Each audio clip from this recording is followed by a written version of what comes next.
Time to make history. Time to earn poker glory. Time to play under the lights. Time to compete for the trophy.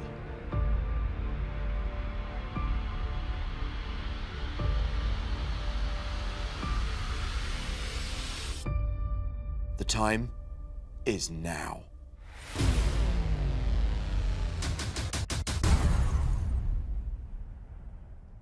Welcome to the Bahamas and the conclusion of the 5K main event.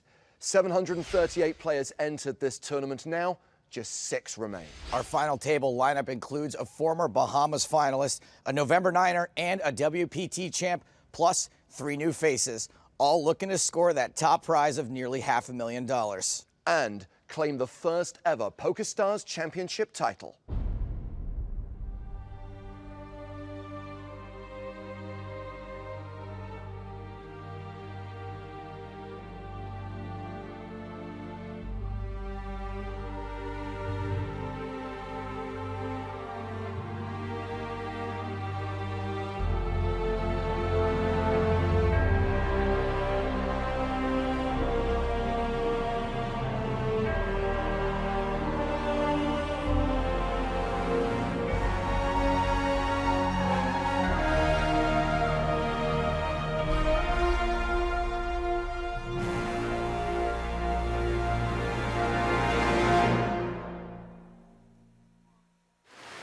Another day in paradise. Hello everyone, it's James Hartigan welcoming you to the Atlantis Resort, hosting the final table of the PokerStars Championship Bahamas main event. Cards up coverage today, every single hand live as we play down from 6 to a champion. We look forward to your company over the course of the next few hours. We look forward to hearing from you. Hashtag PokerStars TV on Twitter. There's live chat on Facebook Live and of course at Twitch, twitch.tv/PokerStars. We're also streaming on Facebook Live and on the PokerStars YouTube channel. Plus, of course, make sure you follow us on Snapchat and Instagram. So hopefully you've enjoyed our coverage of the action here in the Bahamas. Here's what happened yesterday, the penultimate day, day 5. Last time in the Bahamas, 16 players returned for the penultimate day, the final table in sight. Ryan Reese exited early, followed by Jason Mercier. He's now cashed in 4 consecutive Bahamas main events. Christian Harder was on great form. He took the chip lead from Michael Gentili during the second level, while Cliff Josephy grinded a below-average stack for most of the day. For big game loose cannon, Nadia Magnus bubbled the final table, and shortly after, 2012 Bahamas champ John DeBella saw his 2-time dreams crushed. Brock Allison busted in 7th, and that left us with 6 players competing for the inaugural PokerStars Championship title.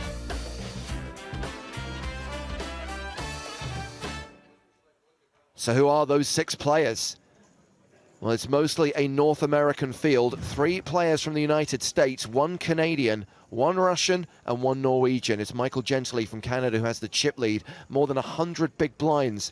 Christian Harder, very accomplished player, not far behind him. The shortest stacks, Rasmus Glasel and Cliff Josephy with between 20 and 26 big blinds. And let's take a look at what they are playing for in this main event. Everyone now guaranteed at least a 6-figure score, $103,780. Money jumps with every elimination, $260K near enough for third, $353,000 for the runner-up. The better part of $500,000, $480,000 for the winner. Well, a short while ago, the players arrived inside the Imperial Ballroom at Atlantis. Alexei Opolykin, the Russian, used to play billiards at a competitive level. He's actually kicking off a holiday here in the Bahamas. There is Rasmus Glasel, originally from Denmark, but has spent the last 22 years in Norway, and he now considers that country home. Michael Gentili had a big score in the World Series last summer, looking for another here today. Day 6, final table, short stack, no expectations, no pressure, feeling great. Where's the sun? No sun. Talking of players who've had big scores at the World Series, Cliff Josephy there. And that is Michael Vella, he is a WPT champ. And Christian Harder, second in chips, who came 7th in the Bahamas main event in 2008. Of course, the official final table photograph has to be taken before we can get cards in the air. We're going to pick up the action midway through level 27, but let's meet the players. Let's give them a proper introduction. Down to the floor, and Joe Stapleton. Hello and welcome to live Cards Up coverage from the first ever final table from the PokerStars Championship. We are kicking off this brand new tour from the Bahamas with fun and sun and poker and a main event field over 700 players deep. 6 players remain, but only one will swim home with the nearly $500,000 first place prize. Let's meet them now. The player in seat 1 has a WPT title where he outlasted the likes of Nick Schulman and Tom Dwan, so this should be NBD for the MVP. If he lasts as long at this table as one of his jokes, he'll do just fine. From the United States of America, Michael Vella.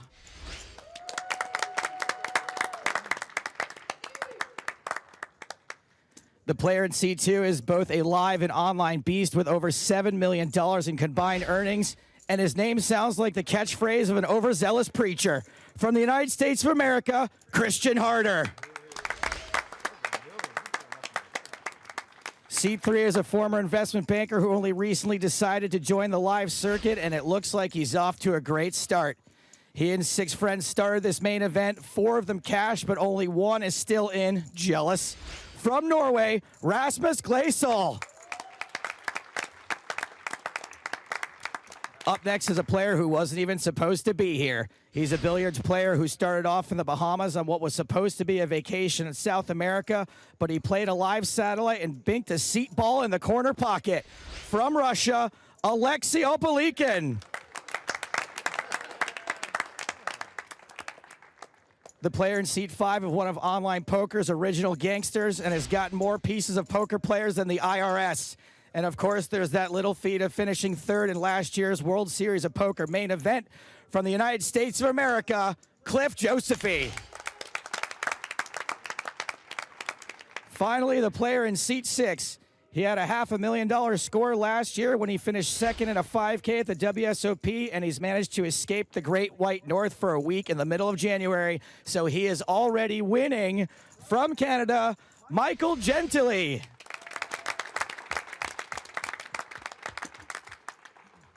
Let's get a big round of applause for all the players here at the final table.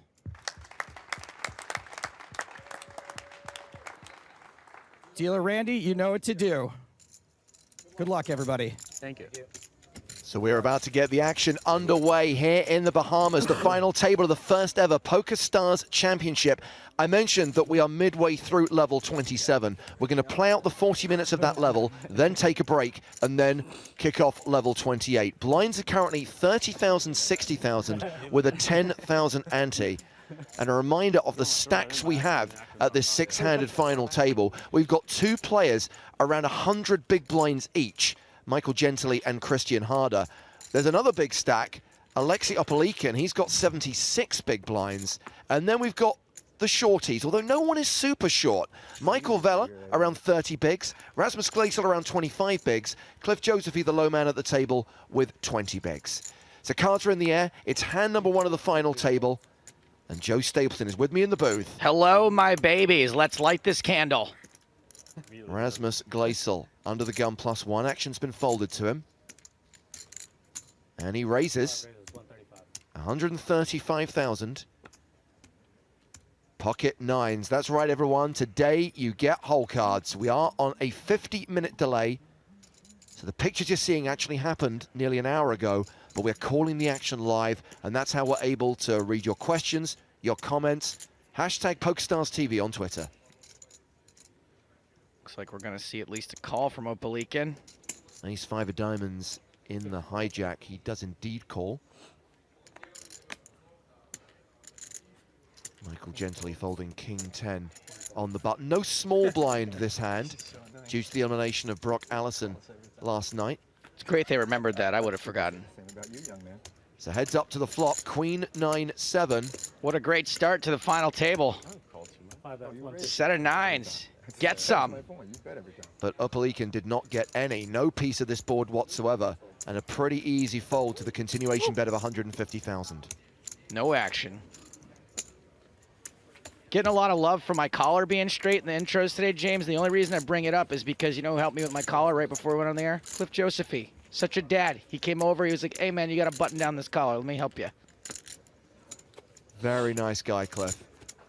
And of course, many people watched him on his journey towards the final table of the World Series main event. He came into that final table with the chip lead, eventually finishing third. He does actually have 2 World Series of Poker bracelets in side events.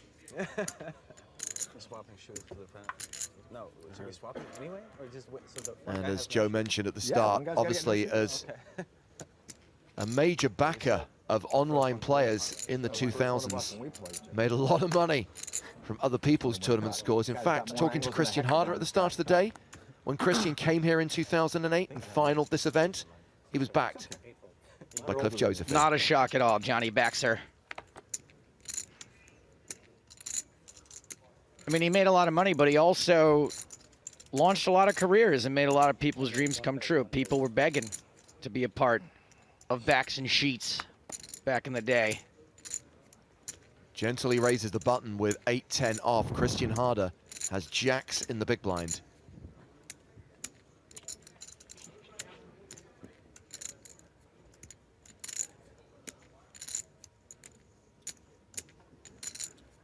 So the dynamic at this final table is you've got 3 guys with heaps and 3 guys who are relatively short. And of course, those pay jump considerations are going to be on everyone's minds. Cliff Josephy being the shortest, very comfortable, I think, playing a 20 big blind stack. There's not really a lot of pressure on you when you have a stack that size. Not a lot of decisions to be made. To give credit to Cliff, I mean, he had that stack pretty much the whole day, just grinded out those 20 bigs and got into the final 6. Talking to Cliff last night, he said he just didn't have any hands. He said to me, did you enjoy watching me fold all day yesterday? So a 3-bet from Christian Harder wins him this pot. He's up over 6 million. I have not lied once. Why would I make that shit up? I agree. Why would you? There's no purpose. Other than cause myself anguish.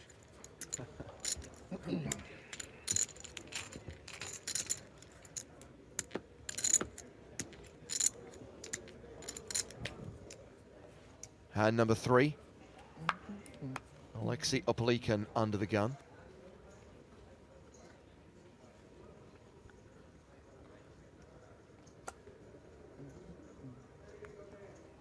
I wonder if Rasmus thinks Alexei peels his cards a little wide. I don't know why else he would turn his head away like that. It's like when someone's putting their password on their computer and I'm sitting next to them like, no, I just don't even need this.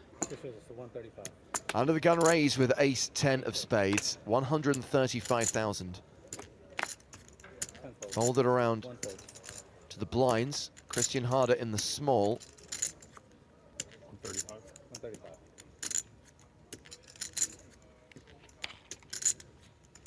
Christian also has a suited ace, ace-4 of hearts. Wisely lays it down. Rasmus Gleisel in the big blind. Harder's the big stack, but you don't really want to play that hand out of position. You don't necessarily want to play a gigantic pot either by 3-betting it, so you can see why he folds. And we've got another suited ace. Gleisel defends with ace-6 of clubs. You gotta be careful. The flop, king 8-6. Opelican out-flopped.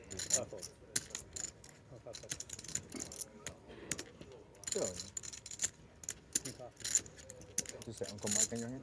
Yeah. Remember it? We don't know a ton about Opelican's game because we've been watching him play all week, but we really don't know what many of his holdings have been because it was cards down. And I would say that he tends to play on the tighter side, but only because we saw him fold in a lot of spots where people would have called it off with a pretty wide range. Opelican continues flop for 160,000, gets a call and picks up the flush draw on the turn. Gleisel still ahead, a 64% favorite to win the pot outright. Glacial is the favorite. However, this board texture is like not very good for bottom pair. He may consider folding to another bet if he continues to play in flow. Do you think Opalican will barrel now he's picked up equity on the turn? It stands to reason. Ace high is still going to be the best hand a lot. He's going to have the best draw generally, unless someone's drawing to quads or a full house. Well, the action has been checked to Alexei. 290. And he does bet again. 290,000. This is a big bet for a Glacial stack. There's a lot of terrible river cards for him. And he's kind of got to decide now if he's going to, you know, if he calls here, he might have to call on the river too if he thinks his 6 is good. Yep, thank you. There are so many bad rivers that even if you think your 6 is good now, you're going to be really unsure. Spade, you won't be so sure. A king is a terrible card for you.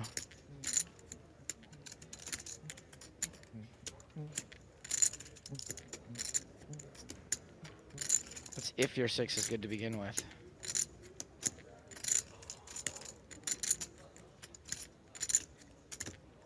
That's the story of how we got to 970,000 in the middle.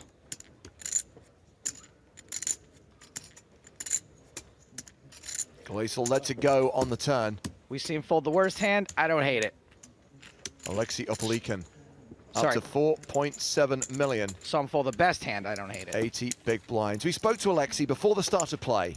To be on a final 6 table, it's really great result for me. I feel good. I'm making a good decision. If I make mistakes, it's not big mistakes. So I'm glad. It's good. I arrived here. I arrived Bahamas 7 January, next day from the starting this event. The first day I lost, as I said. Next day I won, and next day it was starting this event. So I'm here. I feel absolutely clearly. I feel almost perfect. I will feel perfect if I won. But now it's already a very big result for me, for sure. Guaranteed at least $103,780, having satellited in. I see a button raise here from Christian Harder. Charter 30, as he's better known online. 135,000 with the 10-7 off. Rasmus Glacial with ace-9 in the small. Rasmus now playing a 24 big blind stack after that hand against Opalican. That is a 3-bet. Glacial has re-raised to 325k. Action now on Opalican in the big blind. He's got ace-queen. It's an interesting 3-bet out of a 20 big blind stack.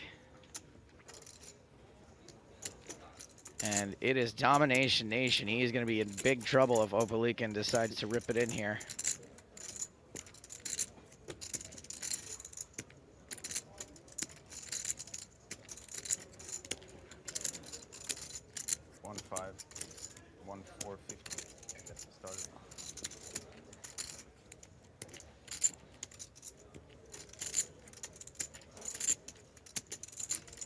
Quick hello to the Canadian Hitman on Twitter. He says, playing on PokerStars while watching the championship. It is minus 15 Celsius outside. Staying inside to enjoy the cards. Go gently. Meanwhile, Pokerface tweets, nice final table. It is a nice final table. Great lineup. All very likable fellas.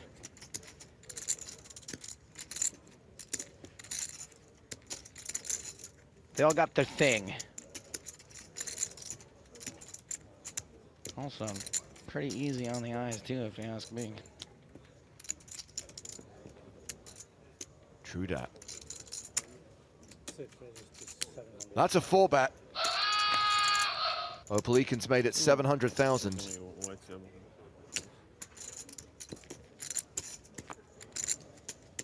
The original razor folds. This should be a pretty easy fold. Rasmus still has 19 bigs.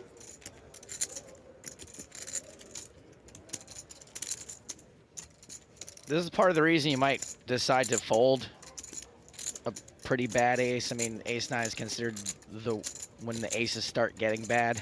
I guess you're facing a button raise from a player with Christian Harder's rep. You figure you're ahead of his button range. I don't even really love it against, if you know the big blind's going to fold most of the time. You're going to be playing out of position in a bloated pot with not a lot of big blinds against a hand you can't even really be that crazy about. And Christian Harder's not going to just fold. He's going to play his position a lot of the time.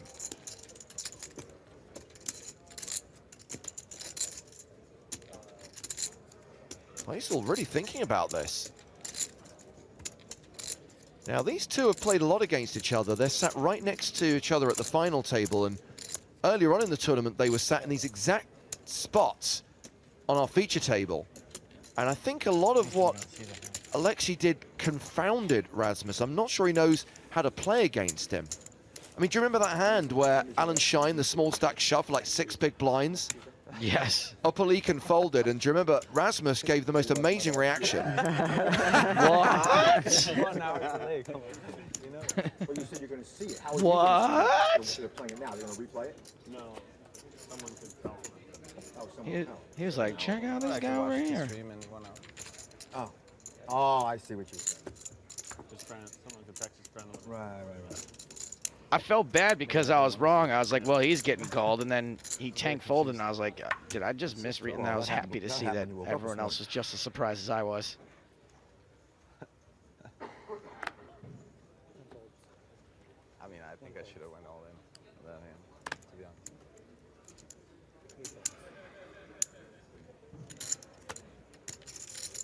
Scared him. Clay Soul, 19 big blinds, Queen 5 suited.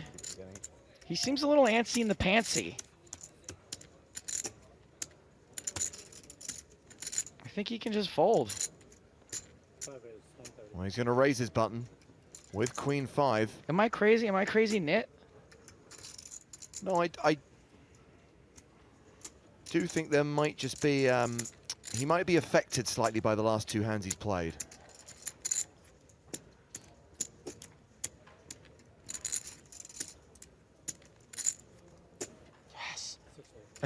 He's so happy he got a fold. He did get a better hand to fold. He's got Johnny Backs to get through now, though. I don't know why you keep looking over here. This is an empty seat right here. And luckily, Cliff had Bupkis. So we have got our last free roll of the Bahamas kicking off in just under 2 hours' time. $2,000 in the prize pool, starting at 3:15 Eastern. That's 9:15 p.m. Central European time. Just search PokerStars TV in the lobby to find it. And remember, as well as that $2,000 prize pool, there are $100 bounties on the English commentators. That's me, Joe, and Matt, who plays as Waster. And the password you need to register for that tournament is Danger Zone. all one word, all lowercase. Danger Zone will get you into the game. Can there also be a $100 bonus for busting Kenny Loggins?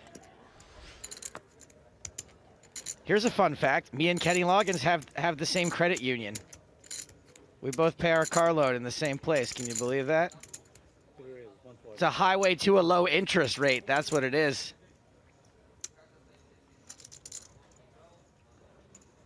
So get registered in the free roll. There are 30,000 seats available, starting in just under 2 hours' time. As we get back to the action with a raise from Christian Harder. This is hand 6 of the final table. Cliff Josephy has pocket 8s in the small blind.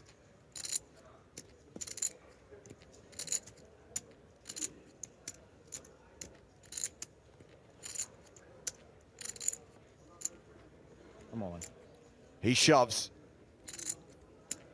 Cliff. Michael Gentily in the big blind. Folds Jack 10, back on Christian. It was a tough one, huh? He gives up the ace-6. You know Cliff is not going to be shoving much worse than ace-6. Well, before the start of play, we spoke to Cliff Josephy and asked him about his chances. I'm feeling good. I feel no pressure because I'm 6 of 6. The last time around, last big TV final table, I had a lot of pressure on me. I didn't feel it, but you know, there were expectations. I have no expectations right now. I'm supposed to go out 6, so it's fun. Let's go.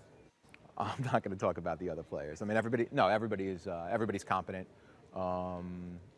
Everybody's competent. I've just been literally playing my cards and not the other players, as everybody could have seen yesterday from my folding and folding and folding.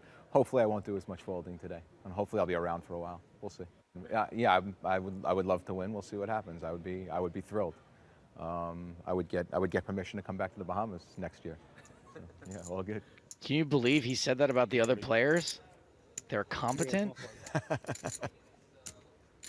I dream of being called competent. I will admit I don't know what that word means. I heard the words all in. I think he said I was all in. Nope.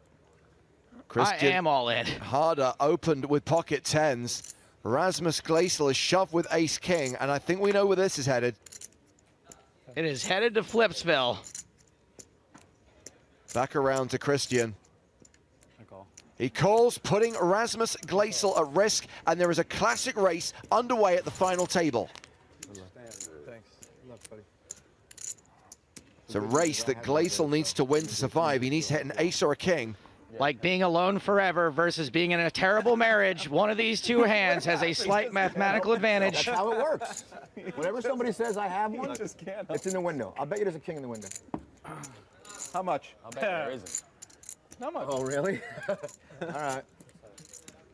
Put your money where your mouth is, Vela. That's the board. Cliff, you have one. I give it back. Oh, you did? Give it back. I give them back. I don't need one. I would just throw it out after a year anyway. Show me that window. An 8-6-3 flop. Great flop for tens. Hell yeah.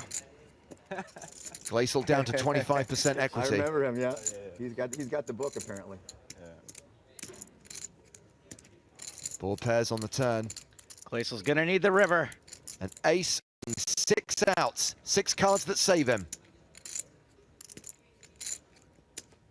It's a 6, and that means we lose our first player from this final table. Rasmus Gleisel from Norway busts in 6th place, cashing for $103,780. I can't believe a guy named Christian Harder just knocked a dude out by hitting 3 sixes. The mark of the beast. I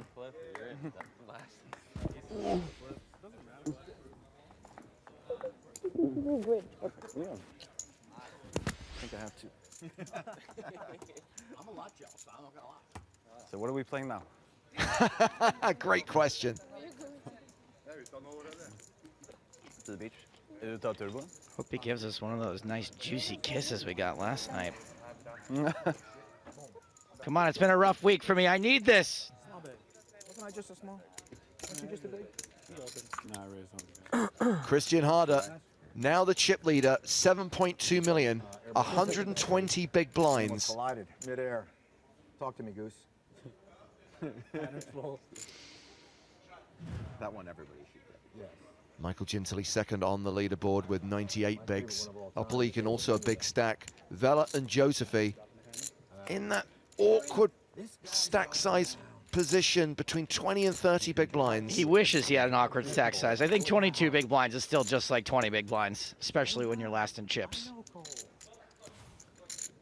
20 minutes to play on the level. Then we take the first break of the day. When we come back, blinds will be 40-80.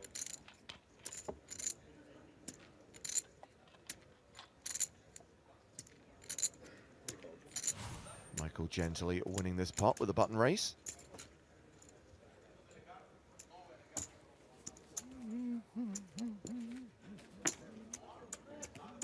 How happy dealer Randy is over there. Randy! I just typed to you. I just saw the message. That was pretty funny. Please come over. Please missed come it. I over. just got need a one. rail. Over Anderson gets in touch to say, yay, a Norwegian at the final table. All I had to do was take it. Oh man, I don't know how to tell you this. I really should have read that one a little bit earlier. Boy, this is awkward. Look, your mother and I are getting a divorce. Sorry, different, wrong, awkward conversation.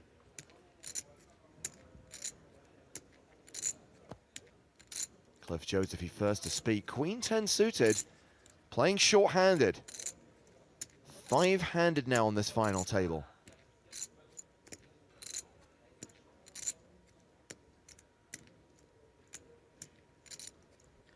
Okay, I will say that when you get some suited Broadway under the gun and you have a 22 big blind stack, it is awkward. You can't really jam it. You got to raise with it, right? You can't fold it. And then you run into a situation like this. Oof. Gently with ace-jack suited. Now, in the cutoff, is he going to call? Or are we going to see another bet get put in? I think Cliff just raising looks pretty strong, so I'm not really sure you can put in another bet, because I think you have to fold if you get jammed on. Gently elects to call. Getting jammed on. Christian Harder has ace-6 in the small blind. I think that's a fold, yep. And finally, Alexi doesn't wake up with a monster, so we're going to go heads up to this flop. Make sure Jake finds out what his kids have that starts the pass. I'm curious. Trey, deuce, deuce with 2 spades. He's like never threw it. He's like 4 bets. This flop is all gently. Yeah, pretty good flop for ace-jack, even though no direct connection. You've got a really good ace-high. You got lots of equity, unless somehow you're up against a full house or quads already. Pretty sweet.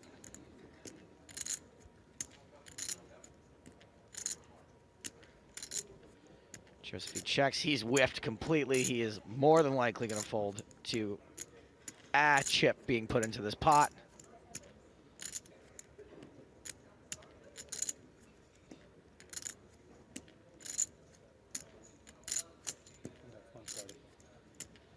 Well, nice try, Cliff. You saw a flop at least.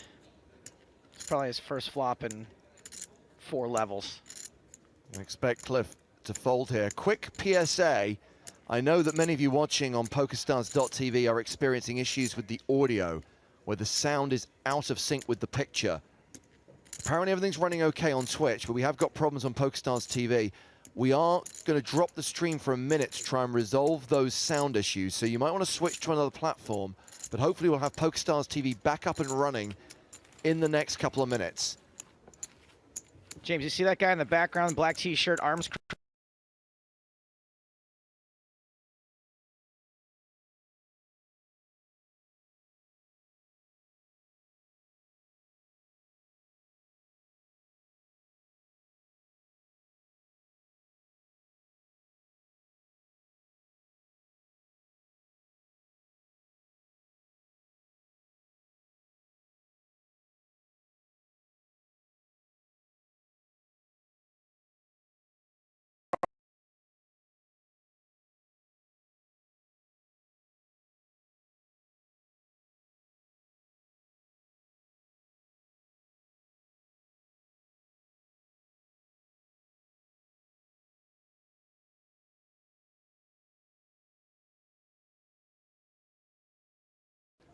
Tice points out that he is clearly winning at life. And Spear says, you win a girl for finishing 6th? Sorry? Out of the box? Oh, sorry, I did that. Tell you what, you win for being a commentator. Falling asleep before you can even handle your own affairs. 1.6-ish? 1.5, 1.6? I have no idea. I just stacked it. So Michael Vella has raised from the cutoff, and we've only seen one of his cards here, the 9 of hearts. Christian Harder has 7s on the button.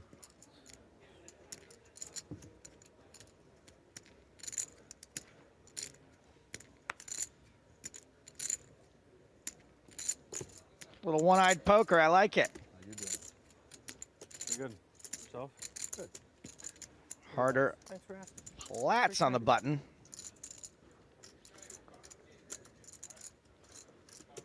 Obelikin folds the small. Cliff Josephy in the big blind. Harder flatting because he does have 2 players to act behind him. Maybe doesn't want to flip for the 22 big blinds effective that Vela has behind. Ace 4 of spades here for Cliff. Cliff's getting a stellar price on this. And he is going to take those pre-flop pot odds. Getting better than 5 to 1.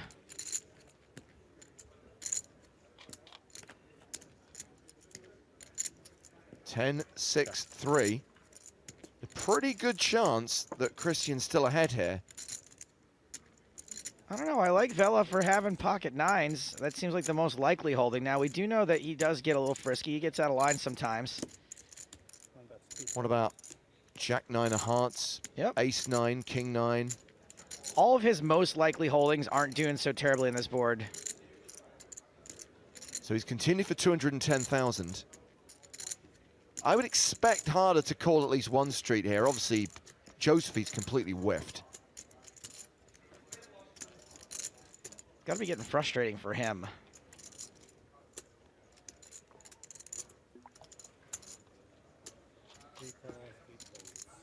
Pete Blow is a happy man. Audio is now fixed on the stream. Thanks. Apologies for the issues to start with. I will find the person responsible. Ace on the turn, so we know Josephine would have turned top pair, but we got 3 hearts out there now. And I will hurt them. You gonna hurt the hearts? No, the audio person. Yeah, I don't think so. So obviously not Ace 9 suited then. Nope. Can eliminate that one.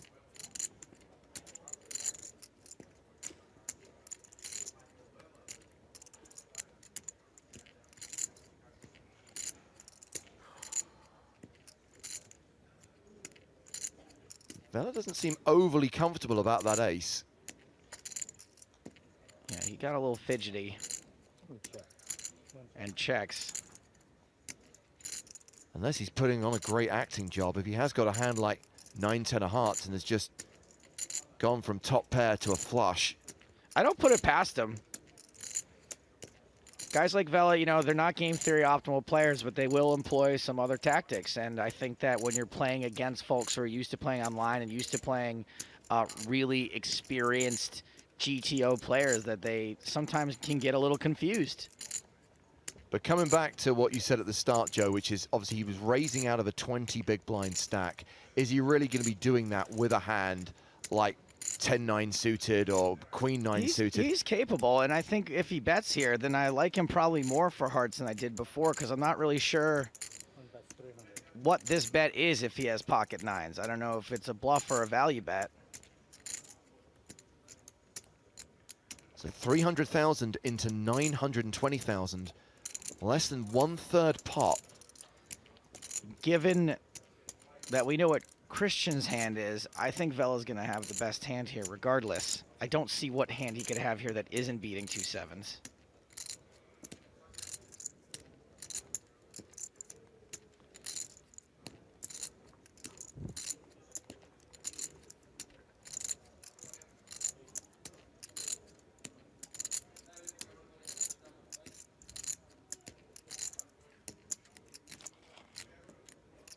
Yeah, I mean, betting 300,000 on the river here with a pair of nines is reasonably thin. I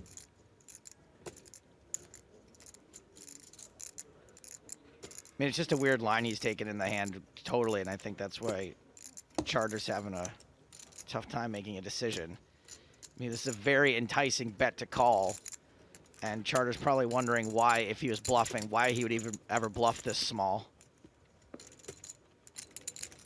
I mean, look, if he's got pocket nines and he's making this bet specifically to get called by like a 6 or a pair of 7s or a 5, then brilliant. But I just don't know how you can know that.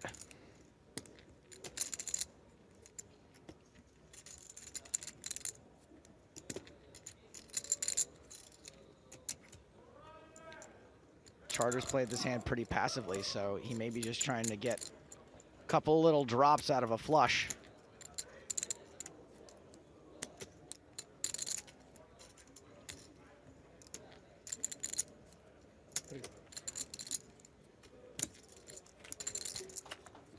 So Christian lets it go, Yep. and I guess we're going to be playing What Did He Have for the rest of the day. You'll know in an hour. How could I bluff you? Actually, we won't. Well, let's hear what Michael Vela had to say before the start of play. Not even possible. How am I feeling? Excited. A little disappointed I don't have more chips. I didn't play great down the stretch yesterday. But yeah, I'm relaxed. I've done this before, and It's not a big deal as far as that much is concerned. I'm looking forward to it. Yeah, I always have a game plan coming in. I mean, the players at the table, you know, it's a tough group. There's obviously they're all solid players, and at this point in time, there's no walks, there's no gimmies. So it's a good group of guys, and the best part is it's a good group of guys as well. So that's what makes this game a lot of fun. I've got a ton of people here. Her sister flew down as well, and I've got a bunch of guys that I met playing here that are going to be on the rail today who are rooting as well, which is it's a lot of fun to see. This big guy Harari, who I met from Canada, and his boys. I got a ton of people at home watching. Everybody from Newburgh. I'm getting texts every 5 minutes. That's fun watching that and having them watch. My kids are home watching as well, and my mom for sure is in Florida. I tried to get her down here. It was tough to get my parents down, but yeah, that support part's fun. I enjoy that too, and I like playing for them as well. Thanks for all the support. Love every one of you guys. I'll do the best I can today, and it doesn't matter where we're at right now. We got a big party coming. And I will be at that party because I am a mooch. What are you thinking about? Get out of my pot. Uh-oh, somebody's got aces and somebody is chatty. Vela raised under the gun. Gently defending his big blind with king 4.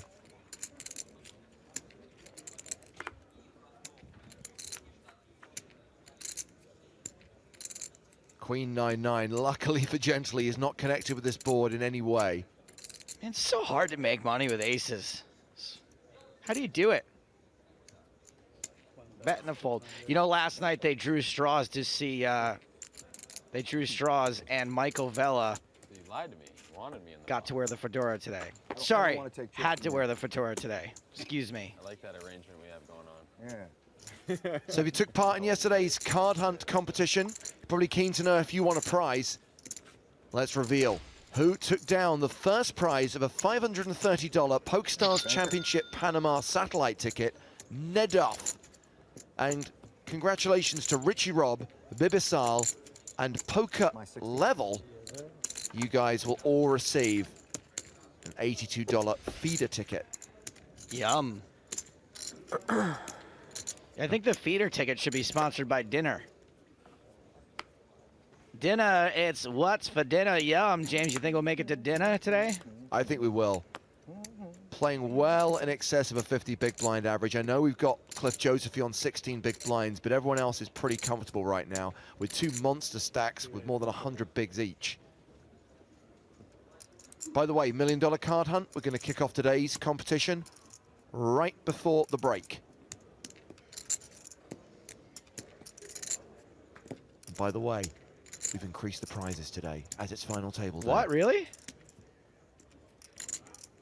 Yeah, we figured enough of this feeder nonsense.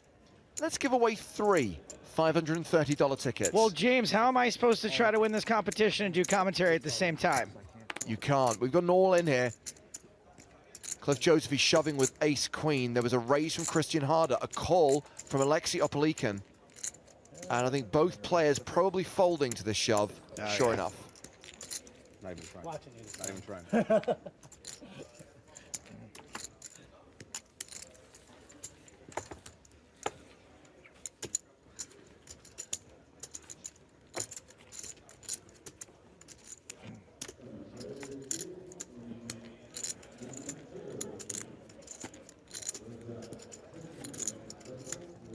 So we've seen 12 hands so far, 1 elimination, and we've seen Christian Harder take the chip lead from Michael Gentili.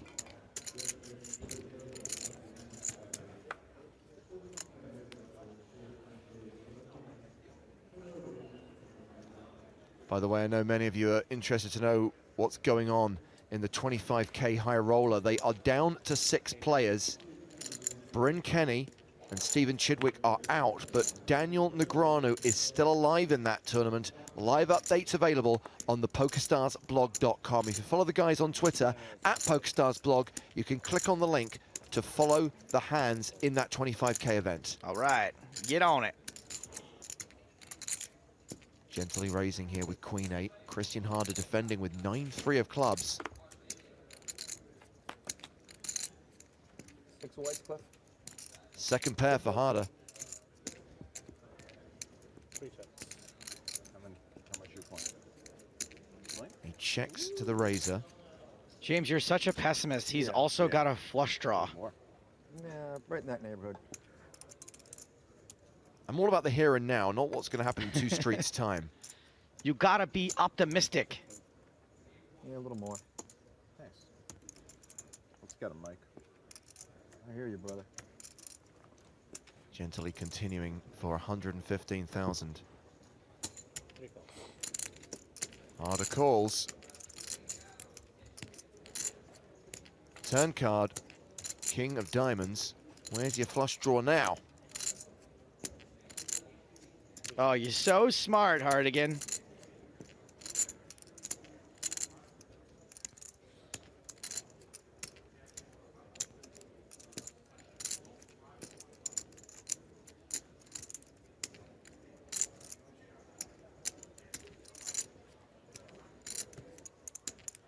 Gently with a gut shot.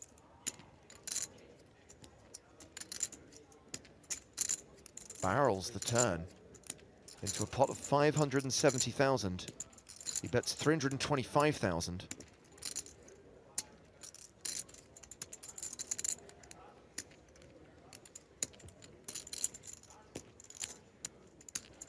Second pair went to third pair on the turn. And Harder folds the best hand, although it was not a very good best hand. Okay, let's give you the details of today's $1 million card hunt competition.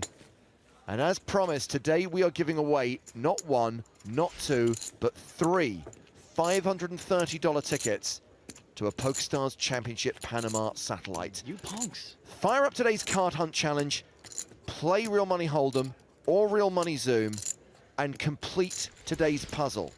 And while doing that, win a hand with the Queen of Clubs as one of your hole cards. You're eligible to enter the contest once you've completed the challenge and you've won a hand with the Queen of Clubs.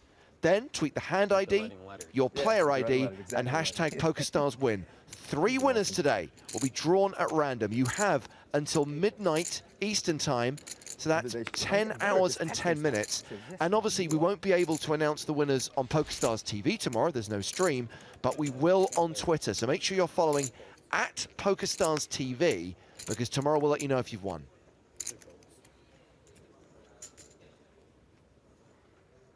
And of course, Panama is the next stop of the PokerStars Championship, and we will be there. The event runs from the 10th to the 20th of March in Panama City, and we'll be streaming the last 5 days of the main event. So excited. It's going to be very hard for me to... I'm going to end up owing Van Halen some money. Just every time someone says it, I just want to jump up in my chair and yell it. Panama, but to the tune of the Van Halen song, which is saying, even just saying the word is almost singing it. So I don't know how I'm going to avoid it. So when you guys started playing, mom, dad supportive? So first. Did you graduate from college or not? No, I dropped out. Dropped out to play? So gently raised with ace-10, and Alexei Opelikin 3 bets with 8-6 off. It's like over break, right? Well, these are 2 of the bigger stacks. Gentili starts the hand with over 100 big blinds. Around 80 for Opelikin. This could well be the last hand of the level, by the way. We are ticking into the break. That's a great job for you. That age, that kind of money, that's We're gently calling in position. We see a king, king, 7 flop with 2 diamonds. I think Opelikin's got to continue. Yeah, but that's... I know, that's gross. That's not bad. I think in general, if you're going to 3-bet with 8-6 off, you can't really be hoping to hit a flop. I wonder what his rationale is of checking his cards again there. You'd think when you 3-bet a hand, you would know what it is. Oh, I thought I had pocket 8. Maybe. He's probably just resigning himself to the fact that he's got to bet this flop. He's like, oh, what did I... oh, God, why'd I do this? And obviously, Michael Gently not to know that he is a 70% favorite here as he faces a continuation bet. That's 400. That's 450. It's 460,000. Quick fold from Gently. That takes us to the end of level 27.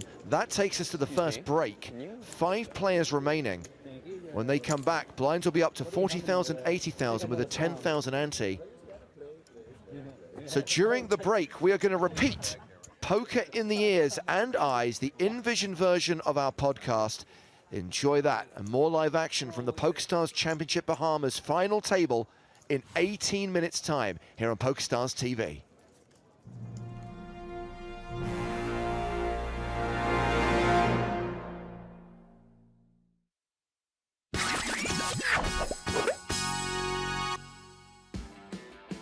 You've seen their TV shows. You've watched their webcasts. Now, Hartigan, Stapes and Broughton invite you to Poker in the Ears. Wow, hello my babies, and welcome to Poker in the Ears. Did I get that right? Force of habit nearly got you there. Well, I actually had EPT Not Live written down up until about 3 minutes ago. Strictly speaking, Poker in the Ears and Eyes. And Eyes, that's right. 'Cause There you it can see is, us. right up there. And you can see Broughton. His name was in the intro and I know. everything. How do you feel, buddy? I feel like I've arrived, finally. That's basically the only change to this show I think that's happening. It's the same old crap. Just a couple of new. Just 3 of us. Yeah, just 3 of us now. Just Matt's name added to the marquee. I am Uncle Daddy Joe Stapleton. That is my work wife, James Hartigan. And that is my work abusive stepfather, Matt Broughton, who was doing some really good abusive stepfathering right up until until we went. We recorded today. Bye-bye, EPT. Hello, PokerStars Championship. Hello. So what has actually changed? Got some logos changed, some signage. New graphics on the live stream. Some of the names of shit, maybe. The carpet hasn't changed, sadly. Still the same old carpet. I love it. You know why? Hides the vomit. It's something I need in my house. It's kind of like my school when I was a kid, my elementary school. They changed it from PS 23, Public School 23, to eventually became the Albany School of Humanities. Well, that sounds much nicer. Yeah, but it was, the same crappy water fountains and shoddy craftsmanship of the building, and just they added like 3 Spanish classes. And that was it. So that's what we're doing here on the EPT, which is now the PokerStars Championship. Welcome, everybody. Coming up on today's show, the same types of things we used to talk about on the old show. We got some funny stories from Prague and the way home, Christmas. There is a Facebook friend request I would like for you guys to either approve or disapprove. Okay. We've all finally seen Rogue One, sort of. More on that later on. Lots of things happening here in the Bahamas. Hashtag Stars Fun. We got to play around with the VR setup. They bought a little VR machine, and me and James and Matt got to play around with that. Which one is this? Because there's different. This is the HTC The Vive. Vive, And I think this is the same one that Liv and Igor have, if I'm not mistaken. Oh, well, that will explain why Liv Berea has been crushing this game. Yeah, I saw her. She's on the top 10 list over there. Other Stars Fun, which we're not a part of right now, the Jason Mercier. I think they hold a basketball tournament specifically for Jason. Did you see his tweets, by the way, last night, where he was like, he went to bed like 4 hours ago, and he's got a basketball tournament, and then he's got this tournament because he made day 3 with a lot of chips. He is still in the main event. I don't love his chances in any of those situations. And finally, we do have a spin and go winner / super fan here on the show today to challenge me to trivia on the films of Monty Python. His name is Richard Fremantle, and I'm really hoping he can get me a job hosting American Idol next year. I'm not sure whether he's connected to that Fremantle. How many Fremantles could there be? 3. Right? Exactly. There's So you're some, already 2-1 against them. exactly. There's some distant relative of his should be able to help me out. I would take a lesser show. Something below American Idol is fine. Somewhere between the PokerStars Championship and American Idol is fine with me. Let's close out Prague. Actually, before we do that, we usually do social media to kick things off. Yeah. I was hoping you guys could help me approve a friend request that came through on Facebook for me. Now, I get a lot of fake Facebook friend requests. I have a couple of, we'll call them fans, who accept friend requests from all, those fake hot girls. No, I don't even know the fake hot girls yet. I'm not on Facebook. Right, you're not on Facebook. So what happens all the time is that you get these friend requests from, incredibly hot girls that have 4 friends. Okay. And they are from your hometown always somehow. So what are they, like spam bots? Yeah, it's spam bots. And then you go, like, I don't like to deny anyone, especially hot girls. So occasionally I'll be like, let's just make sure this is fake. And then there'll be like a link for porn, like at the top Facebook post. So it's a win-win scenario for you, really. I guess so, but I can find porn on my own. I don't really need like a fake Facebook friend to direct me to porn. I'm pretty good on finding it myself. But because I have one friend who accepts everyone, it always comes with like, this person's a mutual friend. So I'm like, oh, maybe. Just maybe. Maybe it's real. But this came through. This is a guy named who's holding a pistol in his hand, and his Sorry. He looks like he's wearing a balaclava, no shirt, and he's holding an automatic pistol. And the only other photo he has is of him holding a small child while having a cigarette. Correct. But this Wow. is what all of this is scary enough. But then you look over here to what his post was on December 23rd. PokerStars. That's it. So what do you think, guys? Should I accept this friend request or? Yeah, I would definitely go for it. No. I think this is a naked dude with a gun. The thing is, he's been a member since 2012, so he's legit. Yeah, he's been around. And he's obviously a fan. He might be someone you want on your side at some point in the That's very what near I was future. thinking, right? This guy will either be my ultimate demise or will maybe prevent my ultimate demise. How far away from where you live does he live? I don't know. In hours, because that's what you want to know is what kind of a head start Now are you the going to gun, have. well, the gun leads me to believe he might be American. Everything else, less so. Some people would call me a pessimist. I like to think of myself as a cynical realist. He will be your undoing. Okay, fair enough. Let's get rid of the imagery of that the evil piece of machinery in his hand. Let's talk about something happier or sort of sad in a way. Let's close out Prague. We did our last show from the middle of Prague. Yep. And we didn't really cover the end of the EPT. And I was wondering, James, is there anywhere that people can watch online the closing package? Now, if you guys weren't watching the end of Prague, there was this beautiful video montage that was put together by Gary, from our post-production department. It was awesome. And James and I both got a little emotional. I actually was so emotional that I didn't quite get emotional, but I couldn't look at anybody after it was over. Like I couldn't look at James. Like James and I hugged and we went like this. And then I couldn't look at Matt because I knew mostly because he was just gonna make fun of me. And then what really did it for me is that we got a camera guy over here. He's kind of a tough guy.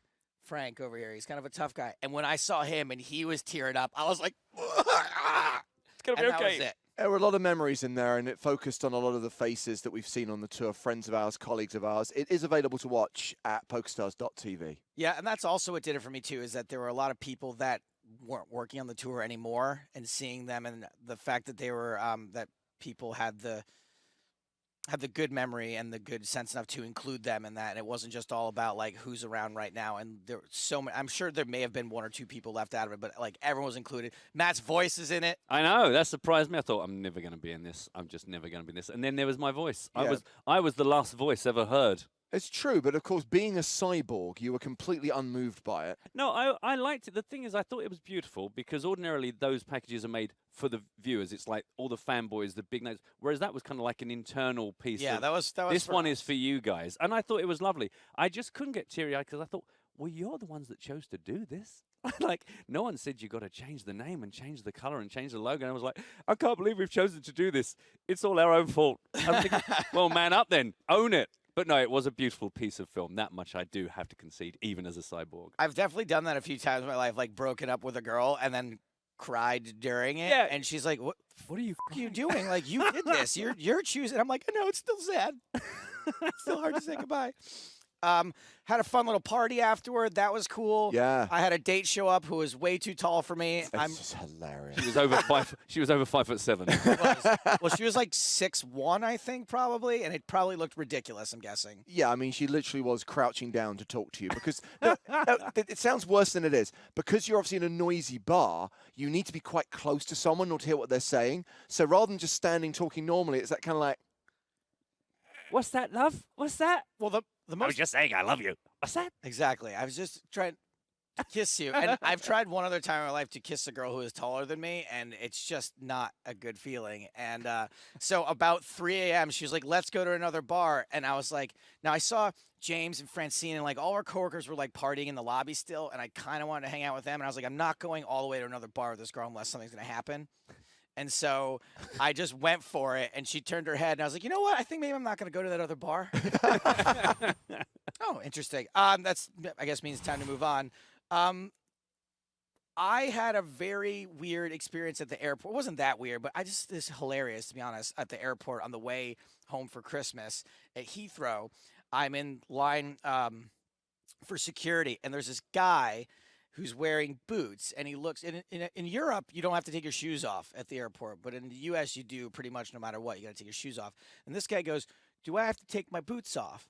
And the fellow working at the airport, which by the way, in Heathrow, they're all really nice, right? They'll answer your questions. They're not shouting at you. They're like, oh, he's like, let me take a look at your boots. How do they have any metal on them? And the dude looked like he was wearing like normal boots. He rolls his pant leg up. The boots go up to here, and there are metal straps and buckles. They were robo boots. They were like, he was like a mech warrior. I was like, how in the world did you think you weren't going to have to take those off? Like, I could hear him unclasping them, and it was like ka-chink, ka-chink, ka-chink. Why would you even ask that? I didn't know such things existed. I think maybe he actually had like a medical problem. I was going to say, it must be a medical product, right? I mean, put it this way. When he took them off, did he then fall over? Well, I heard him talking about like an injury with his date. Like he was talking about like some skiing injury or something from years ago. But do you ever feel like when you're flying that you're flying with people that haven't flown for like 20 years? You're like, how do you not know this? I've got a story that's about people that haven't flown in 60 years, so I can't really comment on that particular element. Well, I got to my seat, and I had the aisle seat of the middle three, because I like to get up and walk around on a long flight, and a pretty girl comes along, and she's checking out the aisles, and I'm thinking, because, you know, you're sitting there going, am I going to get the NFL guy? Am I going to get, like, the screaming kid? And that's nice to say NFL guy. What you really mean is American. No, I just had this picture in my head. Spillover. The guy that's just enormous. And she comes in, and we make eye contact, and she starts putting her stuff in, and she gives me some, not in a flirty way, but I think we just smile at each other in a, oh, thank God for that. And she sits down and says hello, and literally, as soon as we've said hello to each other, the flight attendant comes and crouches next to her and has the conversation going, as you're traveling on your own, would you mind moving? Because there's a couple that want to. So she's immediately gone up. So I've got to go through the whole sweat again of who am I going to get. And then swingers, hello, couple. The oldest couple in the history of man come doddering along, and it's like the culmination of 80 years together has come to a head today. This woman is like, sit down, no, sit there, no, move along, no, don't sit on that. We'll move the blanket, we'll pick up the pillows, and it's like she has lost all love for this old guy who's totally doddery and sits next to me, and he starts fumbling with his seatbelt. So I'm like, here, let me help you with that, sir. I'm thinking, well, I'm going to be the nice guy here. But as time passes, it becomes clear this guy is much more confused than I had him down for. Because every time I get up during the next 9 hours, as soon as he sees my seatbelt, he picks it up and is trying to plug it into his own seatbelt. And I'm like, no, that's mine, sir. And it gets to the point where every time I move, I have to hide my seatbelt because this guy just keeps going for it. He's got it in his head. And then you're just waiting for the pilot to come and be like, everyone, we've got a couple of folks in the plane today. It's their first time ever on an aircraft. It did seem a bit like it was like, oh, my God, we're in the air, something. But at one point, it culminates where he gets a drink, immediately forgets that he's got a drink and goes to ask someone for a drink and knocks a whole cup of apple juice down these very jeans that I didn't bring a spare pair of. And I'm like, oh, God. And now I'm thinking, I can't get angry with this guy because if it was you, I'm like, for God's sake, man. Whereas this guy's like, what? And I'm like, oh, no, it's absolutely not a problem at all, sir. It's all in my shoes. You can't even get mad, yeah. I can't. I go and get a whole bunch of tissues from the loos, and I'm trying to clean myself up. The wife has clearly said, you've just knocked your drink over. But this guy has not quite put it together, so he's now offering me his drink. And I don't want to go, yeah, can you even it out? Can you get this side for me now, too, please? So I'm kind of going, no, I don't want a drink. It's that you've spilt your whole drink God, on my leg. Wouldn't this be amazing? Well, you were on this flight, too, right? Yeah, this is our flight. I wish I could be in a situation where Matt's forced to be nice because he really doesn't try at all when he's here. But the great thing is, so he steps away from this couple to obviously use the bathroom to clean himself up, and that gives him the opportunity to basically talk to me, not in earshot of this couple, so he can basically just offer. And I get back, and the guy still keeps offering me drinks. I'm like, no, you don't understand. And then later on, when the hot drinks arrive, I am out of there, and I spend about an hour standing watching him, waiting for him to drink this thing. And every time he catches my eye, he offers me that drink as well. And I'm like, this is awful. Meanwhile, he's also taking my seatbelt because every time I start, and it just became a nightmare. I got through it with no more. It's only a 10-hour flight, It's right? only a 10-hour flight. But when we get here and they're saying, and of course we have an 84-year-old qualifier who's flown over special, I'm thinking, oh no. Oh no. Please. But it turned out it was not him, and I survived. But I have now got scratch and sniff apple flavored jeans. So if anyone wants to try that, just come and the knee is particularly doused. I can't wait. James, any good Christmas, New Year's? I had a very relaxing Christmas, to be honest. You mentioned Rogue One? Yeah. Did get to see Rogue One. You obviously saw it as well, Matt. Yes, I did. Thought that the first half was a little bit uneven. Didn't like the planet hopping at the start. By the way, if spoiler, we may say some spoilers. Just no, no, I'm spoilers. not. No spoilers. No spoilers. I don't want any spoilers. You know why? No, you. Well, I went to the movies to see Rogue One. But. However, okay, really quickly, I had a really bad Christmas. Lots of family drama. I got dumped a couple days after Christmas. Like, I was trying to get back together with the only person I've actually cared about in the last few years. And she was like, guess what? You took too long. I'm seeing somebody else. Sayonara. Like 2 days after Christmas. And so, I tell you what, Joe, that guy in the crane does not want you to tell this story. He's determined. He's determined to interrupt this broadcast. This is when 4'11" Gabby tells this guy who's has a job to do to knock it off. I really don't care. I'm used to telling my stories around people who don't give a shit. So anyway, I hit Tinder super hard, like on December 28th, and I end up finding this Tinder date to go see Rogue One with me. And we have a few beers before the movie, which, of course, always leads to having to go to the bathroom. So about halfway through the movie, she goes to the bathroom. When she comes back, I can tell she's, like, not really that into the movie. She's, like, super bored, right? I don't know if she's bored. She's more into me than she is into the movie, which to me says she's not really enjoying the movie very much.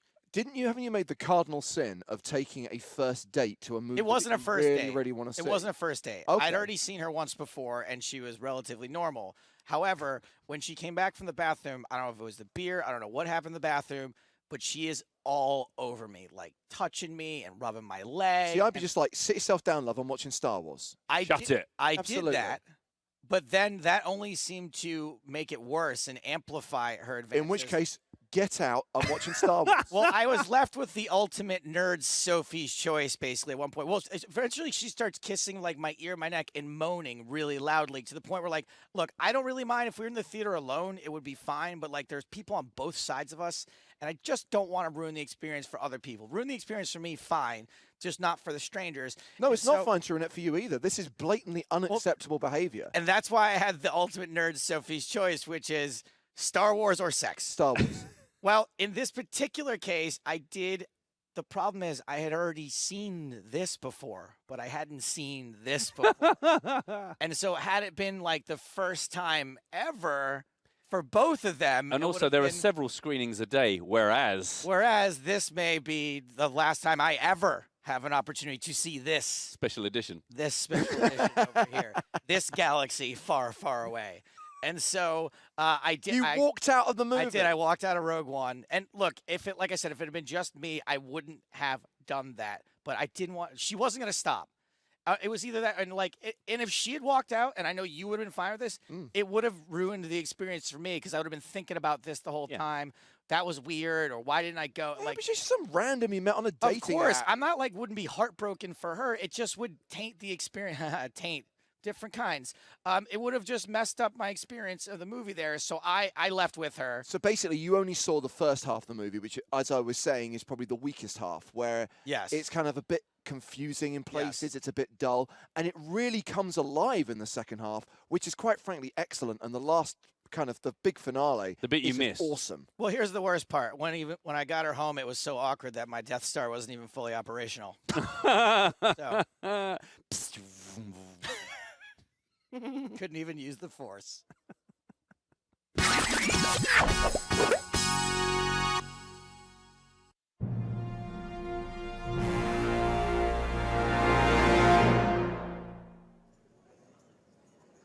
Welcome back to the Bahamas and the PokerStars Championship main event final table. 5 players remain competing for the trophy and the first prize of nearly $500,000. It's James Hartigan alongside Joe Stapleton. Hello, my baby.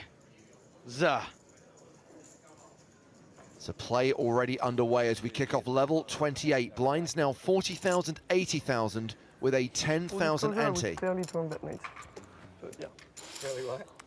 Drunk. Fairly drunk. Yeah. Action on Christian Harder, the chip leader. He's got an 80 big blind stack. He's on the button with Queen 8.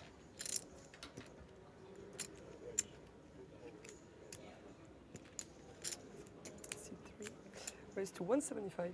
Raising to 175k.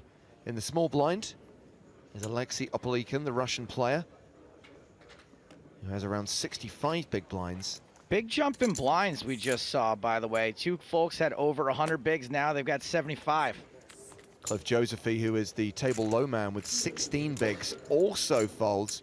So raise and take it for Christian Harder, boosting his chip lead at this 5-handed final table.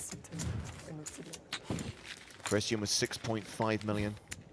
Michael Gentili just over 6 million. 5.3 million for Alexei Opolykin. 2 million for Michael Vella, and Cliff Josephy brings up the rear with 1.3 million.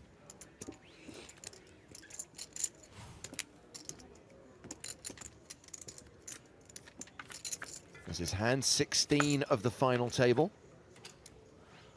Action will be on Michael Vella, a former WPT champ with a great hat.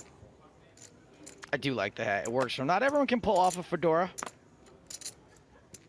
I think he's doing all right. Christian Harder made the final table of the Bahamas main event back in 2008. Finished 7th that year. To 190. He's gone at least 2 better than that this year, and is certainly the favorite to win with that chip lead and his experience and his resume of results. So he's made it 190,000 with ace-9. Michael Gentili has 8-7 off in the big. If you guys look very carefully, you can see Daniel Negreanu at the final table, the high roller, right in the green shirt there in the background on the left. Right in the center of the screen now, next to the Homer Simpson pants. Back to the action here at this table, however. Hello. Trip 9s for Christian Harder. Gentili has not really connected with this board. And a C-bet will probably end this. 160k into 470k, sure enough. So we've lost one player so far. During the first level, we saw Rasmus Gleisel eliminated by Christian Harder. And Rasmus is on the rail with Matt Broughton. So I'm here with our 6th place finisher, Rasmus Gleisel, $103,780. Congratulations and bad luck in the same sentence. Thank you so much. Admit it, when you got the first hand pocket 9s and flop trips, you thought, I'm going to win the whole thing. Well, he doesn't fold a lot. True. So I would hope he call. I probably check any turn. He bets, I shove. But no. You could see it. You could see the path right to lifting the trophy. I almost checked, but I think that would be a huge mistake. So, yeah. And this, of course, is the first stop on, you've only just recently decided you're going to tour the world playing live events. That came out kind of wrong. Okay. Online, I recently decided to go live. And I hope I can tour the events. I see. Yeah, I hope I can travel for a year and do all the events. But... Well, you've set the bar pretty high for your first stop. Oh yeah, now it will be easier also with a bigger role. So the pressure's off yes, to a degree. kind of. So can we expect to see you come play with us again in Panama maybe? I think so, I think so. And is this whole ploy just an excuse to get out of Norway as much as possible? Not at all. So what is the plan from here out? Go back to normal life, probably upgrading my car. And, nice. Putting some plans for the next Panama, I guess, yeah. Anything in mind car-wise? Anything you want to share with us? Oh, it's electric. It's the i3, new BMW i3. Oh, really? But upgraded. I don't really know cars, but I'm sure it's really lovely inside. Me neither. Now, also, I wanted to ask, we've caught you a couple of times on camera kissing your lovely girlfriend, Anna. Oh, right. And I was just wondering, like, is there any chance I could get a little bit of that action? Oh, sure, I was waiting for it. Oh, jeez. I didn't know you guys. Back to Joe and James. Lucky. That went down really well with the Russian audience. Russians kiss, you're just not allowed to enjoy it. So this is hand 17 of the final table. Michael Gentili raised small to big, got a call from Michael Vella. Gently continued flop for 160k. And now Vela has improved from ace high to a pair of eights. Gently still with bottom pair. It's funny, Rasmus said he was going to upgrade his car. I was afraid he was going to say he was going to upgrade his girlfriend.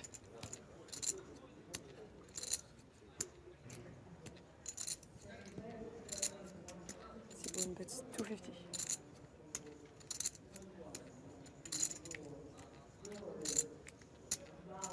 So Gently slows down on the turn, checks the action to Vela, who bets $250,000.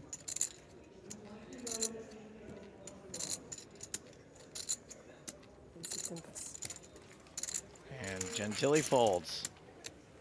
Michael Vela now playing a 30 big blind stack. Cliff Josephy is edging into the danger zone. Danger zone! Which coincidentally is the password for today's PokerStars TV free roll. And there are only 5,000 seats left. 25,000 players have already registered. Trying to get a slice of the $2,000 prize pool and claim the bounties on J. Hartigan, Joe Stapleton, and Waster.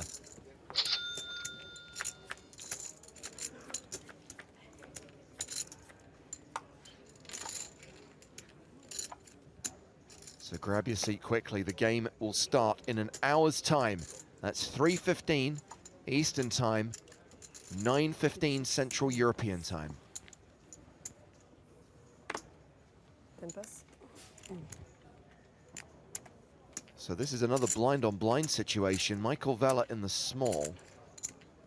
And he's got pocket queens.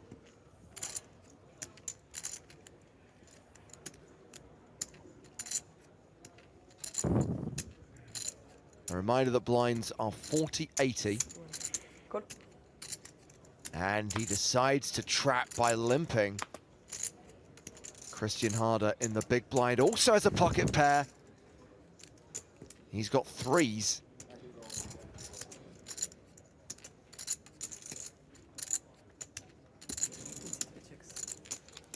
He checks his option. So unraised, blind on blind. A domination situation. And queen still way ahead. Michael Vela was roughly 4-1 favorite pre-flop. Now he is a 9-1 favorite. He bets 100k. Gets a call from Christian Harder.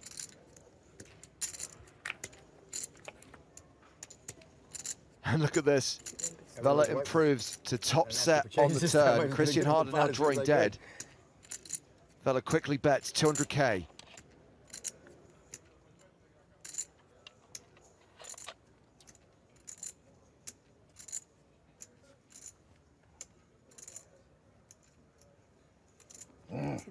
And Christian Harder folds. Well, let's welcome to the booth the man who's made me very jealous by getting to kiss Rasmus. Nice hand, Mike. Thanks, bud. Matt Broughton. That guy has got a tongue like an electric eel, and he likes the taste of a man's tonsils. Sorry. Whew, still feeling a bit giddy. Yeah. I'm trying. Our only exit so far today. Rasmus Gleisel out in 6th place. 5 players remaining from the 738 who started. Hello, everybody. Welcome to the final table.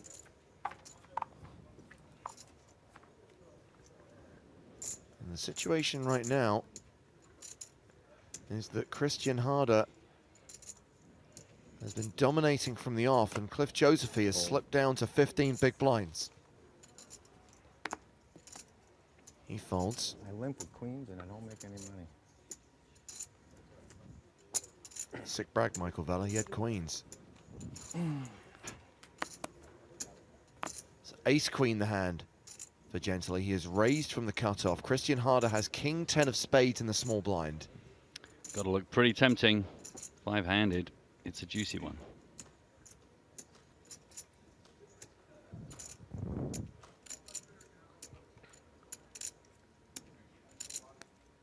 Let's quickly handle a question on Twitter from Dimitar. Remember, the hashtag is PokerStarsTV. He says, guys, what are your usernames on Stars so I know who to look out for on the tables for those bounties? I am J. Hartigan. Joe plays as Joe Stapleton. Stupid name. And Matt Broughton plays as Waster. Much better. So J. Hartigan, Joe Stapleton, Waster. Those are the three players with $100 bounties on their head in the PokerStars TV free roll, which now has 26,000 players. So 3-bet from Christian Harder. He has re-raised to 550K. And gently with ace-queen and the advantage of position, we'll probably call and see a flop here. The two biggest stacks at the table. Not sure they'll want to get engaged in some crazy pre-flop leveling war. No, agreed. Unlikely to go 4-bet crazy. Lovely hand to see a flop with. If either of these players hits, means the other ones will too, I guess. Well, gently outflopped by Harder. Christian with top pair.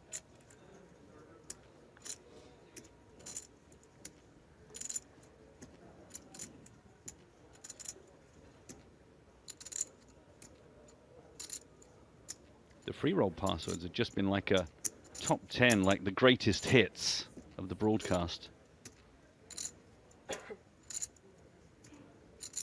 Interesting. Continuation bet of 425,000. Relatively small. Third of the pot. Yeah, I was going to say it could be one of those lovely situations where your opponent thinks it's just a standard continuation, but Christian Harder has hit better. Well, gently calls with ace high. 8 of diamonds on the turn. Guess Michael still has 2 live cards. Could improve with an ace or a queen on the river, assuming we get to the river. So Christian Harder took the betting lead pre-flop with a 3-bet. Continued flop, does not barrel turn.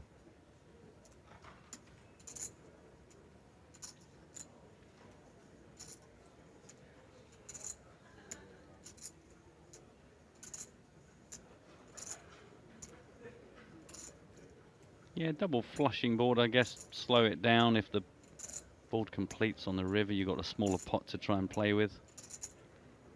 Meanwhile, ace is full. Gives you credit, Matt, for your Blackadder Lord Flashheart reference. Love and miss Rick Mail. Was Rick one of those we lost during 2016? No, he was a few years ago, I think now. Sadly, at least a good couple of years, if not 3. So check on the turn. Board pairs on the river. I think Christian goes for value here. No, he checks. Check to showdown. Well, it's not an insignificant pot, 2 million. And that will see Christian Harder move back to the 7.5 million mark. 7.6 million if you want to be precise. I would rather be. 95 big blinds. Yeah, interesting there, but I guess the ball's dangerous enough and somebody comes back over the top of you, you'd hate it, wouldn't you? Well, we caught up with Christian in the break and asked him how he felt the first level went. Yeah, it was a good start. I won 10s versus ace king, which, you know, it's always nice to eliminate someone and win a decent sized pot. Besides that, I've lost a few small pots, so I haven't like made that many chips, but overall I made a little bit and there's 5 left, so it was a good first level. I would say Cliff and Michael Gentili. Mike has a lot of chips and he's a good player, and obviously Cliff is a great player with a ton of experience. He's short, but won double and he's really dangerous. Not quite. I mean, I knew I was gonna play fairly aggressive, but nothing crazy, and probably I'm going as planned. Probably is how I want, how many percentage of hands I want to play or whatever. But it just depends. I mean, sometimes you get good cards, sometimes you get bad cards. You can't force it. It'd be awesome just to win a major title. I've never won one. Win the first championship event at PokerStars. So hope I can take it down. Christian Harder currently in control of this 5-handed final table. Very quickly, Kevin asks, how do I find the free roll on Stars? I can't see it anywhere. You can search free rolls, but also you can search PokerStars Space TV. And I think I'm right in saying, Matt, you've got to make sure filters are switched off. Yeah, in fact, and even easier is just TV. If you just search for TV, it comes up. So you don't even have to put that much in. Great. And yes, absolutely make sure all of your filters are off. Otherwise, funky things happen. And be quick, Kevin, because I think we're up to 27,000 players now, only 3,000 seats left.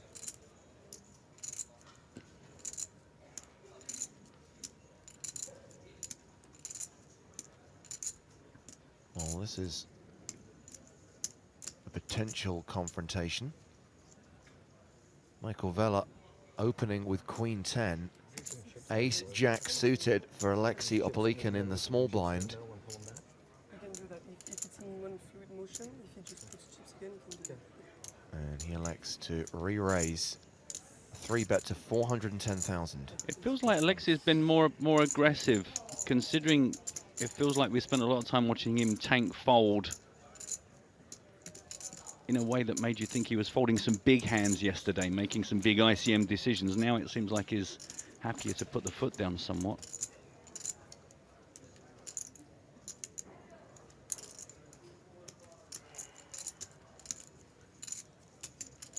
You know I'm going to know what that hand is in a little while. Bit of dramatics. I don't think there's any chance he's going to call this.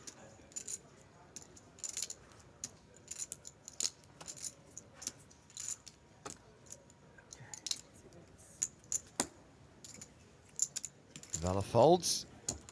Opolykin chips up to 5.4 million. We should point out, by the way, that Opolykin has now moved into second position on the leaderboard.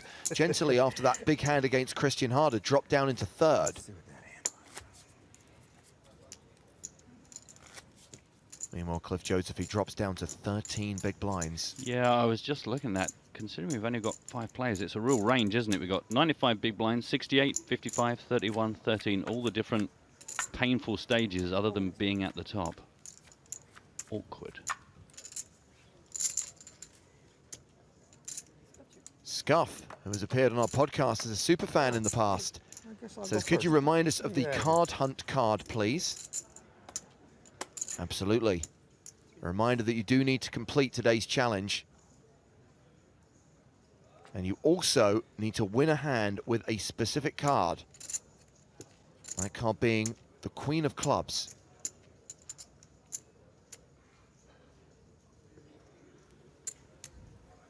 So remember, whilst completing today's card hunt puzzle window, win a hand with the Queen of Clubs, and that makes you eligible to enter the contest. Hand 21 is underway. Ace-10 of diamonds for Opolykin. He raises the button. King-Queen suited for Michael Gently in the big blind. As we welcome our first guest commentator of the day to the booth from Team Pro Online. Kevin Martin's with us on PokerStars TV. Hello, gentlemen. Good to see you guys again. How are you? All right, I remember you. I remember you from the TV when that other chap beat you. Unbelievable. So rude of him. Yes, when I got second place. Feels bad, man. Well, we have a situation where it's top pair versus second pair. Action goes check, check. Bit cagey. 9 on the turn.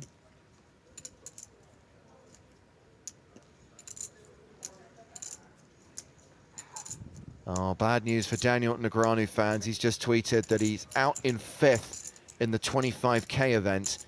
A reminder that if you want to follow the high roller, the PokerStars blog team are providing live updates at PokerStarsblog.com. But Daniel, sadly, will not be winning that trophy here in the Bahamas. Out in 5th.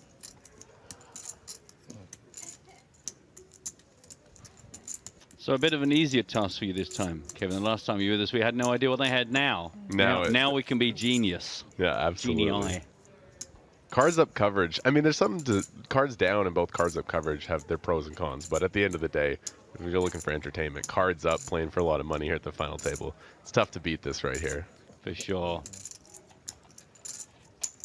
Down to the last 5 out of a field of over 700, you know that this is going to be a treat. So the delayed C-bet of 200,000 called by Gently. So the question is Ace-10 here going to get some extra money on the river?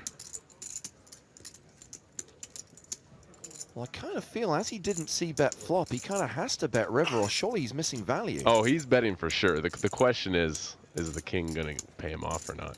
Has to bet here, right?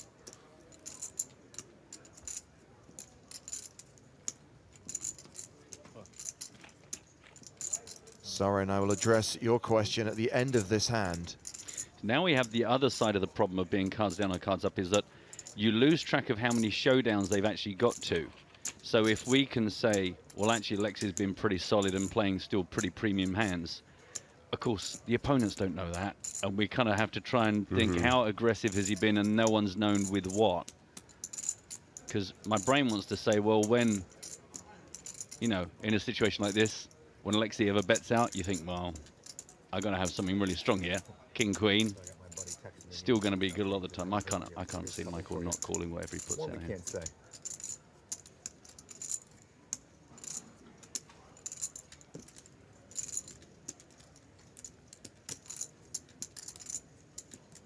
Why is he taking this long, Kevin? He must be thinking of a bet size, right? I hope so. There we go. So there's 870,000 in the middle. 430,000, roughly half pot from Opelican.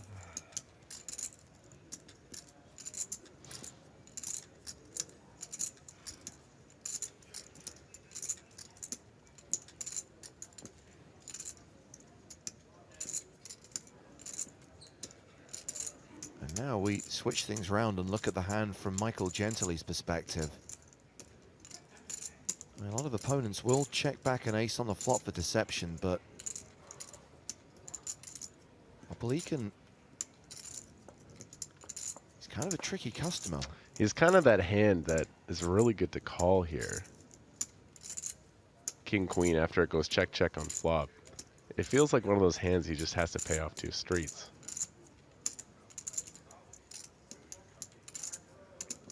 And that will be frustrating because we just saw him lose a pretty big pot to Christian Harder. He loses this one as well and pays off this bet on the river. He'll drop below the 50 big blind mark.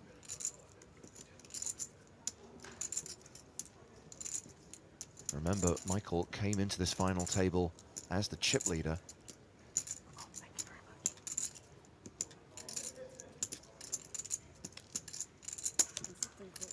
He has called. Yep. Gets the bad news. Which is he loses the pot, but I think that the check call is a perfectly fine thing to do with King, Queen. We don't want to be results oriented. So Opelican chips up to 80 bigs. Christian Harder still leads with a 95 big blind stack. So Michael came in as the chip leader, correct?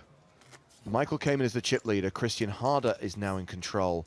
Michael's dropped down to 45 bigs. Details are on screen right now, by the way, about the next live event on the PokerStars schedule. The PokerStars Festival London at the Hippodrome runs the 22nd to the 29th of January. And we were talking yesterday, Matt, about the fun stuff planned, like the party at Lola's. Yeah. And one of the side events may attract Mr. Broughton if he's free for a couple of days. Yeah, the old deep stack, 275 quid. Might have a little tickle of that if I can get down there. I said I'd answer Soren's question on Twitter. Reminder, the hashtag is PokerStars TV. If you want to ask Kevin Martin a question, for example. Soren says, what happened with the stream delay?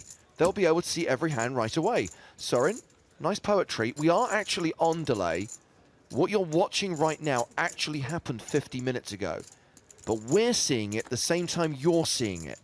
So the video, the graphics, all of that's been delayed, but our commentary is live. It's in real time as you're hearing us speak these words. And that's how we're able to read your tweets.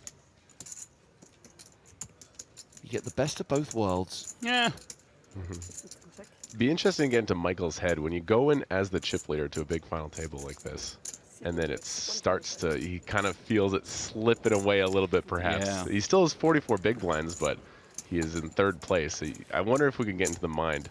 I mean, that's the thing. Cliff came in saying, you know, no expectations on the short stack. I'm meant to go out next.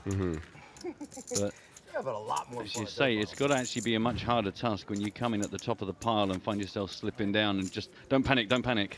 Well, look at that. We can see he's lost 2.6 million since the start of the day.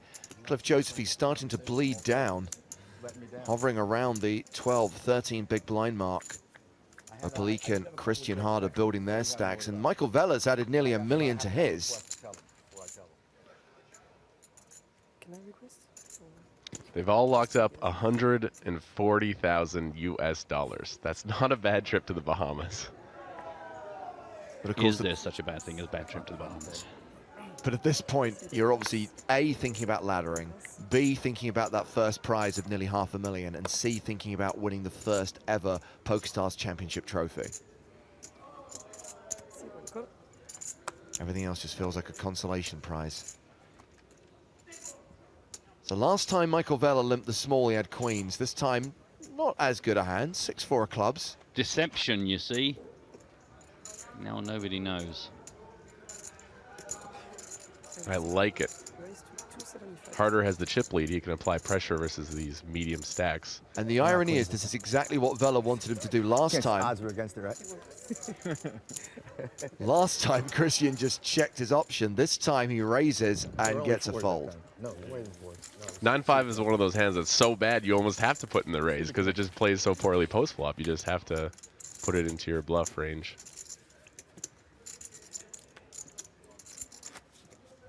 So we're 30 minutes into level 28 of the main event. And we currently have Elise dealing the feature table. And you might remember we mentioned yesterday there is an article on the PokerStars blog about Elise. Lee H. Jones discovered her hidden talent as a ukulele player. There's a lovely video of her playing George Harrison's While My Guitar Gently Weeps. One of my favorite songs, beautifully rendered. She's a sweetheart. I have a little bit of a crush on her. We all do, don't worry. Yeah.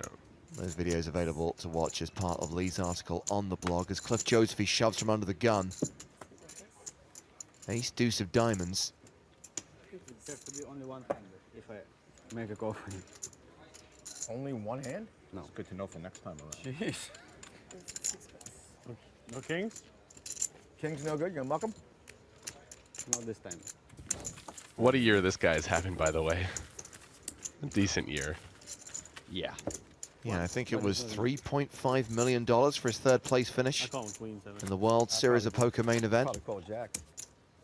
Guaranteed a 6-figure score here today. Jack's would be a good call. He's just running hot in life. It's just that's amazing. It's got to feel good. Oh, yeah.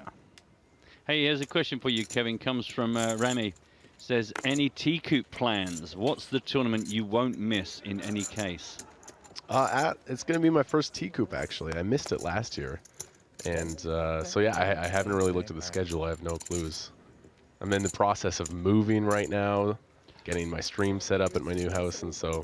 Look, no one cares about your real life. Just stream. Exactly. Right? You got somewhere to go, don't. Yeah, you got some appointment. No, I'm sorry. That's what you have. That's the deal you've made now. You've dealt with the devil, and now you've got to be streaming 24/7. I mean, the big streamers just do it 6-7 days a week. I don't know how Jason Somerville does this. He's just a robot, I think. But you kind of have to be there.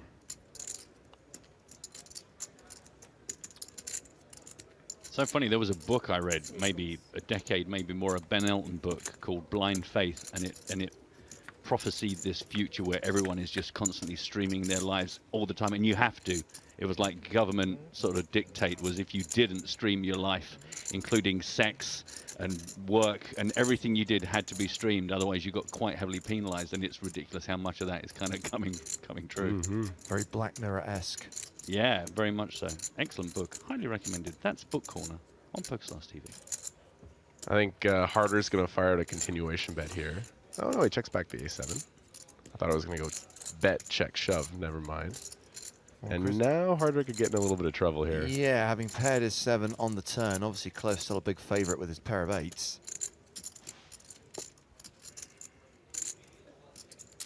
Quick question to you, Kevin, from Rane on Twitter. Any T-Coop plans? What's the tournament you won't miss in any case? We've just had a 5-minute conversation I'm about sorry. Yeah. My Twitter client updates about 5 minutes after Sorry. yours.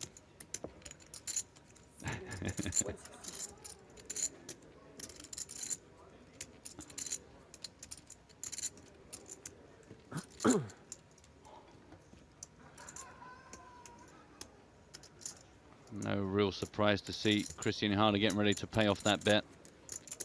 River's going to be interesting. Yeah. Oh. Well, that wraps it up, but makes things look certainly way scarier. If only there were more cards to come, Christian could just keep on betting. Keep on calling. But this one is a lock for Cliff. Well, does Cliff value? No, he goes for the check, and I actually really like it. In this specific hand, he didn't get value, but I think a lot of time Harder's going to have a lot of bluffs on that river when Cliff checks. So giving the big stack a chance to, you know, push his weight around, I really like him checking that top end of the straight there. Well, Cliff spent the first 30 minutes of this level in the danger zone. He's now got himself up to a 20 big blind stack. Christian Harder still playing a very healthy, very comfortable, very dominant 90 big blinds.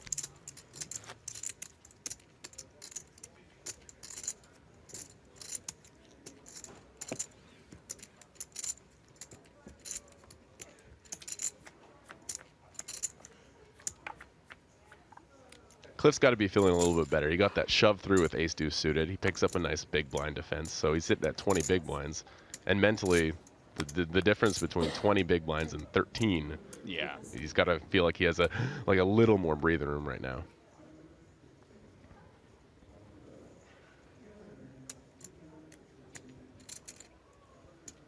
Ace-6 suited for Alexei Opelikin.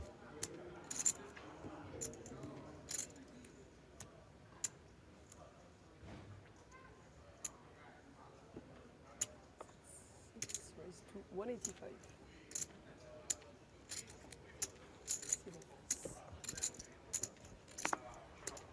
When are you home again? When are you streaming? What's the next Tomorrow. stream? All right. I mean, I'm on the plane tomorrow. I'm off to Vancouver, Canada.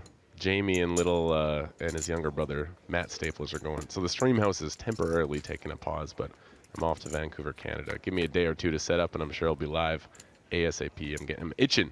You stay away from the stream for a little while, and you just get that itch that you have to fulfill. So I'm going to be really excited to be back. You'll be down to 200 viewers, maybe 20. I mean, you know, they're fickle. They would have wandered off like cats. There's no loyalty out there on the Twitch streets. No, I have a really cool community. I have some very loyal people that I really appreciate.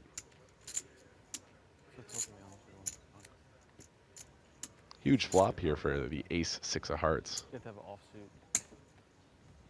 Jack 9 off. He continues, and Michael Gently quickly folds, having not connected in any way. And the free roll is full. That's it. Half an hour to go until it kicks off. Oh, I didn't get in.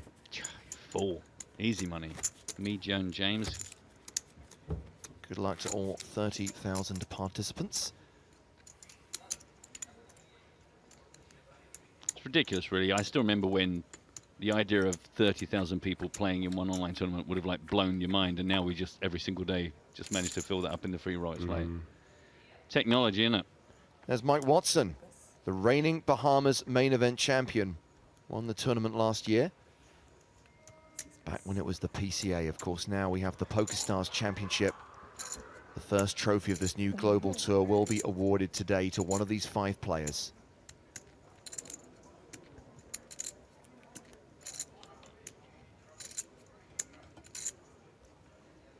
Oh, Cliff Josephy. Right, he's going to make use of those chips. He's been patient. Now he's going to actually put them to task. Raises to 180,000, just has the big blind to get through. How wide does Michael Vella defend? That wide. Almost everything is what he's saying when he defends the Jack 3. Oh, check dark. Oh, check dark, love it. I don't know how many of these we've had when we've been down to the last 5 of the main event. How many check in the darks we see?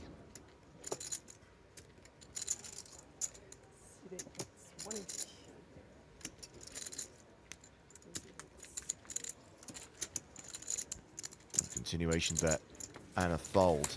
Just before we bid adieu to Kevin Martin, we have a quick Bahamas flashback for you. Earlier on this afternoon, here is the moment that Bryn Kenny busted the 25K high roller in 9th place, adding $90,000 to his vast Bahamas fortunes. 12 cashes here, worth a total of $5.5 million. Wow. Another great result for Bryn at this venue.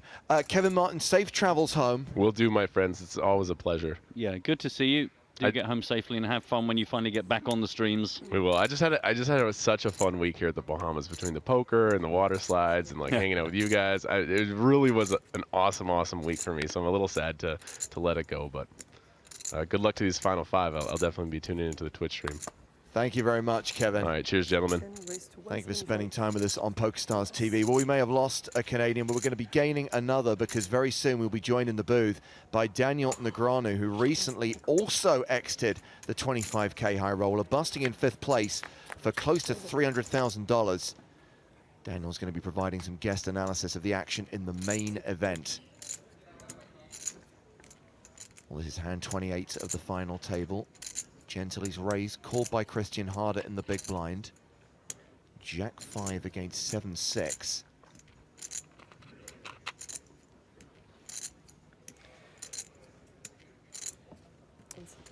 Check, check.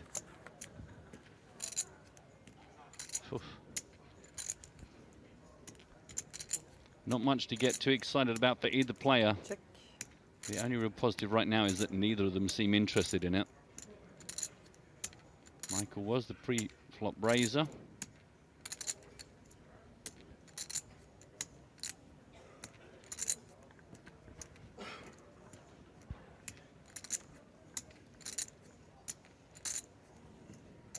No delayed c-bet. Well, Gently pairs his 5 on the river. That gives him showdown value.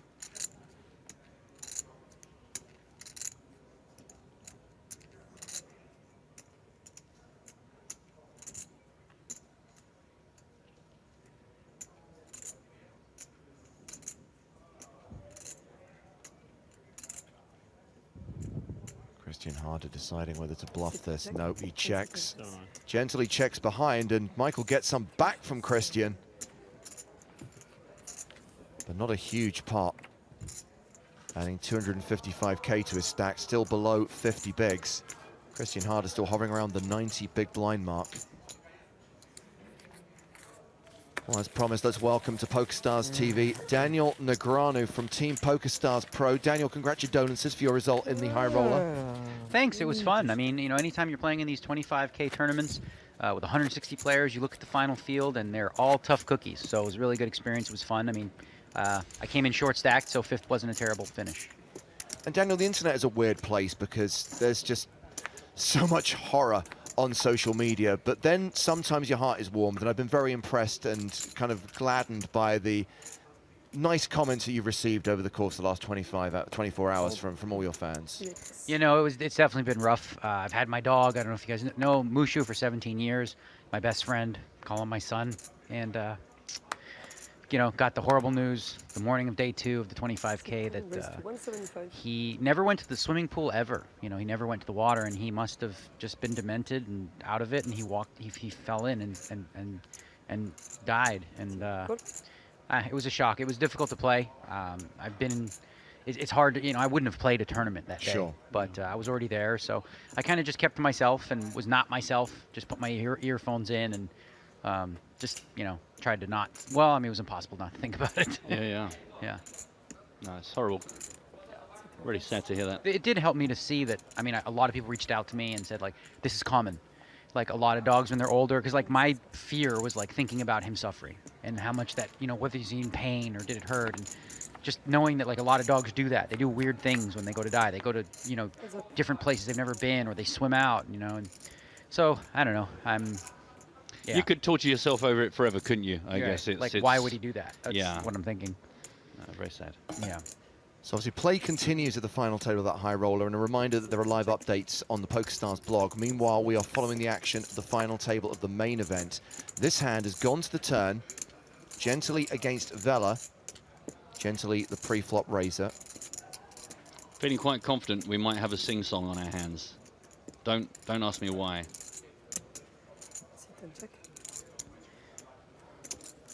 So King 7 offsuit, not exactly a premium hand. I mean, you want to play more hands on the button typically, but that's definitely stretching it.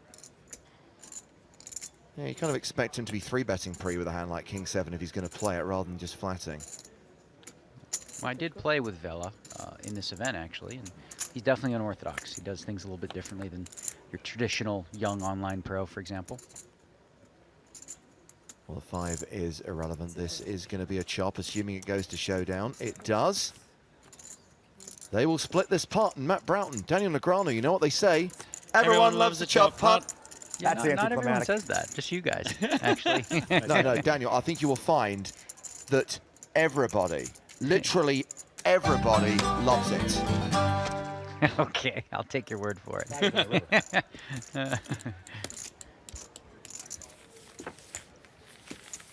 Hey, it's better than losing, right? True. Good. I was ahead the whole time with that 7. Yes, you are. So Mike Avella has been entertaining us for the last few days, Daniel, with some of his jokes. I say some of his jokes, he's got 3. And we've heard them all at least twice. But he's an entertaining character. Love the way he's turned out for the final table today with the shirt and hat. And of course, looking to add to his list of results. He took down a WPT a few years back.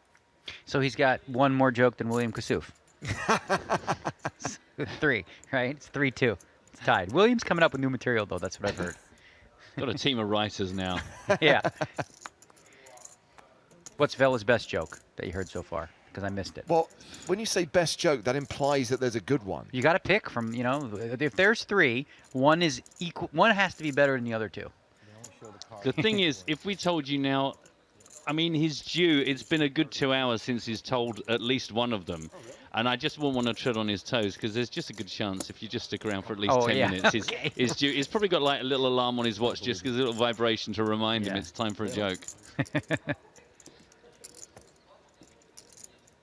I've only seen one of Opalikan's cards here. We know he's raising small to big with a 7.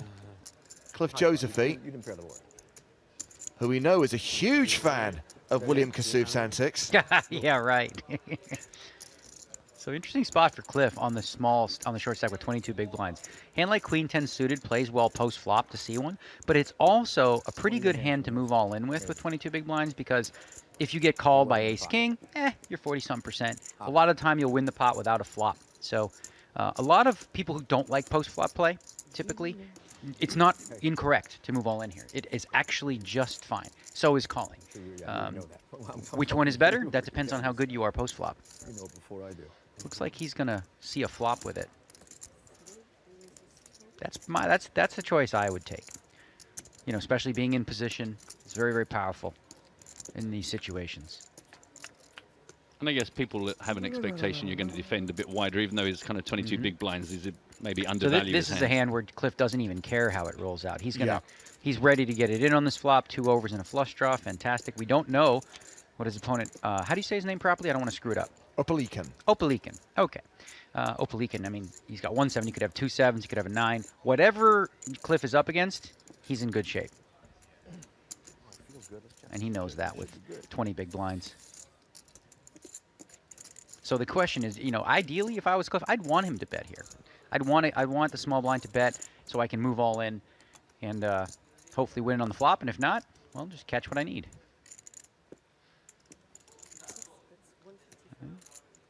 Continuation bet from Opalikan of 155,000. So Cliff is quickly grabbing a call. I'd be surprised. I'd be really surprised to see Cliff just call. I'm very, very surprised by this move.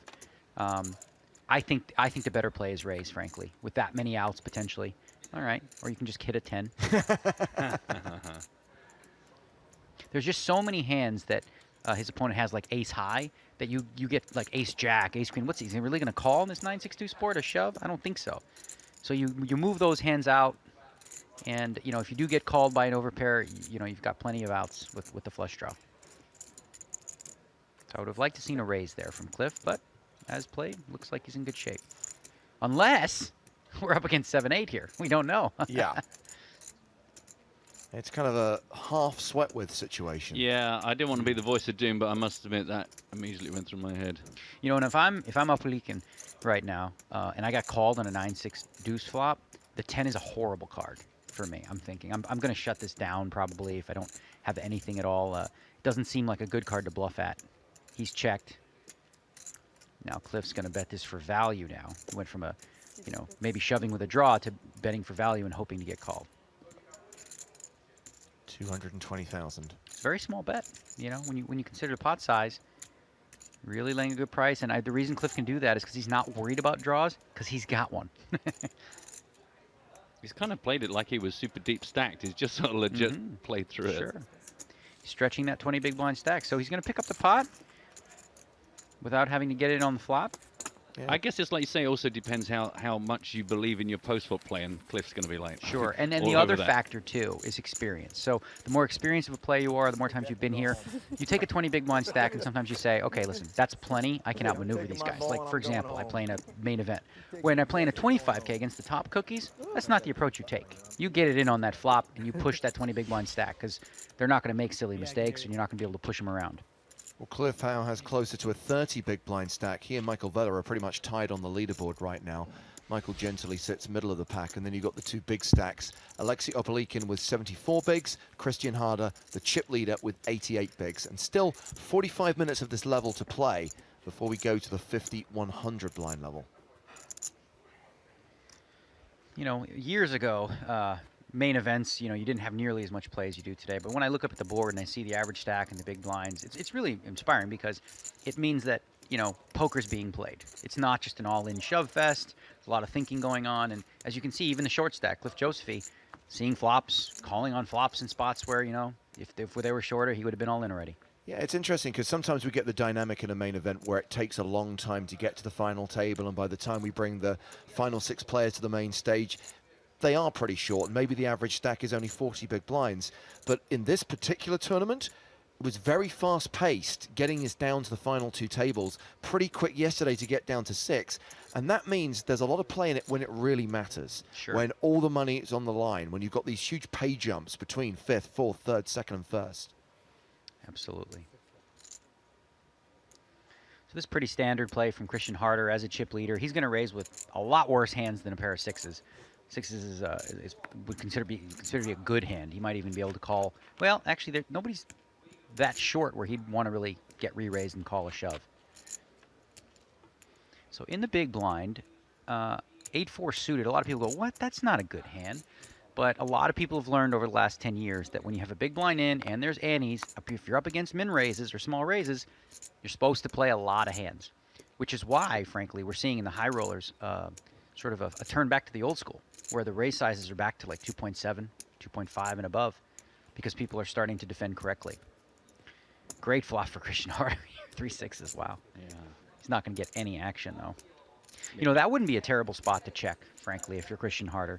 Obviously, you're hoping to bet to get check raised, but, you know, if your opponent has a king, you're going to get value anyway. What you'd like to have happen is if he does have 10-8 or 10-9, let him make a pair. He can't win anyway, so I think if I was Christian there, I want to throw some checks in. Maybe he does sometimes. I would have probably liked to see a check, maybe. As fishy as that may look. Yeah, I guess if ever there's a time to feel invincible, then flopping the on a sixes. king 6-2 rainbow Yeah. flop. I Yeah, mean, that's about as safe as it gets. yeah, if your opponent does have, you know, queen jack or something like that, you want him to flop something, turn something. But betting is never, you know, again, like you can look at situations and say the only mistake there would have been him just folding, right? Like I fold. But betting is fine, checking is fine, and that's what makes poker interesting, is that there's not just one rule in terms of there's only one profitable way to play a hand. Again, he's coming in with a6 suited. Totally standard now for him to use his chip advantage to push the envelope a little bit, put some pressure on his opponents who may be trying to ladder up the pay scale. And forward, good buddy. Raise and take it. Easy peasy. Yeah. I mean, it's hard to defend against a guy who you know, like, has enough chips to play with you, so you don't want to make something, it's a move that's too silly and take yourself out of moving up the prize pool. Right now, we see Michael Vella and Cliff Josephy basically tied in terms of big blinds right now with 27. That's still a decent-sized stack. Yeah, this is the second time Christian Harder has made the final table of the main event here in the Bahamas. He's close friends with Tony Gregg, who, of course, has finaled this event 3 times and finished second twice. Couple of the good kids in poker. There's a lot of really great young kids in the game today. Call them, you know, young ambassadors, if you will. They're doing a lot to try to promote the game on social media, on Twitch. Of course, we have, you know, Jason Somerville and and Jamie Staples on our Twitch, and then of course the blogs, the Jake Cody blogs, are really interesting. Yeah. You know, a sort of a Really good. a real deep look into what it's like to be a professional poker player. I think people will find those interesting. You can find those on Jake Cody YouTube, I believe. The world has changed. Right? That is very true, Daniel. So these cards are not good. A 4 and a 3 offsuit. So he's raising to 215, trying to go right at the heart of Christian Harder. It's really strange. It's really hard to get a handle on Michael. Like sometimes he limps in with junk, limps in with big hands, and now this. I don't know if we've seen much of this. And I don't mind that. If that's what he's been doing, there's some merit to, like, you know, mixing up your play where you're dancing a little bit. 4-3 offsuit may not be the best kind of a hand to do this with, but we'll see what Harder does. I guess he's just got an impossible position with Christian sitting to his left. It's like, well, how tight can you be? How creative do you? The problem with raising is that, look, so Christian's calling almost always. Now, instead of that, he's actually 3-betting. He's putting the pedal to the metal. I'm going to find out what that hand is, right? I mean, that's the thing is, I mean, it is. I know it's just a horrible spot for Michael. Is whatever you do, you've just got this mountain to get through. Well, as you know, he called him a bully, and he's right. You know, Christian is bullying him a little bit because he's got the chips to do so. Like the off the river. I know you saw that. Definitely in command, Christian Harder. That's 3 in a row, I believe. You weren't kidding me.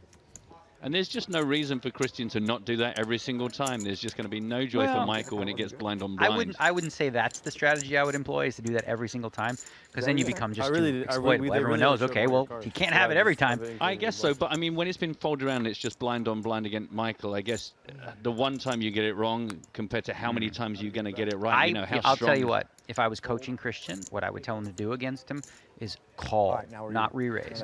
Call and see flops, because you're going to have position throughout, and there's a good chance, since you're a professional player, you'll be able to outmaneuver him and gain value that way. And it's also safer. Yeah. You know? I guess with a hand like 8-deuce, it doesn't really play well post-flop, so 3-betting's fine. One of the things I learned when I was being coached by, you know, Tom Marchese for a little bit is how the importance of being, what's the word is called, polarized when you 3-bet. So either you're really, really good stuff, or you're really, really bad stuff. Right. And then the stuff in the middle, those are hands you can just see a flop with. Yeah, the stuff you know is just going to be no good after the flop. That's when to start putting the foot down. Even a hand like ace-4 offsuit, that's not easy to play post-flop. Oh, ace-deuce is when you flop deuce-7. Man, run better, why don't you, Christian? Wow. Oh, we got a flush draw now. Yeah, it goes from 3% to 16%. A little bit of incentive. Fireworks. He's checked again, so Christian's laying the trap twice now. Check the flop and the turn. And I would imagine he's going to get a bet here from Opalikin. Yeah, it's good to send one to you in the mail, but now Just a small bet. Yeah, 210,000 in the middle.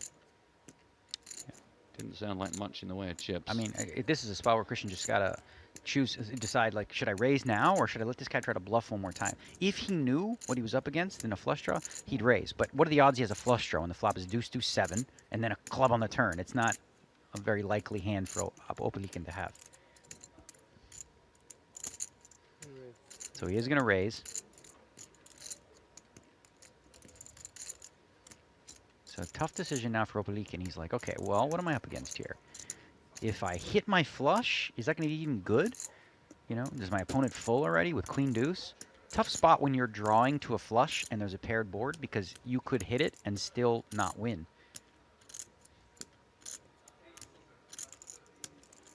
You know, this is a hand that Opalikin can turn into a bluff potentially and say, listen, I've got a deuce, I'm going to re-raise you, but like Christian actually has one. And it's never a good idea to try to represent the hand that your opponent has. Right, make a note of that at home, everyone. Yeah. Did you hear that? Yeah. Okay, that's one of the big ones. Let's remember that. I did that in the 100K. Yeah, I was like, ooh, he'll think I have 9-10 here. I'm all in for the nut straight. And he had the nut straight. So good hand, David Peters. Yeah. Well, see, that's an interesting situation where he bet the turn with the draw, right? He could have taken the free card, and a lot of people might be thinking like, wow, why didn't he just check back? Well, you want to be aggressive in these spots, and you get check raised there, it's rarely going to be a bluff. So tough spot for him. You can lay it. I thought you just meant in general. You can Christian Harder is closing in on the 8 million mark. He's up 2 million on the day. Opalikin also on a major upswing. The same cannot be said for Michael Gentily, though, down nearly 3 million chips. But everyone else has added to their stack. Only one elimination so far. Rasmus Glaisel went during the first level. You're just ganging up on the Canadian, huh? Everybody winning and he's losing since the last check-in. Canadian won last year. We like to send the trophy down to different parts of the world. Yeah. So now this is a hand that's fine to raise with when you're playing five-handed. It plays relatively well post-flop. It's not the best hand in the deck. You don't obviously want to be 3-bet, but if you're in late position and you have this hand, you should be raising. You should be opening. This is a tough one, really tough one to play in the small blind. Small pairs, right? You call. If you're not deep enough, seeing a flop is tough because almost every flop's going to have 3 overcards to it. You could go ahead and be aggressive with it and raise. The problem with the raising is if your opponent moves all in, he may do that with ace-king and ace-queen, and if you fold, you're making a grave mistake from a mathematical perspective. So with his stack, I'd say that they're probably not deep enough because Vela's down to 22 blinds, but looks like he is going to call. And the problem with calling as well is you bring in the big blind. And Josephy's not going anywhere with ace-jack. Question is he going to re-raise or just call?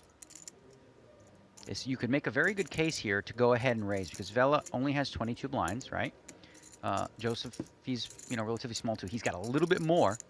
This might be the spot that he looks at and says, okay, all of it, boys. And you couldn't blame him for that. It wouldn't be a mistake. You got to assume the small blind, Opalikin, is pretty much never going to call. If he had a really strong hand, he'd re-raise. Yep, an all-in from Josephy. So he shoves. And Vela acting now because he's never calling here. How Oh, boy. Here we go. Here we go. I'm going to go on tilt. This drives me nuts. How much? What do you care how much? Too much. How about that? Okay. Wish I could blow on my thumb, make my hat go up. Was that one of his jokes? Okay. That was like a recurring one? First time we've heard that one. All but right. all the others are on the kind of same level. Okay. Fresh material for the final day. Yeah. All right. So this is acting. He's trying to get in where these Goodfellas updates too. really hurt you.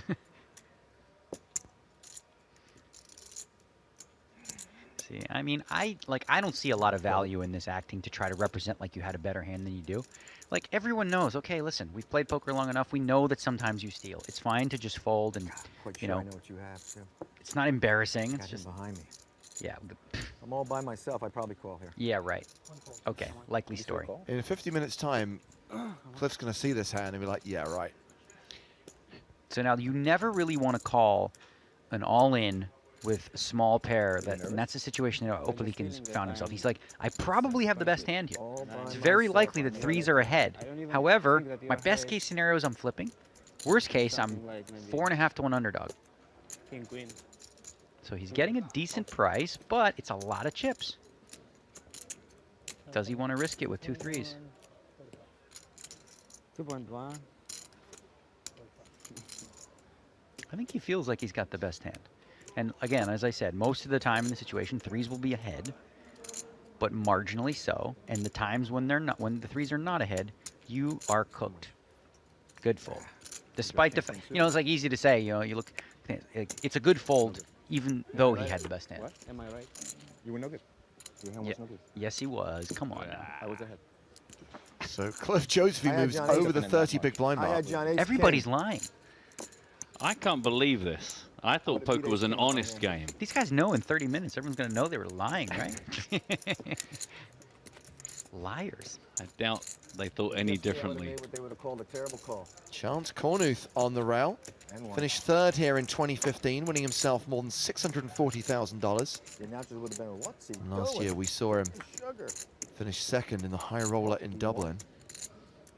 Like that Eddie Murphy joke. Yeah, Chance, another good player, has a unique style. He's a little bit of a throwback in terms of, looking for reads and stuff. A lot of the young guys focus on the math and the nuances of the fundamentals and game theory.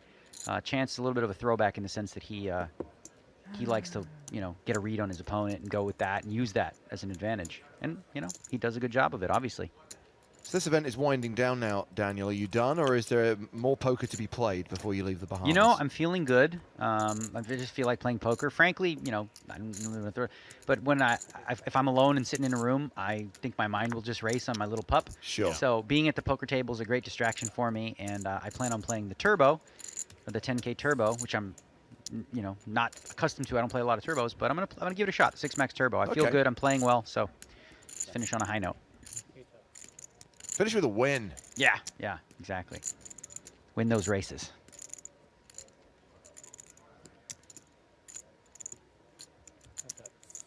It's funny, that kid who knocked you out of the main event, the guy who cracked your ace-king with ace-6, he became our spin-and-go killer because this qualifier just kept knocking people out left, right, and center. But sadly, did not make it to the late stages of this tournament. We had a few of the spin-and-go guys who made the money. Yeah, that's great. I think spin and goes are in those types of formats for getting people into these main events is really beneficial. I think we had over 130 players. Yeah. Some of these players got in for as little as $10, you know, and many of them have never played a live event. I did a Q&A the morning before and kind of tried to prep these guys, get them mentally prepared, and you know, it's exciting, and that's what poker should be all about. Like these dream-making opportunities for people who can turn $10 into $500,000 or $1 million. Yeah, it's weird. I mean, it's almost like a flashback, and we spoke about this before, as Cliff Josephy improves the trips on the river, but is not going to get paid off. Back in the day, when you used to have online qualifiers, I'm thinking like 2005, 2006, like at the World Series, for example, they would have like tutorials to show people how to handle their chips and how to play a live tournament. And we kind of stopped doing that over the years because it became the fact that every single online qualifier was actually a very proficient player. And now, with the spin and go promotions, we are getting people, as you say, Daniel, who have never played a live poker tournament before, coming to these major events, these 5K buy-ins. And you know what? Spin and goes, they're meant to be fun, right? They're fast-paced. They take like 10 minutes. They're for the recreational player. It's not necessarily something that, you know, top pros are going to grind and try to make a living out, which they may do in cash games or tournaments. But it's a great addition to the poker community because it brings people in such a way where, like, hey, listen, I've got 10 minutes, I want to play. A lot of guys, we have amazing tournaments every Sunday, right? This huge, like, and of course they're in the W Coop and Scoop, but this is for serious players, right? Because these tournaments take 12 hours, you know, sometimes 2-day events. A lot of people have 10, 15 minutes to kill, and they'll do that with a spin and go or beat the clock or, you know, KO poker, some of the more fun innovations. And I think that just makes a lot of sense going forward to bring in new people that are not necessarily wanting to play 15 hours a day.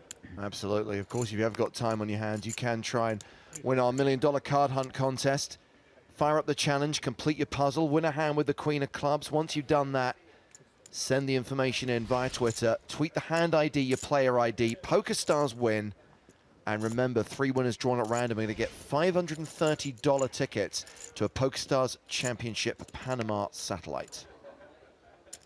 She has amnesia. How much are you playing, Mike? So one of the new exciting stops on the tour is Panama. Yes. Yeah, it should be interesting. It's, you know, I think it's a really good location. Obviously, poker's been booming in Latin America last 4 or 5 years, so you can expect a good local contingent, people traveling to that one. It should be a good one. Yeah, we're all going to be down there covering the last 5 days of the main event. I think, certainly for me, it'll probably be the furthest south I've ever been in the world. Yeah, exciting to get some new stops. Well, that was blind on blind, gently shoved on Vela. That was actually quite interesting. Yeah, I mean, all in from the small blind because, of course, Vela's on a 20-blind stack. He shoves with ace-10, and then Vela folds the ace-5. A little surprising from both players. I thought Gentili might want to get a little action with a raise there, but nothing wrong with moving all in. Maybe a little too deep partially, but still a good disciplined fold with ace-5. You know, if your small blind keeps going all in every hand and you keep folding ace-5, that could be a problem long term. By the way, if you're thinking of heading down to Panama, details on the screen right now. 10th to the 20th of March is when it runs. And of course, satellites for the main event are running on PokerStars.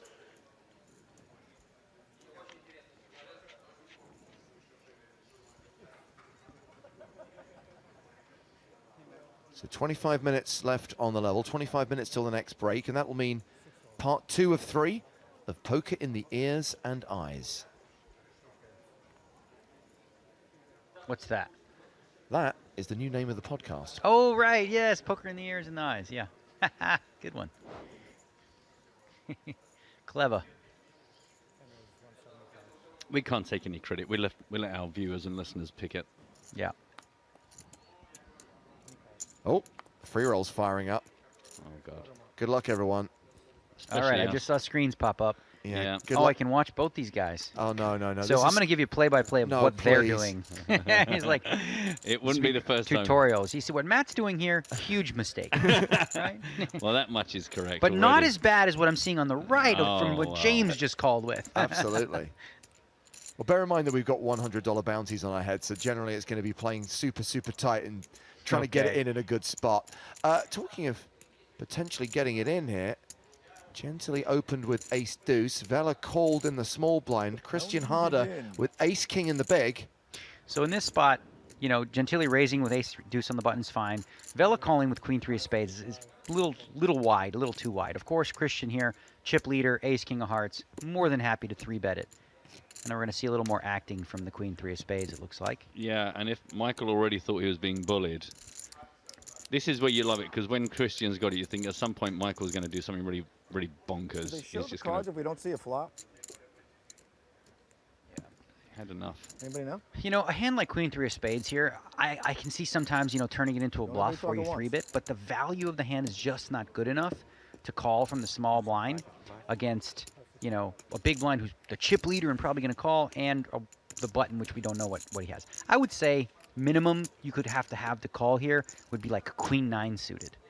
You know, queen-8, queen-7 and lower. If you want to play it, you know, and there's some merit to it, go ahead and 3-bet it. Try to win it pre-flop. Give me some guidance. What would you like me to do? Don't think he's likely to Tell help me. you here. I follow direction very well.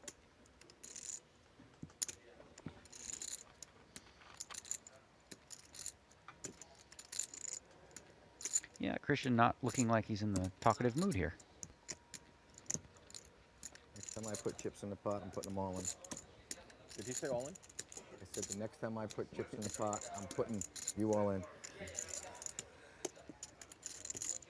So, you know, that's an interesting thing. Is like, you're talking, if you actually say the words all in, but within a sentence, that doesn't count, right? Yeah.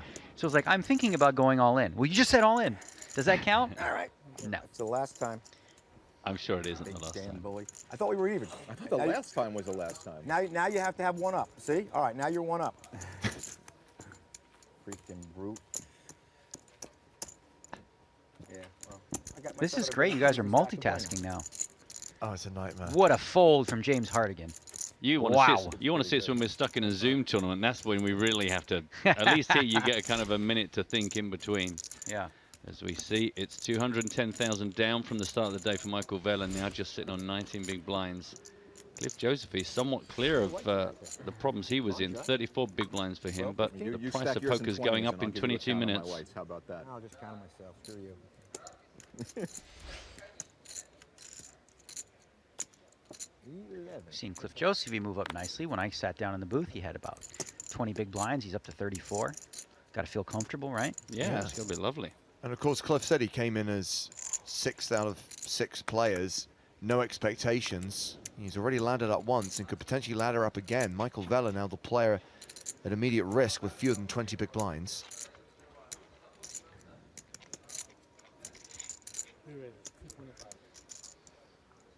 Christian Harder raising small to big with King 10 of spades.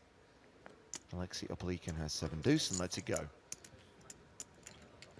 Easy game. Christian Harder, by the way, playing 8.5 million, more than 100 big blinds.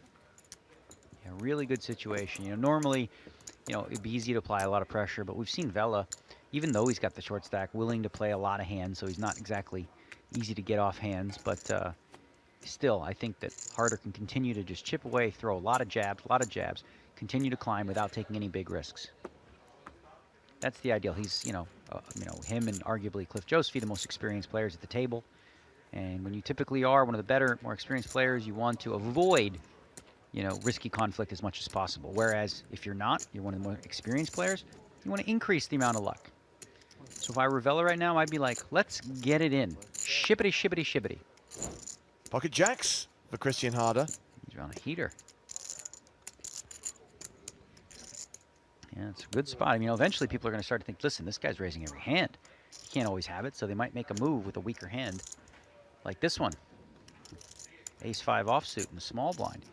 The tough spot that Opelican is in is that he's second in chips by a wide margin. So does he really want to get involved with the one guy that can bust him? From a financial perspective, you're looking at second place paying, what, $350,000? Yeah. Versus 140. So you're talking about a couple $100,000 you're putting on the line when you tangle with Christian Harder.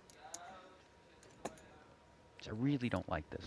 Just got to say, I really don't like flatting out of the small blind with ace-5 offsuit. This hand plays very poorly post-flop. You flop an ace, you're going to lose big pots, win small ones. Turn this into a bluff. I'd rather have a hand like 10-9 than ace-5. Okay, so he's... Oh, this is trouble. Another set for Christian Harder. Wow, but this time Opelican's got a pretty good chunk of that flop. With a jack-5-3, he's only worried about, a jack or some sort of pair that's higher than 5s, which is rare. All right, we got Christian checking back now, letting him catch up a little bit. King on the turn. Don't be surprised to see Opelican bet here. Try to protect the 5s. He's got to feel like 5s are good, unless, of course, Christian had a hand like, king-9 or something.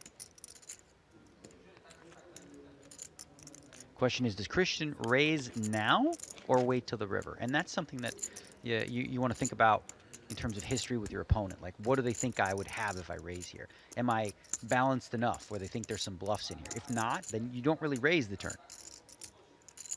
So he's checked it. And Christian obviously going to bet now. 250,000 or so.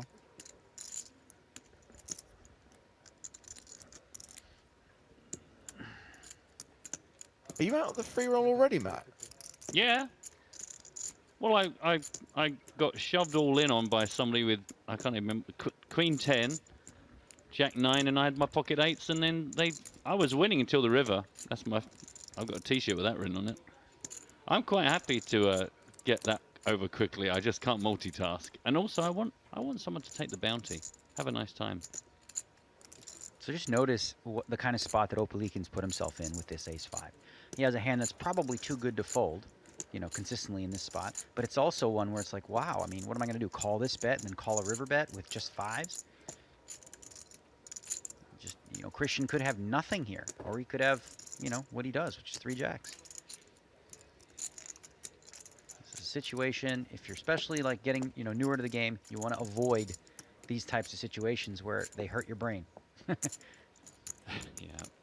Looked painful, but he let it go. See, and again, like, if you're going to play ace-5 and you flop middle pair and you're not winning that pot, you got to just throw that hand away. Let's have a flashback to 2008 when Christian Harder made the final table here. Now, this is Christian Harder. You might remember him from the final table of the PokerStars Caribbean Adventure, raising it up with ace-king. Mike McDonald's got pocket aces. Raises to 105,000. He pushes all in. Re-raise all in. And call. Insta call from Mike McDonald. Flop comes. Check, deuce, king. Now he's got 2 outs. 2 hearts in there. Turn cut is a queen. It's a heart. Oh, and it's a queen. That gives Christian the 10s as well. The river card. Okay, no ace. Is a blank. The aces hold up. Christian Harder is the first player out at our final table here in Dortmund, and he wins himself 85,500 euros. So that was literally 1 month after he final tabled the Bahamas main event, busting in 7th place. Then makes the final table of Dortmund. That's the year Mike McDonald won it and went out in 8th. And do you know who he was backed by at the time? Timex. Cliff Josephine. Oh, nice. Yeah, it's also back then I didn't realize, it was you were like, you could be 12 and play the tournaments, right? They looked like they were 12 years old, didn't they? Mike McDonald looks so ridiculously young. Yeah. 50 pounds. My goodness. They're all grows up now. You're definitely a little heavier. And be smart. Take that shit off now. It doesn't help you.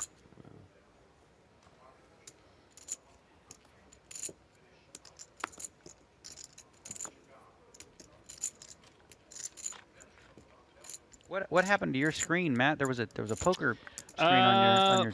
Do you know what? It's do you know? I just decided. You had a pair of eights. Maybe and this guy. Let's break this hand down. This guy Jav just actually there's not much to say. This guy went all in pre-flop. This guy went all in pre-flop, and I thought fine. Okay. Let's do this. You guys want to leave it up to me? I was the winner on the flop. I was the winner on the turn, and then. Well, let's talk about this hand waster. Okay, this is a waste of chips.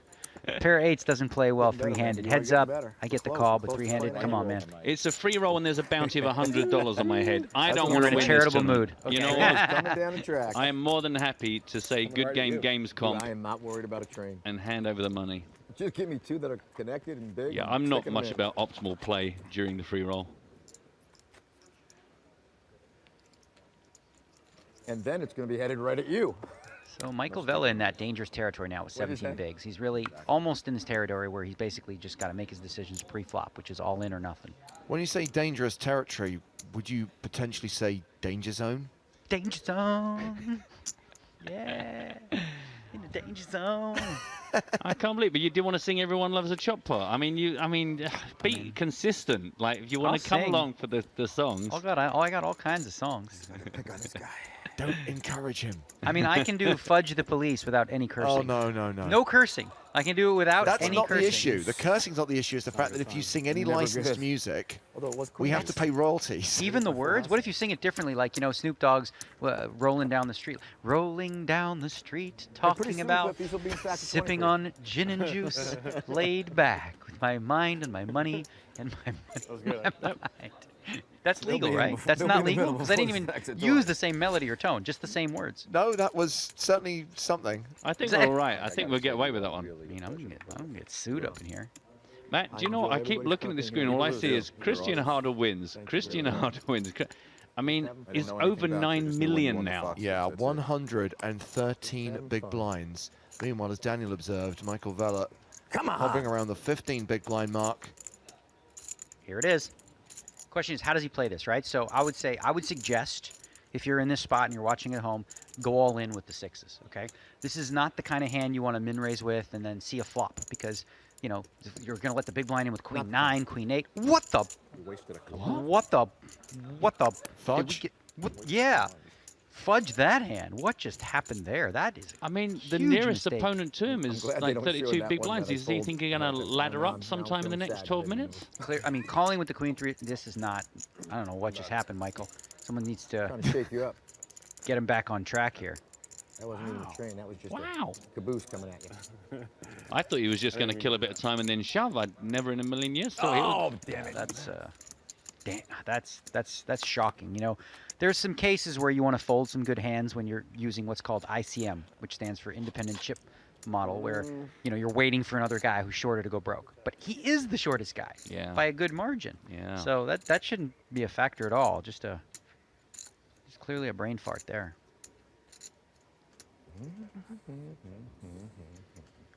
Christian putting up the white flag here, saying, "Listen, I don't need to win every single pot, and I'm not going to try to." It's important. You don't want to be a bull that's so... Oh, never mind. Now he tries to steal it. He's like, never mind. I'll take it. And obviously, we only know that Opelican has A3. Could have 2 of them. Other one could be an ace, maybe. Well, he did fold the 5s earlier. And this time it looks like he's going to make the call. You win. Yeah, you only need the 1-3. What was the other card? Just Jack. 3. Nice call. Okay, Daniel, I know you've got to get ready for the 10K event you're playing at 4 o'clock. Thank you so much for dropping by and spending some time with us in the booth. Always really appreciate your analysis, and I know the audience does. Appreciate it, guys, and good raise with this hand here in the free roll. Good job. We know who the player is in this family. Unbelievable. Can't believe it. On the air from Daniel Negreanu. Unbelievable life I live. Take care, guys. Cheers, Daniel. So still 5 players remaining. It feels like an eternity since we lost Rasmus Gleisel. 10 minutes left on the level. Christian Harder leads by a significant margin. Almost. Michael Vella, the player at risk. All right, I'm all in. Well, he didn't like the 6s. What does he like? Ace queen. I think I'd rather have been the guy that got it in with just the blinds to go with pocket sixes, but If I got to give it to somebody, I want it to be you. It's not going to be me. confirmation of the Yeah, fold. anyway. Could have won 2 in a row. I would have freaking wimp on the first one. Well, he seems to know. Hey, anybody paying attention? I raked the pot. Come on, somebody cheer. Yay! Yay! Ooh, yeehaw! Holla! You better go get an oxygen mask because you're going to hear that a lot here in the next 15 minutes.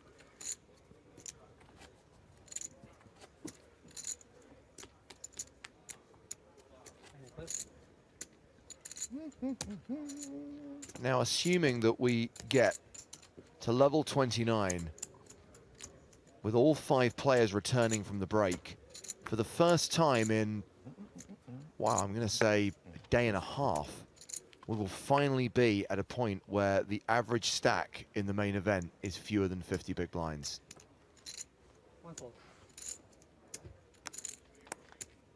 Blinds will be up to 50,000, 100,000. Of course, during the break, we will have episode 2 of Poker in the Ears and Eyes. It's the VR experience, Matt. Oh, I love this so much. I can officially tell you, viewers, that this is my most favorite moment ever in the podcasts that have ever been made. There are a few things I love more than watching James Hartigan dance around. If only we could do karaoke for you, we would, but this is the next best thing.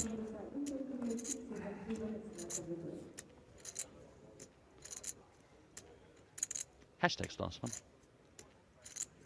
So Christian Harder has opened Queen 10 from the cutoff. Alexei Opelikin has Ace Jack on the button, considering his options. These guys are the 2 biggest stacks.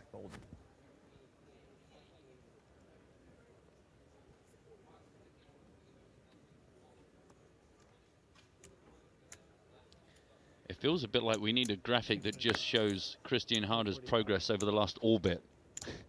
How much is just that green arrow just up and up and up. This one's going to be harder. Opelikin has 3-bet to 445k.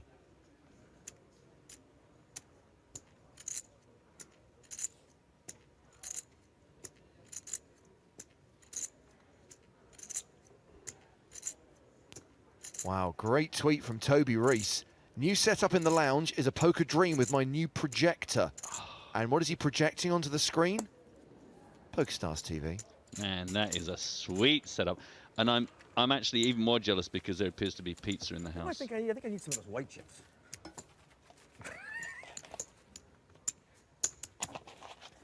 I'm on. Gosh. What I need is like 20 of them. That's what I need. Boom, bam, boom, bam. My big? Excellent. I like being the big blind. I find that very hard to believe. I think he might be losing his mind. It's getting a bit Rain Man out there. Excellent driver.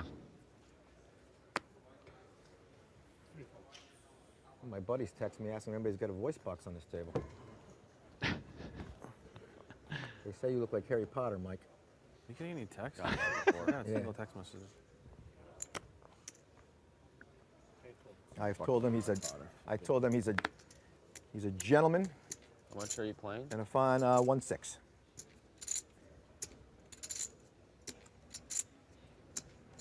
All in. One of these times I'm going to have a hand when you do that. Well, you do, King 10. Oh, it's almost this time. No, I think it is. I mean, he would be Next time behind, if I have but that hand, I'm calling. What was it? King 10. Behind. Huh? You're behind. Yeah. it's a little bit like I'm good classic from behind. classic panic play where you just are more willing to let yourself be blinded away than get it in with anything less than premium. And of course, you wait for a premium hand. I'm not even going to further that conversation. I'm leave that one right alone. And you might not get any customers. It's just too easy. All I can do is get myself in trouble if I keep going down that road. I wonder if because of this Nothing but trouble after that. I wonder if Michael could see the hand as he flipped it around and played with it, whether he could see what was being folded. Yep, next time that's about Michael, I am calling with King 10, just so you know. I'll race. King queen or king 10? King 10.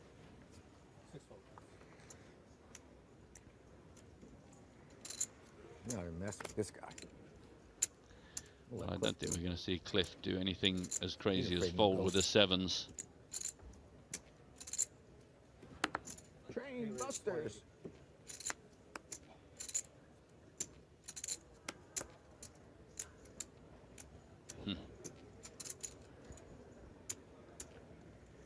Interesting situation here. Ooh.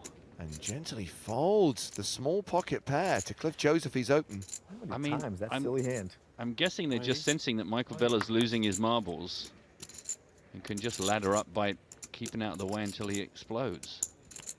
Well, Christian Harder's going to defend his big blind with Queen You want 10 that of other clubs. one back in your stack? Yeah.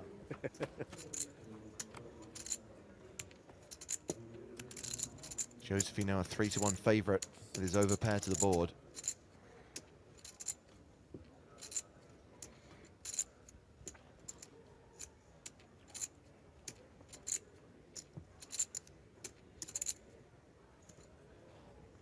Hey, bet 160.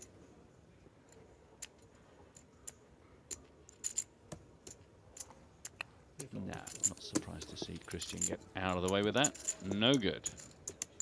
He can afford it. He has got 8.5 million chips.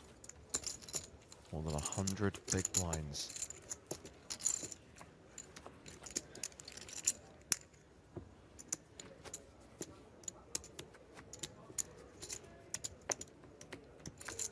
It wouldn't be too much of a stretch to see Cliff go into the break ahead of his nearest opponent, ahead of him, Michael Gentili. 2.87 playing against 2.71 for Cliff. It's been a good comeback considering he spent a lot of time sitting on the 13 big blind marker. He said he had no expectations, but it's been a good level for him. And now a good hand for him.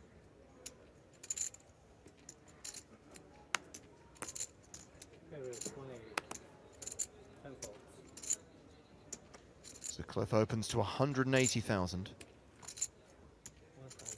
Where's the woodshed around here?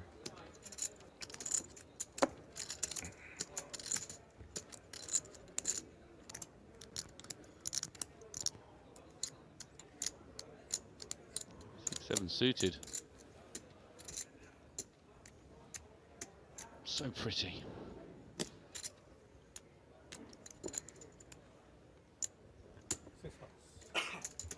Got to take a look.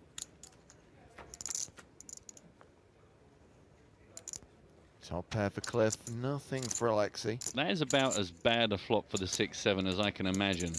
I mean, there's a few permutations, but it kind of looks a lot like that. Easy peasy. At least Alexei is not tanking when it comes to folding a hand that just simply didn't get there. 2 minutes to run on this level. 2 minutes until the next break, the next installment of the podcast.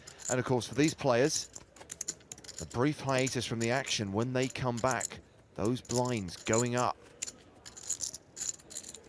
50,000, 100,000. Yeah, do feel free to get in any queries about how many blinds players have. Joe Stapleton will be back in the booth, and he's always happy to take those kind of questions when we're in one of the easy levels. His maths becomes almost just immediate. Folding, folding, folding.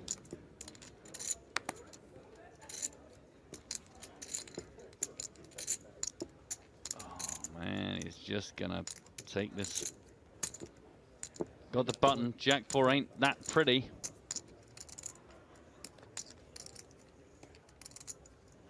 Dominates his opponent.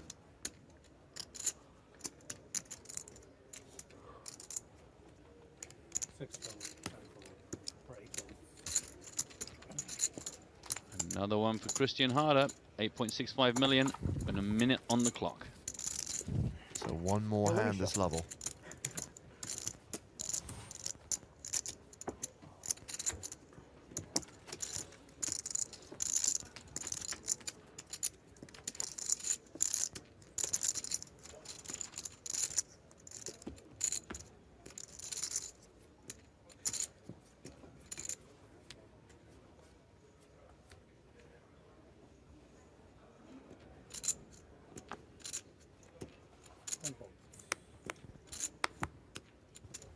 I guess Michael Vella's going to make it to the next level.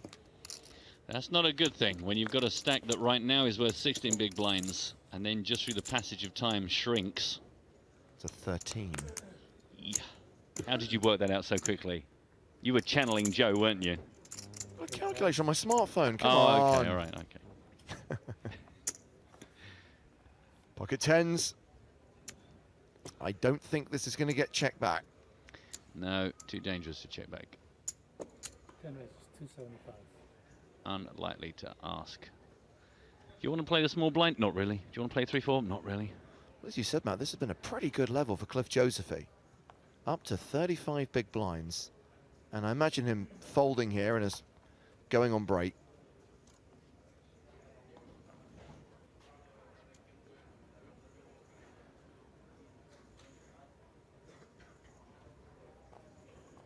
Gonna give us a bit of Michael Vella time. Maybe he's got some plan in mind. He has got a plan in mind. Oh, bad timing, considering Gentily's holding.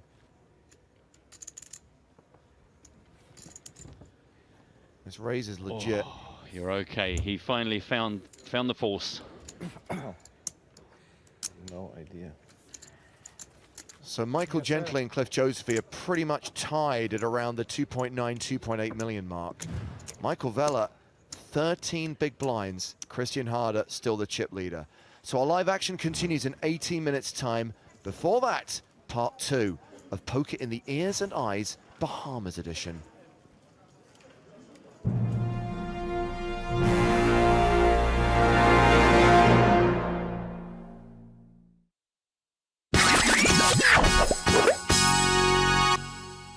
So I mentioned in the last segment that I did not have the best Christmas, and a lot of that was out of my control, but I do think that I sort of maybe deserved it. Now, you guys are familiar with this, right? Oh, God. I thought we were past this now. Didn't expect it this for a while. All together now. Fa la la la la la la la la. Now, I was trying to think of new bits we could come up with for Poker in the Ears / Eyes.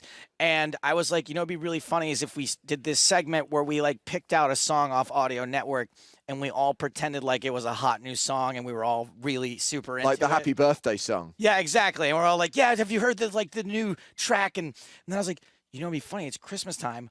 What if I took the Merry Christmas Everyone song and terrorized my family with it all Christmas long? See, the irony is that you're doing this as a bit, whereas we have numerous viewers to our live streams and TV shows who love those tracks and bombard us with requests to know where they can get hold of it. I mean, remember You Only Live Once from Monte Carlo, Oh, or Spectrums from That's Malta? what, so when Francine was like listening to the music the other day, like trying to figure out some new songs to use, I was like, it's No You Only Live Once, but I couldn't remember the name of it. So anyway, so I was like, it'd be funny is every time family, I had like 5 days of Christmas, a family was coming over day, I'm going to like whip out my laptop and play this song and very earnestly act like it's my favorite Christmas song. And You didn't do that with the Christmas tune. I did do that.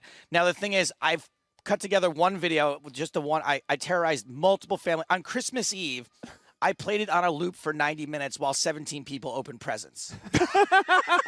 Okay, so, however, that was like a bitch to edit. So I didn't. So when you say you had a bad Christmas, this is karma biting you on the I arse. think it might have Big been karma. style. Yes, Big absolutely. style. Big time. And so I did cut together a short video of me terrorizing my mother with this song. My on. mother and my sister-in-law, who's on the couch in the other room, and I thought you guys would enjoy it. Guys, is that song I was telling you about? My favorite Christmas song. Want to hear it? Yep. What I like is that they're saying Merry Christmas, but they're saying it to everyone. If you read into that, what they're really saying is Merry Christmas to all of the people. To the whole world. We're not regardless of leaving those who anyone are out. Muslim or, yes. That's right. So, wait, well, no, we're not forcing it on Muslims either. There's this whistle solo. Huh? Do you recognize the song in the whistle solo? What do you dogs think? They're singing to dogs. It's to everyone. It's not just people. That's Jingle Bells. They found a way to work Jingle Bells into this song. Don't talk to me during the whistle solo. Should I put this on your Christmas tape? Can I put it on more than once? No. Remember what I said about songs getting stuck in my head? Uh-oh. Oh, no. A worm! Whoa. What was that? Some Crisco? No, some clotted cream. A little flying cream on Christmas. Well, you know who loves... Flying clotted cream. You know who loves Here, come here. flying clotted cream? The singers of this song. That's not it. That's the wrong thing. Might as well hit this, though.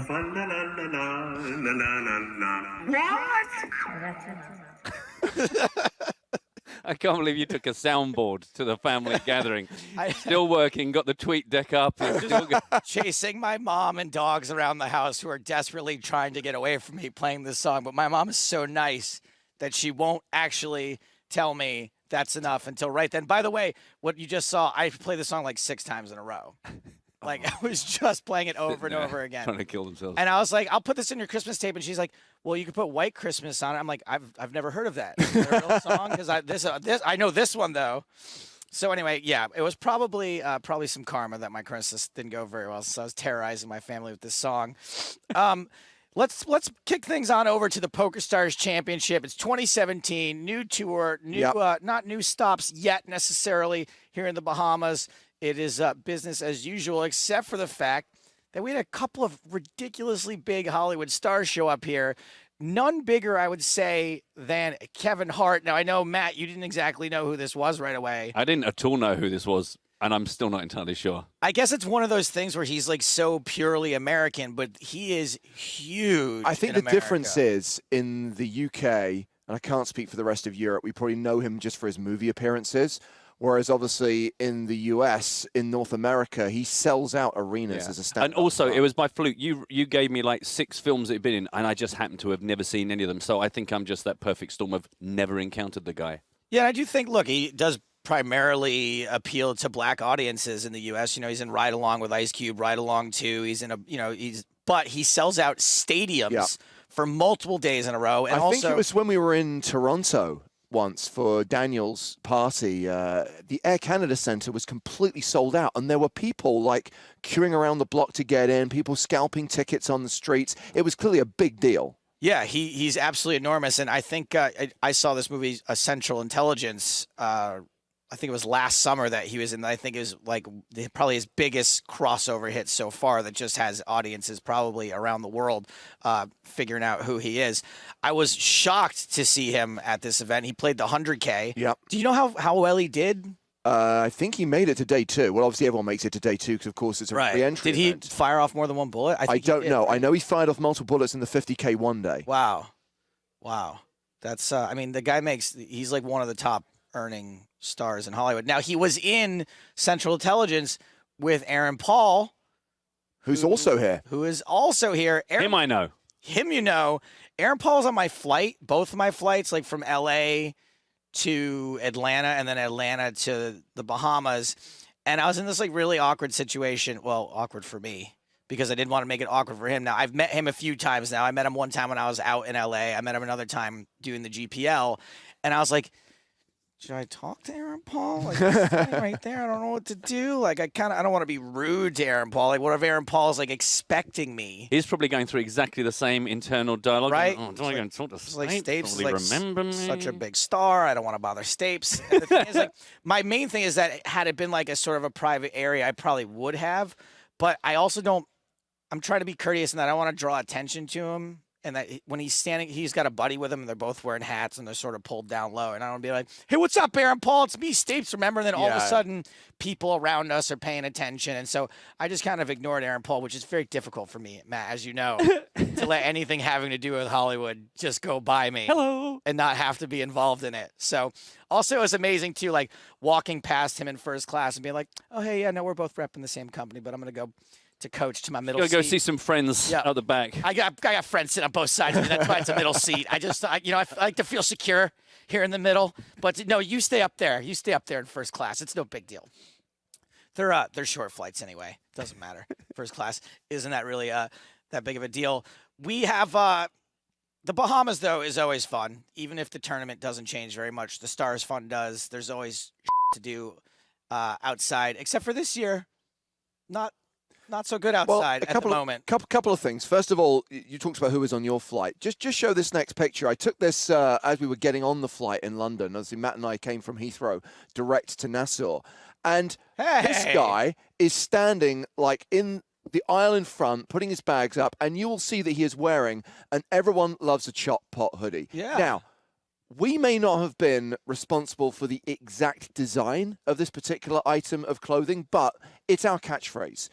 Well, didn't we help choose it of design options? That as is well? true. I caught this guy's eye a couple of times, and he blanked me on both occasions. And it's like, I'm sorry. You're wearing my f***ing catchphrase on your back. Exactly. You do not get to wear my f***ing hoodie and not acknowledge my f***ing presence. Unbelievable. And gradually he's going, everyone loves a chop pot. Oh, what's that? Oh, I was just singing it. To everyone loves a chop pot. Everyone loves a chop pot. Please notice me. Boy, it's sort of choppy, pokery in here, isn't it? Yeah, that weather real choppy. Like I can think of a chop that everyone. So yeah, after arriving here, the first morning, jet lag kicks in. So you're up at like sort of 5 a.m. and I'm going to go out for a walk, and it's that naive belief that I'm in the Bahamas, I'm in the Caribbean, by the sea. I'm going to put on a t-shirt and shorts, and promptly froze to death because it was overcast and a little bit windy. Because it looked like this outside. And it takes something to make those trees look that distressed. Either a lot of wind or a lot of hairspray. Those are the only two ways that you can get It's like trees like those that. films of the nuclear tests, and the first wave hits them. Before they get completely blown away with all the houses, there's that first shockwave that just makes all the trees go, whoa! And then they're gone. That's what that looks like. Yeah, I mean, obviously we've had some good days as well, but sadly that particular morning, the one morning where I was able to actually enjoy the outdoors, the weather wasn't so great. But luckily, plenty to do indoors. That's right. And I'm not just talking about playing poker.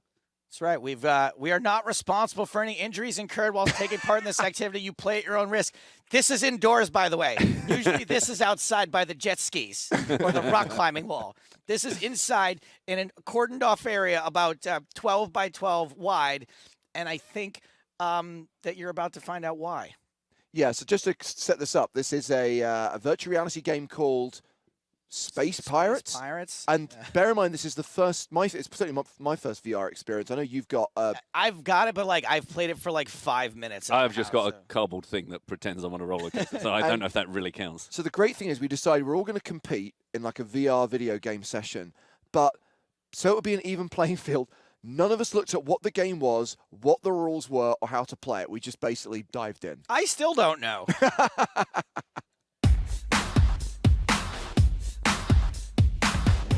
Yeah, look at that. Joe, it's really weird having VR on and not having an erection. I need guns. Lots of guns. I've got different types of weapons. Oh, man, I'm never coming back. They're little drone things, I think. Yeah. Why did we let him go first? Well, because you wanted to learn from my dreadful experiences. Shoot ahead of him, come on. It's almost as if you've never shot drones with a laser beam before. They've gone disco on me. Oh, God, that's not pleasant. Oh, game over. Do you want the straps on your wrist? Do you want your strap on, James? I don't trust him at all. Please put the straps on. Okay, this is going to go horribly wrong. I hope everyone who wanted to use this has done it already because it's not going to work anymore after James is done. Right, where are they? Don't worry, Mr. Mandarin. Get some, get some! He's become one with the machine. Yes, he... Oh, it's all right. Oh, we had no sound. Oh, boy. It's fallen to its knees. Oh, that was a big hit. He just wow. Look at how, see, you went forever. Any excuse to be on your knees, Hardigan. Shoot stuff. Don't let the drones hit you. Oh, I got hit.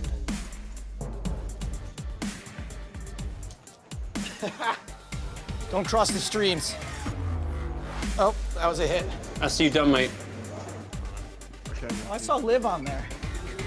Guys, it's pretty wild. It's pretty hard to come back from that. It's pretty wild in there. So this round, should we try it with the sound as well? Oh, is there sound? Yeah.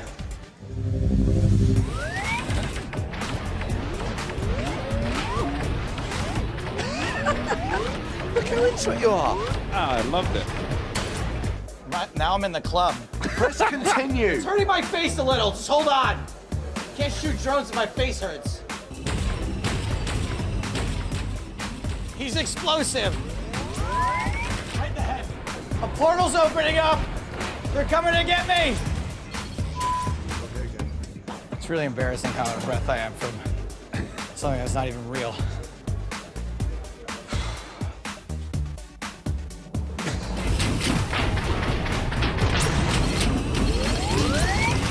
Oh, it's not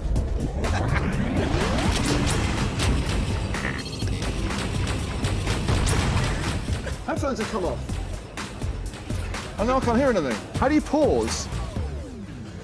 Oh my God, there goes the whole computer. That's awesome. No, don't worry, keep doing what you're doing. What happened? I can't see anything. Wow, so many cables came undone from that. That was fantastic. Yeah. Yeah. Oh man, the rainbow laptop is not happy. Attention everybody. Due to technical difficulties, the virtual reality experience will be out of service for the rest of the day.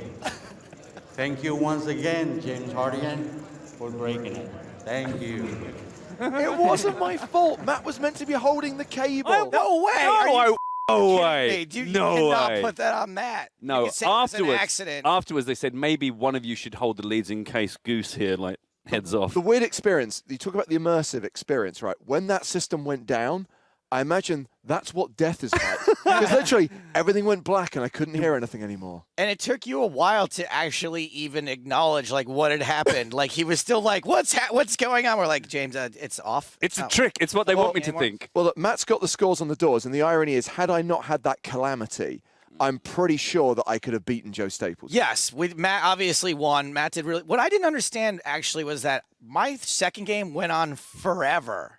Yeah. Like for a really long time, but I only had a score of 2,900 in the second game. I think you get more points if you're more accurate with your blasts. I think you're right, And yeah. if you've used fewer laser bolts. or Because something. I was using like the laser and the grenade launcher in my second game, and even though I was beating all the waves, I think that it just wasn't counting for very much. Oh, I didn't think that. Because in the first game, I used my shield a lot, which we didn't get to see. That was very cool. You could put your hand back and have a Yeah. shield as well as a gun, and maybe that scored me something. And they also cut out the part where I tried to put my penis through the ring. Yeah, we decided that people Yeah. wouldn't want to see Weird that. Sort of that didn't make it through. I will say one last thing about the VR. That video doesn't do it justice. It really is. You are in the world. You are gone. You are out of this world for a few moments. And that's just like with a bunch of, I don't know, what do you call it? Geodes, geometrical, you know what I mean? It's not leaving that. It's not a photorealistic. Yeah. It's clearly still a video game. It's Yeah. like A bit an like old Tron. It is a bit like Tron. It's a little Tronny. We're three Tronnies.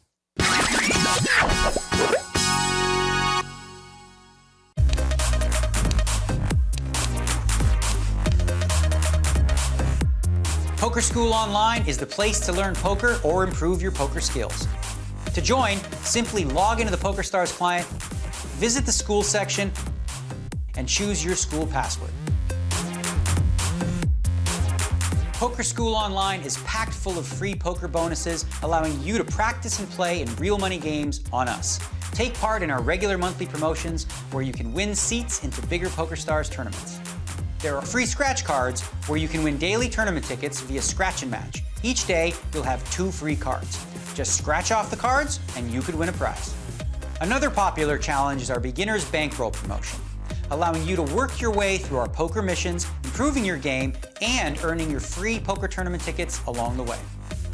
And if that's not enough promotions for you, there are unlimited tournament tickets and $5,000 free roll tickets you can earn via our Refer a Friend promotion. Simply refer a friend and you'll both receive prizes. Once you've built your confidence, it's time to compete in the Poker School Online. Skill leagues with $44,000 in prize money up for grabs every month, with up to $5,000 going to the winner. And if improving your game is what you're looking for, we have poker courses from Hold'em to Omaha, cash, sit and goes and tournaments, along with quizzes to test your newfound knowledge. There's live poker training where you can watch pros play poker in real time, view their hole cards and ask questions directly. See the live training schedule for the next session. Our poker forums are always buzzing with questions, advice, and tips. You'll find all types of players from beginners to pros discussing all areas of poker. Now you've heard what's available, it's time to get involved. Simply join Poker School Online. You may even be eligible for our welcome bonuses full of tickets and cash. Welcome to Poker School Online.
Hello everybody, welcome back to the PokerStars Championship Bahamas, coming to you live from the Atlantis Resort here on the beautiful Paradise Island.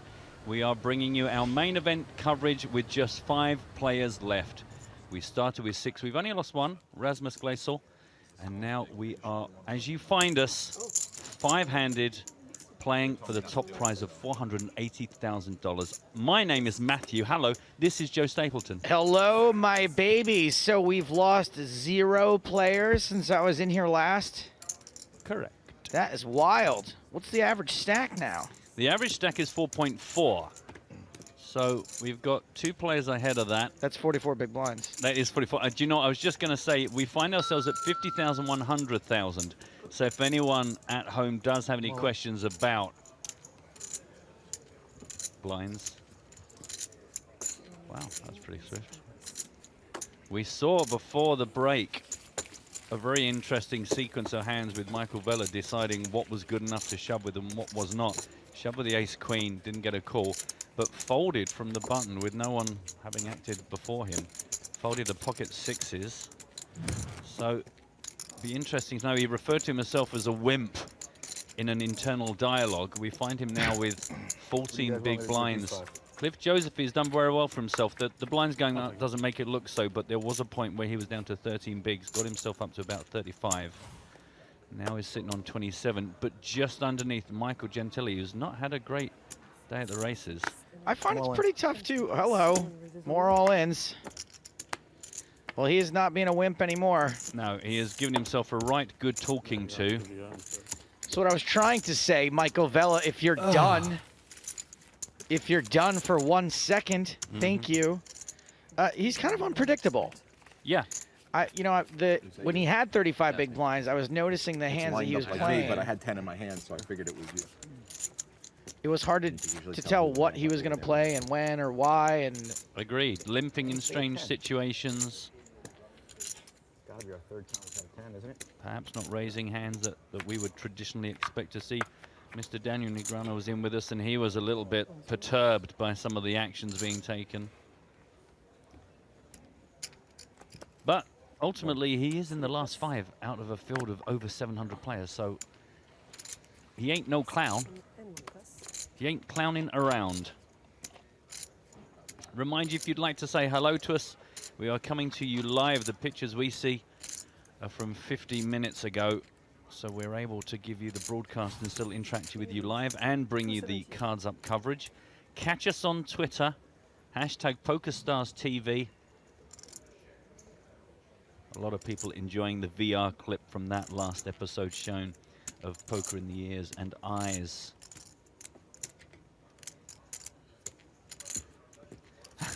Jumbo McNutt says that VR clip is almost as funny as when Hartigan and Matt split their nuts while doing a Twitch stream. Yeah, I forgot about that. That was a home game.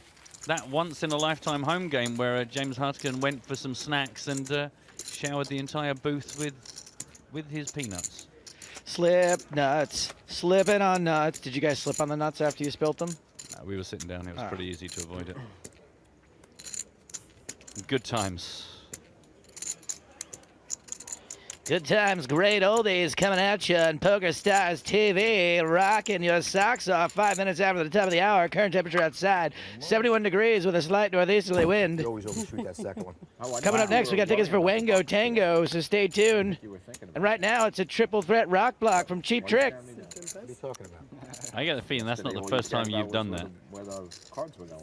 I'm doing it all day today, too. Oh, I didn't notice. It's not a memorized bit, if that's what you're saying. Oh, okay. I mean, I have listened to the radio before. Oh, rally cap. How's it working? On the button, a raise from Christian Harder. He went through a period in the last level where he just could not stop winning hands. Yeah, that's going to be sets and stuff, right? A really handy skill to have in the game of poker. They are. Yeah?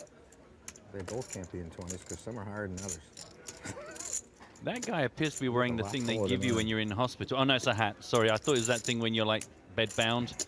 And that's that thing made out of recycled paper that you have to go toilet in. I thought it was a dare, but no, it's actually a hat. Anything can be a hat, really, as long as it fits on your head. Well, loving this. Look, Mr. Cliff Joseph, a delight to see. Finally has enough chips to actually properly play back A 3-bet to 700,000 with his ace queen. King 8, entirely juicy in a 5-handed scenario, but won't want to go up against Cliff because that's going nowhere but all in if that hand progresses. Yeah, it doesn't quite have the implied odds with Cliff's stack. Smitty is saying maybe Vela wanted to show strong folds in the last level, so when he pushes this level, they think he's strong. Don't forget, I mean, maybe they've caught up with us and they've seen what he was folding, but the thing I think gives it away, Smitty, is the fact that we saw Michael suddenly like just talking to himself a lot and kind of beating himself up. So I think he was aware that he should have been more proactive. And I mean, back then it was something like he was on 17 big blinds and the next nearest player had 37 or something. So there's no way he could just be waiting for a level up. Micah Vela wearing a rally cap now. He's got his rally cap on. Man, he's switched it around. I didn't realize that that sort of a hat was interchangeable, but he has gone from front to back to back to front. One legit on Twitch says, can you please be quiet so I can hear what they say? You're going to have a really difficult time getting the people on Twitch to be quiet so you can hear what me and Matt are saying. Yeah, I mean, good luck with that. You're going to have to ban everyone. Off a leaking ace king.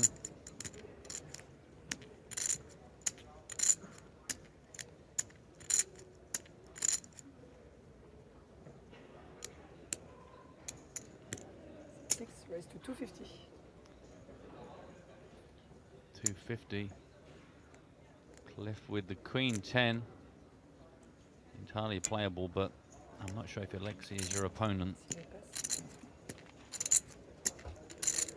Michael Gentili. Queen 8 in the big blind. It's been a pretty bad day so far for Michael. Came in as a big chip leader. Now down to 2,000. Sorry, excuse me. He wishes. 2,670,000. Not 2,000 million.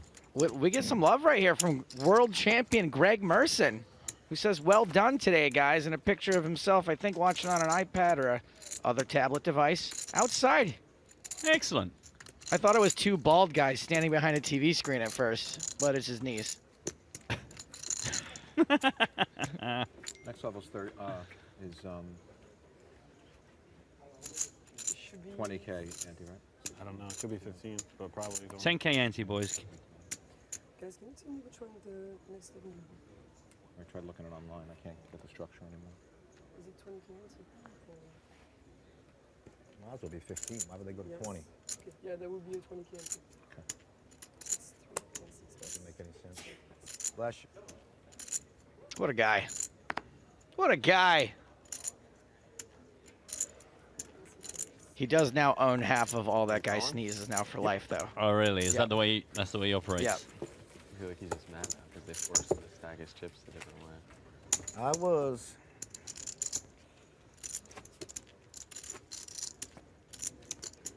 I wish Michael had someone to chat to. Michael Vela strikes me as the sort of guy that most comfortable when everyone's kind of having a laugh and chatting and a bit of banter and a bit of teasing each other, and no one really suits that kind of style at this table. There is a Michael Vela at every home game. Almost in everyone. every country around the world. Almost everyone in any home game is a Michael Vela. Yes. Out of here before that. Just saying. Certainly in any pub game I ever played in, when playing poker in pubs became very popular, there was always at least 6 or 7 of them, a couple of Kasoofs, a few Stapletons. What's that show? You have made the list. I just hate going broke from the home game because then I'm out, and I know that sounds sort of obvious, but it's not about winning for me. I just like to be in the action. You know what I mean? I like to be taking it out and chopping it up. That's what I've heard. Well, Christian Harder is going to defend his big blind. Got ace-3 really off thought by now up that against two of the big Alexi's stacks were king, clash and queen 20 would be out of suited here. hearts. Over $500,000 in the middle, as you might expect for this level. 10, 7, 5, 2 spades. Charter checks. Bit of backdoor love for the spades potentially. Not much for Alexi other than 2 overcards and the betting lead. Gonna keep the foot down with 250 or something. Good conversation. God bless him. I would talk to you, Mikey.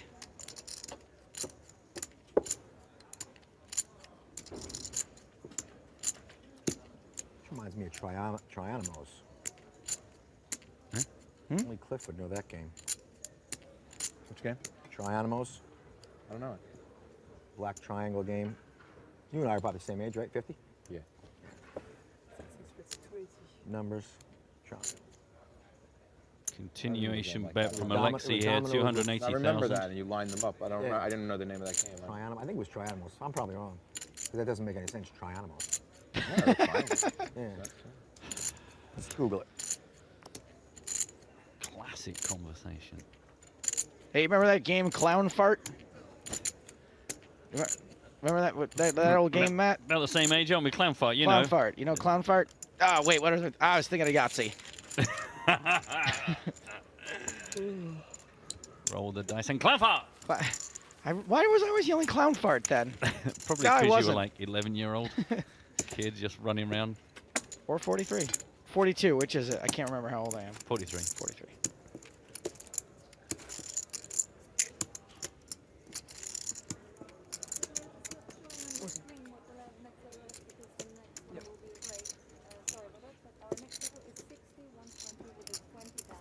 Thank you. Good question, Benno. Who wants to know what different values of chips are being used throughout the entire tournament, Dave? I believe the smallest ones in action ever, day one, is a 25, and the biggest one must be the 500,000. Is that right? We're going to find out momentarily. The $500,000 and the 25. Well, that's what's happening right now. There they are. Yeah, but the question was throughout the entire tournament. Oh. That's what I'm saying, is I believe the smallest one we ever start with, obviously, is 25. Oh, a And 25 chip, yeah. a 25 value chip, and the largest. Then there's 100. And the largest one we ever get up. Yeah, and there's 500,000, Right. 5Ks, 10Ks, 25Ks. Is there a 10? No, there isn't. I made that. And I believe the 500,000 is the largest one we have. Cute. We should get them all to go across the screen like little Pac-Men, just like a chip parade, with a bit of comical music behind it. They'll never let us do that. We'll save that for poker.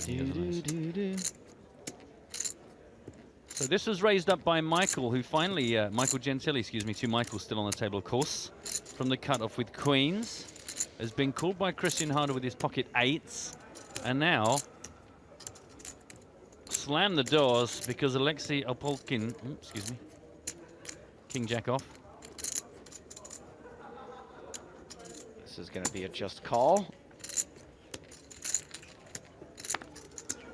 Man, if Christian hits this, I'm going to sound a horn. No, he didn't. It's Gentili who hits this flop real hard. Opalikin catches a piece that could cost him a few chips. Yeah. Yeah. Will he fire into the original razor or check to him? He has got. Oh, he's going to check the cards, just in case. We've seen him do this before, and I assume it's legitimate at this point. Probably wanted to see if that jack was a heart or not. I know I have one red card. So checks to Michael Gentili. Got to decide what to do with this. Remember when you interviewed the sixth place finisher Rasmus, and he said that he thought about checking that 9 would have been really bad? I agree. I think that the set of 9s he flopped on the first hand. I think betting's the right move there. A couple people gave him a hard time in the chat saying that, oh, why didn't you check? That's playing results. Yeah. You know, we can see the whole cards. You got to bet these hands in these situations. This is a little bit different because we can see that there's a hand that can call him. But, you know, there's a straight draw out there. There are straight draws out there. There's a flush draw out there. There's lots of ways your opponent can catch a piece here. And you want to not only give your opponent free cards, right, when you check, yep, but you need to build a pot when you have a really strong hand. You want to be able to make sequentially bigger and bigger bets on the turn and river. So you need to start building a pot now. And sometimes when you bet your set, your opponent's just going to fold, but that's the way the cookie crumbles. 1.8. Yeah, something, yeah.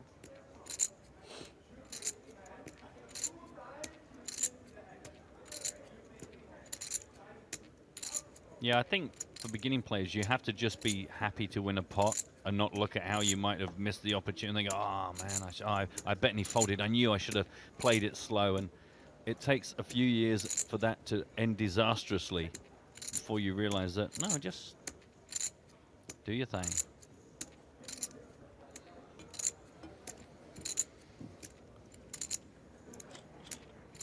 Hopefully it may not even call a second time.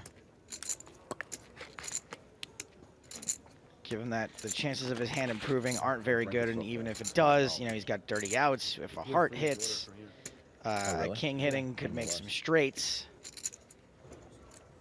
I'm the nut low.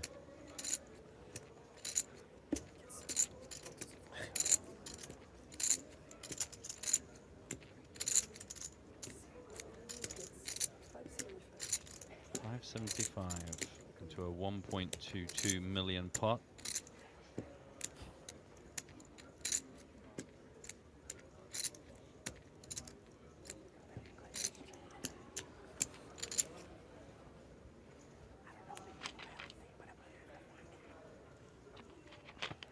By the way, Joe, don't forget, keep quiet so we can hear the table check. Right, I'm so. If you can just I'll shut up now. Keep it down a bit. Yeah.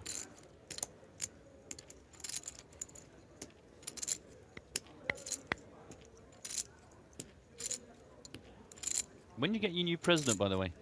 Friday. Good luck. Thank you. Gonna need it.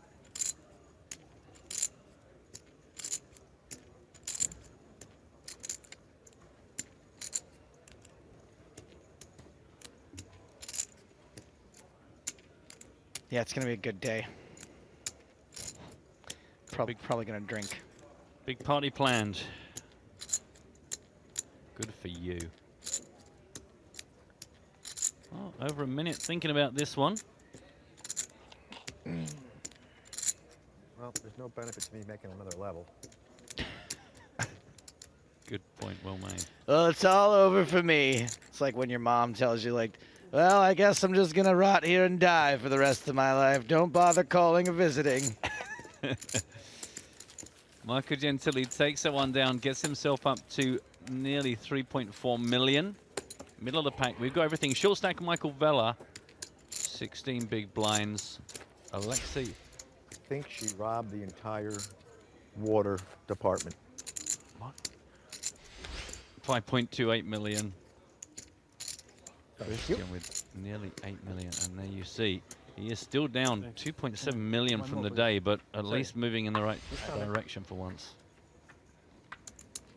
That's Gabby hooking the players up with their bottled water. Michael was just really hoping she'd stop and chat for a while, just sit down for 10-15 minutes, just someone to talk to, please, someone to talk to. Pretty sure that's going through his head. King Queen suited for Christian Harder.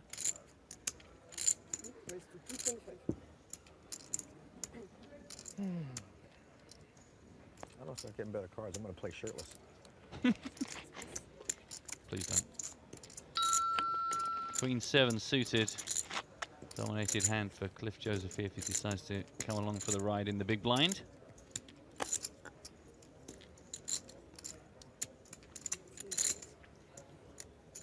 He does.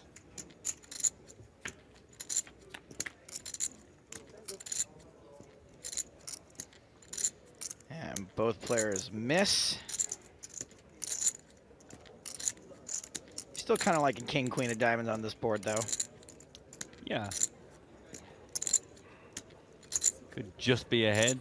Could improve. Straights, flushes, all the backdoor dreams still available. All it took was a continuation bet to take Christian Hart up to 8.2 million. Do you remember previous winners here in the Bahamas? I did remember some of them, but now I don't have to. We got a cheat sheet right there. Man, there's some blasts from the past there. John Gale back in 2005, Gus Hansen the year before him.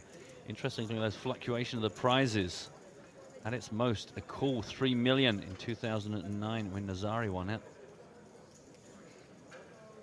Mike Watson, the reigning champ up until the end of today, 728,000 is what he took.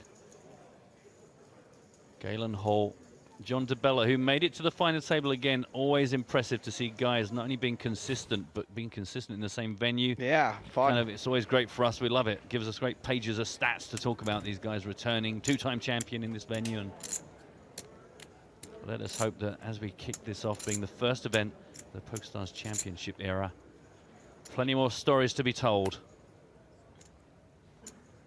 This one is going to be opened up. 235. Harlequin has made it. I don't know. What has he made?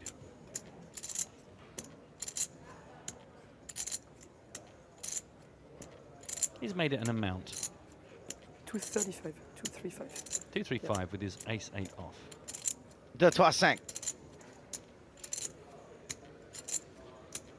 Oh, we got some ace on ace shaping up over here. Ace-7 suited in clubs, heads up to the flop. 570,000 in the middle. Would you rather have the ace-8 offsuit or the ace-7 suited? Ace-7 suited. You like a suited card, a suited hand. Just let me be dominated, but make it more exciting for me. Well, both players have got a gut shot.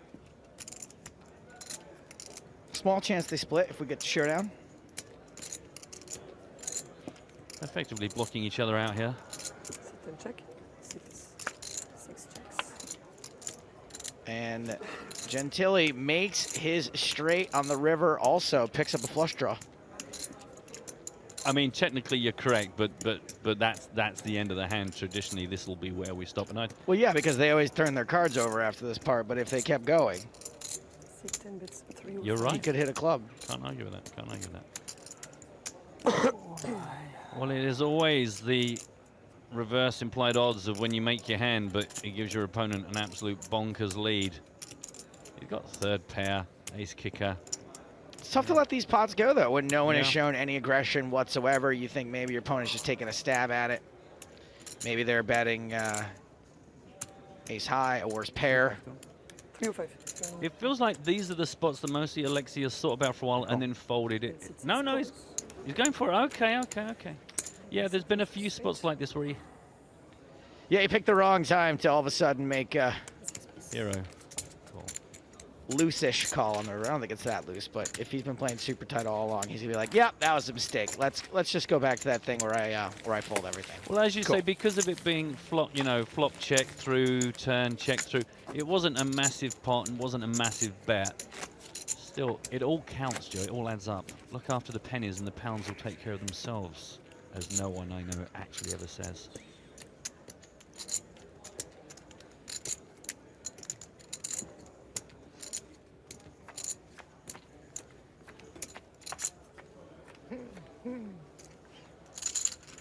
So Mike Avella continues wasting away, still with just 14 big blinds.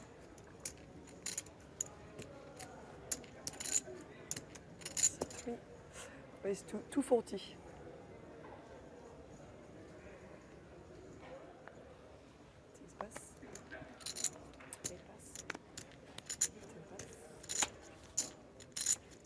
Doyle would. Man, that's a fantastic reference. I haven't Mike can't. I haven't had that one for a while. He's so home game. I mean, he is. The thing is, the guy took down a 1.7 million tournament, 10 years ago.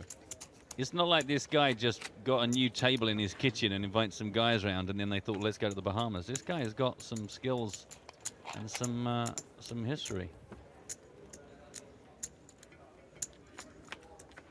Oh, report in from Danny saying almost bubble time in the free roll. Good luck to you guys. Hope you're enjoying that. Sorry I went so quickly. I couldn't resist. It was pocket eights. Pocket eights. Is that from Robocop 5, the poker edition? They're trying to cash in on the trend. From my old podcast years ago. Turns out we were always doing hand histories. They always involved pocket eights, so much so that we had a sound drop made. It was the only hand. 240. Ace-8 raise here from Cliff Josephine. Shipperoo. Pocket nines. It's a strong one. Man, ace-8 is so close. Suited. Yeah. Got to be tempting. Ace-8 is one of those This could be hands it, that, Mom. that people widely It could be consider. all for me. Are you talking over the table talking? I really don't want to, but Give it a rest. I'm just not going to say anything. Really upset the Twitch audience. Ace 8 is usually considered right on the line. The good news is I'm clearly way ahead.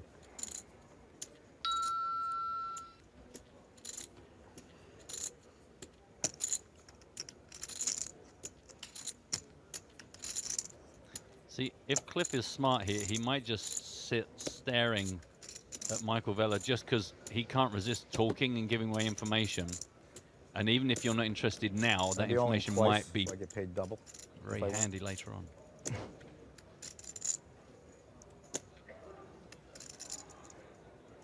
Guess that's a no. Nice hand, Mike.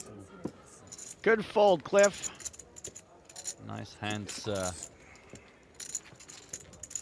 Everybody doing what they're supposed to do there.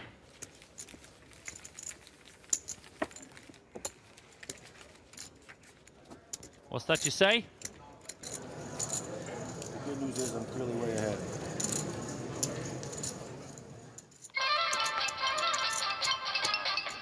I can't tell you how much I want to break into a Frank Sinatra song. Couple 3-4 there. But we can't Couple afford it. 3-4. Got his 2-something. Blinds and Annie's. It's like 400 G's I just picked up. Almost doubled up. Hey, forget about it. He didn't almost double up, but he added 4 big blinds to a 14 big blind stack, which is significant. Yeah. See the pass? That's the good thing about being really short stack, Joe. Every single tiny victory Did you do makes it a again? massive difference. Queen 9 suited. He's going to beat himself up for a while here because he keeps folding hands that I think deep down he feels are good enough to make the move with, but he can't quite pull the trigger. A lot of money at stake here, by the way. Let's not forget, we're currently paying out 140,000.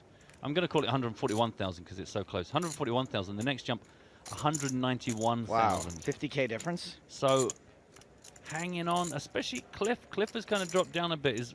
Before, when Michael Vella was being very tight, it was a worry because the next closest play to him was so far away that laddering up seemed a bit overly speculative.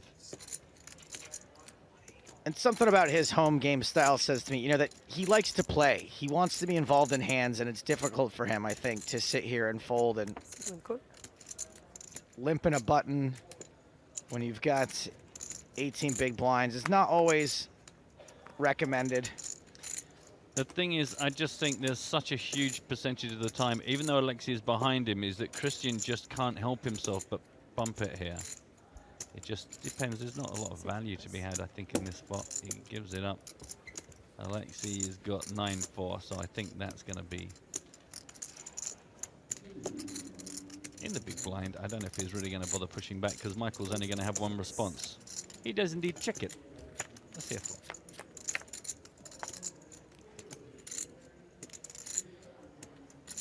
These two are a coin flip after this flop. Obelikin has the worst hand for now, but he has got lots of ways to take the lead.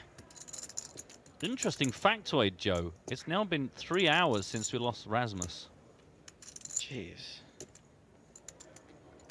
That's incredible. Guy's got a mouth like a vacuum cleaner. Oh, from the kiss. Yeah. I thought you came back with a couple of teeth missing. Yeah, I did have to do a little check afterwards. He, 180.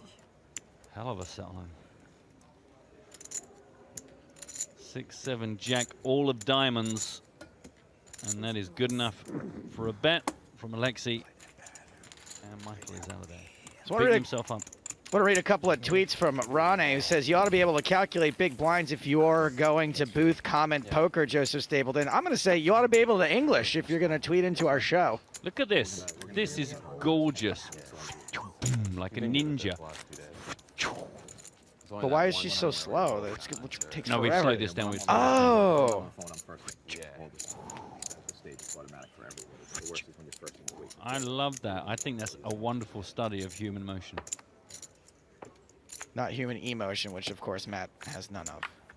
What is this emotion? What is emotion? I understand now why you cry. It's pretty. I like it. You're right. It is good.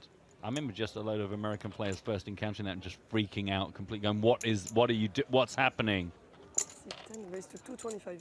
It was a long while ago.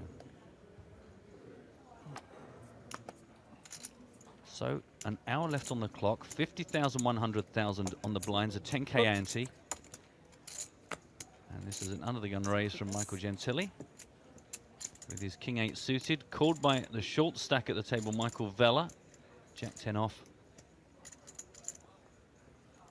Blinken deciding what to do with his suited ace-3 in the small blind.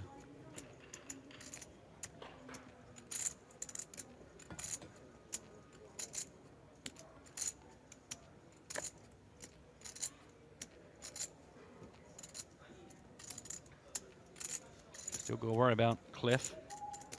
Still yet to act in the big blind. 6. Call. Got a great squeeze spot for the big blind. Johnny backs 2 5s. Probably not a hand he really wants to squeeze with, I don't think, unless he's ready to rip it all in. I mean, it would look incredibly strong, wouldn't it? It would just be an absolutely fearsome move for a guy. He just kind of destroys the value of the 5s, though, if he does that, I think. Yeah.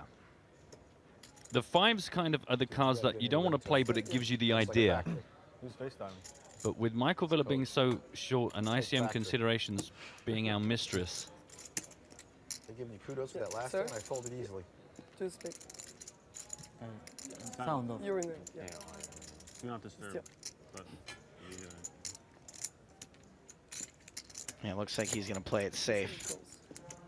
Just take a flop. 4 players.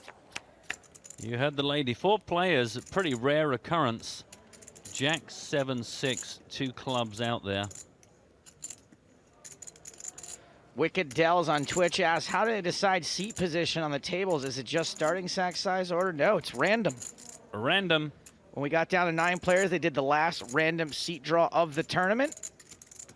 And they have been in these same seats ever since. That was well over 24 hours ago. Well, just about 24 hours ago. Six, check. Blinking checks. Check also from Cliff Josephy.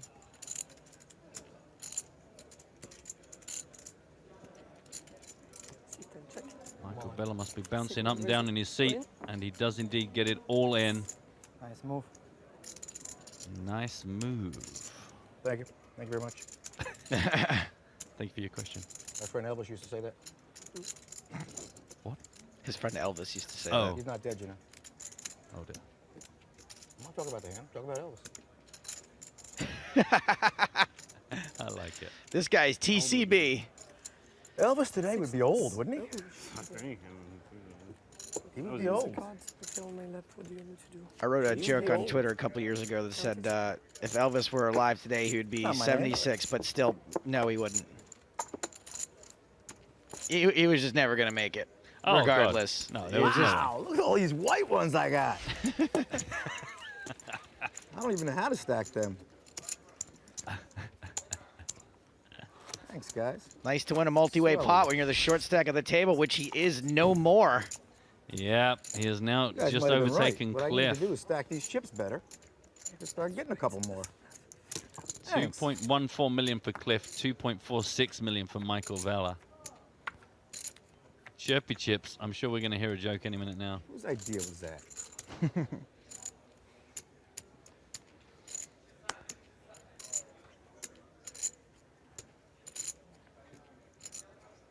I very much enjoyed your intro for Michael Vella, by the way, Joe. Props. Very nice. He didn't seem to like it that much. Yeah, I thought he would. I thought he would give you a smile for that, but I think that I wasn't broadcasting to the room as loud as I normally was. I Right. think that maybe they couldn't hear me. an under-the-gun raise here from Michael with his suited ace-8. Be interested to know if somebody pushes back at him what his reaction will be. Christian Harder still has the whole table to think about, but has pocket 5s. Thinks better of it. Alexei Opelikin looks down at 8-4 off. Not going to muck around with that. I'm glad. Loving the pace of this, by the way, I've got to say. Not too much dwelling, not too much crazy bonker stuff, just lots of hands per level. That's what we like. This looks like a pretty easy defense spot for Gentili.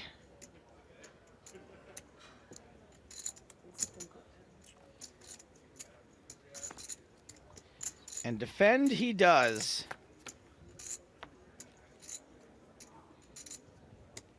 Well, that is how you hit a flop, ladies and gentlemen. If you're looking for a book, wow, just take a picture of this screen and refer back to it. It's such a shame, because I'm mean, that that isn't an ace-9 in Michael Vella's hand, because I think this is going to be hand complete. 400,000 to call. I mean, I guess he can feel indestructible and just throw some rope out there.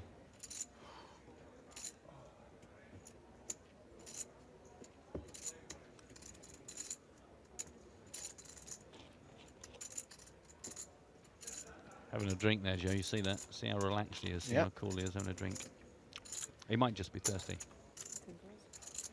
Yeah, I think Vella gives up here most of the time if he doesn't improve, which he does not. You still playing a jack on me, young man? I'll check one time. Vella! Well, luckily for Michael, he does not. Oh, sorry, Michael Vella. Excuse me. So many Michaels. 2. He does not improve on that river, because if the ace had come down, I think he would have found himself in a bit of a spot. But it's a king and it's a third club. 1.4 million in the middle. I think Michael Gentili can feel pretty secure that if he checked here, it would get checked back. Is there any way to get some more money for this monster hand that he's flopped? Yep. And Vella does a good job not to try to bluff that river. Even if his opponent didn't have a jack, whatever he called with on that flop probably wasn't folding. The king made straights, the king made flushes. That's not fair. You wanted me to hang myself there? It's not very nice. He tried. Not very nice at all. I had a pocket pair. He tried. Vella now down to 1.8, which is how many blinds? 1.8. Help me out here. Can't stand prosperity. 1.8. How many blinds? 18. 18. Brilliant. 2.1 for Cliff Josephy. Felt it. I had that exact scenario. I'm thinking about. I'm doing the math. 5 or 6 years ago. 21. Okay. Hey, look at that. The stream's on in a home game. Zoo. The stream is awesome as ever. Thank you very much. Look at you guys. I love that. Who is your home game's Michael Vella? I didn't see a Trilby there anywhere. It's 240. Both Drea and Canadian Hitman have wrote in at the same time to tell us that Gentili sounds like Gentili. Oh. We know. We know. It was really awkward yesterday, though, when Roger Fillock was at the table. Very sneaky down there, Mr. Michael. Still giving him a hard time about the Jack 9 flop. Gave you a jack. Christian Harder has made this Didn't give you jack 240 9, under the gun. Didn't matter. Free jack beat me. Opelikin with his ace-5 suited. He loves a suited Jacks ace. and 9s beat me. Pretty standard just call spot.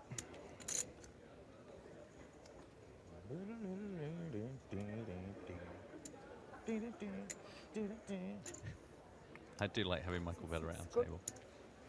I do wish, yeah, he had something to play with, though. Yeah. I kind of wish I could just go down there and just have a little arm wrestle with him, a little tussle. Vella de Bella. Is that to what? Would have been a good pairing. Like chocolate and peanut butter. 3 very playable hands in a short-handed game. 3 pairs. Come on the flop. Well, that is awesome. Thanks for that. Thank you, Fate. It's all spades, of which our 3 players have none. 10 high, 10-8-5. The 10 has connected with Michael Vella. I would imagine that he will play this hard and fast if there's an opportunity. Or he might just check it all the way down just to see if he can pick up this cheeky pot. But opportunity knocks for Alexei now. Come on, Wow. Well, I said hard and fast. I wasn't mucking around. Man, that is a risky shove. He's just going to get worse hands to fold and better hands to call, usually. It's a basic style, but I keep saying this guy's got down to the It'll only last cost 5. you whatever that is to find out. What spades you have? Spades? Jack? Who said anything about spades? I got no stink. I don't need no stinking spades. Badges? We don't need no stinking badges. I like how he looks at Cliff every time he makes a reference. He knows the kids Like, aren't going to those get. chips for a little longer than one hand. Hey, boys! I thought there was a chance he was calling. Not folding so quickly. I wish he would have called there. But yeah, now Had that a he little folded. double up speak.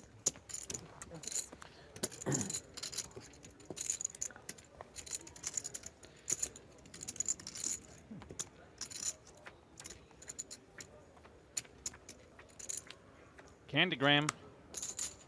On the small blind this time. Put that out. I'm going to get myself a small give picture that of over to my Cliff friend. Josephine, and every time I make a reference that's 25 years or more, I'm going to look at it in my wallet. I made a decision on break. I'm not fighting you for blinds. I did a Blackadder one earlier on that I think 3 You'll be people happy to got. know. That'll You're count. sitting there thinking, oh, that sounds like a good plan. Alexius folded. Cliff in the cutoff within 8-9 off. I'm going to let that one go. Michael Gentili is out of there. Michael Vella, pocket threes with just Christian Harder to get through. Got to be tempting. Another reason he doesn't want to necessarily rip it in the way he has been, too, is that he's not the shortest stack anymore. No. It's pretty close, but he isn't. And look, it's all Yeah, on him to this do guy his is good. style. I don't think it's certainly like not a terrible thing. Flopping a set, that's one way to get some chips back, especially when your opponent catches a piece too. Yeah, and the king of clubs is no longer relevant, and I'm not planning to mention it. Oh, look at him, he's doing his best. Oh, I hate this. Oh, full house bad.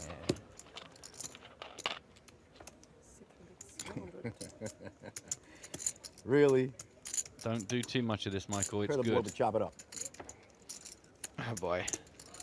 I think Christian Harder metaphorically has left the building at this point. Oh! Deuces full of 5s versus 3s full of 5s.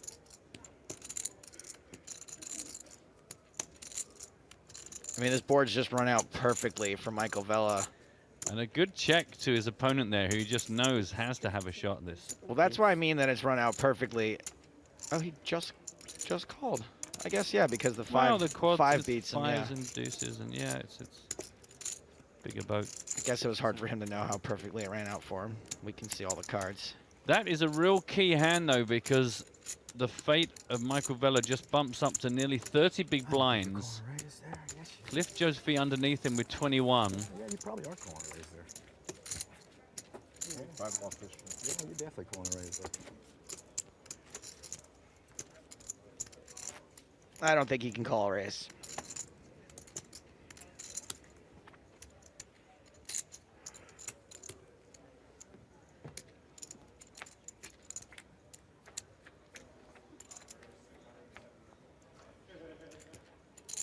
Costas asks, why can I not find the Greek live stream? Matt, do you want to tell him? Why can I not find the Greek live stream?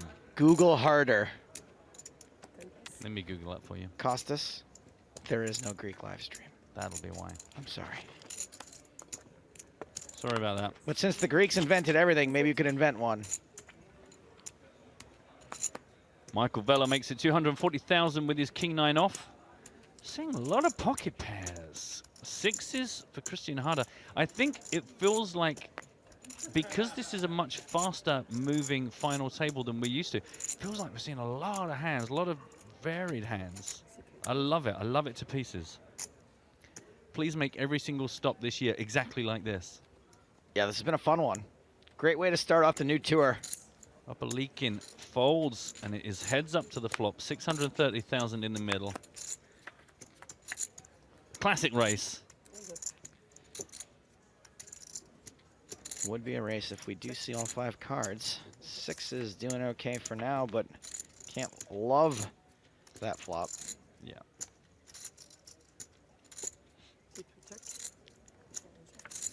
Christian, no doubt aware that his opponent, Michael Vella, has got more chips to bounce back with than previously, but doesn't see a good opportunity here. Winner, winner. Christian Harder up to 7.8 million. Yeah, I was just about to say that. Flat him and check him down.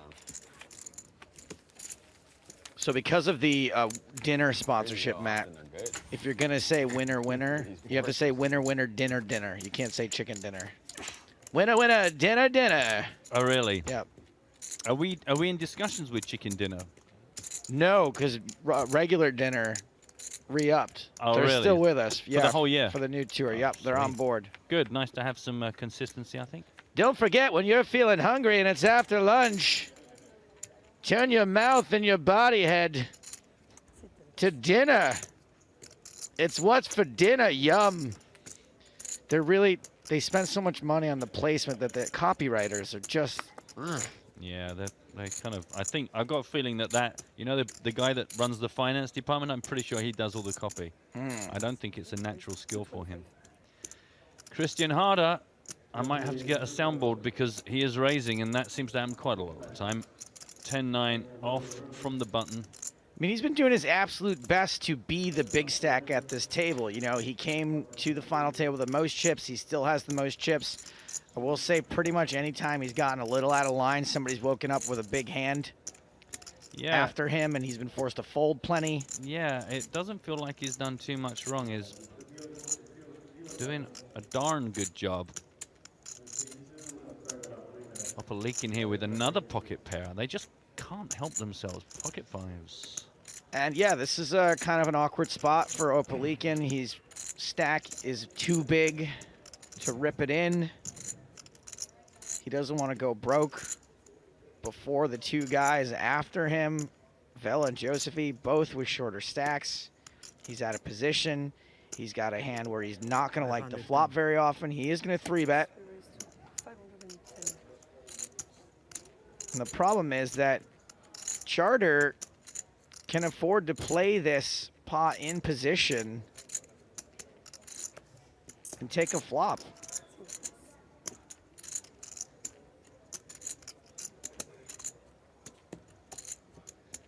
Got the button. He's getting way better than 2-1. Exactly. He's got the button. He's in position. He's last to act on all the streets after this. 10-9's a hand that plays pretty well post-flop. That didn't sound like it was pleasant. And, of course, he has the option to raise again, too. Yep, really test Alexi's hand. I don't know exactly how many 3-bets we've seen pre-flop from Alexi. That's a good question. You know, maybe he's not, if he's not 3-betting very often, we may not see. Well, looks like some more chips are going into the middle. White Russians ahoy. Yeah. 4-bet alert. Man, sweet spot. Some instinct, some physical tell, some message has reached the brain of Christian Harder that says, do you know what, mate? Let's make this really uncomfortable.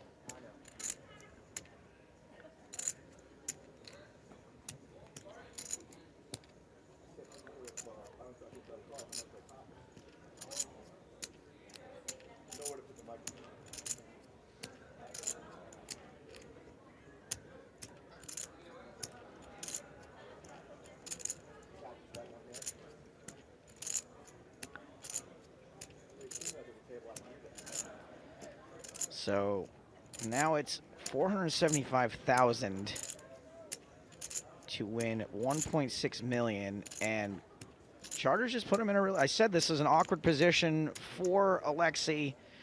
I like this 4-bet from Charter because if Alexi just piles it in, Charter can just get away from it. And he puts Alexi's awkward size stack into a very awkward spot with two shorter stacks still in this tournament. He's going to be very reluctant to get it in with medium pocket pairs. He's going to be reluctant to get it in with out the top level. you know, even ace queen, he may not be crazy about getting in with here. And so this is just an awesome move by Christian Harder. Agreed, agreed, and agreed. And he can't really call. He's out of position, and it's a massive pot, and he's going to have like just over pot left behind if he does call. A little bit more than that, but he just, all of the roads lead to sorrow here. And you can just see it. Yeah.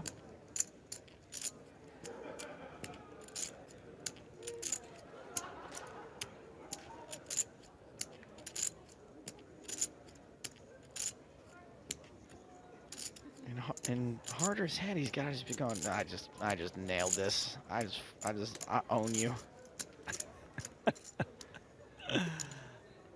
Man, to be that good. What I'm thinking is, you mine, a-hole. But what I'm not doing is feeling one way or another about it. Don't know. Is that from Blazing Saddles? I didn't see you look at Cliff Josephine when you made the reference. I'm Get guessing. Shorty, which I don't think is 25 years old yet. Right, okay, you're okay. Cliff's safe.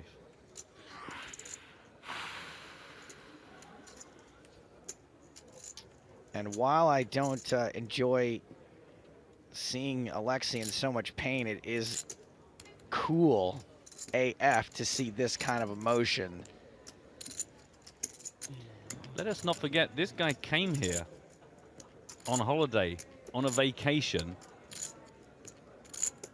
Yeah, right. Binged himself a seat in the big game. And now he finds himself among the final 5, guaranteed $141,000. This is just like a once-in-a-lifetime, perhaps, scenario. This isn't a guy who's traveling the live circuit, playing these kind of games every other week. Evan on Twitch says this will be super good poker if he shoves, and we see that he does not shove, he folds. I just think after you look that pained and that distraught, I don't think you can really shove. You know, if your opponent is making a move on you, it'll work. But if your opponent has a hand that they may or may not be super crazy about, they can probably be confident that you don't have it. Amazing timing. Great instincts from Christian Harder. Mike just got a few chips. Really Bring well Randy played. back. Christian Harder just read that situation perfectly, and Take like 37 minutes. some of the time he's going to be wrong, but then he just gets away from it. He just folds. Yeah. Yeah. He just does it enough, and he just does it exactly the right times. And as you say, if he gets it wrong, it's fine. He just lets it go. He doesn't get too attached to any failed attempts. If it's working 4 times out of 5, then bingo, bango, bongo. Yellow Hannah saying, this is agonizing to watch. I hope you're referring to Alex's decision on the last hand and not the broadcast as a whole. Randy ain't no slouch either. Back in the box, yeah. I didn't touch either one of them. That's the closest Wow. we've done all day. Really? Yeah. You pissed him right there? That was amazing. Back We to do playing have blackjack. some incredible dealers here. Ace Jack for Christian Harder. That's the beauty of it, is his range is just impossible to guess because he's acting super aggressive with the 9-10, 4 betting pre-flop. And then, of course, sometimes he also gets the big hands. Alexi's got himself a Jack-8 Win off. blue and a cack blue. 6 folds. 8 folds. Cliff folds. Cliff now our shortest stack once again, set a report. 1.94 million for him. Michael Gentili with a queen jack off.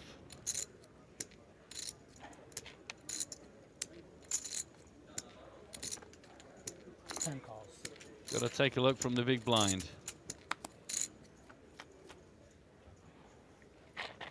Ace Queen 7. I like this tweet from Alexander who says, this move from Harder was like, this is the part where you fold.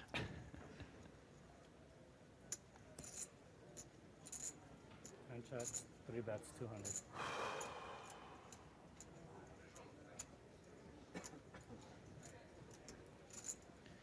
Somewhat dicey spot here for Gentili.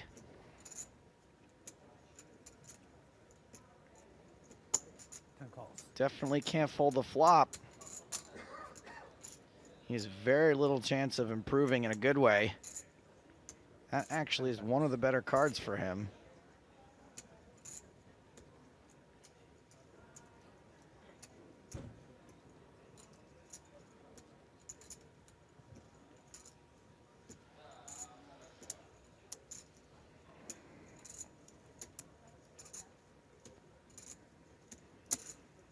Both have the same straight draw. Gently picks up equity with the diamond draw.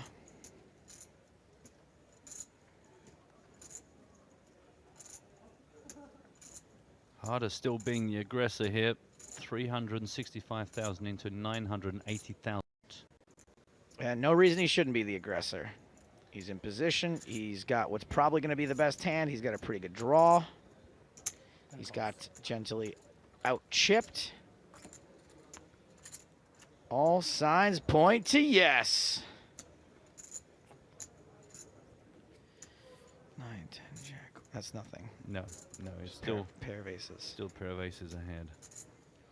But certainly could prove. So, hold on, 7. No, because there's no 8. No, there's no 8.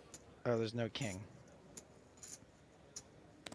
God, it's close though. It's so close. You were good. It was wise to check, which is the same could be said for Christian Harder, who checks on the river and takes another big pot. He has now got 9.355 million. Pretty impressive. And let me show you what that does to Michael Gentili. He is down to 3.5 million. Cliff, the shortest stack, just under 2 million. Michael Vella slightly safer, 2.7. Only half an hour left on this level, which I must say has flown by. Very enjoyable. Well done, everyone. Good pokers. It's worth mentioning, by the way, that Christian Harder is part of this Maryland poker crew. Yes. That includes some of the game's greats like Greg Merson and Tony Gregg, who has made the final table this event some insane number of times. This is Michael Bartholomew. Harder knocked him out yesterday in 11th place. That was back when we had more Michaels. Oh, yeah. Thank God. Thank God we got down to just a 2. Yeah, that was a pretty sweet day for him. 42,400 he got for his troubles. Still probably trying to work out what to do with that. I'll go out there and help him. I know a place. I know some things we can do. I'd save some for Panama, though. Oh, Panama. Flop me a full house this time. Let's square it up. It's only fair, right, Cliff? Well, not a full house, but a pretty good flop. Top pair for Vella. Gut shot for Gentili. Blind on blind. Always fun. 105. One calls. Flamboyant call from the man with the best hand.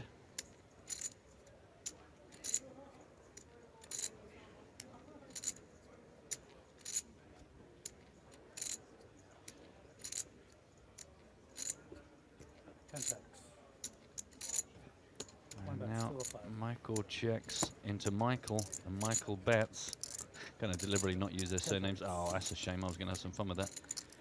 That's nice. Nailed it. Nice bit of work from Michael. Now creeping up towards the 3 million mark. Again, Michael Vella is the guy I'm talking about. I won't do that anymore. It's quite irritating. Right, just to remind you that once again we are giving you an opportunity to pick up a $530 satellite ticket in for the PokerStars Championship Panama. All you need to do is get onto PokerStars, start today's card hunt challenge, start putting the pieces of the puzzle together, and as you are going about your business completing that puzzle, you need to win a hand with the Queen of Clubs as one of your hole cards. Once you have done that and completed the challenge, tweet the hand ID and your player ID Back there kicking myself to hashtag PokerStars win. 3 winners drawn at random. You're calling 500 more for sure. Good luck if you're going to have a go at that. Put me on an overpair. Good luck, and then good luck if you get yourself that satellite ticket. Come see us. Now, I've completed the challenge 2 of the 5 days we've been broadcasting, and I will say that the actual thing we're asking you to do is pretty easy once you already complete the challenge. Like, all I had to do is scroll back through my hand history. Oh, I see. So you kind of just concern yourself with completing the challenge because you've got to complete the challenge anyway to be eligible, and then take a look back and just go Queen of Clubs, Queen of Clubs. Oh, there you go. Exactly. Excellent. I actually made money doing it yesterday. Oh, wow. Good for you. Well, I only submitted it once. I forgot. Oh, I completed it 3 times this week. 2 of the times I completed, I forgot to submit. Well, you have failed this city. Well, I'm not really sure what a $530 satellite to Panama is going to do for me because I'm going to Panama anyway, and I'm not allowed to play. So, just a flesh wound. it would be funny to see where my empty stack finished, I guess. Yeah. Could do some chip count updates on Stapes. You'd be on the leaderboard. Yeah. You'd be tied there. for first. You'd be up on the screens. You'd get in the seat and draw. I think we should do it. Make it happen. So Christian from the small blind has raised with his 10-6 off. The fact that his opponent had him dominated doesn't matter. He who bets wins, Rodney. I love that one. Thanks. You know we were enjoying the dealing action of Randy. We did it for Alice. Let's take a look at this guy in action. I would let those hands do stuff to me. Look at him, just wishy-wash, just shim them bad boys up. It looks like he's really enjoying that, yeah. Just something so erotic about that. Now smash them all together. They call it a wash, but it looks so filthy. Oh, yeah. You gotta switch to a mean mono. You know what I mean? No, we don't. No one cares. I don't mean that. I'm just being... We're just messing with them. One is 250.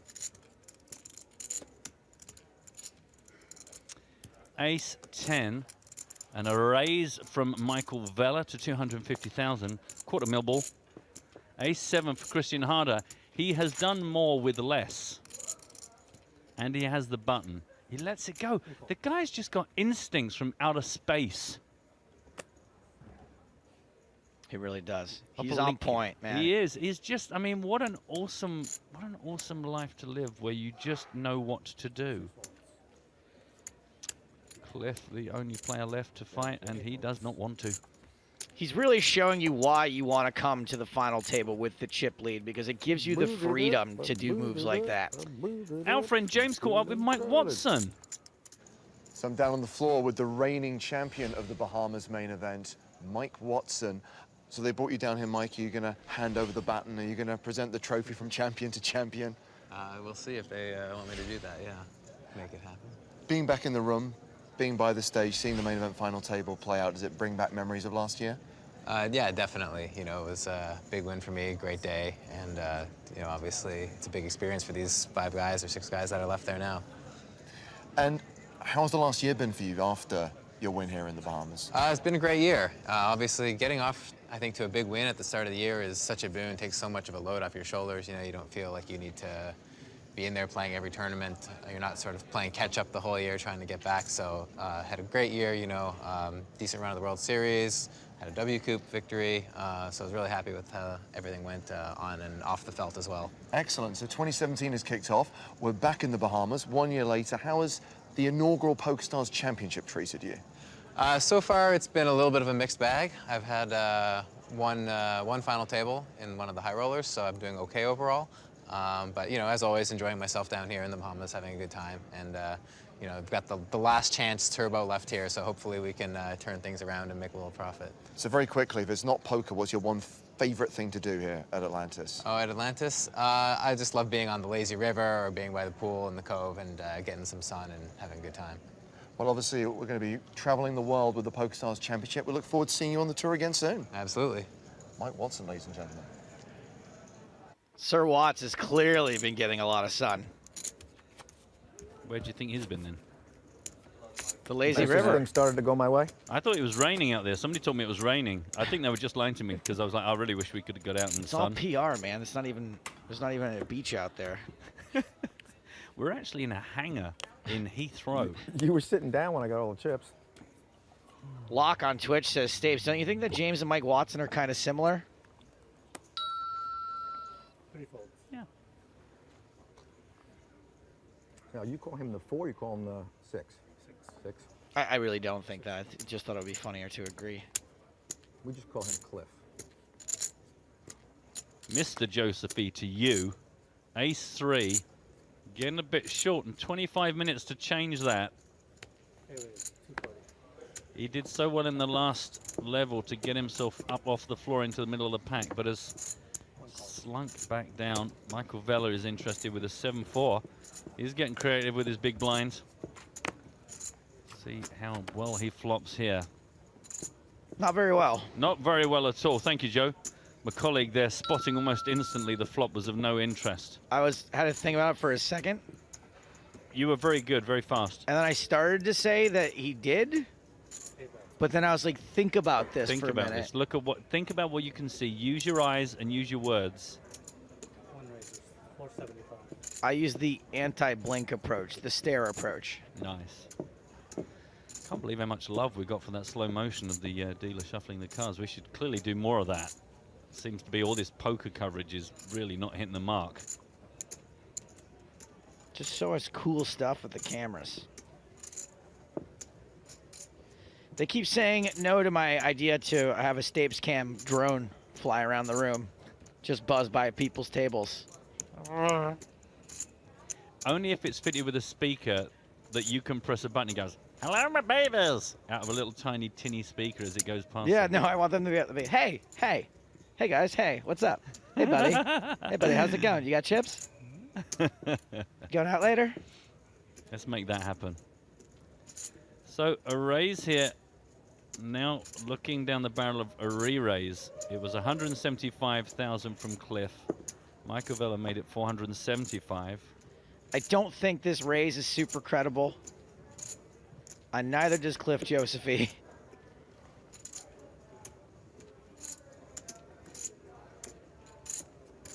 Problem is Cliff isn't doing great against some bluffs.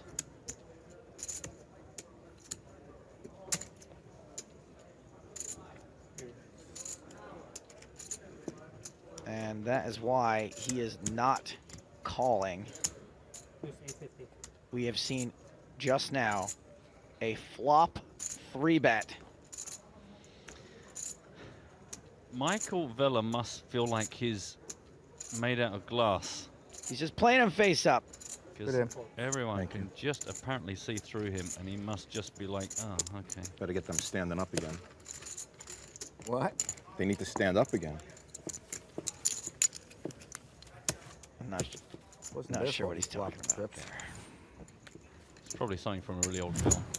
How come you guys aren't So standing this is how things are looking. Cliff back to second from the bottom, or fourth from the top. Depends if Hey, it you're a wasn't your glass fault half I full tried or to empty kind of bluff guy. a freaking main hand. 27 bigs for Cliff, 23 for Michael Vella. Still Christian Harder just pwning the table, 9.5 million. His nearest closest opponent, 3.5 million. Alexei. Sheesh. It's a So comfortable you might as well tell me now. lead. Just bottom full. Oh shit! Did you have 2 freaking 9s? I've had 2 9s twice, so I certainly buy it. That's a nice thing. Wasn't it 9-9 jack? Cliff to tell him. You don't even know what the flop was. You're At just this point, bluffing without even I don't even care. thinking about it. Buddy, come on. Opalikin got a decision to make here. Queen, Jack Hey, it's worth off a shot. If you don't hit there, you fold. under the Right. gun. Right? That's You see bet. unfortunately And not the at other all kids, right. Yeah. They don't have to have it to do something crazy. No, they're a little sticky. Unfortunately, I think the question you have to ask yourself there is when you make that raise, would I raise here with a jack? Would I raise here with a 9? And he's probably not going to raise, get it in with a 9, so Cliff Yeah, is most comfortable safe to with raise the him shipping back if he set. thinks he has a 9. Yeah. Best case scenario. Most people just aren't raising a jack there. They're going to play it slow a little bit. And this is Michael Gentili with the suited ace-10 is going to come along. He calls the 225. Should have played that one, I think. Doing Christian Harder sitting on jack-7 in the big blind. Must be worried that he hasn't won a hand in 2 or 3 hands. Let it go. So we are heads up to the flop. Michael Gentili against Alexei Popolikin.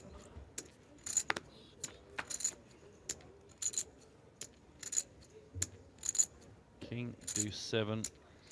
Couple of clubs out there. Ace 10 still ahead. I mean, they got it all covered. Ace and a 10 and a queen and a jack, and they still miss. Yeah, and the hearts maybe comes into play. The clubs maybe comes into play. Everybody's got a backdoor flush draw. All about the back doors, baby. You know, I'm not as obsessed with backdoors as I was when I was younger. Really? Yeah. Funny that. Perfectly happy just to make it the easy way. Right in the front door. What? I didn't say anything. I'm just watching the poker. Okay.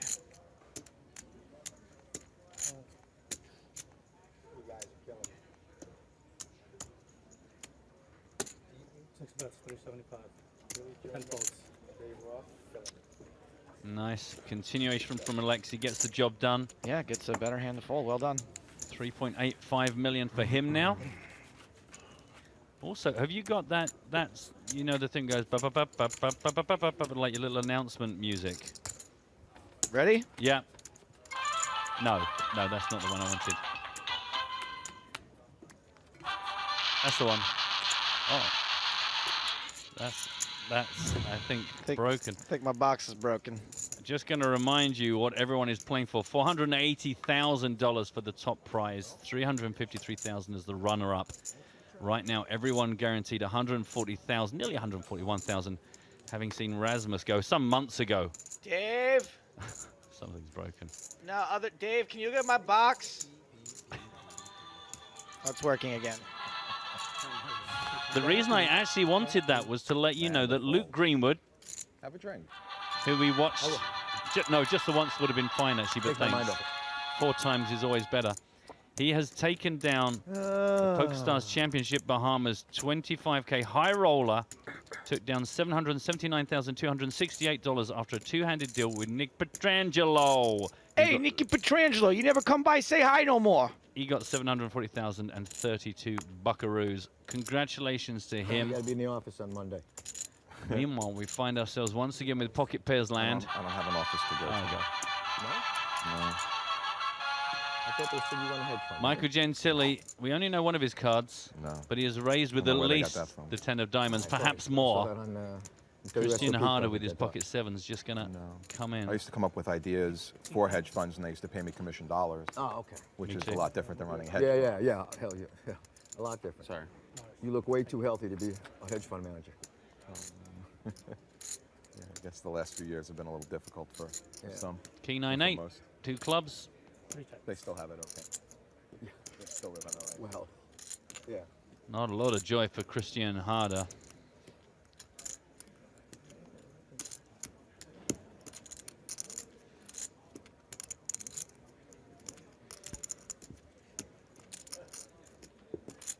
I'm glad I bet what I did there, because if I end up making a flush in that pot, you're getting it. Check, check.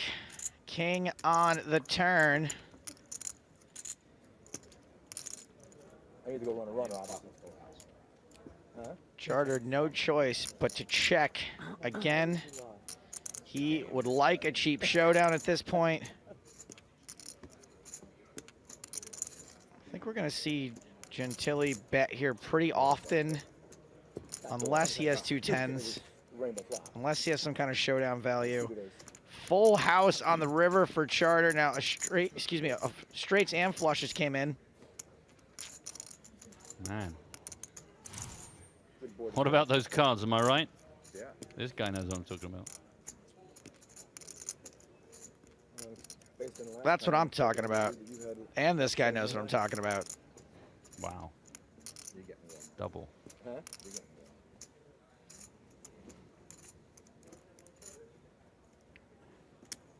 600,000 in the middle. Just how greedy can you get? Well, we know that Gentili has at least got 7, 8, 9, 10. Whether he's got an 11, I just don't know. I just don't know at this point. 11 would be very bad for him. I do not see how he gets away from this if he has an 11.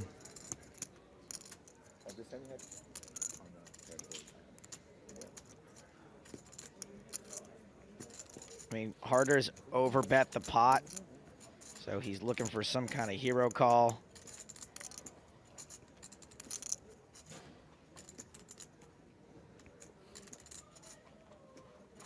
Obviously, a king's pretty tough to get away from here. King 10 of diamonds is certainly possible.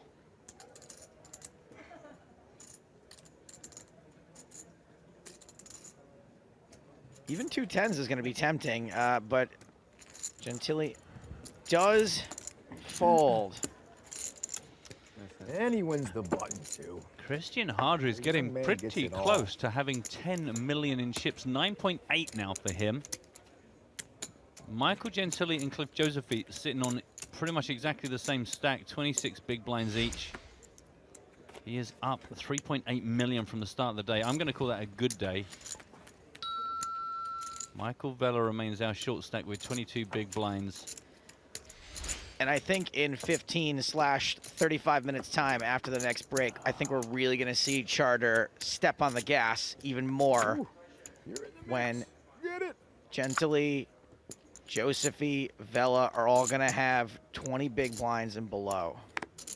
Assuming that nothing happens at the end of this level to consolidate those chips a little bit more.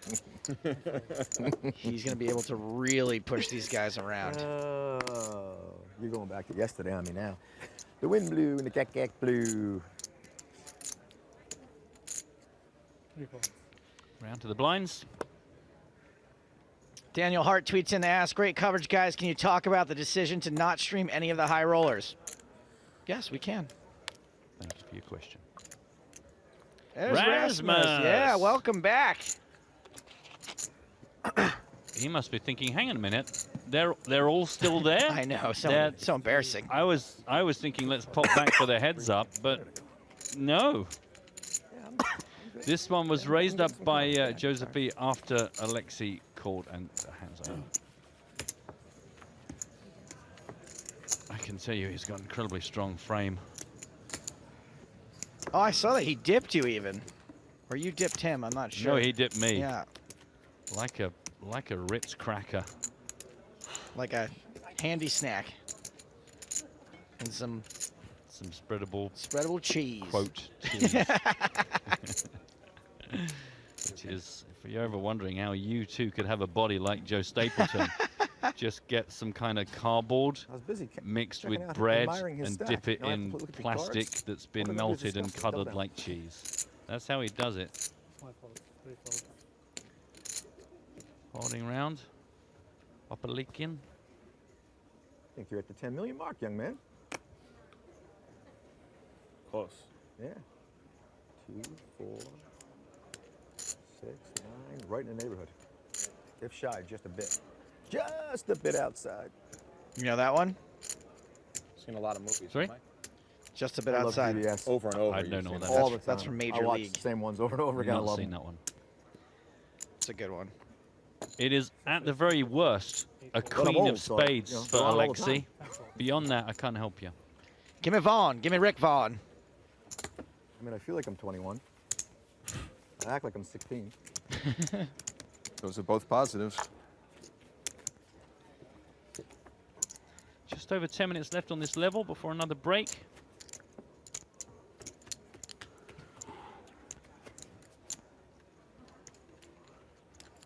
Again, remind you right now, everyone locked up just shy of $141,000. Top prize, $480,000. Feels like we've got a little while to go 11-minute run. until we're going to get anywhere near that top prize, but quite a few shallow stacks now, and as the blinds continue to go up, that problem is going to just get larger and larger for a number of these players. We are family. Hey, one time, kid. There's nothing most young poker players time love in than the being last called 11 kid, minutes. I find.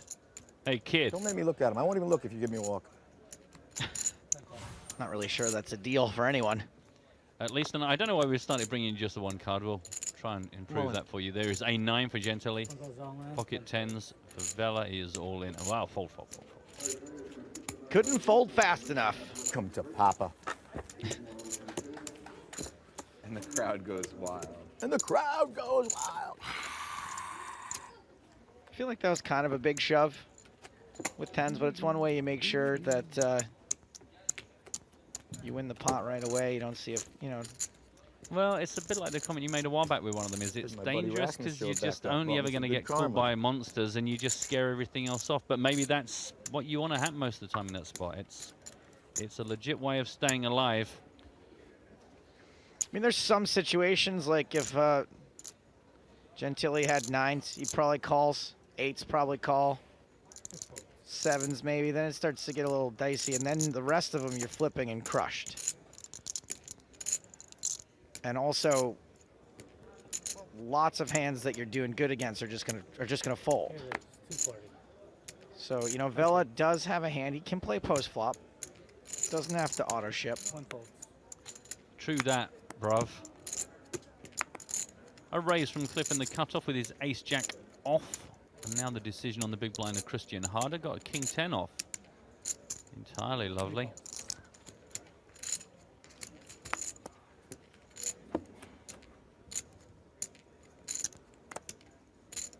Nine, 6, 3, 2 spades.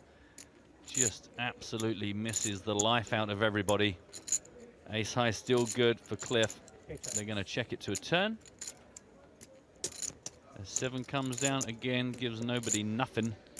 2 hearts now, obviously the possibility of straight blags. 580,000 in the middle.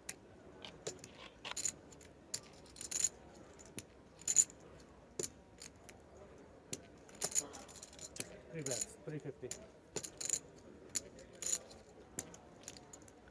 It's got to be pretty hard to go broke sixth and then come back. I'm sure he's had a few cocktails, Rasmus. You know what, he's quite a perky, well, you saw, we had a bit fun. Nice guy, yeah. He's a perky guy, and he came over, he wasn't moping at all. He was, you know, got to be kind of gutted, but I mean, I don't know, because I've not had the experience. I've only won a few things, and they're pretty tiny, but I guess there must be a pretty quick period of time when you suddenly realize actually what you've just won and what you've achieved. So I guess after a while, once you just take a moment and grab a beer and just sort of think, wow, actually, do you know what? That's pretty amazing. Harder wins that one with the worst hand. Do you know what he has got in chips? He has got over 10 million of them. Well, that is a first for this tournament. 10,110,000. That's incredible considering his next closest opponent has just shy of 4. A 6 million gap between first and second here. More than 2 to 1. Crazy. Unbelievable. I mean, he's got more big blinds than Upalikin, Josephy, and Gentili combined. He's got almost as much as the entire rest of the table. Yep. 6.5 minutes left here as we see a raise. Oh, no, we don't. It was a fold. Excuse me. I thought the 4-5 suited was raising up. King Jack off for Michael Vela. 275.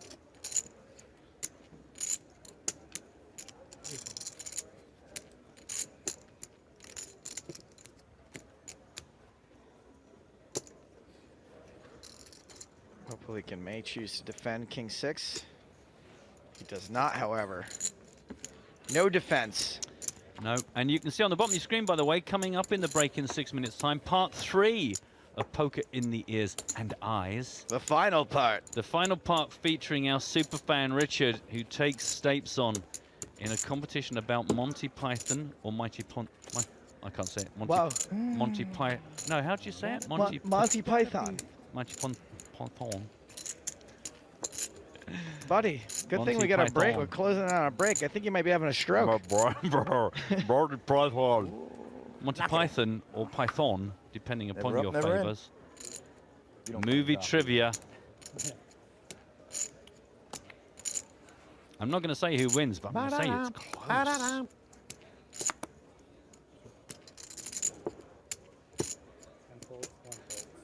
Michigan seemed to feel inclined to raise pretty much 100% of his buttons. But this ain't one of them. Wow. Balikin with pocket sixes. See, that's why Christian didn't, because his spider sense was tingling. Seizure right there. Unbelievable. He folded the last. I wonder if Spider-Man had chosen, likes well, you probably a Peter lot. Parker rather than Spider-Man because he'd look a bit Not much. stupid. He's folded. But if Likes he'd you a chosen to lot. play poker, whether the danger of running your kings into aces would have been quite enough jeopardy to trigger the spider sense. Wouldn't that be really annoying if it wasn't? It explains why Toby Maguire is possibly the winningest poker player in history. The winningest. He certainly is. Top of the winningest pile. So raise the 300,000.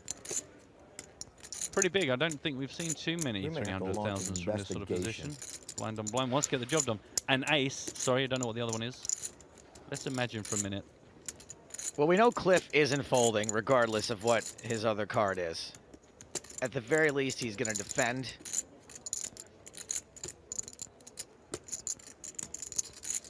And I don't think he's going to be raising bad aces. I think if he does put in a raise here, it's going to be good aces, suited aces.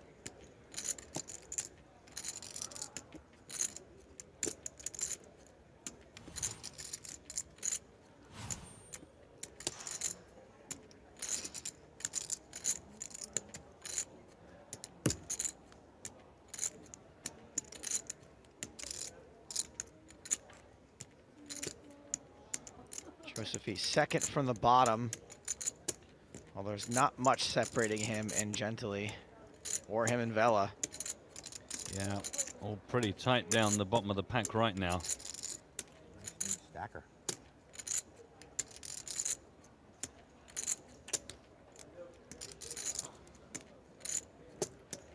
Net must be down.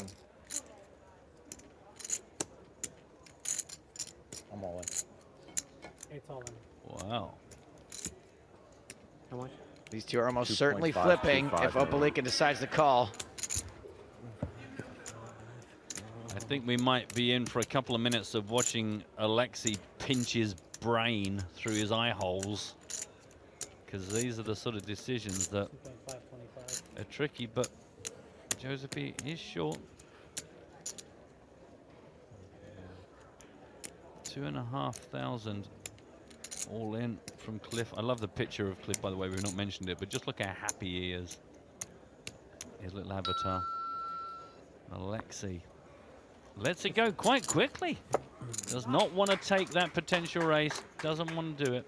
No reason to do it. He seemed, now we don't know what his hole cards were at other points in the tournament, but he seemed reluctant to flip at other points. Yeah, okay. Even for much smaller shoves than that, even in less dicey situations than that one. I'm not surprised to see him fold sixes there. I don't know if it's right, but I'm not surprised. Good thing I'm not Mike. I do think that if Cliff is like has a monster there, I don't know if he rips it in. Not really. Again, that's a kind of a big shove. Or selling. One or the other. I hear you, buddy. Or reverse something. Jay Smith Poker asks, can you talk about the decision to only show one hole card? That was no one's decision. That's just based on Johnny Bax maybe not holding his cards in the right place. Occasionally the reader doesn't pick them up. Just a glitch. They're 2 months too late. Folded round to Alexei on the button. He is out of there. Cliff Josephine. 3-9 is third. Blind on blind, interested to know what Michael Gentili has got. Everyone very close. Cliff on 28 big blinds, Michael Gentili on 22 right now. Oh, it's different when the rabbit has the gun.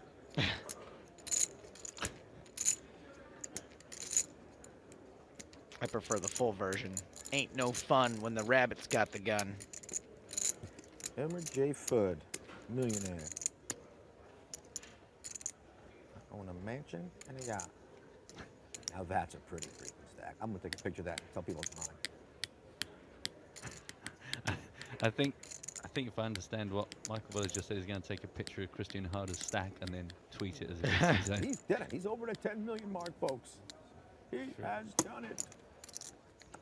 There's 10 million in that, right? Yeah. Josephine That's taking awesome. his time here in the small blind. Now you got to build on top. And if he's doing this for the benefit of Michael Vella, he's not paying attention. No. Nice take. Oh, it's Gentili who's in the big blind. Excuse me. Well, yeah, I was going to say, or it might just be waiting for the clock to run down to ensure that Michael Vella is hit by the big blind when we come back. He might just get down to 1 second and then fold. It's a good shot, Matt. I like that. We have. It's fun. Hey, way to time that out. Like you're I don't know. We have ticked over into the break. And Cliff does raise. Just wanted to make sure that if Michael Gentili folded, they were at least in the break. Job done, perhaps. Well spotted, Matt, and interesting, decent strategy there from Cliff Josephy. He is middle of the pack as we head into this break. Only 24 big blinds in the middle, though. Yep, so we can see it is over 10 million for Christian Harder, the short stack Michael Gentili. We're going on a break along with our players. Join us in 19 minutes for more here from our main event coverage from the PokerStars Championship Bahamas.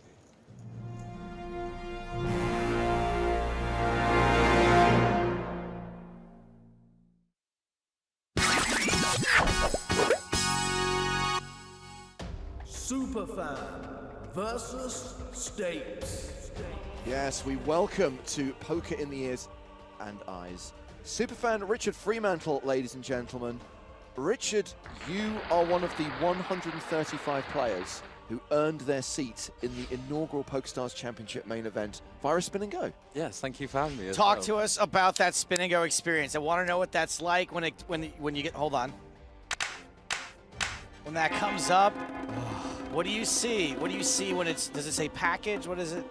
Well, first of all, I opened Deuce 7 of Hearts. I was like, oh, just a Spin and Go. I'll just open this. And then I realized when I saw the lobby and it said package 10,500, and then you're just shaking.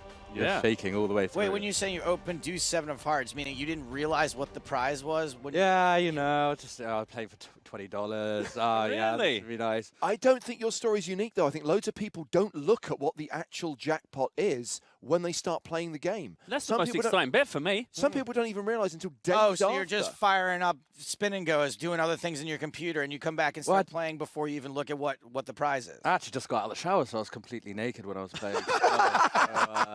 So when did it? So after the first hand is when it kicked in, and then you got nervous, obviously. Yeah, but I was super lucky. One guy blinded out, and the other guy was Whale, who like min bet like River, and I was like, oh, I have second pair. Oh, it's good, it's good. Oh, excellent. Oh, so it was like you had basically a non-existent player and then a player who is almost non-existent. I had the easiest Spin and Go I've ever played in my life. That's which is incredible. So fortunate. So there's a $10,000 Bahamas package on the line, and one of the three players at the table is sitting out. Wow. Yes. Good for you, man. Glad you made it. What do you do in real life? I'm a petrochemical chemist inspector. So do you go around to gas stations and make sure they're not cheating you in your 87 octane? We do, yes, pretty much. We do quality testing for like talking a different language. The diesel that comes on a big tanker ship. I think I've had a stroke because I have no idea what's happening. Sorry, Matt, you know, I can't make that joke.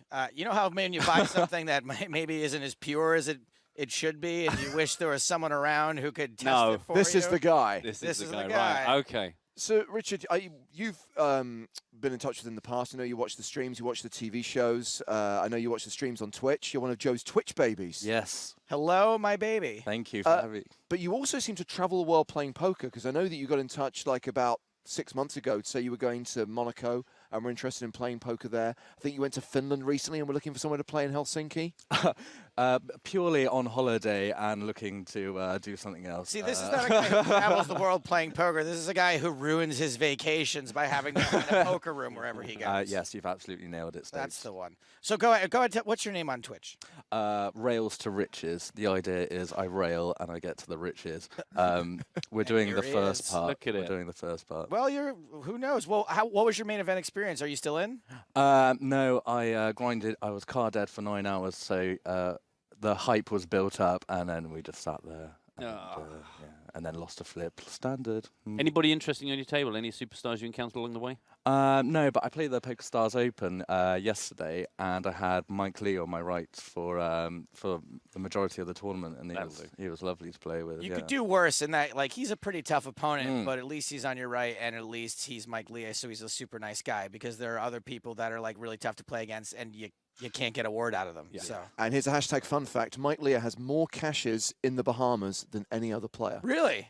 14. It makes sense that it would be a Canadian, right? Like, just how happy are you to get the out of Canada for a couple of weeks? I'm going to stay here as long as possible. Now, obviously, I appreciate it's disappointing to bust out the main event, Richard, but, I mean, has the experience of being here, has the experience of the resort and the whole festival kind of made up for that? Oh, yeah, definitely. I felt like Charlie Bucket getting his gold. And the Bahamas is my chocolate factory. I want to see a heel click before the end. Off over there somewhere. So as far as taking on Joe Stapleton in this Superfan contest and competing for another chance to satellite to a main event, and of course the Everyone Loves a Chop Pot hoodie, which we saw modeled by someone earlier on. Not bitter. Maybe not he bitter. bought it at a charity shop. You know what I mean? Oh, come on. A gift. Just happened to be flying to the Bahamas. What have you chosen as your specialist subject? I have chosen Monty Python. Okay, so Matt, you have compiled questions about the movies, right? We're The not movies. I decided. decided to try and keep it like accessible for a lot of the viewership as well. So I've just stuck to the movies. Because you guys are Monty Python movie nerds. I love it when I don't have to do any research because I'm a nerd enough. Do you remember? Although I'm worried because you remember the Tarantino one where it turned out that I was all off the top of your head, and everyone's like, "What the movies are these about?" Yeah.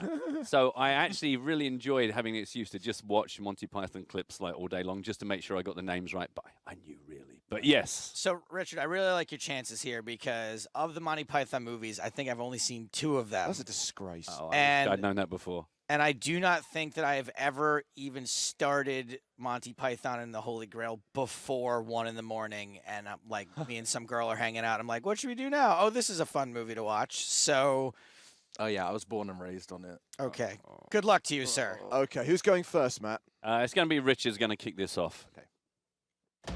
Superfan versus Stapes. Okay, Richard, your first question. In the film, and now for something completely different, accountant Herbert... I didn't even know that was right, okay, this is a great start. Herbert Angevy visits the vocational guidance counsellor because he wants to change his job from an accountant to a what? Hey, Jay, you're in for a chance. Maybe, maybe I've got. I'm going to have to pass on this one. Sorry. I wants to change his job from an accountant to a male prostitute. No. I want to be a lion tamer. I want to be a lion tamer. Lion tamer. Okay, there's a bonus. Now that you know that, just in case it's brought it back, when asked what qualification Arthur has to be a lion tamer, what does he say he has? Could be in trouble with James. He has cats. No, he's got a hat with lion tamer written on it and big neon lights. Right, okay, we're in trouble here. Okay, Joe, this is a multiple choice, so you might be okay. This is an easy one. In This the is an meaning of easy life, question. in the Yeah. meaning of life, death arrives at a dinner party to collect the guests' souls. When asked how they all came to die at the same time, death answers simply with the sherry trifle, the prawn cocktail, the creme brulee, the salmon mousse. Which of those does he say? Salmon mousse. Yes. Woo! We're on the board. Those salmon. Did you know that one? I did. I knew that before even the option. It's important. Okay, in Life of Brian, Brian is caught writing the protest graffiti, Roman is in Dumas. What does Brian think that means? Romans go home. Correct. Tied game. When bonus here. Oh. What does the soldier threaten Brian with if he doesn't write it out 100 times by sunrise, having conjugated the verb to go?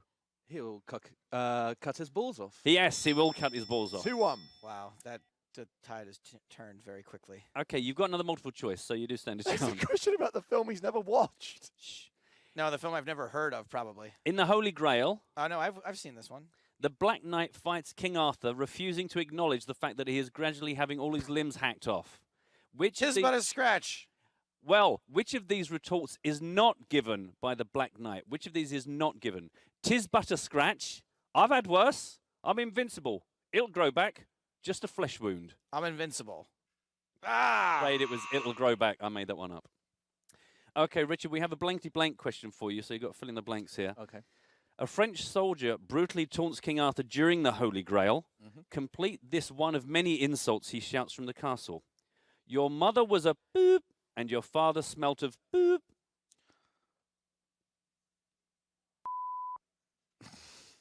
Your mother was a, and your father smelt of. Your mother was a whore and she smelt of. It's not. That's wrong. That's a really weird insight into your head. Do you want to take this one? Your mother was a goat. Closer. Closer than it was an animal, yeah. And smelled of cheese. No. James, do you want to give it to them? Your mother was a hamster and your father smelt of elderberries. Oh, Right, elderberries. okay. That'll. Although there is a bonus option here. What does the French soldier first launch at King Arthur and his men where they won't leave the castle? Launches something from the castle. On the catapult. Yes. A cow. Correct. Fetchy Levush. Fetchy Levush. Okay, Joseph. The meaning of life stops to welcome viewers to the middle of the film and then asks the audience to find the what? The clitoris. Incorrect, sir. It's a myth, anyway. God, I'm a complete Python nerd. I pass. I'm sorry. Hello, welcome midfield. Find the fish. Fish. Where is that fish? I did love him so. Oh, with the long arms. Yes. Yes. And according to Terry Jones, this is for you. You're never going to get it. According to Terry Jones's character, where did that fish go? Can I ask a Hardigan? Yes. It went wherever I did go. Correct. Exactly. Man, we should have done this. 3-2. Don't worry, Richard. Right. Still going to win. Okay. Richard, in Life of Brian, Pontius Pilate has a very great friend in Rome called Bigus Dickus, which causes much laughter from the common soldiery. But can you tell me Bigus Dickus's wife's name? Yes, that's Incontinentia buttocks. Correct. Continentia. She has a wife, you know. Joe, there's 2 points here. You're just completely out of this. In Life of Brian, our hero joins one of the various independent movements. What is the name of the group he joins, and what is the name of their arch rival group? He joins the Harlem Globetrotters, and the arch rivals are the Washington Generals. Correct. No, actually, no. Sorry, that's a different question. Can you tell me which one he joins? The Judean People's Front. Off. No, he joins the People's Front of Judea. It's pretty close. No, that's the point of the that's the whole question. point. Oh, I see. Okay, sorry. Perfectly set up. At the end of the meaning of life, Richard, the meaning of life is revealed in a golden envelope. Which of these is not listed, as the meaning of life? Try to be nice to people. Read a good book now and then. Get some walking in. Eat more fresh fruit. Try and live together in peace and harmony with people of all creeds and nations. Read a good book. No, that was actually one of them. Eat more fresh fruit, which I nicked out of a sketch from, and have something completely different. Joe, your final question. There is a quick fire round, but we have to decide if we've got time for it. It is a quick fire round. Throughout, and now for something completely different, and indeed all Monty Python productions, a giant weight often drops on people. What specific weight keeps appearing? Is it 16 tons, 18 tons, 20 tons, 22 tons, or 25 tons? So many choices. 16, 18, 20, 22, 25. 5 choices to be specific. 18 tons. Do you know? Just out of interest. 25. No, 16. A lot of their box sets are called the 16. That was my first. Now, what's the score here? The score is 4 points to Richard, 2 points to Joe. Right. Okay. The quick fire is to do with what have the Romans ever done for us? Ah, okay. When That's from Life of Brian. yes, I've seen that one. right. Okay. Okay. So when the People's Front of Judea, again, I mean, what have the Romans ever done for us? They list 10 things. I'm going to come backwards and forwards between you, so you potentially could both pick up 5 points here. Okay.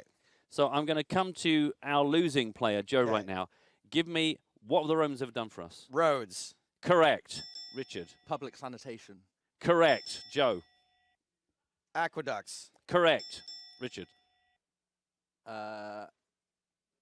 Public health? No. Yes. No. Yes, That's yes, that's there. Joe. Education. Yes, that's there. What have the Romans ever done for us, Richard? Judicial system? No. Oh. Voting. No. I kind of think they're both struck out. Yeah. I'll give everyone one more chance. Grapes. Half a point. Half a point for wine. Okay. Language. No. Could have had irrigation, public baths, public order, fresh water system. Oh, fresh. Oh, I thought aqueducts was going to be part of all of Well, them. no, they list those separately. Yeah. I went through it quite anally, actually. Don't argue with the screenplay of the movie. Point being, the final score is 4 points to Joe Stable. Sorry, 5 points to Joe Stable. Very good. But 6.5 points to Richard Fremantle. You have crushed this game of Superfan versus Stape, so you will get Oh, good for you. all important satellite ticket plus the Everyone Loves a Chop Pot. Well done. Thank you very much for coming very on the much. show. No, it's been a pleasure. Incidentally, fun fact, the Judean People's Front has its own Facebook group. No. And the tiebreaker was going to be how many followers does it have? 703. You're welcome. Way more than I would have thought. Richard, thanks very much for being on the show. Hopefully you can have a cash here in the Bahamas before you get out of here. Any house cleaning? We're all good. Until next time. That's it. That's all the time we've got for the first ever episode of Poker in the Ears and Eyes. Next time will be just Poker in the Ears. We'll do a wrap-up of the Bahamas. Until then, thank you, Richard Fremantle. Thank you, James. Thank you, Matt. I am Joe Stapleton saying, smell you later.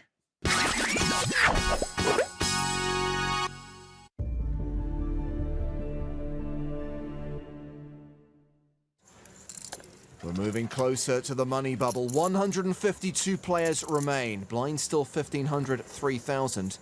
George Clyde Smith has ace-queen under the gun. G to the CS with another big ace. Raises. A min raise to 6,000. Joel Mika has 8-7 off. Looks like those chips he just won off Grinder might be burning a hole in his pocket. He will re-raise. It's a 3-bet to 16,200. This 3-bet is looser than Grinder's pants. Grinder has jacks on the button. Oh, hello. And this is a perfect hand to just calleth on the button. Strong enough to cold call and play comfortably in position, but not strong enough to 4-bet get it in for this many chips. He does call. Anyone else coming along for the ride? That'll be a no. Clyde Smith probably isn't as worried about Grinder as he is about Mika. 3-betting and under-the-gun razor is repping pretty strong. He gives up the ace-queen. He would have been out of position to both of them. So we're going heads up to the flop. And that flop is Jack 8-8, trips for Mika, a full house for Mizrachi. OMG, grossest flop ever. I haven't seen a deck this cold since EPT Hoff. Mika checks, Mizrachi checks behind. Who's trapping who here? Who's gonna slow play it the hardest? Mika now bets the turn, 25,500. He loses the game of reverse chicken. Grinder might be thinking about a raise, and this is where him barreling with complete nonsense a lot of the time is gonna get him paid like he's passing go. That is a raise. 55,500 total. Really bad spot for Mika. 55. Oh, just 55? Okay, I guess. 51 total. No, 55, 5, right? Mika's little confusion game might sometimes work. Unfortunately, Grinder so doesn't care. Mika likely thinks Grinder's trying to rep his hand. So Mika calls, 157,000 in the middle. The river, the deuce of spades, does complete a potential flush. Mika checks. UNLV, University of Nevada, looking for value, and Grinder's going to be this year's valedictorian. 160. He overbets the pot, 160,000. What's Channing Tatum over there going to do now? I think Magic Mika called the turn, pretty sure he was trapping, maybe sensing there's a chance he's behind. This is not a good river card, and Grinder just bombed it, so this is a real decision. That's 160. I think most players are going to unhappily call here. We've seen Grinder just fire and fire and fire with air or near air, and Mika knows it. So in the long run, you can't fold hands this strong against Grinder. In the short run, it's possible he makes some kind of soul read. Wants to see how much he'll be left with if he makes this call, and the answer is not much. The problem is we know that Grinder is so capable of making this bluff. That's so sick. Agreed. Sicker than I was after the open bar at the kickoff party. It'd be absolutely amazing if he can get away from this, but I think more often than not, he's going to have to white knuckle it and just call. I can't believe I'm folding this. He lays it down! Wow, I can't believe it either. Somebody just unlocked the tight laydown badge on Poker Square. What? Yeah, this is definitely a conference hand. What do you think? Queen's king. Jack 8, 10, 2. That's what I got. 7, 8 off. What? Oh my god.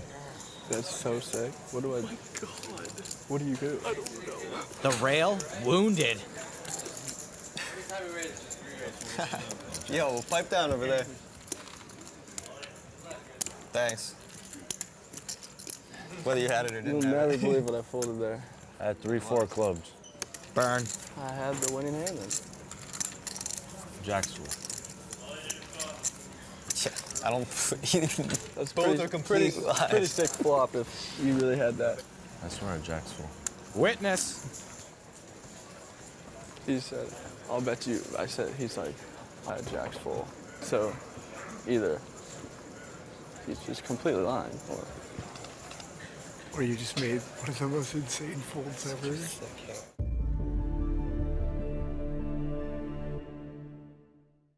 Play PokerStars.net Spin and Go Neymar Jr. Edition, and you could win a 5-ounce solid gold poker chip in just a few minutes for free. Go for gold and win big fast with the Neymar Jr. Edition Spin and Go from PokerStars.net.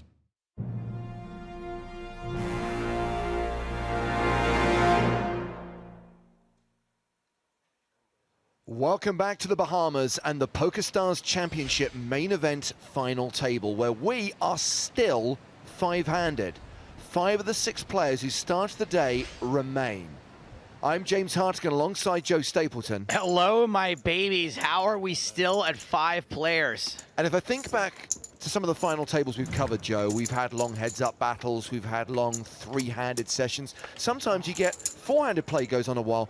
This is new for us, to drag on for 3 or 4 hours with 5 players at the table. This is new, and I don't know. I mean, these guys are very short at this point. Michael Vela, Michael Gentili, both coming back with sub-20 big blind stacks. Cliff Josephy, who's 3rd in chips and also 3rd from the bottom, only has 24. Alexei Opalikin, who you just saw fold there, is 2nd in chips with 28 big blinds. Yeah, Christian Harder really has control of this. More than 10 million, 83 bigs. Now that we've gone to the 60,000, 120,000 blind level, level 30 of the main event. And this is hand 87 of the final table. Now, Christian Harder has had I would call a medium to weak stranglehold on this table for most of the day, and he's really getting into position now to tighten his grip, however. I think that he can really step on the gas now and ramp up his aggression even more. It hasn't been unbridled aggression, but I think we can start losing the bridle. Well, this is blind on blind, unraised pre. Gentili ahead with king high. Checks the flop. Vela checks behind with 10-5.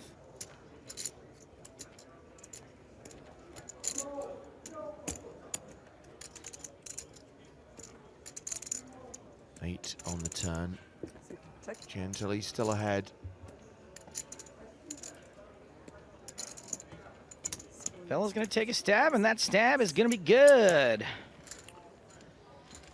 So everyone jockeying for position at the bottom of the pack here. And the lower these stacks get, the less risk they'll be able to take also. And so they're just gonna Where the heck is Harari? I don't know who that is. I mean, I sit next to him play blackjack last night and he gets smoked, and he said he's gonna be here all day, and he doesn't show up. All right, that's fine. Oh, too much. Harari! Harari! Has anybody seen Harari? Said he was gonna be here. No sign of Harari. Have you looked out the back? She came back full of energy. Should I go out the back door and just see if Harari's back there? Take a look. Okay. Meanwhile, we move on to hand 88. Harari!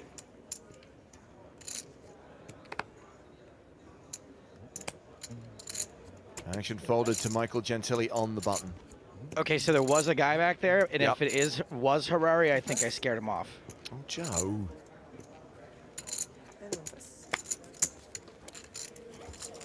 And that If we were playing hand blackjack, I'd play. was a walk for Christian Harder. I had a good one. I had 8-3. He's like, I had a double. I don't even have to be aggressive. And then I draw 3. Give me the chips. This guy. Actually, The disparity between the stacks and the fact that all these guys are bunched up does create an interesting dynamic. Yeah. And of course, the pay jumps play a huge role in that. 13 times in 2 shoots. Exit in 5th place and you're cashing for 141 grand. But if you make it to 4th, that's an extra 50K. She couldn't break. That's a lot. Fold. That's enough to bankroll your whole season on the PokerStars Championship. All the main events, probably most of your travel. By the way, I appreciate that we've played 88 hands and a fair few levels, so it's not like it's happened in 2 or 3 hands, but Michael Gentili came into play today as the chip leader, and he is now the short stack, and with 17 bigs, you could legitimately say he's in the danger zone. Danger zone! You know what? I was mistaken earlier when I said Christian Harder came as the chip leader. He was second in chips. You're right, James. They were pretty close, I think, but...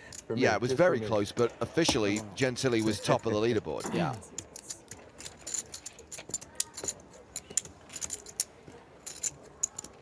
A lot of people on Twitch think Michael Vela might have been looking for Harambe. Oh, should we have a 30-second silence? Chips out for Harambe.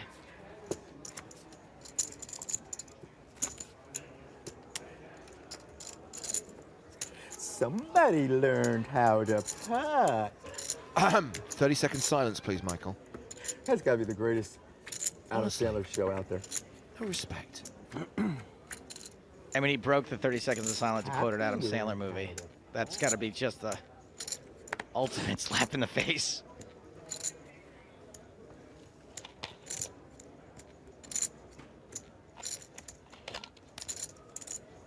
Gentili is under the gun, raising, My raise was too much. and he has a legitimate hand, kings. This one again, killing me. Christian Harder, the chip leader, is on the button. That hand a lot, and Randy and I have 60. All with 3s. Pair on pair. And he folds it. He seriously has not made a misstep all day today. I mean, how do you fold a pair 5-handed with all the chips and be right? Nuts. What a frustrating hand that's got to be from Michael Gentili. Shortest stack at this table, wakes up with kings, no action. Nobody understands the frustration of no action more than I do. Oh, thank you, darling. I wake up with nothing. That was that 5,000 was for you. Okay, for all your hard work. Gave the omelet lady today in the buffet $100. She almost fell down. So did I. So sweet, did you? Yeah, she's so nice. She is so Best. sweet. I love that. I give her 100. I gave her 100 today. What are the chances of that? She did this. She went 0%. She was so happy. She went like this. She kind of grabbed her face and bent backwards like this. Yeah. That's She was cool. just the sweetest thing. You guys have breakfast together? No. Absolutely not. Weird that. I've been busting her chops all week too. I always say I the got wetter 2 the omelets better, today, and you know I've been having so much fun with her all week, and she's taken it and she's laughed. She's had such a good time. And you got to give it away to keep it. That's You knew what. she'd appreciate it, but her reaction is priceless. It was That's just what my priceless. sugar mama taught me. She was real good with the omelet. Yeah. Christian Harder raising here with King Jack suited. Which buffet? Sidens? Yeah. Poseidon's, yeah. She was talking about her kids today. Did you give me change? I don't think you gave me. Can you check that? 100 in there. Should be. Maybe you gave it to me and I forgot to leave it there. No, it's good. Well, there goes her $100 tip. I should know better. We're done. I folded. Sorry, I'm sorry. Yeah. Wow. My bad.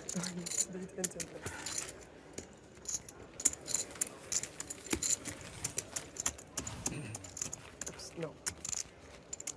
I agree with Smitty on Twitter, who says it's been a really great final table. Good players, no tanking, some great plays. It's fun to watch. I'm enjoying it.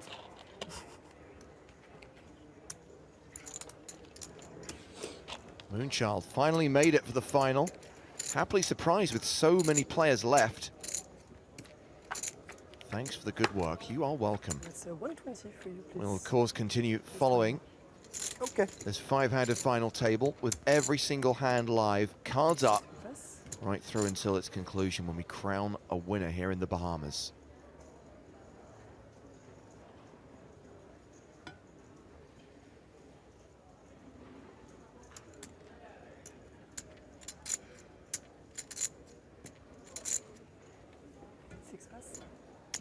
Forwarded to Cliff Josephy on the button. King 6 off. Cliff has a 22 big blind stack.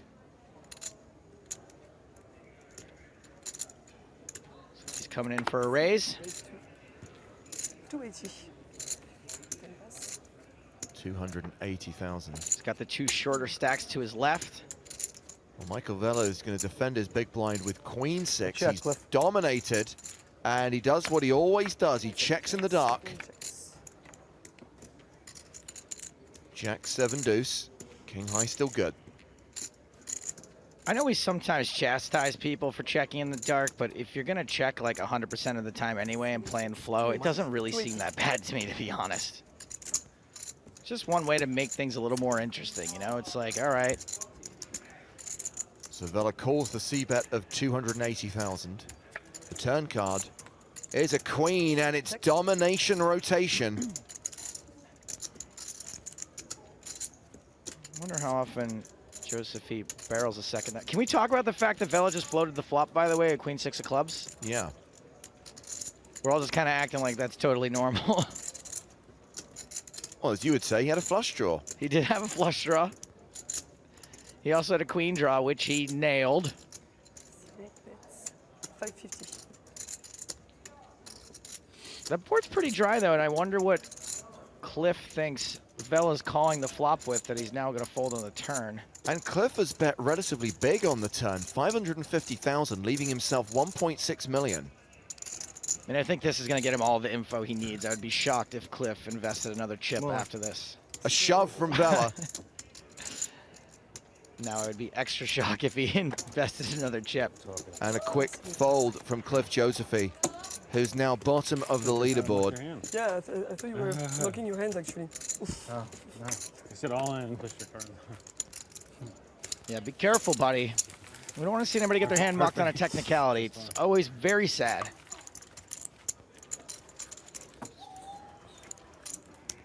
When I will watch this video this evening, it will be one of the most interesting video in my life. What, the final table? When I will watch this final table this evening, it will be very interesting. You know what? Also, very interesting video. We can watch it later. The monkey that scratches his butt and falls out of the tree. Love that one. This guy knows what I'm talking about.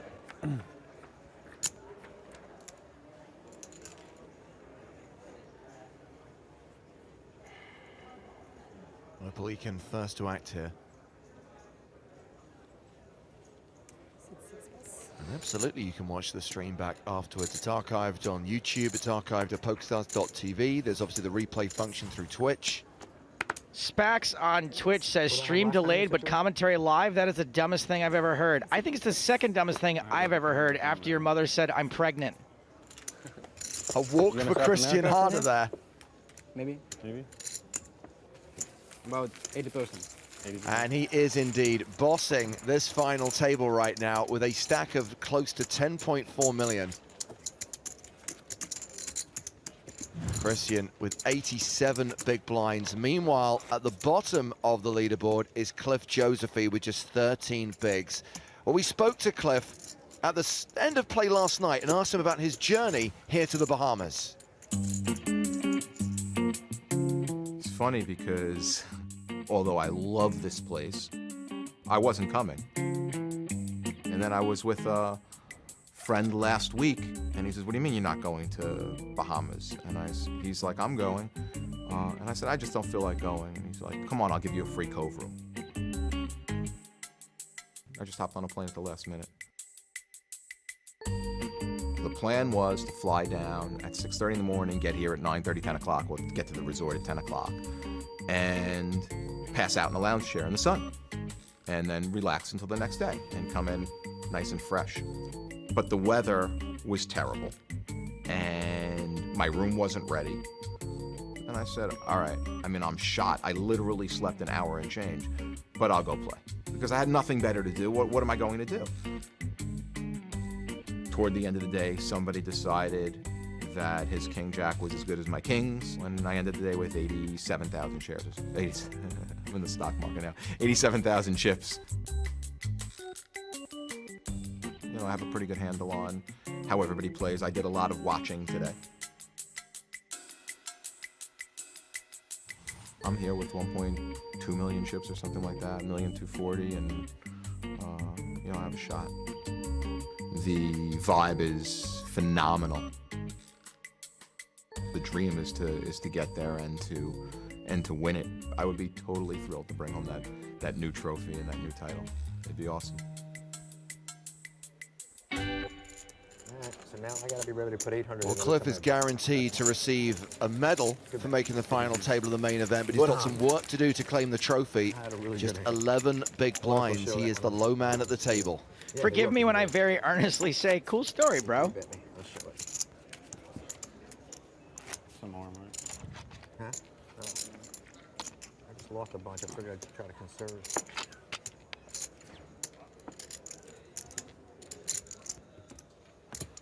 Yeah, that hand we saw between Josephine and Vela has confused a number of viewers. Jeff, it's the strangest hand of the day. Yeah.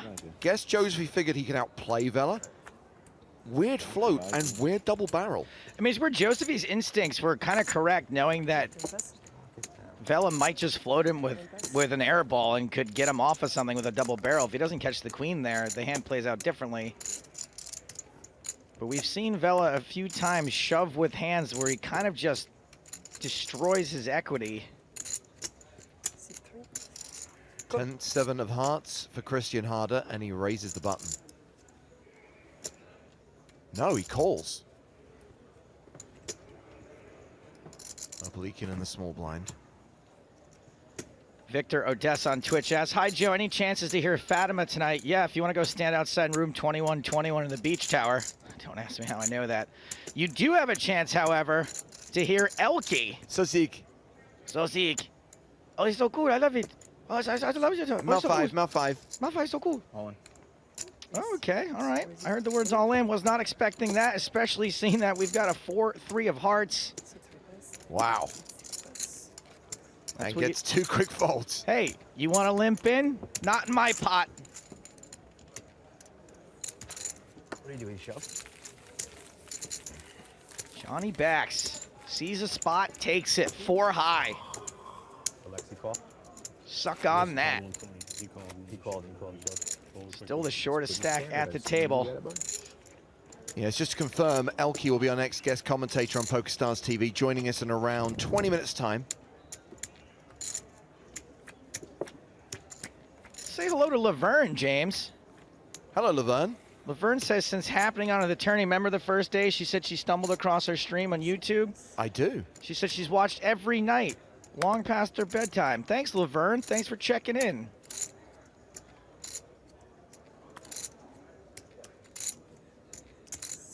Raise to 260.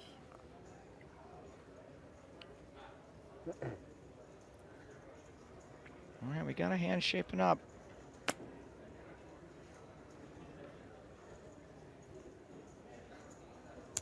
Opalikin's a guy, by the way, who I think is playing far better than he has any right to be. I think that he is probably the least experienced person at the table, and it doesn't really show. I mean, there's some spots where he does some less than standard things. Although he does shuffle chips like he's played a little bit before, so maybe I'm off there. Folds the ace-6.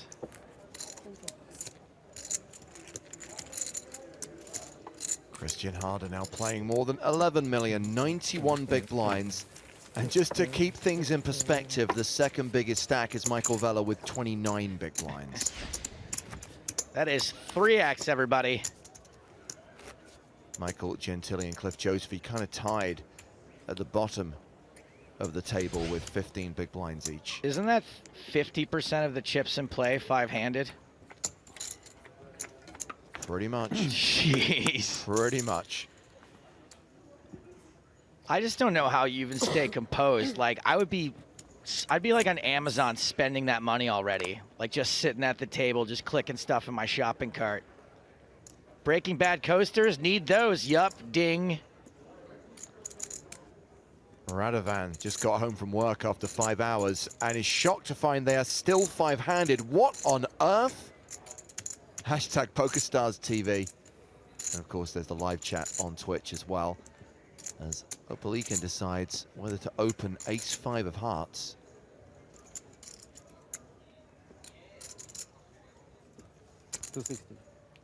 Raises to 260,000. Joseph folds. Gentili folds. Michael Vela is in the big blind. And King, Queen of diamonds. He moves all in. So this is a 15 big blind shove. Now, we've seen Opalikin in this spot a few times. Granted, not at this stage of the tournament, but earlier on, and he's almost always found a fold. We don't know what he was folding, and there it is, folds again. Slightly more than 15 bigs, of course. Effectively 20 big blinds, which is the stack of Alexei Opalikin.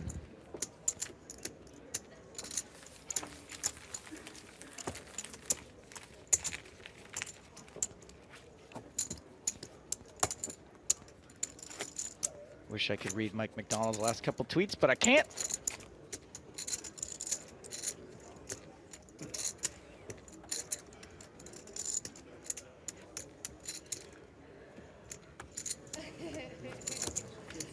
Now that is Massimo Di Mario. He was the highest cashing spin and go qualifier. Remember, 135 players came to the Bahamas via a $10 spin and go, and Massimo cashed out in 22nd place for $24,500. Is that 135 of the 135, or were there more? Because some didn't make it, right? Well, we're not sure. We know that some qualifiers didn't come, but I actually haven't got the breakdown on whether they were spin and go qualifiers or regular satellites. Hey, King Jack. Hey, 10 deuce. Once again. I get a lot of jack queens and a lot of 10 deuce. Can't find a way to make them reach.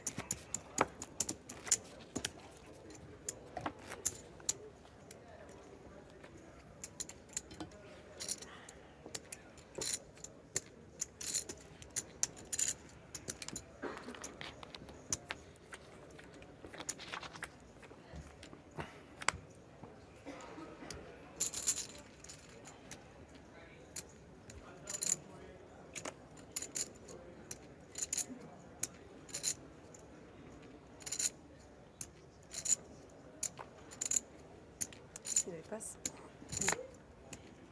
10 pass. 1 pass. Oh, it went blue and the cack blue. What? Doesn't matter. I love them. I love them.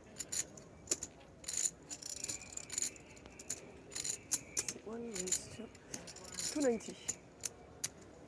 Christian Harder raising small to big with 10-6.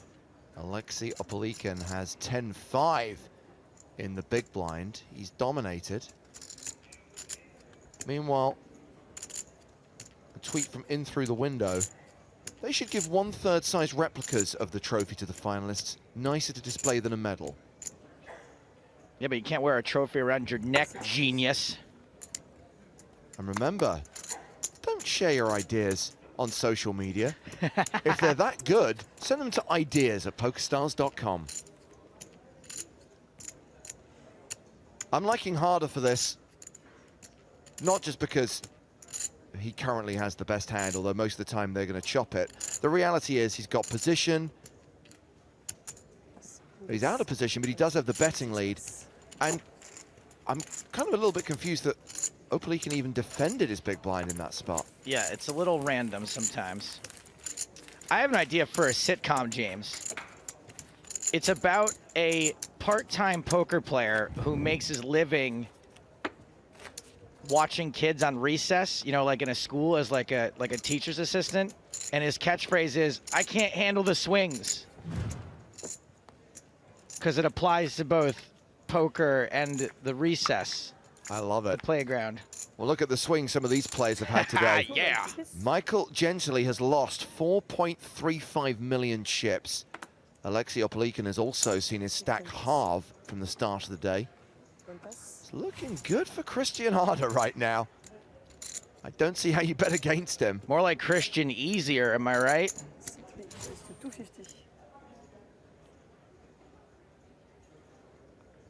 Let's save that for the winners interview. I'm gonna write that down. More like Christian. And trust me, he does need to write it down because otherwise he will forget. Oh, I will even forget. Even if he has to do the winners interview in an hour's time. I got a lot going on. VJ in Windsor tweets in to say, something is about to happen. I feel it in my bones. But what about your waters? What do your waters tell you? Because sometimes your waters can contradict your bones. Where's my water, girl? We shall consult the bones. Wear her out. She's going to hate me.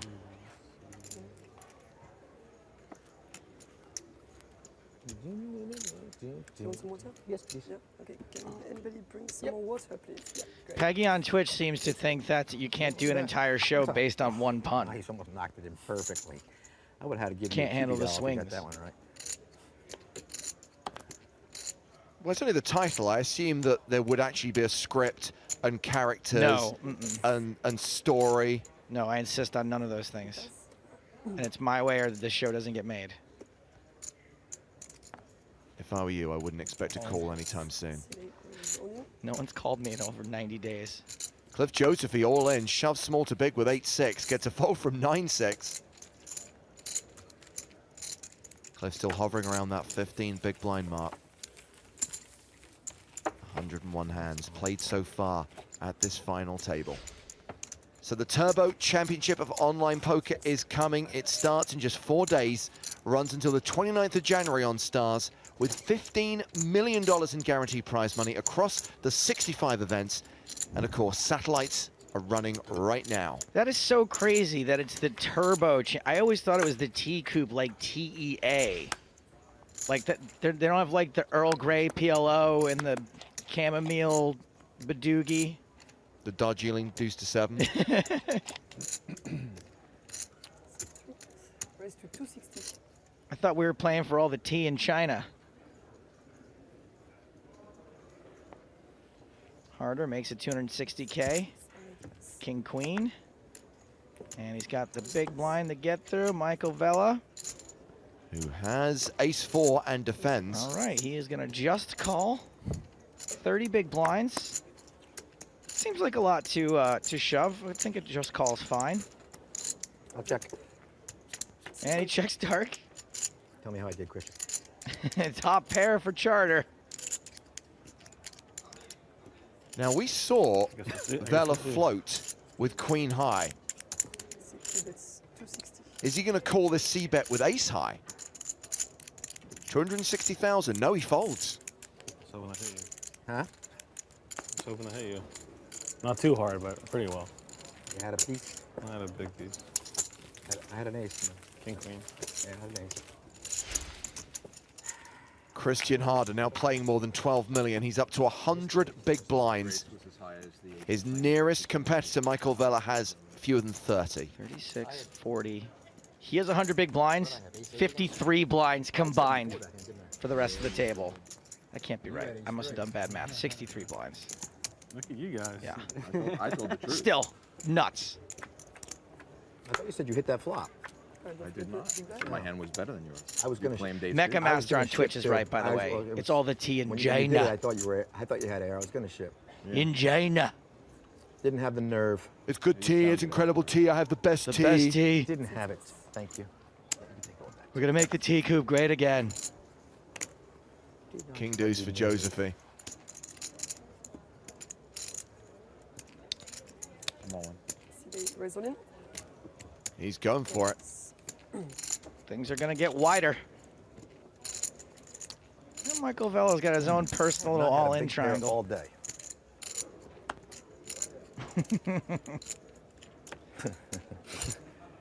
Wow. Good fold. Count. Uh-oh.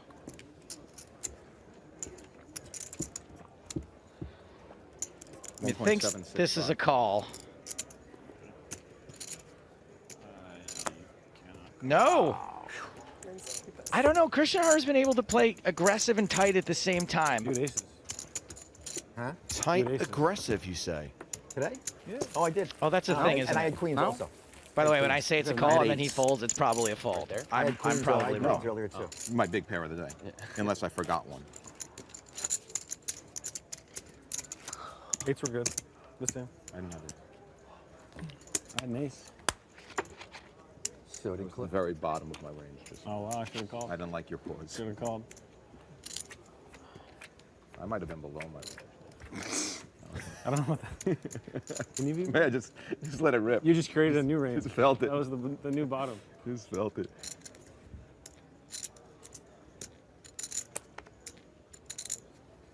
Six, 8, and 10 pass.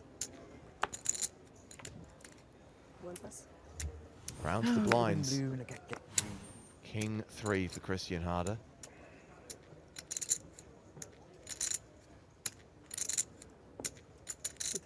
He completes.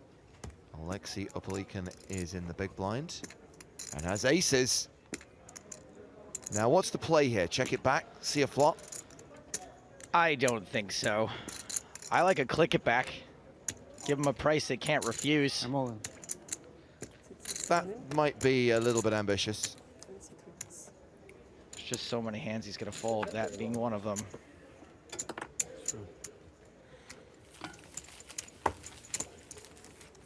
You go all in if I raise? I guess. Then I feel good. I have something. You had nothing, or he had nothing? I have something. Oh, He you had had something. Something. Something interesting. Yeah, I like when you say something interesting. Like that sneaky little 8-6 earlier today. Yeah, I didn't see that coming. Yeah, me neither. Half an hour into the Blew me level. away. 5 players remaining from the 738 who started. Not today, obviously. We came into the final day with 6 players. 10, raise 1 in. Michael Gentili is raised under the gun, moves all in with ace queen. Going all in. 3 pass.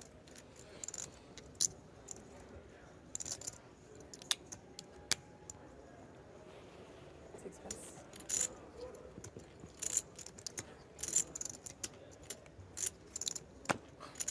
Deuces, folded. 10 suited when Cliff did it, and 10-9 suited when he did it.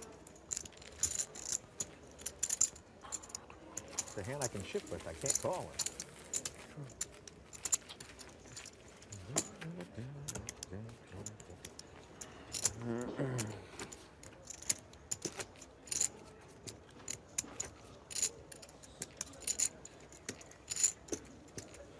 Jeff Godley replies saying that you can't do a show with just one pun. Mr. Magoo only had one. Joey didn't have any, and they both lasted multiple seasons. Did Joey make it a season? Really?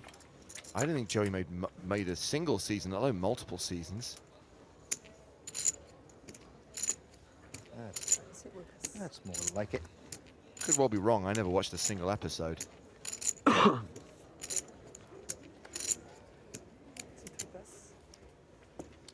Charter folds Jack 7. Onto Alexei on the button. All in. 6 pass. Raise all in. He's shoving the button. And 10 pass. Sorry, shoving from the small blind. And gets a fold. So the next hand, Joe, is going to be hand 107. You lost me. Rasmus Glacial was eliminated on hand 7. That means 100 hands since our last elimination. You lost me again. 5 hours since Rasmus was KO'd. That's crazy. That's why when Rasmus came back, he must have been like, I've had some drinks, let's go watch the Heads Up. Nah. Nah, you're still the only Joker that went out. Can you believe it?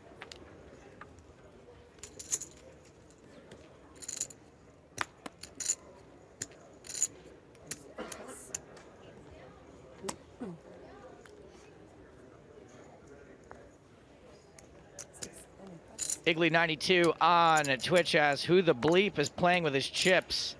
That would be everyone 10 raise all in. in the entire room. I think most of the noise is coming from Christian Harder, to be fair. King Jack, the hand for Gentili. He's shoved from the small blind. Ace 3, the hand for Vela, and he lets it go. Don't show you're folding an ace. Yeah, I agree with not showing it. I mean, it's not crazy for him to be playing super tight, being second in chips with 27 big blinds, because at this point, like I said, Charter just gets to kind of sit back and watch, raise occasionally, just let these guys bleed dry. It didn't matter, really. You wanted to. Let's go, and if not. I was ahead by a little. Weak ace. It's amazing we haven't had a single all-in since so long. I don't even know how it's possible, right? Hours. We haven't had a single all-in. Like 2 big hands dealt out. It hasn't happened in Table so long. of four nits and one guy running over it. I don't know which is which. I'm just saying, in this long. He busted a 30-60, didn't he? All right, you talked me into it. I mean, that means I have a calling hand. All in. Gentili shoving again, this time with King Queen. No one has anything to call him with. The Canadian Hitman predicts at this rate, Rogue 2 will be out before this tournament ends, and Stapes will again debate whether to leave early. Always the charm. Be careful. I have failed me for the last time. Every time except the last one. Right? That's right. Yeah. Every time except once.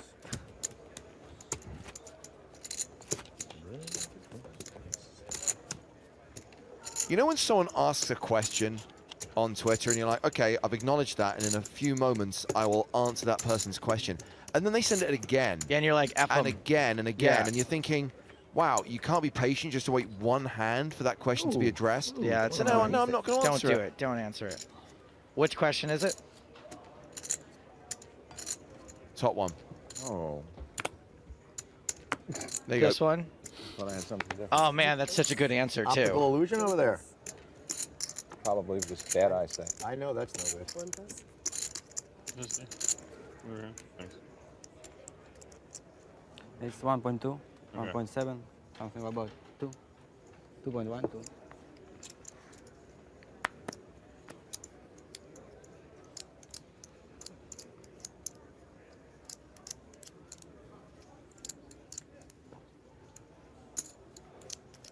C3 raise to 270. I'm gonna do the math for you. I'll help you. You teach me how to play ukulele. I'll do it. Christian Harder raising with King 7. Alexei Opelikan has 8-9 in the big blind.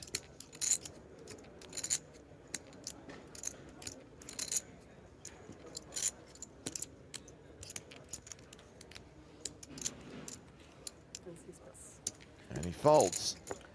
Like a boss. Careful, you might put Cliff Josephine on tilt. Yeah, I'm gonna have to put an end to this because when we get heads up, we're gonna have way too many chips. Yeah, you're gonna have to start getting involved more. Just remind you, I don't know if you mentioned at the beginning of this level already or not, but in 53 minutes under this level, we're going to have a 1 hour dinner break. Oh. Okay. That changes everything. I want to go alive on I would not have eaten that I banana want to go just now. alive on the break. Bad banana I want beat. to feel good on the break. Oh, Harambe. 1 hour. I already set my alarm for a long time. C10 pass. So confirmation from Luca Vivaldi that there will be a dinner break at the end of this level. That's 53 minutes from now. C1 raise to 265. Michael Vela raising with ace 10. Round to the blinds. Pass.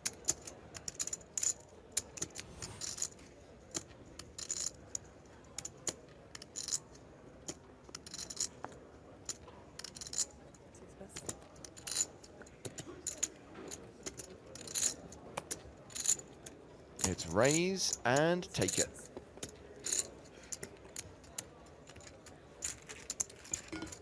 What's your prediction, Joe? Do you think we're going to be going to dinner with 5 players remaining?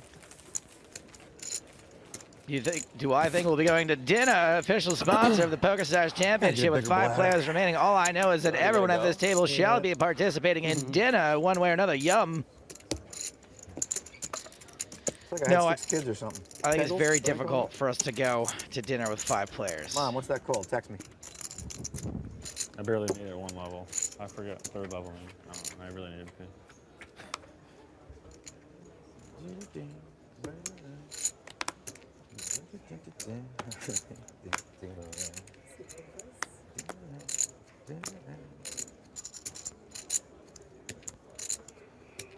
Christian Harder.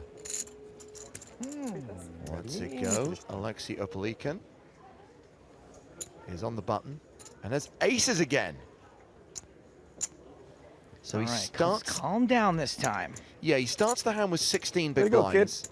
And the 2 players to act behind him have very similar sized stacks. Even though it's going to be obvious you're fairly strong, I think you still just go for a regular size raise here. Let somebody else get antsy in the pantsy. Don't give them a chance. Even limp, I prefer to jamming. Everyone's just playing so tight.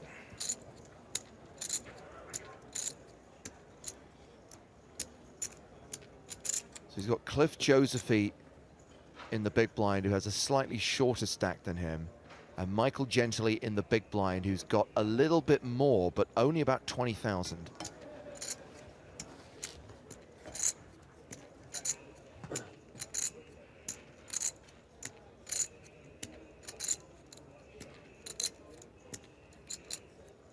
Poker Poise on Twitch says, ICM fold.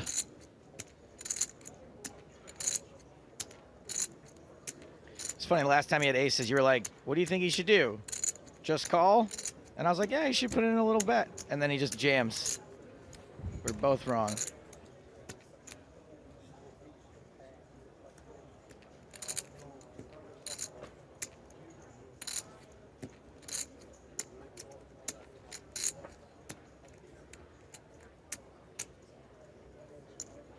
There we go.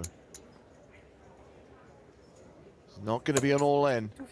It's a raise to 250,000. Cliff Josephy folds to the small blind.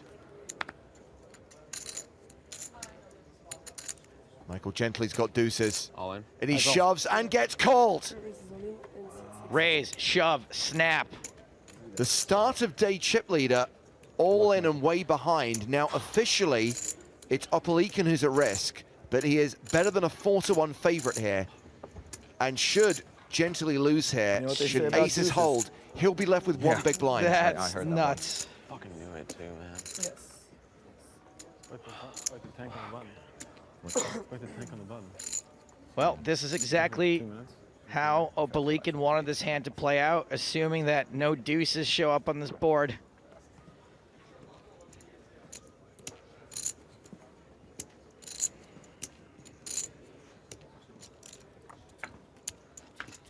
The flop. Jack 8-5. No flush draws for Gentili. He needs a deuce. And he needs to see that deuce on the river. No opportunities.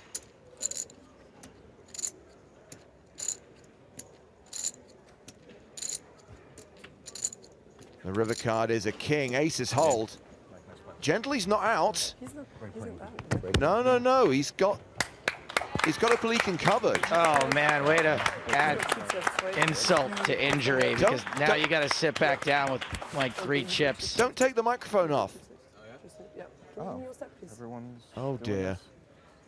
Look at this. I mean, Only one person. he doesn't have many chips, but he still has Ukulele's paying a attention. chip and a chair. He's got a chair, James. And in 2011, when I coined that phrase, all it takes is a chip and a chair, and what I meant then was that at this point, he's still in the tournament. He can still come back, right? Hey, we're rooting for the wrong guy. You guys get that? No, absolutely. It's an ingenious expression. Oh, wow. And it's not just one chip, you know what I mean? He's got more than one chip. It's a metaphor. It's not, and he doesn't really have to have the chair. But it's the alliteration and the sort of, you know, the coupling of the line that I was going for. Rumors of his death were premature. Yeah, that was terrible. Yeah. Everybody knows that. So there's a very good chance that Michael Gentili will be all in on the next hand. Let's just verify the stacks of the remaining 5 players. Upperleaken's now moved up to 4 million. He's got 33 big blinds. Wow. Michael Gentili with 145,000. It's just over 1 big blind.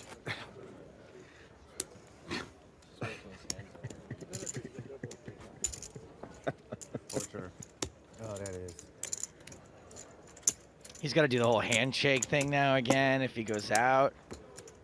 I mean, I would want to come back just to not have to go through that awkwardness. Like, what do? You shake his hand again, like a hand later? You put them.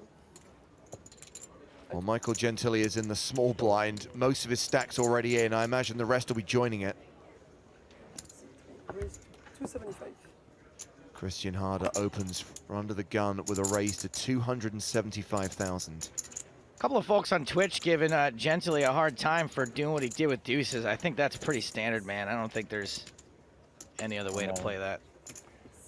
Cliff Josephy moves all in with King 10. Man. And basically, Michael Gentili just kind of has to call with any 2 and hope for the best. Get her, Ray. Which he does. Christian Harder now with the ace-8, which is the best hand. 1.785. He folds, so here we go. Gentili at risk. I just figured you were raising any 2 there. Which one? Which one? Yeah. Would you see an ace? Charter folds an ace again. Ace 8 off? It's such a good spot for you. This is mine here. Yeah, this is yours. The start of day chip leader at risk. My lightest 3-bet all-in of the day. There's a strong chance he busts in 5th place. He's got 2 live cards, looking for a 9 or a 7.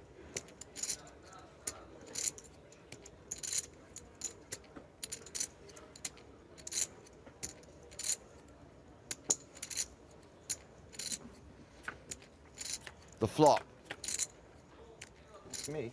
has a 7 and a king. 5 outs for Michael Gentili. He will need a 9 or a 7 on the river. And a 9 can't be a spade. Because he's holding it in his hand. It's the king of clubs. Thank you. Thank you for doing this. And that will see Michael Gentili bust in 5th place, $140,940.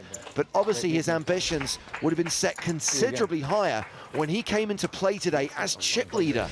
Do you think that that's going to be like the dam breaking, James, that now that we've lost that 5th place finisher, that these players may open things up a little bit, or are we going to go right back to where we were? Possibly. I mean, everyone is now locked up an additional 50K.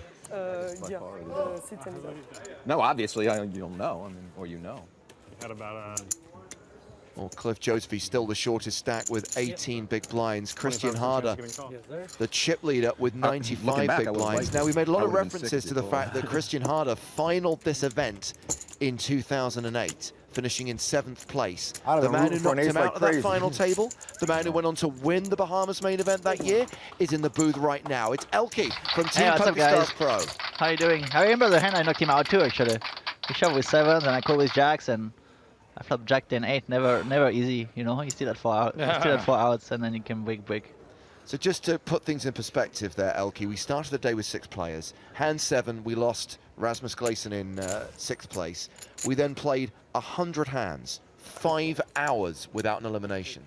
And now finally, with Michael Gentili going out, we are down to 4. James, Matthew on Twitter asked a great question, and maybe Elke can help us out if you saw what happened. He says, why does Gentili call there if Josephy gets called and goes broke there? Not today. He ladders with half a big blind. I don't think we're paying for that, are we? If we want to put that in the mix, how much did he? Where was he? So he had like half a blind. He was in the small blind. He started the hand with 145,000. 85 of that is already in. He's got like 60 behind. Yeah, but I think it still has to call because like Josephy, like it would get a fold quite often, and I think I mean, if he wants to have a chance to come back ever in this, he has to call right. Like the chances of laddering, they're not. They exist, but You think? you, Okay, you, would, first, you would think like Josefi has to have like a, because he's shoving, especially when Gentili is short. Yeah, he's I can do that. supposed to but I have don't quite a think I strong paid hand, the right? average.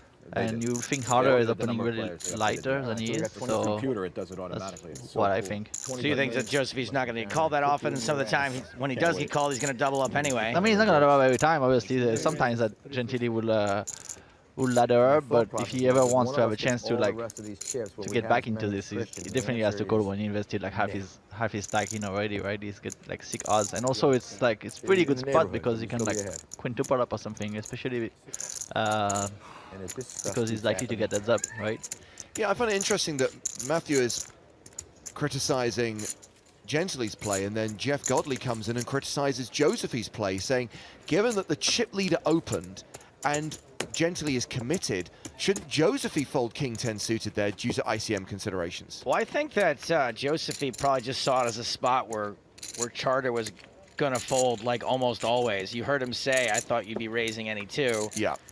And we see how tight Charter's folds have been sometimes after opening. So Josephi's also going for the win. Oh yeah, I mean, when Josephi open shoves King Deuce, I think it's clear that he's not worried about the money ladders. He wants to pick up the pot. He wants to pick up the dead money that Charter's put in there. And also, if he and Gentili both go out on the same hand, he's going to ladder anyway.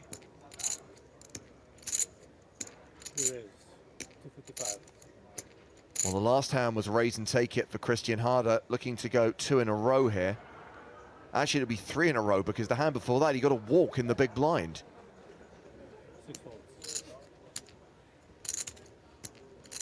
Cliff Josephi in the big blind. Elkie Aaron1212 on Twitch says that you are a Gives it rap up. god. I'm a what? Rap god. Rap god. Charter does indeed go 3 for 3 there. That's my next career. So Poker reminder player turn into a rap god.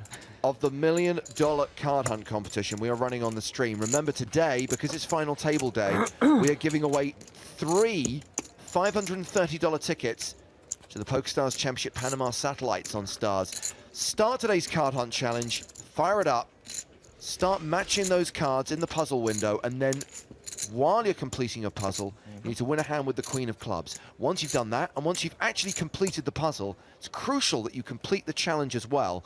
You can then enter the contest. You do that by tweeting the hand ID, that's the hand where you win with the Queen of Clubs, plus your player ID, hashtag PokerStarsWin. Once this competition closes in about 5.5 hours time, we're going to draw 3 winners at random, and we will announce those winners on Twitter tomorrow. Make sure you're following at PokerStars TV. Not anymore. We are finally four-handed.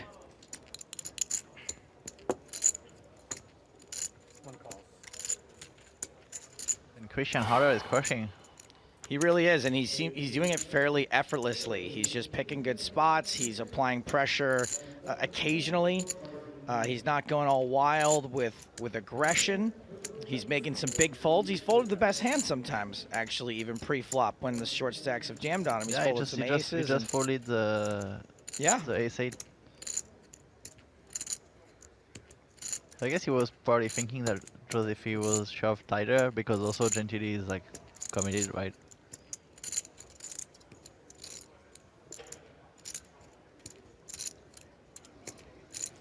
Harder's got the best hand.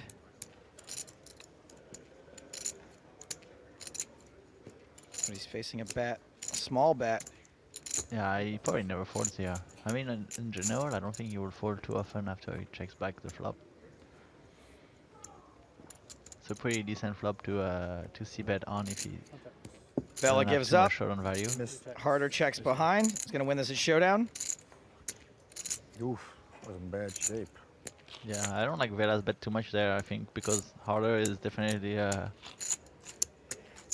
calling a lot of hands that he checks back. Bad shape. And is a hand that he will give up that he's not calling? Probably King High is good against those as well, I think. Do you know what the next level is? 7550 or? Gotta be Could be 75 or 50. 80, 60, 20, right? 60, 120 is the next level. It's already 61-20, isn't it? Sorry, you're right, Elkie. Excuse me. Some places have Oh, look, I think it came up on my It phone. doesn't say what's next level anymore. It doesn't. Should be 81-60, I guess. I'm sure they're whispering it in his ear Has to be right now, but I got 81-60, it. no?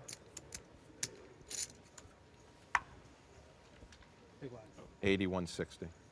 Okay. And Danny? The same. 20, same.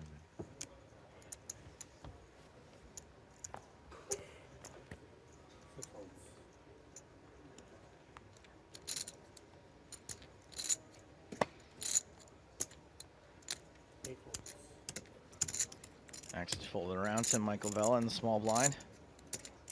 Queen Trey. And Charter gets a walk. Closing in on the 13 million mark now. 106 blinds for him. And about 60 for the rest of the table. 68. That's pretty good. Pretty good. Not bad. Not bad. It's pretty sick that Harder and Josephi are here. They're like, I think when I started on PokerStars, Josephi was already playing there. It was at like 2003. He was crushing the MTTs back then. Already. He's crushing live now still. That is a long time ago, Elkster. That's pretty long actually. I don't like to think about it. I feel like it was yesterday, but time is kind of an illusion anyways, don't you think so, Joe? No. You're wrong then. I think it's an illusion. You think it's an illusion? Yeah. Everything is an illusion actually. Like a David Copperfield making the Statue of Liberty disappear kind of illusion? More like a Matrix illusion, but whatever you want it to be, actually. I mean, Elkie, I'm sure if there is any human on this planet that has experienced other dimensions, it's you. I think everything is whatever you want it to be. So. Helps me sleep at night, you know? Raise and take it for Christian Harder. Yeah, isn't like the greatest spot ever now. It's like the dream spot for every MTT player, you know, to have like is that 70? How many chips are there total? 19, and he has 13 of them, right? Looks like something like that. Great spot to be in. Literally, poker players dream of this spot, yes. No, there should be more than that. There should be like 738 times 30,000. So there should be 21 million, right? A bit more, I guess. 22.2 million chips. Is that right?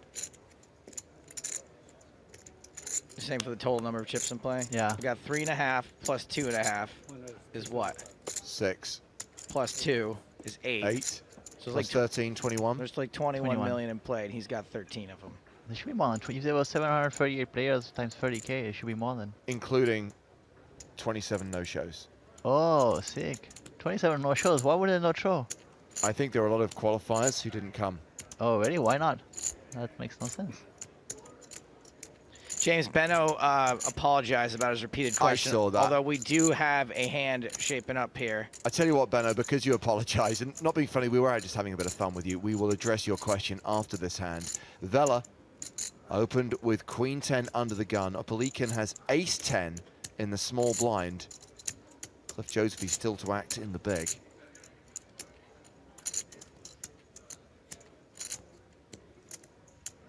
It's a 3-bet or a call spot for you, Elkie? Probably 3-bet.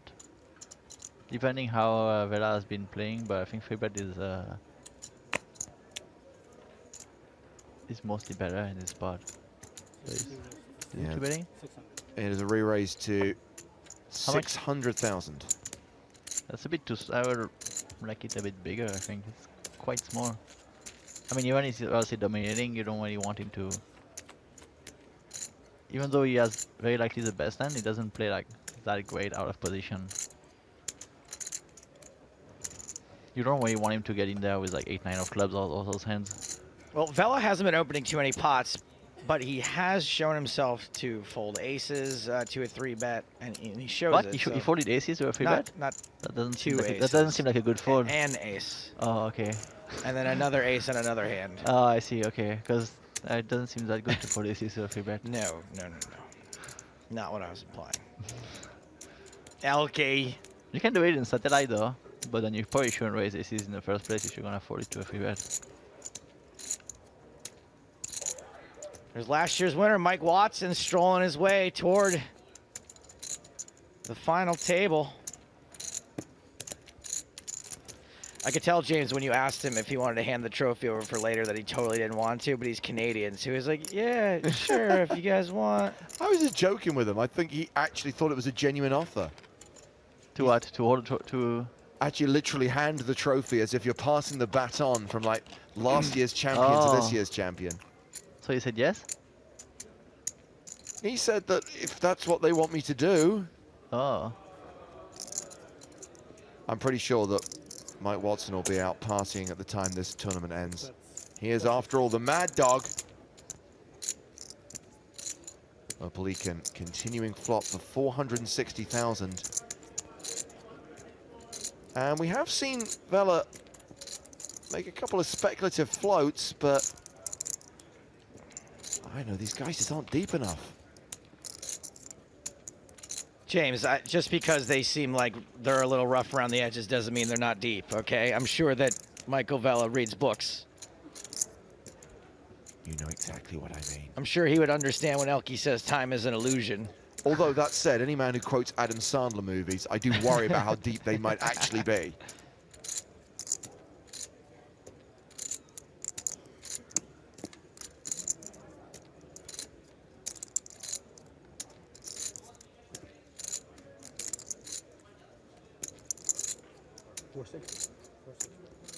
It's nearly a quarter of his stack.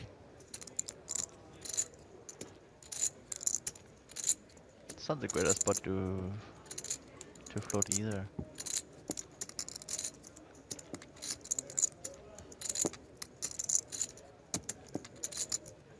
I mean, regardless of Opalikin hands, right?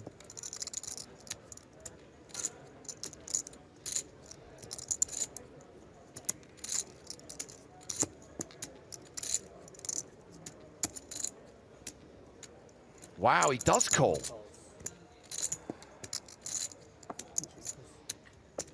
Well, the last time he did this, he caught good on the turn. It caught was a his queen. Yeah. Yeah, it's gonna be hard to call. Like, there's only one good card here. I mean, I guess diamond is okay. It's the What? queen! He did it again! Floats with queen high and catches top pair on the turn. So sick. At least it's not the queen of spades, so maybe Opalikin slows down. And what did he do last time? He jammed. He did? That's true. Yeah, Cliff double barreled. And Vela just insta-jammed on him, and Cliff's like, okay, I fold.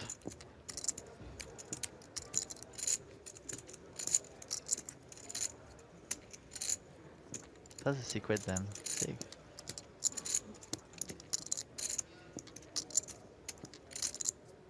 So every time I'm here, there's like sick hands. Like Cold Mine against Vogelsang. Now, Opalikin must realize that his opponent only has 1.5 million behind and there's 2.3 million in the middle.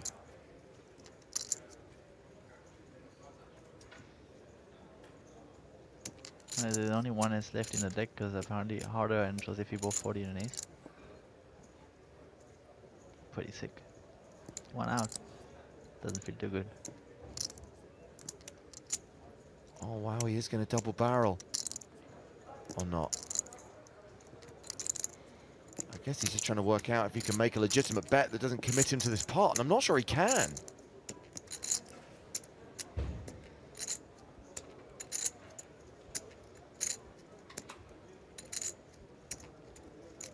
Vela's so moving all in.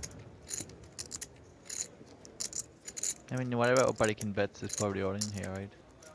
If he does bet. He checks. There's the shove. There's the fold. He hadn't even tapped the table the second time before Vela was like, Mullen!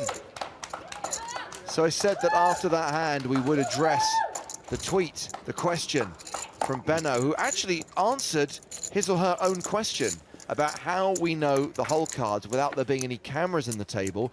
You're absolutely right. There are chips in the cards, and then there are scanners under the table. The players put their cards on top of a specific marked area, The scanner reads those cards and relays the information to the graphics system.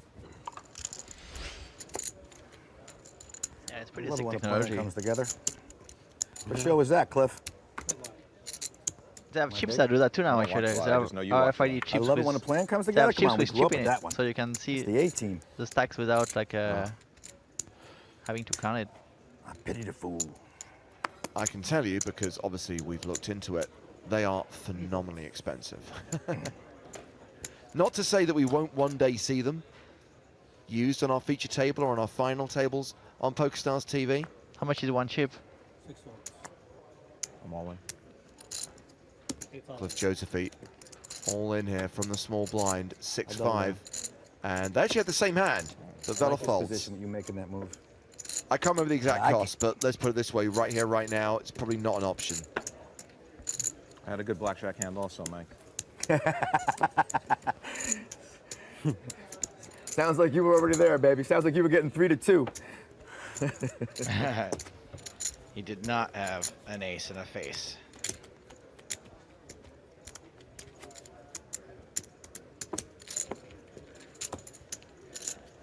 Hour dinner break after this.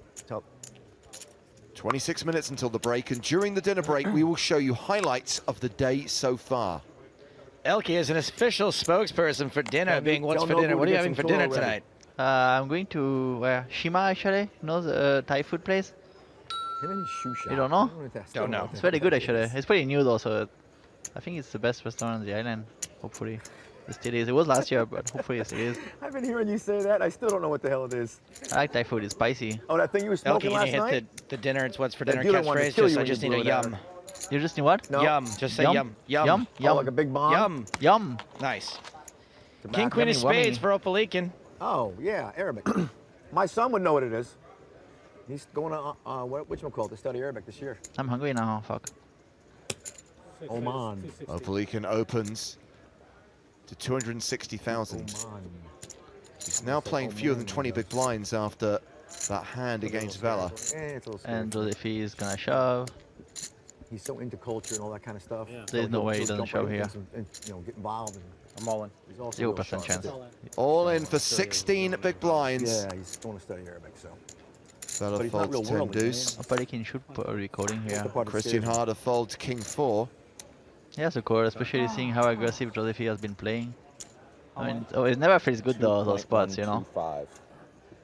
It never feels great, but... I will say this, Elke. Opalikin does tend to fold in these spots. Yeah?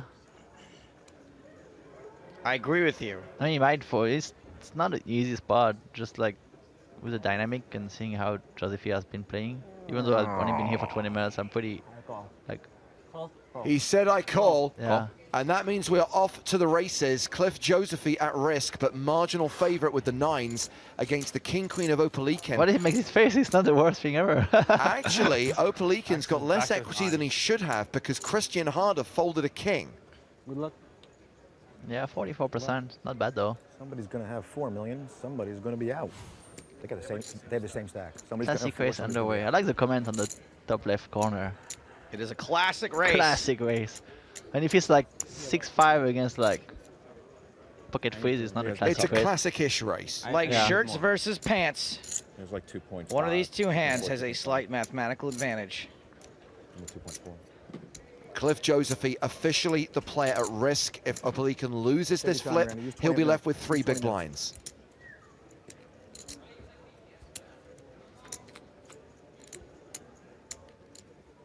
It's a low flop, 7-6-3. Should be an 8 of spades. That would be a pretty cool card. What do you think, Joe? 8 of spades is nice. Whatever makes you happy, Mikey. Yeah, 8 of spades makes me happy. Any spade makes me happy, to be honest. All right, no problem. I don't mean to offend you, sir. No spade on the turn, so 5 outs for Opalikin. It's not the most exciting turn ever. Cliff Josephine is only eliminated if a king or a queen hits the river. Oh, that takes some of the outs away.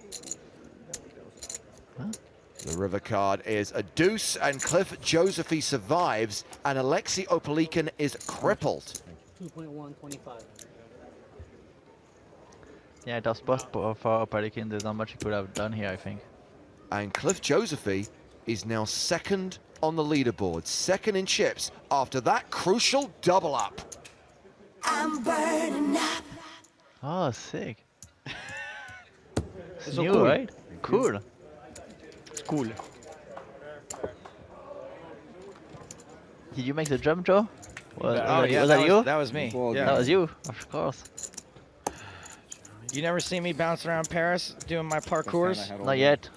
Oh yeah, I'm all Show me. over. I'm all Show me about the the video. parkours. I don't want to mess up my suit right now.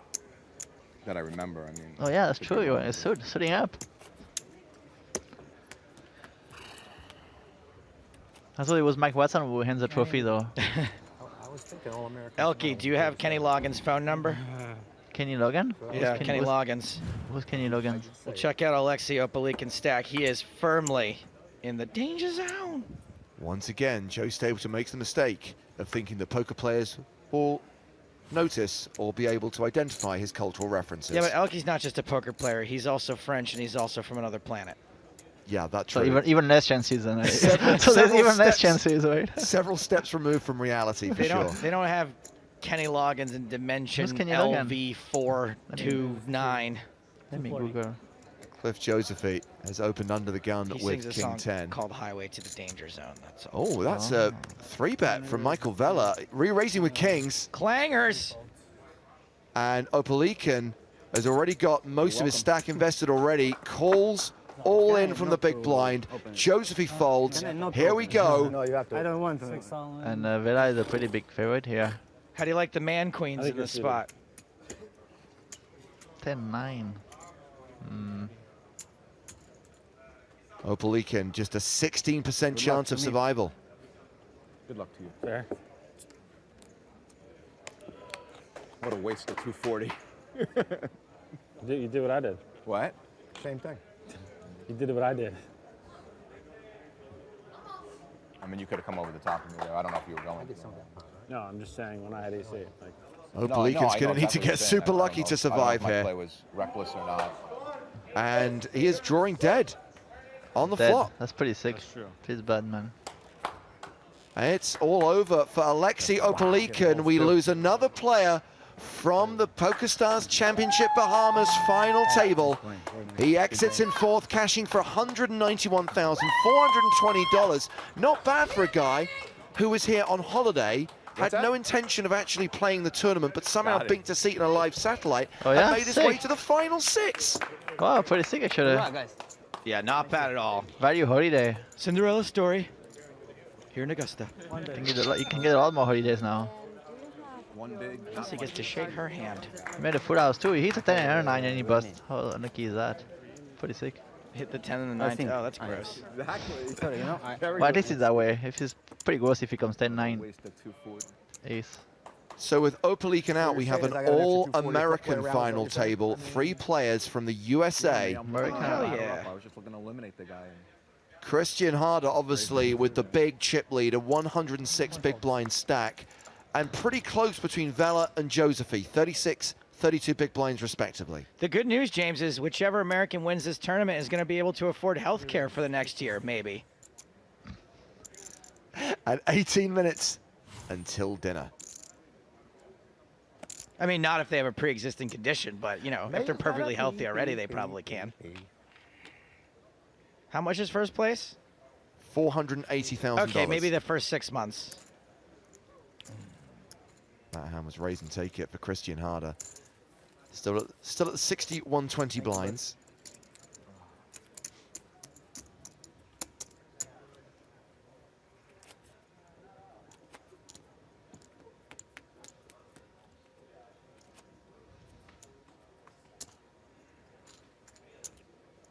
America.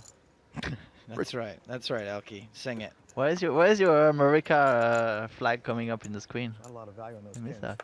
There's enough American flags every time we put up a full-frame graphic for the chips.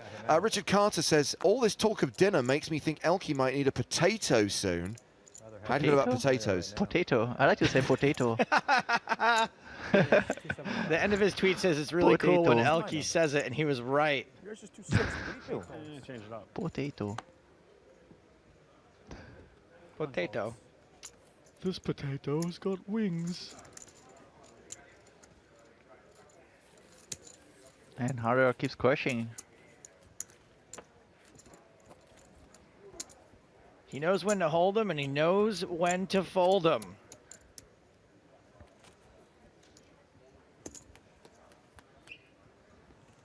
Never counts his money when he's sitting at the table. My phone is going to blow up when this freaking catches up.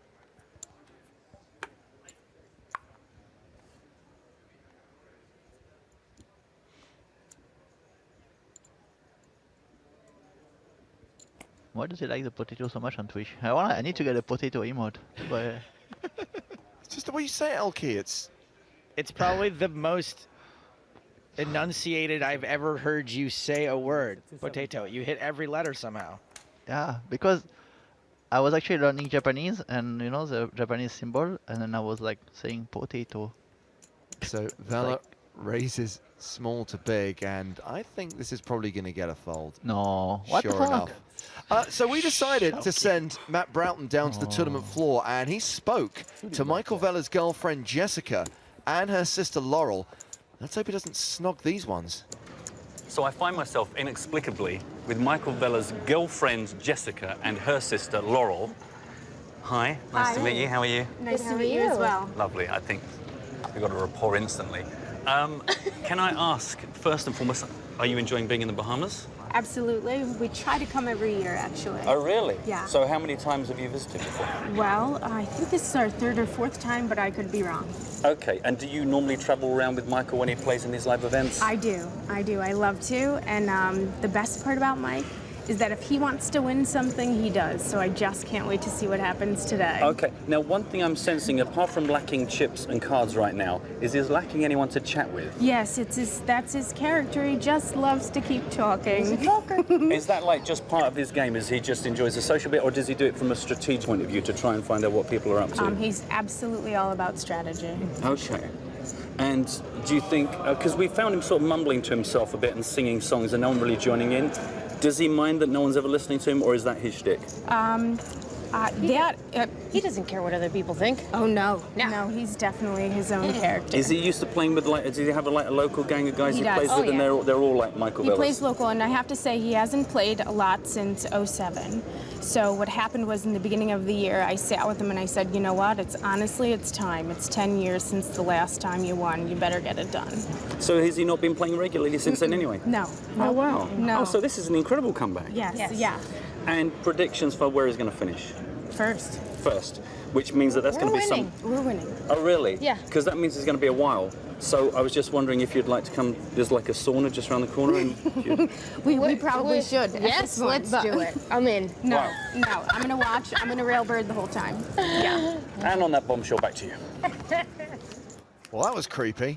Hashtag winning. Hashtag winning. That's the problem when we write the questions together. I think he took my note card for that interview. And I think I speak for everyone, including Elkie, when I say potato. Hashtag winning, though. That's kind of cool. When he wants to win something, he wins it. Yeah, I know. That was a bold statement. Yeah. I'm like, man. And his girlfriend told him to play. He's like, it's been a while since you won anything. Why don't you just not go to Bahamas and win? Okay, let's do it.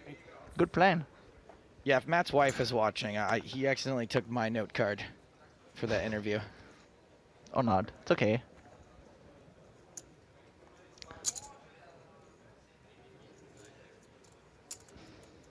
I'm just jealous.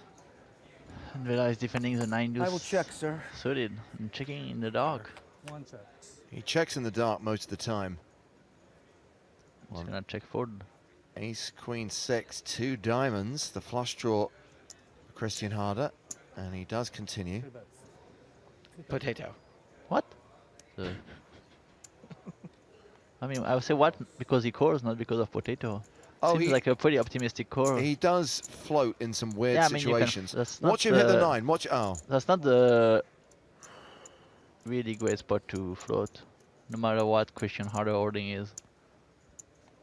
I mean, he happens to actually be ahead, but it's just like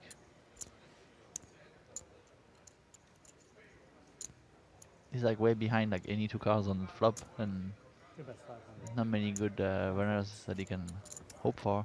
But he's top 3 here, so potato, I guess. Potato.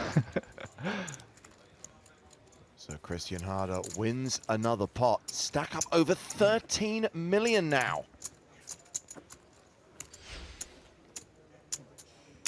Up 7.3 million on the day.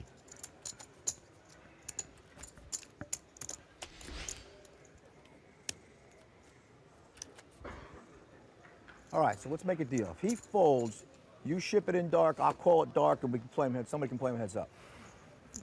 You sound like you're not confident in your skill, Mike. Oh, I'm absolutely confident, but if I get heads up, I'm going to win this thing. I don't care what the chip count is. Hey, when he decides he's going to win something, he wins it. You just better hope he doesn't decide to win this. Cliff is pretty good at winning too, though. Yeah, Charter's pretty good at winning also. I don't care. Do you want to bet on Vela, Joe? Do I want to bet on him? Yeah. Unfortunately, What are the odds? You can bet on BetStars now, right? What are the odds? Can you bet now? No, there's no in the run. You can't bet while there's action. Oh, sick. Ace, ace, ace, flop. You could have had an ace 10 and been in there, though. Made quads. Smash me. That's quite the flop. It was quite the freaking flop.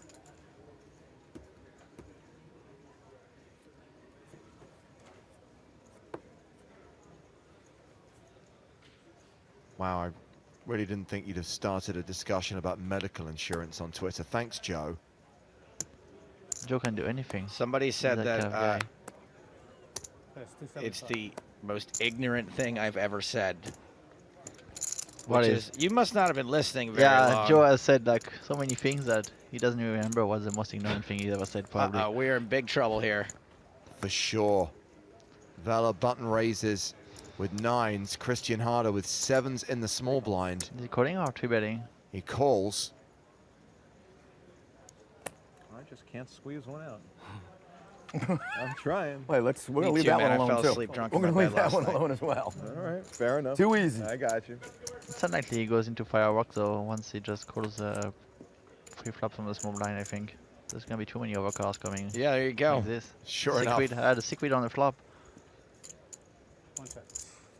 Well, we can see that Vela is an 88% favorite. But he's gonna get bluffed.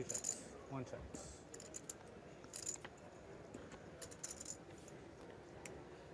No. Two nines. One check. Two nines are good. So another situation where Christian Harder loses the absolute minimum. I'm going to do it again. Oh, you got a pair, too? That's 7. He's just put so few chips in the pots, and even fewer when he's behind. I'm happy with that flop now that you had 9s. Yeah, one of the best flop. So 9 minutes until the end of the level. During the dinner break, you'll get to see key hands from today so far. The hand we're about to see is hand 130, so we've seen plenty of action since this final table started. Got it. I finally got 20 of these. Let me do it this Elkie, hold me back, because now I want to talk about insurance for a while. Why would not talk about something else? Great idea, Elkie. That's exactly the kind of common sense I was looking for. I knew you would be the one to talk to. Okay, that's what do you want? What should we talk about, James? Let's darts. talk I heard you like darts a lot, Can't James. squeeze one out over there. You're a big darts fan. Huge, love it. Love those needles going into the cork. Cliff Josephy's got ace king suited in the small. How about we talk about the poker? That's fine with me. It's a pretty good hand. In the words of Michael Vela and Cliff Josephy, looks like he can squeeze one out, this hand at least. Hey, Michael Vela. Uh-oh, Domination Nation. 61.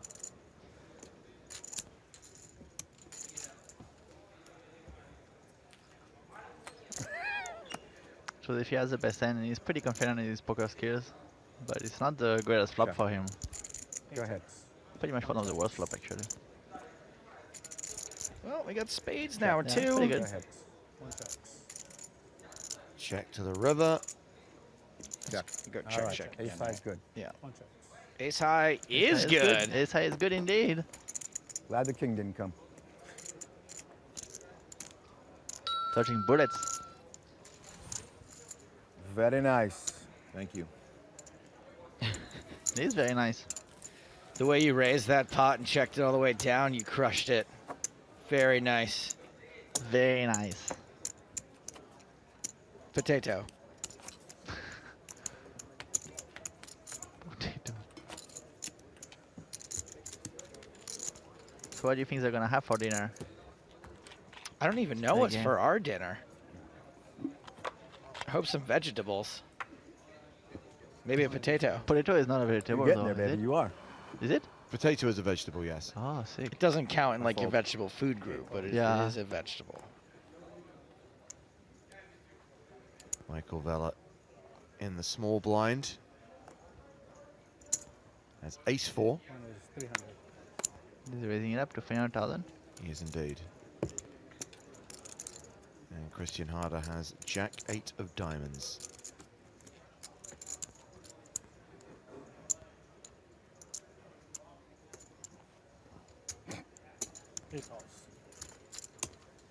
He defends. I'll check. One checks. Vella checking in the dark, even though. Yeah, the pre-flop lead. That's kind of weird to check in the dark when you raise when you're the pre-flop raiser. Actually, That is weird. I agree. I mean, that's like makes total sense when you're like defending the big blind heads up, but when you're the pre-flop raiser, it's not the most standard thing, I guess. Well, things just got pretty juicy here on the turn. Juicy. Harder picks up the flush draw. Vella with top pair. 300,000 apiece as we go to the river. Boom. What? Sick. It is a diamond. It's a queen of diamond too, so it's gonna make Vella think like it's chopping against any ace, which is most likely chopping against any other ace, right? And you checked. It's gonna be very tough for him to fold in that, for Vella to fold here, I think. Depending how much Harder bets, but if Harder is not too greedy, yeah, insta call, boom. Did you get a flush? One calls. So that's gonna leave a mark. 620,000 was the bet on the river. And that'll see Vella drop down to 20 bigs. Christian Harder up over 14 million now. Close to 120 big blinds. Even if Cliff Josephine knocked out Michael Vella and they went heads up, Harder would still have a more than 2-to-1 chip lead over him. Confirmation, it's 119 bigs for Harder, 34 for Josephine, 20 for Vella. Just 4 minutes on the level. The blinds go up, of course, when we come back from dinner. It'll be 80,000, 160,000. I don't know if I can bet enough on the turn. Vella could have thought about it a little bit, I guess, so he really snapped it. 450, 450 or more, maybe. Yeah. So it's tough river to fold, but Pompey on Twitch says he should have decided to win that hand. yeah, missed decision. Well, here's the thing. If he actually continues flop, he probably gets a fold from the Jack-8. Yeah, but he checks dark. Backfired. As somewhat... Oh boy. He's pretty good at squeezing, actually. He lied to Well, us. once he put it out there... Josephine is going to decide to win this hand too, I have a feeling. He has the face of a guy who wants to win the hand.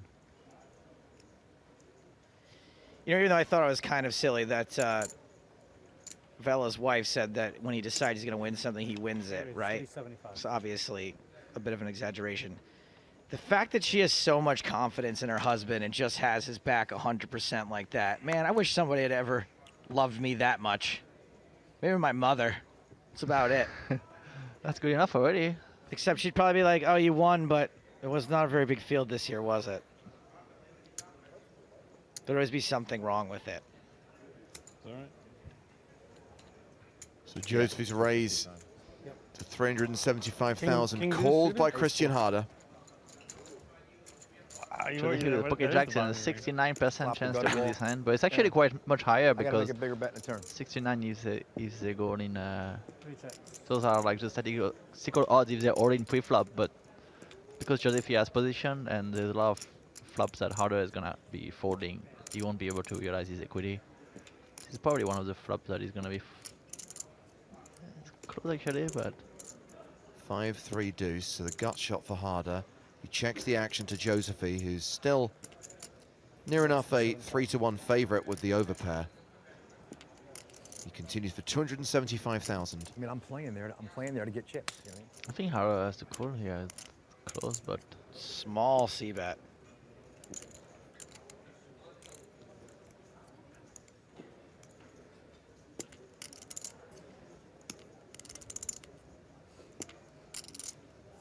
It was under my range. I said it then. I just had to do it. Had to do what?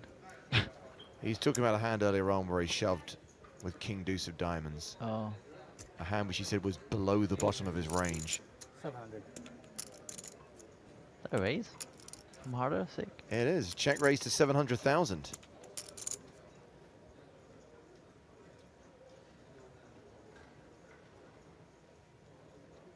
You will get the job done if Josephi had a lot of hands, but it's not gonna work against Pocket Jacks. Although Pocket Jacks is really the top of his range in this spot. Like if Josephi had ace high, that would be tough, but with Pocket Jacks, I don't see him ever folding in here. He's either shoving or calling, I believe. Right, because this raise is going to be a semi-bluff a lot of the time, which technically it is now. It's just like such a drawy board as well, right? He could do it Yeah. with like any flush draw, with like any 4, any like pair and straight draw, like any 5-4, 3-4. It's all in. There's going to be a snap fold from Harder, and Josephi chips up. Looks like we're going to get one more hand in. One more hand of this blind level, one hand before the dinner break, and a quick reminder that during that dinner break, highlights of the day so far. So if you just joined us on PokerStars TV and want to know the story so far, you're going to see some of the key hands that have brought us to three-handed play. By the time we played the hand after this one, so that was the best hand I had all day. Was it? Best pair I had all day. That means it's better than nines.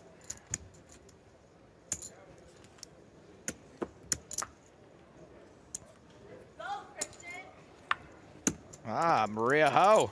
Man. It's probably sad that we could pick your voice out of the crowd, Maria. 3 folds.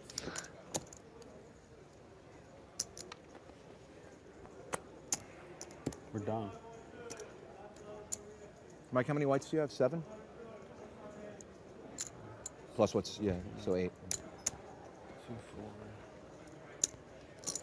4. That would be correct. Cliff's limping in. So checks his option, 7 high. Taking a free flop with the connectors. Ace 10-4, queen high, still the best hand. An hour break. Yeah, it's dinner. The clock's blinded down from an hour now. I'm gonna let him know. And Josephi would just probably take it down with a continuation bet. Sure enough, that's what Hey guys, are we happens. supposed to be on hour She break called now? 9 deuce on the ace queen 6 board and he folded it. I mean, Yeah, they'll reset it. All right. So that'll do it for the level. And we thank Elke for spending some time with us in the booth. thank you guys, that was great. Yeah, I'm gonna miss you. So next time I see you, it was Monaco probably. Monte Carlo, indeed. Bye, Monte Carlo. Elke. Potato. Bye, guys. Potato. So when we come back from dinner, these will be the stacks. They'll be playing it out, playing down to a champion here at the PokerStars Championship Bahamas main event. Enjoy the break. This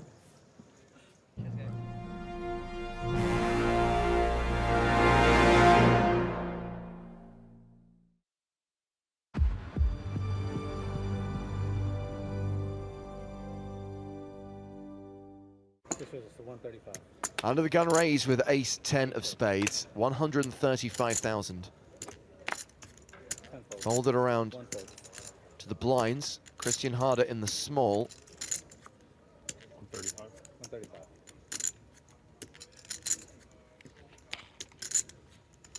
Christian also has a suited ace, ace 4 of hearts. Wisely lays it down. Rasmus Gleisel in the big blind. Harder's the big stack, but you don't really want to play that hand out of position. You don't necessarily want to play a gigantic pot either by 3-betting it, so you can see why he folds. And we've got another suited ace. Gleisel defends with ace 6 of clubs. You gotta be careful. The flop, king 8-6. Apolican out-flopped. Sure. Just say Uncle Mike in your hand? Remember? We don't know a ton about Opalikin's game because we've been watching him play all week, but we really don't know what many of his holdings have been because it was cards down. And I would say that he tends to play on the tighter side, but only because we saw him fold in a lot of spots where people would have called it off with a pretty wide range. Opalikin continues flop for 160,000, gets a call and picks up the flush draw on the turn. Glacial still ahead, a 64% favorite to win the pot outright. Glacial is the favorite, however, this board texture is like not very good for bottom pair. He may consider folding to another bet if he continues to play in flow. Do you think Opalikin will barrel now he's picked up equity on the turn? It stands to reason. Ace high is still going to be the best hand a lot. He's going to have the best draw, generally, unless someone's drawing to quads or a full house. Well, the action has been checked to Alexei. 290. And he does bet again, 290,000. This is a big bet for a Glacial stack. There's a lot of terrible river cards for him. And he's kind of got to decide now if he's going to, you know, if he calls here, he might have to call on the river too if he thinks his 6 is good. Yep, thank you. There are so many bad rivers that even if you think your 6 is good now, you're going to be really unsure. A spade, you won't be so sure. A king is a terrible card for you.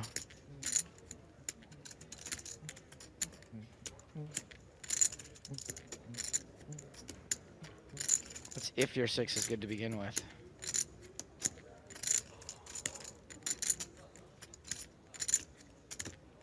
That's the story of how we got to 970,000 in the middle.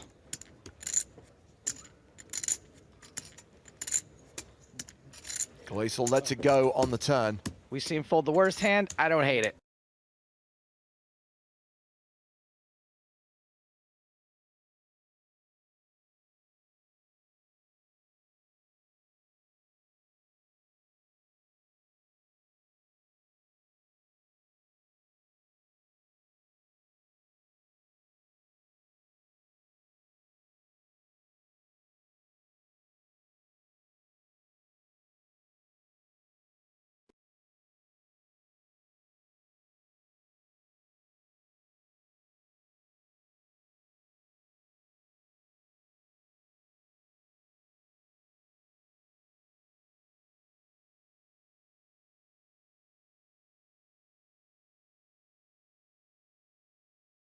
This is being in a terrible marriage. One of these two hands has a slight mathematical advantage. That's how it works.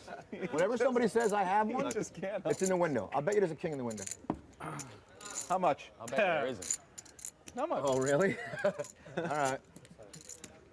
Put your money where your mouth is, Vela. Cliff, you have one. I give it back. Oh, you did? Give it back. I give them back. I don't need one. I would just throw it out after a year anyway. Show me that window. An 8-6-3 flop. Great flop for tens. Hell yeah. Glacial down to 25% equity. I remember him, yeah. He's got the book apparently. Board pairs on the turn. Glacial's gonna need the river. An ace or a king, 6 outs, 6 cards that save him. It's a 6, and that means we lose our first player from this final table. Rasmus Glacial from Norway busts in 6th place, cashing for $103,780. I can't believe a guy named Christian Harder just knocked a dude out by hitting 3 6s. The mark of the beast.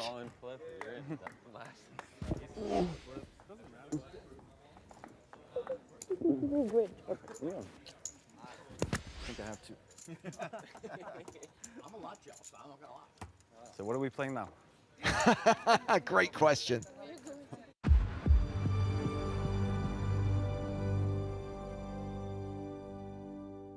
have no idea. I just stacked it. So Michael Vela has raised from the cutoff, and we've only seen one of his cards here, the 9 of hearts. Christian Harder has 7s on the button.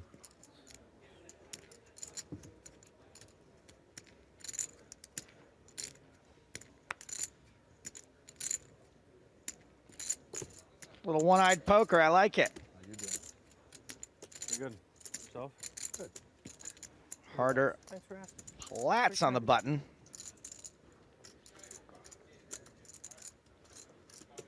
Obelikin folds the small. Cliff Josephy in the big blind. Harder flatting because he does have 2 players to act behind him. Maybe doesn't want to flip for the 22 big blinds effective that Vela has behind. Ace 4 of spades here for Cliff. Cliff's getting a stellar price on this. And he is going to take those pre-flop pot odds. Getting better than 5 to 1.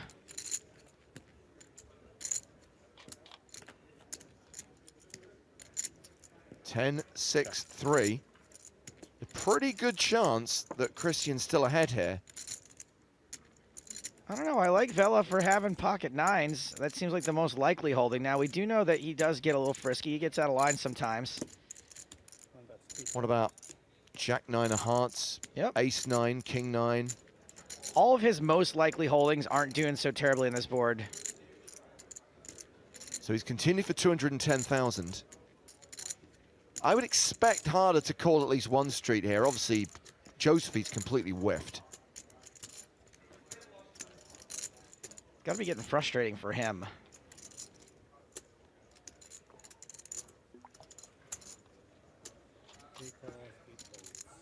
Pete Blow is a happy man. Audio is now fixed on the stream. Thanks. Apologies for the issues to start with.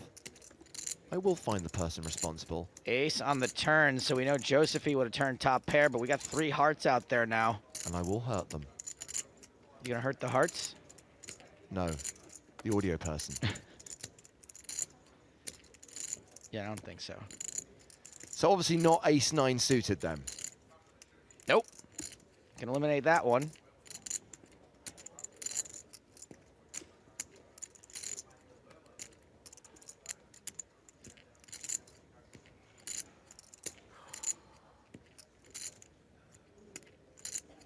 Vela doesn't seem overly comfortable about that ace.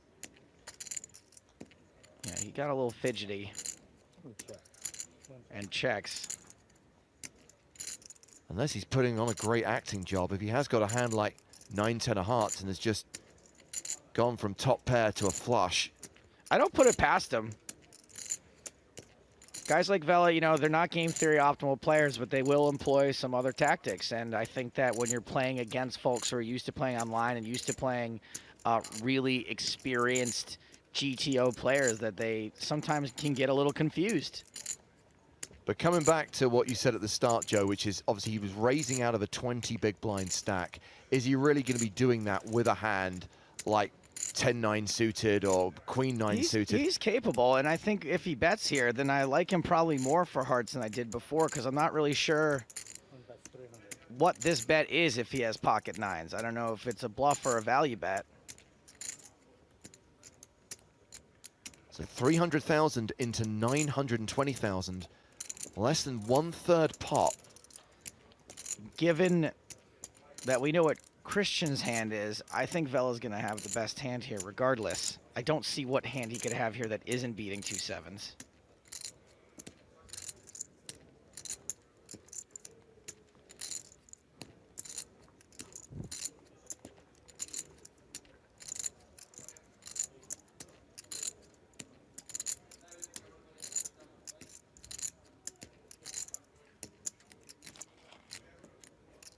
Yeah, I mean, betting 300,000 on the river here with a pair of 9s is reasonably thin. I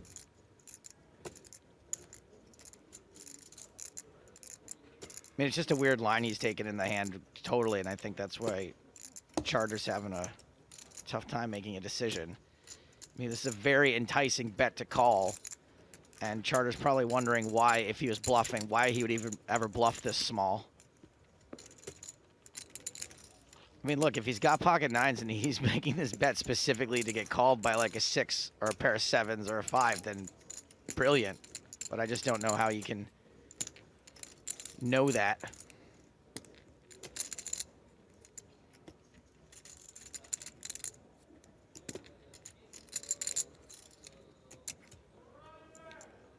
Charters played this hand pretty passively, so he may be just trying to get a couple little drops out of a flush.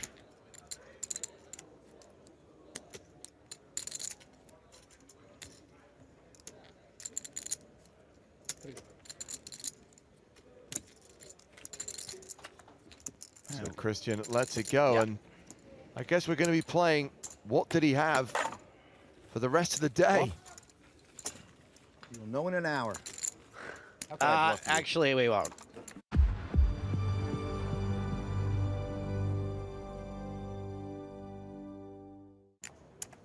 So this is another blind on blind situation. Michael Vella in the small. And he's got pocket queens.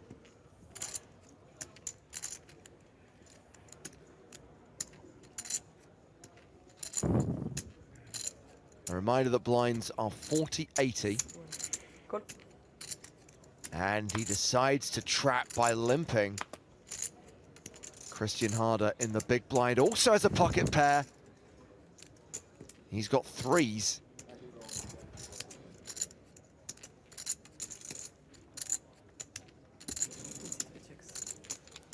He checks his option. So unraised, blind on blind. Domination situation. And queen still way ahead.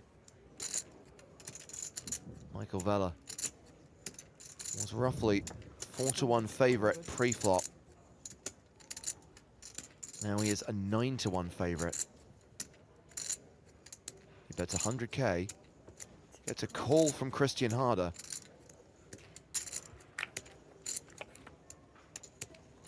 And look at this.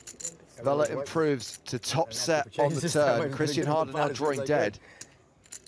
Vella quickly bets 200K.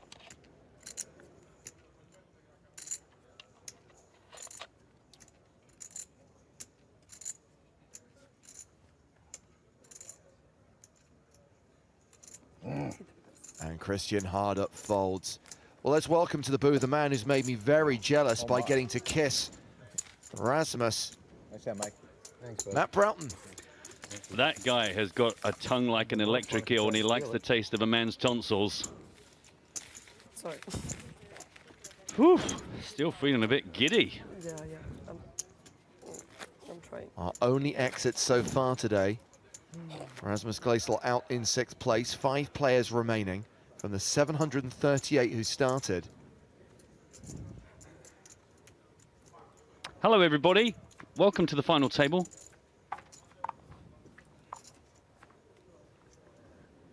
And the situation right now is that Christian Harder has been dominating from the off, and Cliff Josephy has slipped down to 15 big blinds. He folds. I limp with queens and I don't make any money. Sick brag, Michael Vella. He had queens. So ace queen the hand for Gentili. He is raised from the cutoff. Christian Harder has king 10 of spades in the small blind. Got to look pretty tempting. 5-handed. It's a juicy one.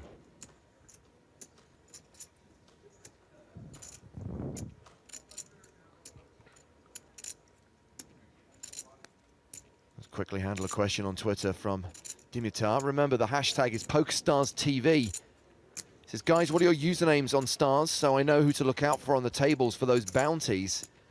I am J.Hartigan. Joe plays as Joe Stapleton. Stupid name. And Matt Broughton plays as Waster. Much better.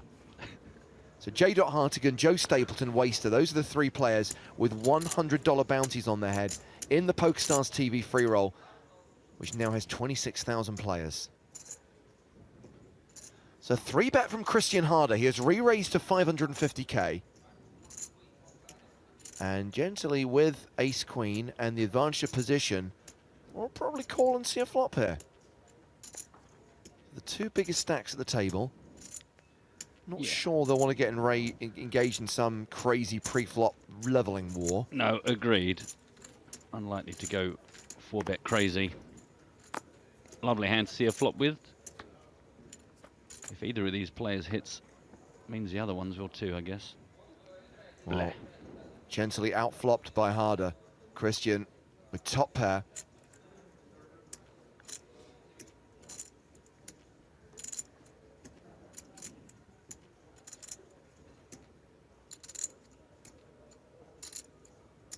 the free roll passwords have just been like a top 10, like the greatest hits of the broadcast. Interesting. Continuation bet of 425,000. Relatively small. Third of the pot. Yeah, I was going to say it could be one of those lovely situations where your opponent thinks it's just a standard continuation, but Christian Harder has hit better. More gently calls with ace high. 8 of diamonds on the turn. Guess Michael still has 2 live cards. Could improve with an ace or a queen on the river, assuming we get to the river. So Christian Harder took the betting lead pre-flop with a 3-bet. Continued flop, does not barrel turn.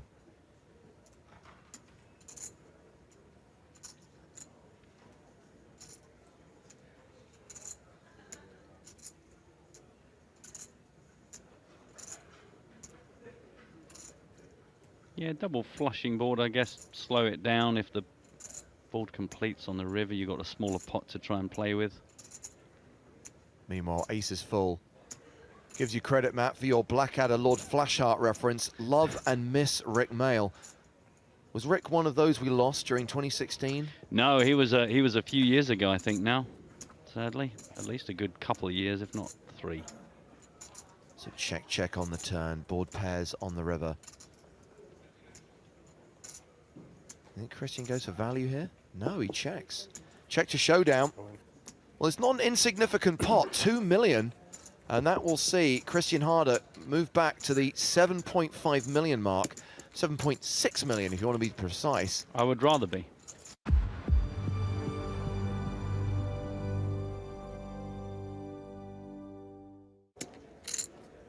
So this was raised up by Michael, who finally, Michael Gentili, excuse me, 2 Michaels still on the table, of course, from the cutoff with queens. Has been called by Christian Harder with his pocket 8s, and now slam the doors because Alexei Opolkin, excuse me, King Jack off. This is going to be a just call. Man, if Christian hits this, I'm going to sound a horn. No, he didn't. It's Gentili who hits this flop real hard. Opolkin catches a piece that could cost him a few chips. Yeah. Yeah. Will he fire into the original razor or check to him? He has got, always going to check the cards, just in case. We've seen him do this before, and I assume it's legitimate at this point. Probably wanted to see if that jack was a heart or not. I know I have 1 red card.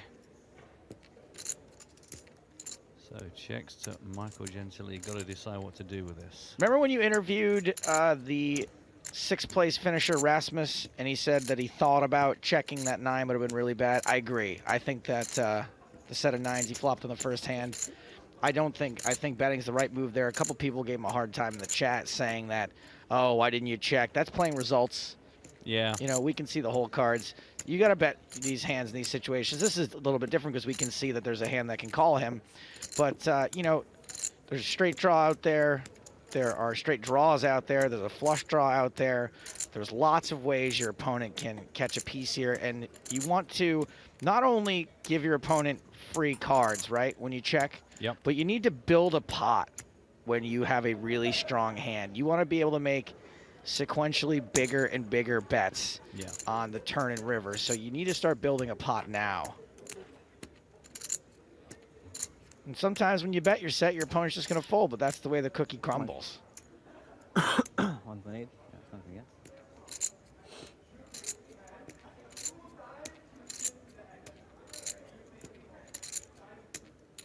Yeah, I think for beginning players, you have to just be happy to win a pot and not look at how you might have missed the opportunity. They go, oh man, I bet and he folded. I knew I should have played it slow. And it takes a few years for that to end disastrously before you realize that, no, just do your thing.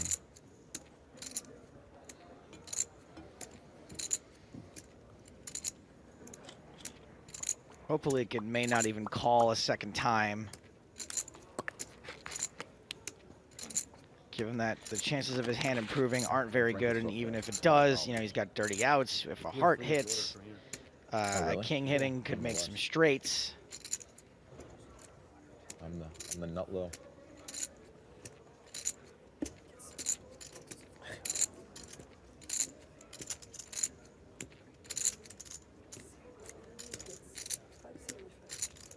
$575 into a 1.22 million pot.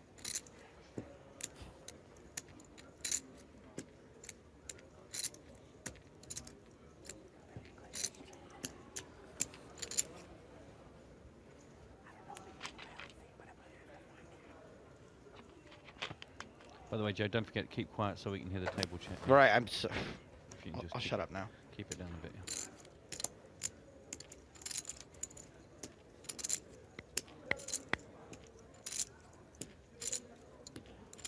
When you get your new president, by the way? Friday. Good luck. Thank you. Gonna need it.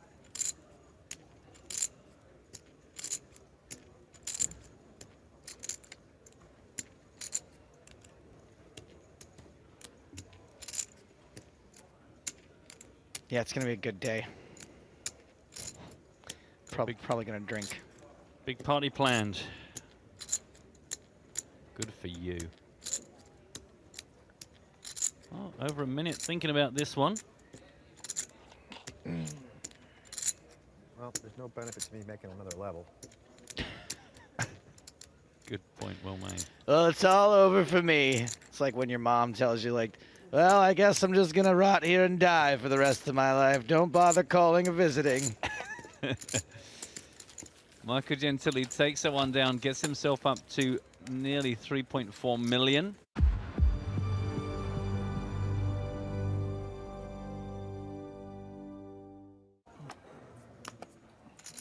So, an hour left on the clock, 50,000, 100,000 on the blinds, a 10K ante.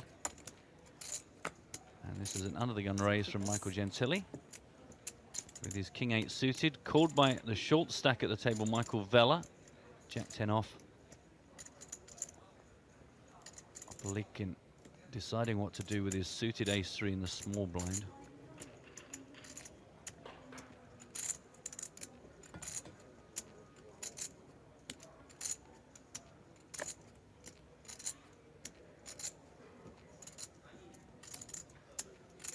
Still got to worry about Cliff. Still yet to act in the big blind.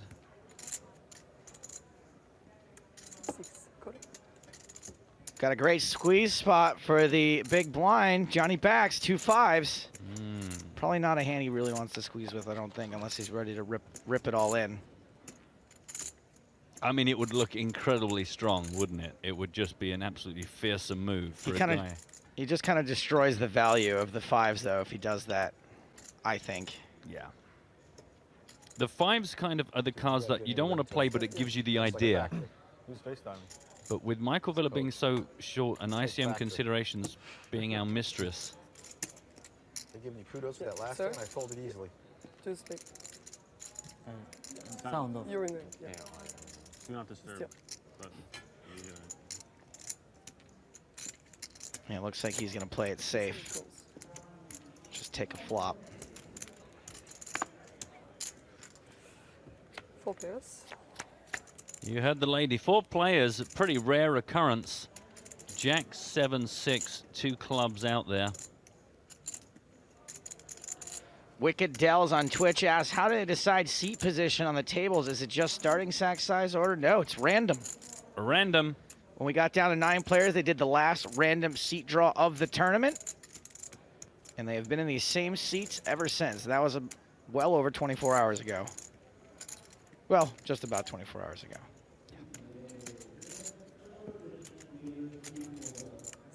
Check. Blinking checks. Check also from Cliff Josephy.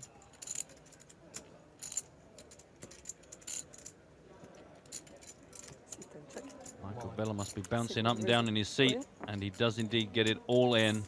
Nice move. Nice move. Thank you. Thank you very much. Thank you for your question.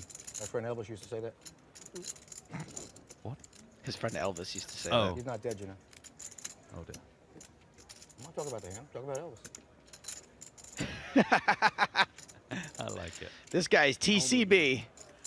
Elvis today would be old, wouldn't he? He would be old. I wrote a joke on Twitter a couple years ago that said if Elvis were alive today, he would be 76, but still, no, he wouldn't. He was just never going to make it, regardless. God. No, Wow, look at all these white ones I got. I don't even know how to stack them. Thanks, guys. Nice to win a multi-way pot when you're the short stack of the table, which he is no more. Yeah, he is now You guys just might have been overtaken right. What I Cliff. need to do is stack these chips better. I can start getting a couple more. 2.14 million for Cliff, 2.46 million for Michael Vella. Chirpy chips. I'm sure we're going to hear a joke any minute now. Whose idea was that?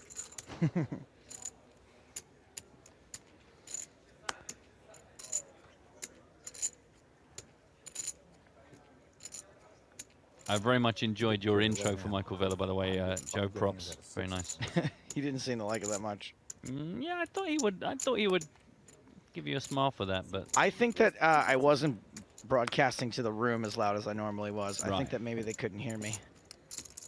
an under the gun raise here from Michael with his suited ace-8. Be interested to know if somebody pushes back at him what his reaction will be. Christian Harder still has the whole table to think about, but has pocket fives.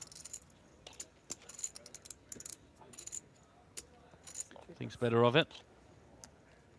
Alexei Opelikin looks down at 8-4 off. Not going to muck around with that. I'm glad. Loving the pace of this, by the way, I've got to say. Not too much dwelling, not too much crazy bonker stuff, just lots of hands per level. It's what we like.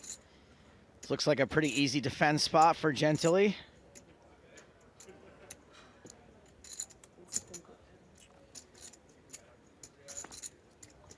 And defend he does.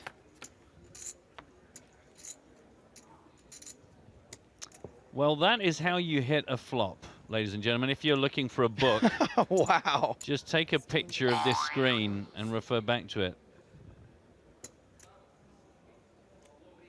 It's such a shame, because I'm mean, that that isn't an ace-9 in Michael Vella's hand, because I think this is going to be hand complete.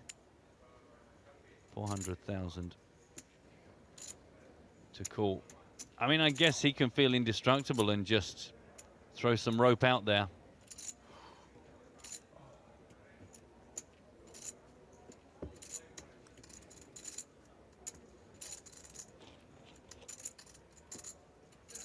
Having a drink there, Joe. You see that? See how relaxed he is? See how cool he is having a drink? He might just be thirsty. Yeah, I think Vella gives up here most of the time. If he doesn't improve, which he does not. You slow playing a jack on me, young man? I'll check one time. Vella! Well, luckily for Michael, he does not. Oh, sorry, Michael Vella. Excuse me. So many Michaels. Two.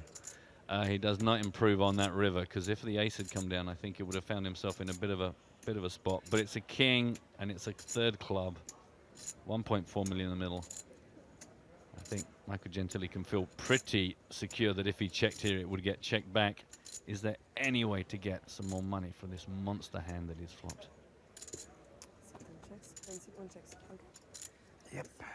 And Vella does a good job not to try to bluff that river. Even if his opponent didn't have a jack, whatever he called with on that flop probably wasn't folding. The king made straights, the king made flushes. That's not fair. You wanted me to hang myself there? It's not very nice. He tried. Not very nice at all. I had a pocket pair. He tried. Vella now down to 1.8, which is how many blinds? 1.8? Help me out here. Can't stand prosperity. 1.8. How many blinds? 18. 18, brilliant. 2.1 for Cliff Josephy. Yeah. Felt it. I had that exact scenario. I'm thinking about it. I'm doing the math. 5 or 6 years ago. 21. Okay. Hey, look at that. The stream's on in a home game. Zoo. The stream is awesome as ever. Thank you very much. Look at you guys. I love that. Who is your home game's Michael Vella? I didn't see a Trilby there anywhere. Both Drea and Canadian Hitman have wrote in at the same time to tell us that Gentili sounds like Gentili. Oh. We know. We know. It was really awkward yesterday, though, when Roger Fillock was at the table. Very sneaky down there, Mr. Michael. Still giving him a hard time about the Jack 9 flop. Gave you a jack. Christian Harder has made this Didn't give you jack 240 nine, but under the gun. didn't matter. Free Up jack a beat leak me. him with his ace-5 suited. He loves a suited Jacks ace. and nines beat me. Pretty standard just call spot.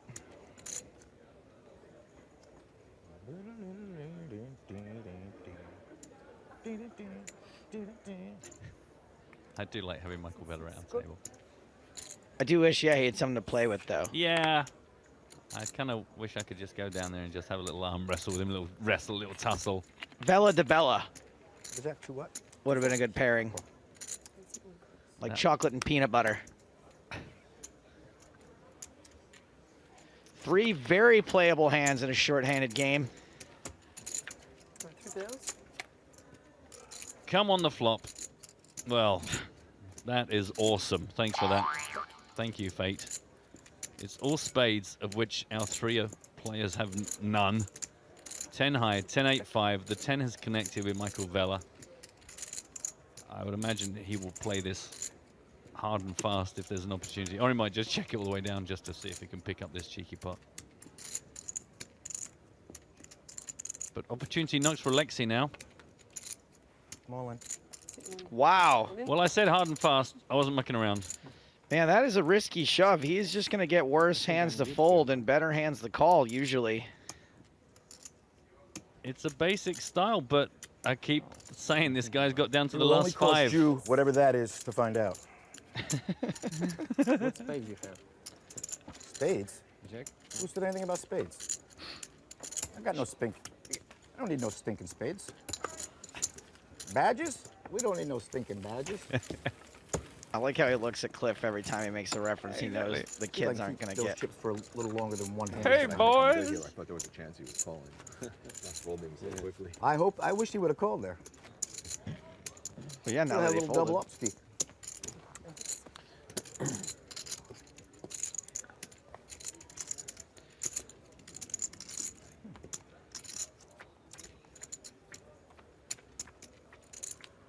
Candygram. On the small blind.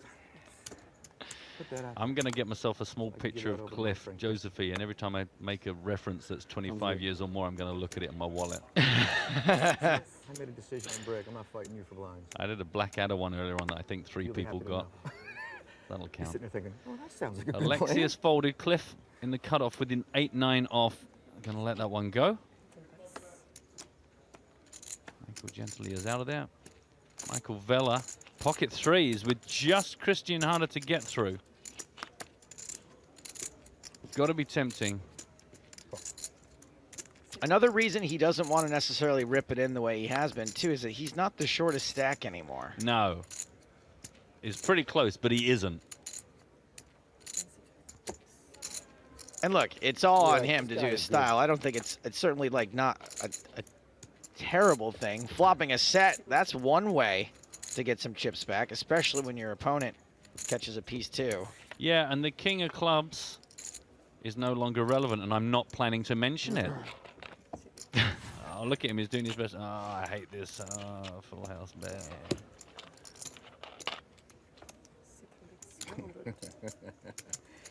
Really? Don't do too much of this, Michael. It's Prepare the board good. to chop it up. Oh, boy. I think Christian Harder metaphorically has left the building at this point. Oh! Deuces full of 5s versus 3s full of 5s.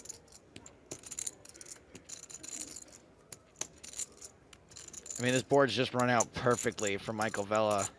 And a good check to his opponent there, who he just knows has to have a shot at this. Well, that's why I mean that it's run out perfectly. Oh, he just called. I guess, yeah, because the Well, the quads 5 is beats him, 5s yeah. and deuces, and yeah, it's bigger boat. I guess it was hard for him to know how perfectly it ran out for him. We can see all the cards. That is a real key hand, though, because the fate of Michael Vella just bumps up to nearly 30 big blinds. Cliff Josephine underneath him with 21. Yeah, you probably are calling a raise there. Yeah, you're definitely calling a raise there. I don't think he can call a raise.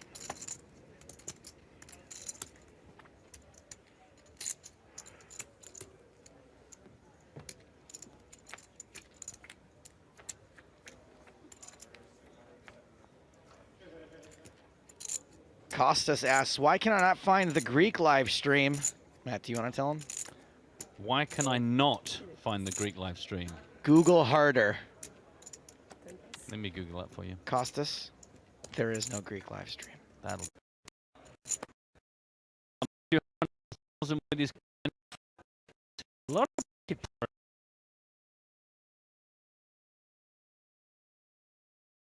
off. Seeing a lot of pocket pairs. Sixes for Christian Harder. I think it feels like, because this is a much faster moving final table than we're used to, it feels like we're seeing a lot of hands, a lot of varied hands. I love it. I love it to pieces. Please make every single stop this year exactly like this. Yeah, this has been a fun one. Great way to start off the new tour. Opelikin folds, and it is heads up to the flop. 630,000 in the middle. Classic race. Would be a race if we do see all 5 cards. Sixes doing okay for now, but can't love that flop. Yeah.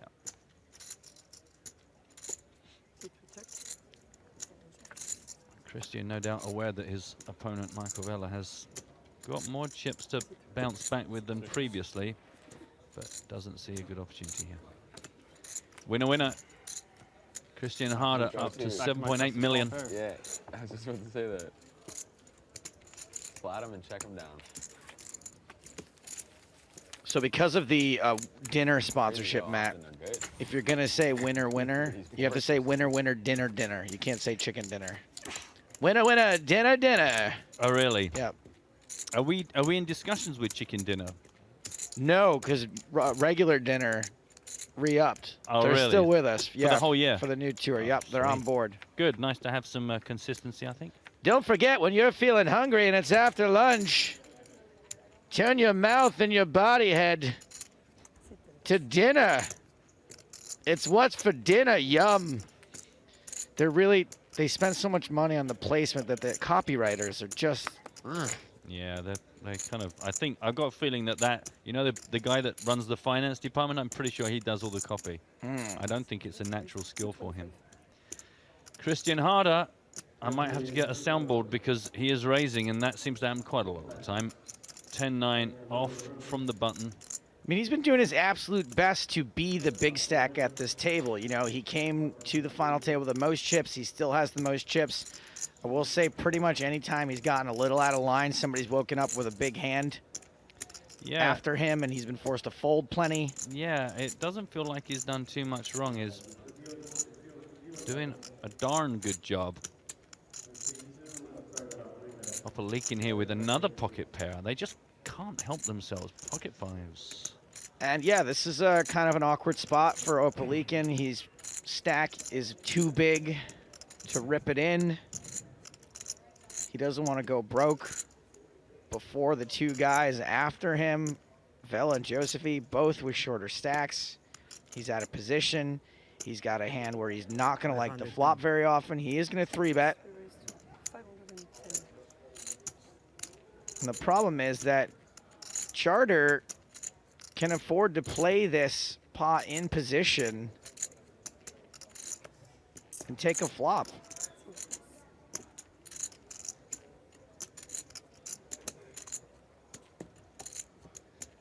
Got the button. He's getting way better than 2-1. Exactly. He's got the button. He's in position. He's last to act on all the streets after this. 10-9's a hand that plays pretty well post-flop. That didn't sound like it was pleasant. And, of course, he has the option to raise again, too. Yep, really test Alexis' hand. don't know exactly how many 3-bets we've seen pre-flop from Alexei. That's a good question. You know, maybe he's not, if he's not 3-betting very often, we may not see. Well, looks like some more chips are going into the middle. White Russians ahoy. Yeah. 4-bet alert. Man, sweet spot. Some instinct, some physical tell, some message has reached the brain of Christian Harder that says, do you know what, mate? Let's make this really uncomfortable.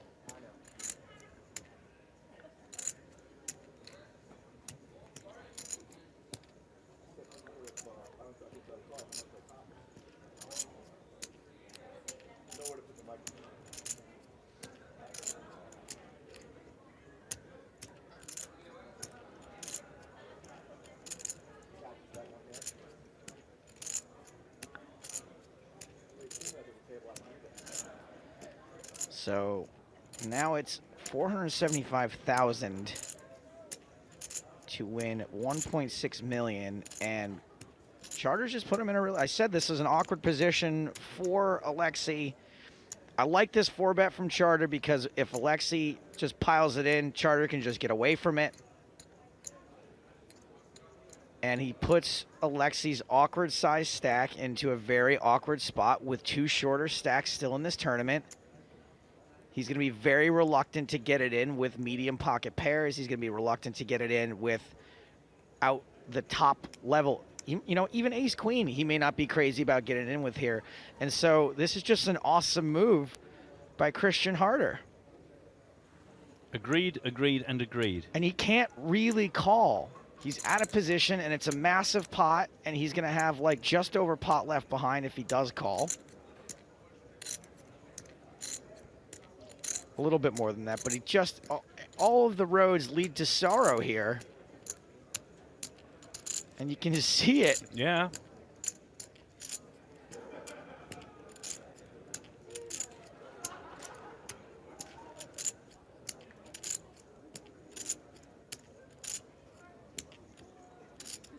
In Harder's head, he's got to just be going, I just nailed this. I own you.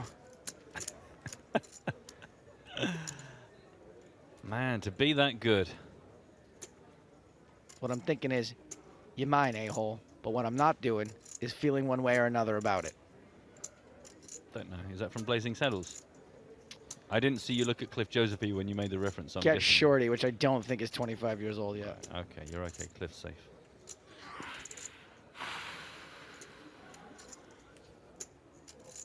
And while I don't enjoy seeing Alexei in so much pain, it is cool AF to see this kind of emotion. Let us not forget, this guy came here on holiday, on a vacation. Yeah, right. Binged himself a seat in the big game. And now he finds himself among the final 5, guaranteed $141,000. This is just like a once-in-a-lifetime, perhaps, scenario. This isn't a guy who's traveling the live circuit, playing these kind of games every other week. Evan on Twitch says this will be super good poker if he shoves, and we see that he does not shove, he folds. I just think after you look that pained and that distraught, I don't think you can really shove. You know, if your opponent is making a move on you, it'll work. But if your opponent has a hand that they may or may not be super crazy about, they can probably be confident that you don't have it. Amazing timing. Great instincts from Christian Harder. Mike just got a few chips. Really Bring well Randy played. back. Christian Harder just read that situation perfectly, and take like 37 minutes. some of the time he's going to be wrong, but then he just gets away from it. He just folds. Yeah. Yeah. He just does it enough, and he just does it exactly the right times. And as you say, if he gets it wrong, it's fine. He just lets it go. He doesn't get too attached to any failed attempts. If it's working 4 times out of 5, then bingo, bango, bongo. Yellow Hannah saying, this is agonizing to watch. I hope you're referring to Alexis' decision on the last hand and not the broadcast as a whole. Randy ain't no slouch either. Back in the box, yeah. I didn't touch either one of them. That's the closest Wow. I've been all day. Really? Yeah. You pitched him right there? That was amazing. Back We to do playing have some blackjack. incredible dealers here. Ace Jack for Christian Harder. That's the beauty of it, is his range is just impossible to guess because he's acting super aggressive with the 9-10, 4-betting pre-flop. And then, of course, sometimes he also gets the big hands. Alexi's got himself a Jack-8 Wind off. blew and a cat flew. 6 folds. 8 folds. Cliff folds. Cliff now our shortest stack once again set a report. 1.94 million for him. Michael Gentili with a Queen Jack off.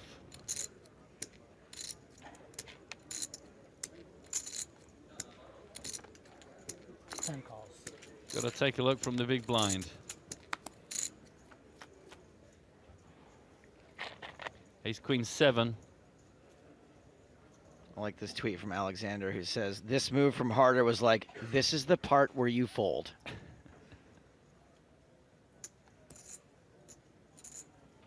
check, 3 bets, 200.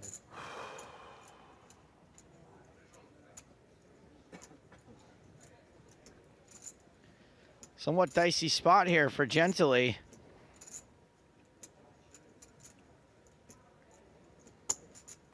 Definitely can't fold the flop. He has very little chance of improving in a good way. That actually is one of the better cards for him.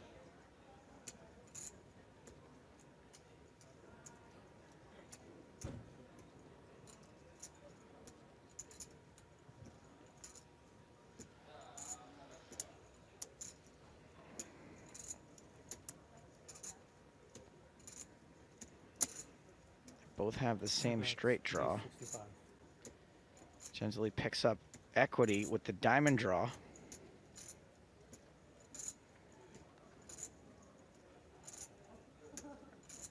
Harder still being the aggressor here. 365,000 into 980,000 pot. And no reason he shouldn't be the aggressor. He's in position. He's got what's probably going to be the best hand. He's got a pretty good draw. He's got Gentili out chipped. All signs point to yes. 9, 10, jack. That's nothing. No, he's still pair of aces. Still pair of aces ahead. But certainly could prove. Hold on, 7. No, because there's no 8. No, there's no 8. There's no king. God, it's close though. It's so close. You were good. It was wise to check, which is the same could be said for Christian Harder. Who checks on the river and takes another big pot. He has now got 9.355 million. Pretty impressive.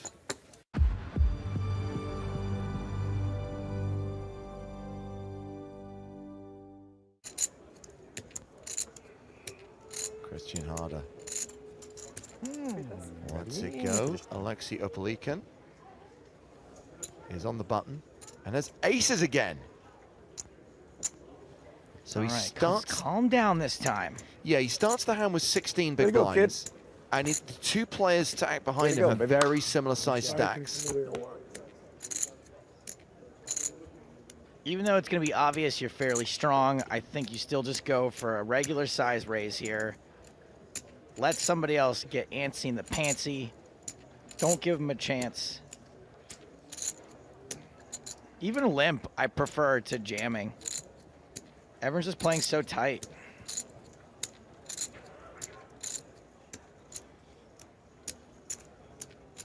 So he's got Cliff Josephy in the big blind, who has a slightly shorter stack than him, and Michael Gentili in the big blind, who's got a little bit more, but only about 20,000.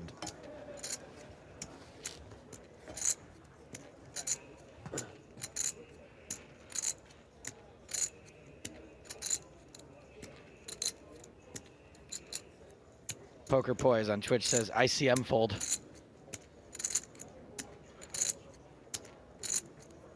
It's funny, last time he had aces, you were like, what do you think he should do? Just call? And I was like, yeah, you should put in a little bet. And then he just jams. We're both wrong.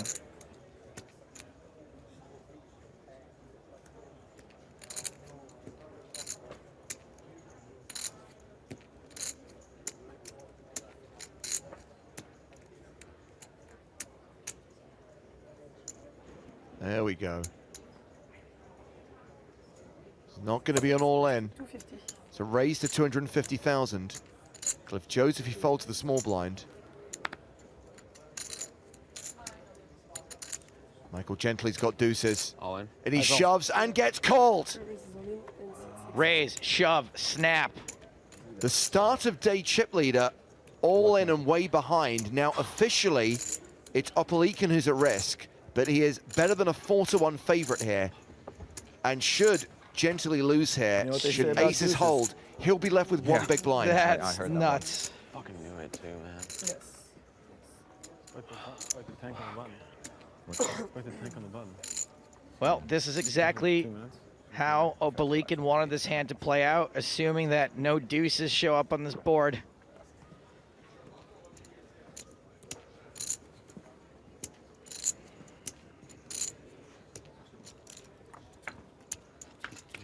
The flop. Jack 8-5. No flush draws for Gentily. He needs a deuce. And he needs to see that deuce on the river. No opportunities.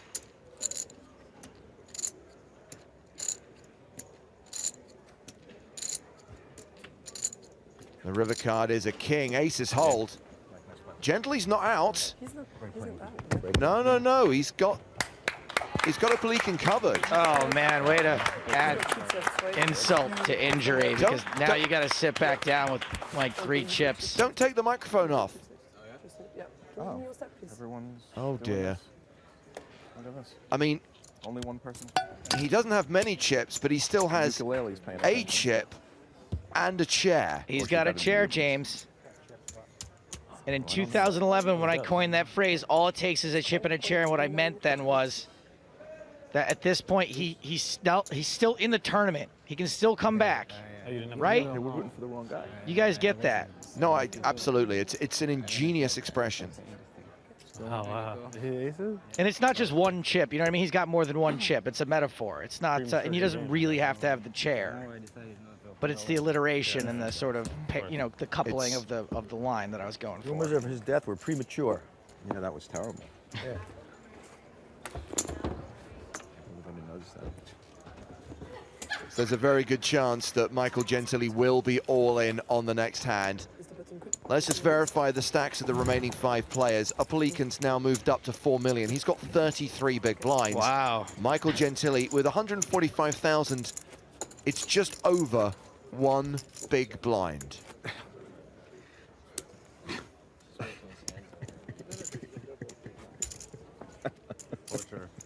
Oh, that is. He's got to do the whole handshake thing now again if he goes out. I mean, I would want to come back just to not have to go through that awkwardness. Like, what do? You shake his hand again, like a hand later? You put them. Well, Michael Gentily is in the small blind. Most of his stacks already in. I imagine the rest will be joining it. Raise 275. Christian Harder opens from under the gun with a raise to 275,000. A couple of folks on Twitch giving Gentily a hard time for doing what he did with deuces. I think that's pretty standard, man. I don't think there's any other way to play that. Cliff Josephy moves all in with King 10. Man. And basically, Michael Gentily just kind of has to call with any 2 and hope for the best. Get her, Ray. Which he does. Christian Harder now with the ace-8, which is the best hand. 1.785. He folds, so here we go. Gentily at risk. I just figured you were raising any 2 there. Which one? Which one? Yeah. Would you see an ace? Charter folds an ace again. Ace 8 off? It's such a good spot for you. This is mine here. Yeah, this is yours. The start of day chip leader at risk. My lightest 3-bet all-in of the day. There's a strong chance he busts in 5th place. He's got 2 live cards, looking for a 9 or a 7.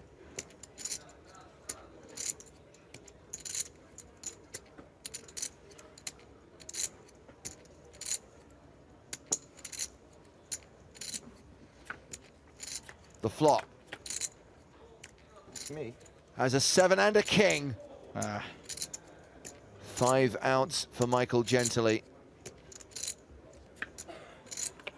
He will need a 9 or a 7 on the river. And a 9 can't be a spade.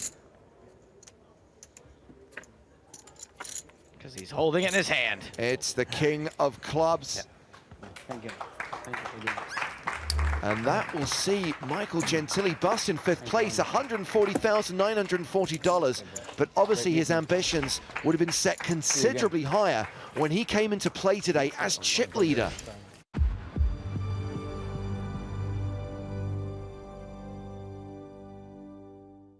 King, queen of spades for Opalikin. Oh, yeah, Arabic. My son would know what it is. He's going to, whatchamacallit, to study Arabic this year. I'm hungry now, fuck. Oman. Opalikin opens to 260,000. He's now playing fewer than 20 big blinds after that hand against Vela. And Josefi is gonna shove.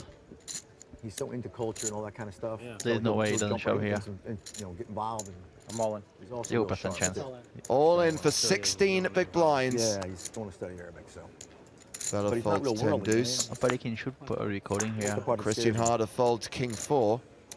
Yes, of course, especially seeing how aggressive Josefi has been playing. I mean, it never feels good though, those spots, you know? Never feels great, but... I will say this, Elkie. Opalikin does tend to fold in these spots. Yeah? I agree with you. I mean, he might fold. It's not an easy spot, just like with the dynamic and seeing how Josefi has been playing. Even though I've only been here for 20 minutes, I'm pretty, like... He said I call. Yeah. And that means we're off to the races. Cliff Josefi at risk, but marginal favorite with the 9s against the king queen of Opalikin. Why did he make this face? It's not the worst thing ever. Actually, Opalikin's got less equity than he should have because Christian Harder folded a king. Good luck. Yeah, 44%. Not bad though. Somebody's going to have 4 million. Somebody's going to be out. They got the same. They have the same stack. Somebody's Classic race underway. I like the comment on the top left corner. It is a classic race. Classic race. And if it's like 6-5 against like pocket freeze, it's not a classic race. It's a classic-ish race. Like shirts versus pants. There's like 2.5. One of these two hands has a slight mathematical advantage. 2.4. Cliff Josefi officially the player at risk. If Opalikin loses this flip, he'll be left with 3 big blinds.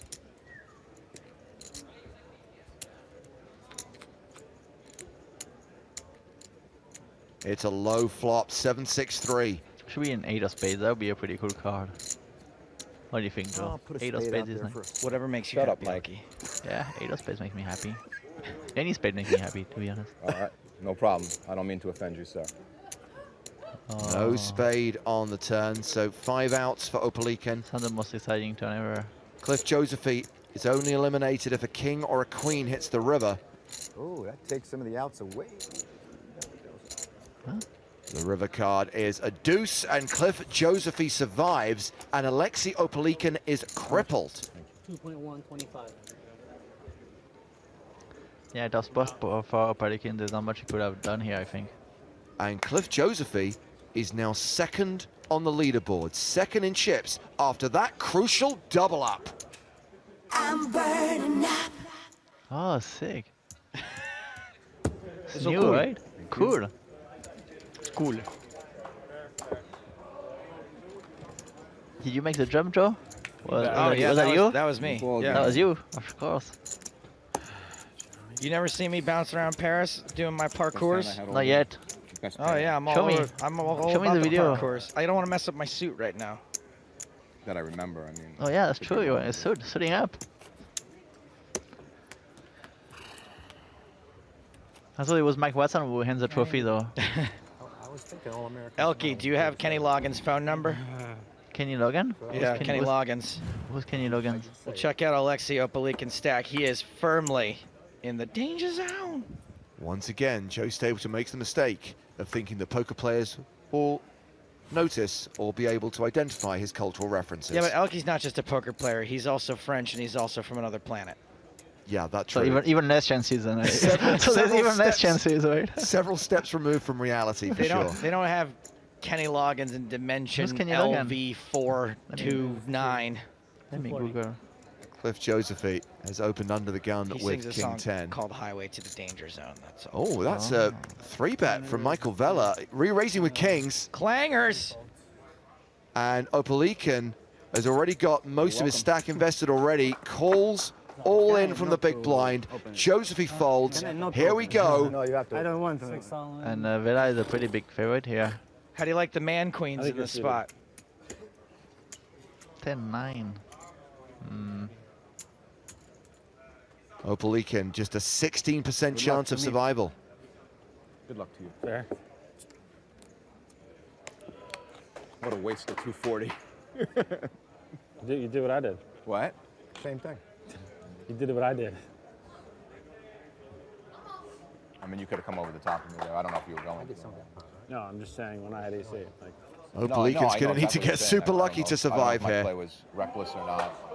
And he is drawing dead on the Dead. flop. That's pretty sick. That's true. Feels bad, man. It's all over for Alexei Opelikin. We lose another player from the PokerStars Championship Bahamas final table. He exits in fourth, cashing for $191,420. Not bad for a guy who was here on holiday, had no intention of actually playing the tournament, but somehow binked a seat in a live satellite Oh, yeah? and made his Sick. way to the final 6. Wow, pretty sick actually. guys.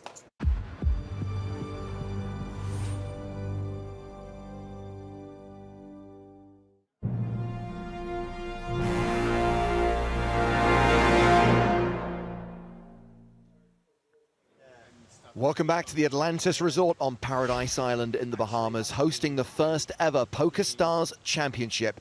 We are down to 3 in the main event. 738 started, 6 returned for the final day, 3 eliminations so far, and now these players remain. Christian Harder has a stranglehold on things right now. The big chip lead, 13.2 million, which translates to 82 big blinds. Cliff Josephy, second in chips, 5.7 million, 35 bigs. And the short stack, the player in the danger zone, is Michael Vella. He's got 2.3 million, that's 14 big blinds. We are now kicking off level 31. The blinds are 80,000, 160,000 with a 20,000 ante. 133 hands played so far. This next hand is hand number 134. As the players return from dinner, hope you had a good break, hope you enjoyed highlights of the day so far. Please keep your questions and comments coming in. Hashtag PokerStarsTV on Twitter. As we see Michael Vella all in, maybe reinvigorated by a nice steak.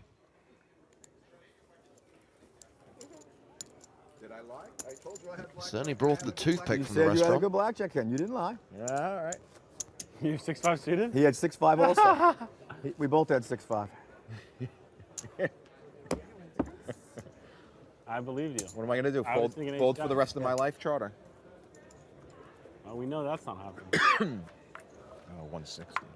He did set that image up well, though. I mean, He did. He worked hard to set that up. Small in. Michael Vella, first to act on the button, shoves with King-Queen suited. I can't see him from here. Sorry. My vision's terrible, but just don't don't do bad. that.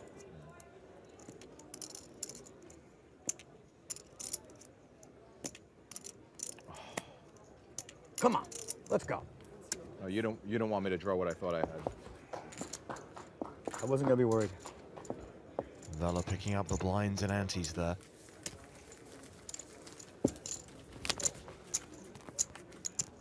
Hell, give me one more good hand, and I'll almost double up in 3 hands. You're just going to put greens in there while you stack up all the blues and the rest of us don't have any blues? Is that how you're going to do this? Thank you. I didn't notice.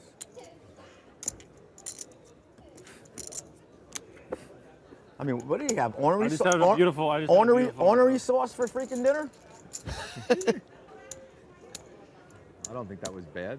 I think that was a little ornery. I think Charter knew how to take it. So we will continue to show you every single hand live with hole cards until we have played down to a winner in this 5K main event. Everyone's now locked up, nearly $260,000. That's what third place pays. $353,000 for the runner-up. $480,000 for the winner. Ah, one of the first two hands. 2 good sweats I had. I'm gonna have to stop peeling them. That's what I was trying to do when I was trying to sweat it when he moved in. Raise and These take cards it for aren't good Christian to Harder. No. Stiff and they're far to the middle. Like No, definitely not. You can't look for the 4 across, 3 across type of thing. You can, but it's you have to dig deep. Yeah, you definitely have to dig, and they're small. It's all bad. They're like cardboard. Well, at least we're getting a little bit of banter between the 3 players now they're back from dinner.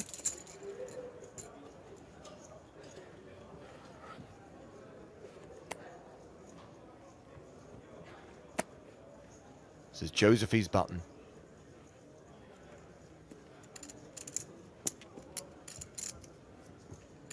Ace 4.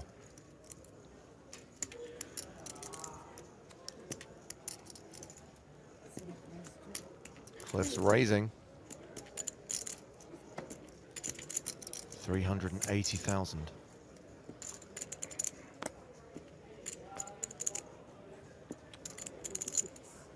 And his opponents fold.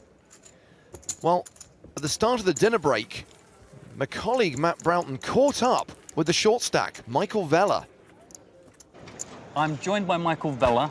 Michael, thanks for taking a moment to talk to me. Yeah. I was in the sauna with Jessica and Laurel a bit earlier on, and they told me that you've not played much really since that big win in 2007. Why not? You seem to be pretty good at it. Yeah, it's work's gotten complicated, and I just, for some reason, I fell out of love with the game, to be very honest with you. Really? And, yeah, I really did. I just fell out of love with the game, and recently I started to get a little spark back for it, so I started playing a little bit. Played 3 times last year, had a little bit of success, and you know, right now I said this is one of my favorite events. I think it's one of the better events in the world, and we came back down and played again today. And it was 10 years since the big win. How different is this experience from how that experience was? Experience is not much different. Players are better today. Definitely. I mean, the betting is much more difficult. They're a lot harder to play, especially here in the Bahamas. You got the 18, 19-year-olds are always firing at you. So last year I turned 50. I got to play in the senior event, so I got to be the young guy. That was fun. So that was a big step for me. And did you do like any work or research, like anything on your game to try and make sure you didn't you're not playing a 10-year-old version of the game? No, I never have. No, Really? I mean, when I sit down and play, I play the players. The cards are the cards. I was a math major in college. I don't use the math at all. I sit down, I play. I'm sure when they're announcing, they're saying, "What the hell is he doing?" I'm a bit erratic here, erratic there, and I've made a ton of mistakes from the beginning to the end. If I ever took this seriously and played a lot, I'd be a much better player. But I made a lot of mistakes. Now, one thing I noticed was lacking was anyone to talk to. Like, these guys just don't want to chat with you. Is it a big part of your gaming experience to try and get some sort of interaction out of the guys? Yeah, I mean, back in the day, it was part of it. It was something I used to use to my advantage. Today, at this point in time, I'm just looking to have a dialogue and have some fun up there. I mean, it's a long drag up there, sitting there for all these hours and throwing cards away. Sure. So I'd love to do that. But these are good guys, and we've had good conversations. Well, the good news is we can hear everything you say. So feel free to just keep chatting to us. We're there rooting for you. Excellent. Now, I just wanted to ask you one last thing. We have caught glimmers, and I understand that you have a joke about Jesus playing golf. And I was just wondering if you'd share it with our viewers. Sure, no problem at all. So Jesus, Moses, and this old guy are playing golf. It's a beautiful island par 3. It's about 220. So Jesus steps up first, hits the ball, hits it about 10 yards short of the green. So Moses is cracking up, he's laughing. That's fantastic. Thanks ever so much for that, Michael. Really enjoyed speaking to you. Thanks ever so much. All right, have a good day. You soon. Cheers. Back to you guys. Awesome work by Mr. Broughton as we head back to the final table. 3 American players. The first ever PokerStars Championship trophy will be going to the US. Well, let's get Mr. Broughton involved in the conversation. What a lovely man. What a lovely, lovely man. He didn't didn't flinch when I pretended that I'd spent some time in the sauna with his girlfriend and his girlfriend's sister, though. I'm not entirely sure. Maybe that just happens all the time. Hey, what happens in the Bahamas stays in the Bahamas, right?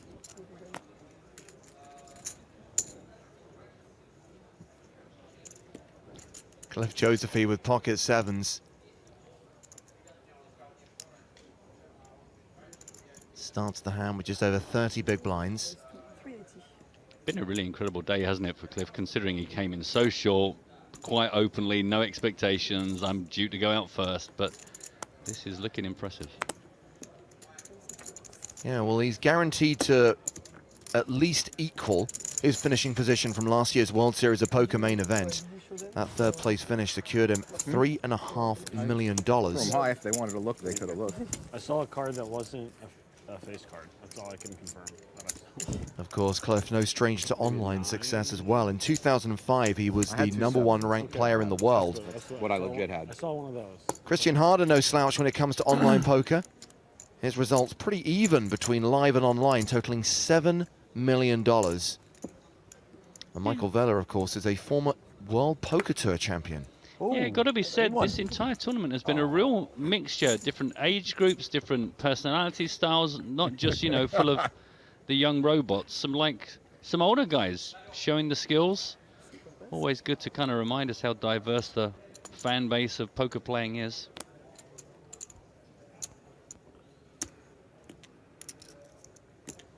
Pocket fives for Christian Harder in the small blind.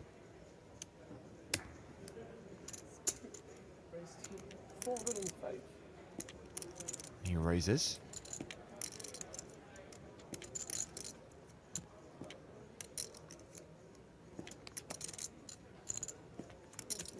It's a fun game. You go from the button to the big blind. I love three-handed. Looks like it was raise and take it. Meanwhile, Spear. When was the last time you played three-handed, Mike? Sends in some positive feedback. Hashtag PokerStars TV. When was the last time? Out in Vegas sometime. Enjoying your interviews, Matt. He says, great job. Thanks very much. I'm getting to go out and meet people. I don't normally get to do that. It's been very nice. Thank you. Thank you for your kind thoughts. And I love Hannah, who sent in a screen grab. I know. My internet froze on the only apt facial expression for a Vela joke. And there is Matt giving that kind of look to the camera that says, you might want to cut now. That is an excellent picture. Thank you very much. That's really made me smile, Hannah. Anything big? Semi. You have one more pile of greens on the other side I can't see? You have 3 piles of greens? Yeah. Okay.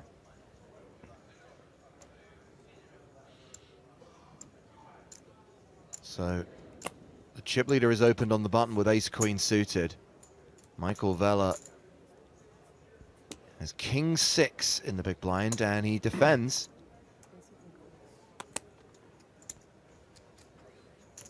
Guess I'll check. Standard MO. I love it. Checking it up. Just, I mean, when do we ever see this? Down to the last 3 players in a main event. Love it. And there was me asking if he'd had to develop his game over the last 10 years. He's like, nah, just keep on doing what it's doing. And the guy's 3rd out of 700+ players. So you go, do you know what? It worked then, and it seems to still be working today. Well, again, we talk about the standard Vela MO. Check in the dark, float the flop with pretty much any 2 cards. And somehow get there. Not this time. Oh.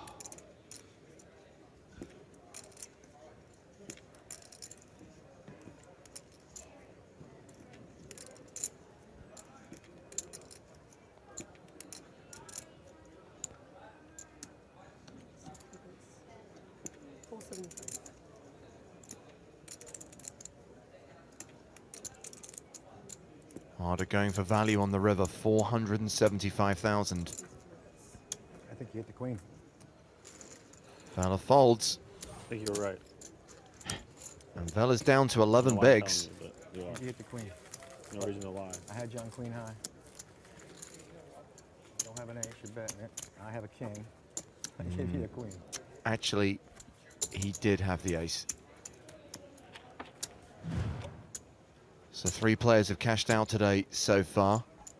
The big money up top, as in every poker tournament. $480,000 to the winner, plus, of course, the coveted trophy.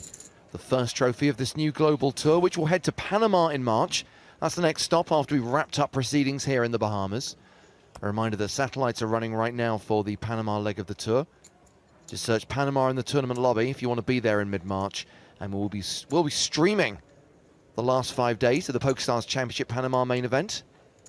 Very excited, very, very excited. New venue, new city. Mullen. 16th to the 20th of March, you'll be able to watch the action on PokerStars TV. Vela all in. Double yogi. No call. A lot of people are asking me whether I explained what I'd done afterwards with Mikey. I'm not a monster. I know. I didn't tell him beforehand because I wanted a genuine reaction. Yeah. Same thing like when I won. I understand. What'd you say? I wouldn't have shipped over a raise? I said you may not have shipped. Absolutely. 2 8s. Absolutely. Yeah, I thought 2, but actually.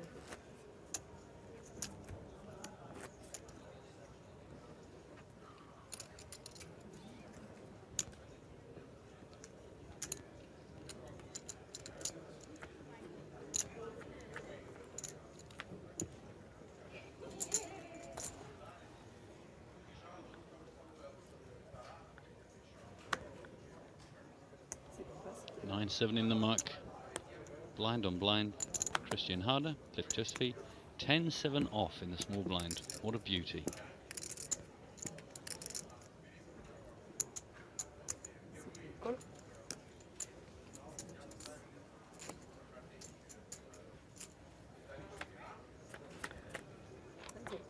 Quick hello to Serene, who's just joined us.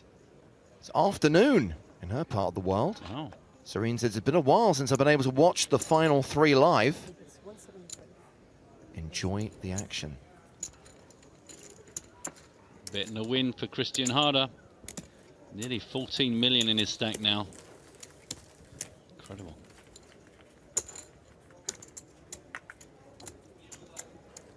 See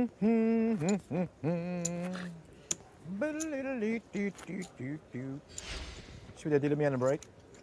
So they interview me, right? And he goes, and you know, we were in and out with that joke about the Jesus Moses and the other guy. Yeah. Would you look into the screen and tell it to the screen? I was like, really? All right. You don't want the horse one? That's better. He goes, no, we want that one. They want the PG one. Yeah. So I start telling it, and he comes over and interrupts me. He was just busting my balls. That's funny. That's pretty good. Yeah.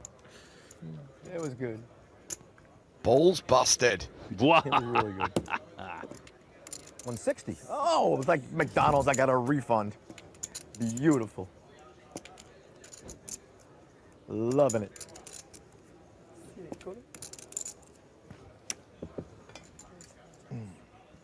Unraised, blind on blind. I think we're playing 80-180 over here. That's 7-5 against 8-4. Josephy pairs is 5, Vela pairs is 4.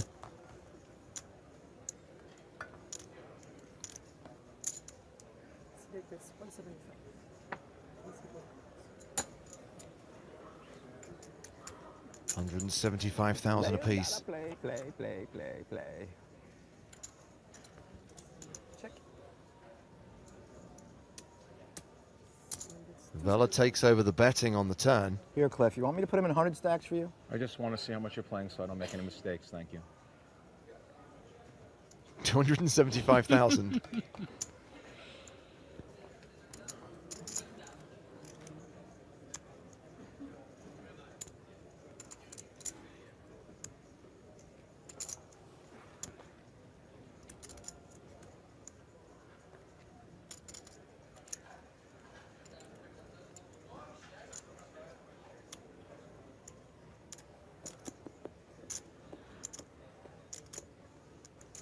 Josephy calls. This hand going to the river. Getting pretty big. Inconsequential deuce. 1.28 million. Average stack, 7 million. I have a 4. Yeah, it's going to get checked to showdown. And Vela leaves himself with 10 big blinds. Oops.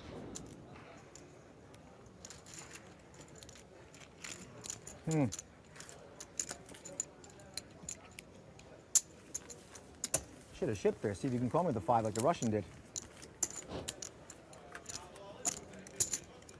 I think you might have. I'll tell you afterward. I think you might have. I think you were calling any bet.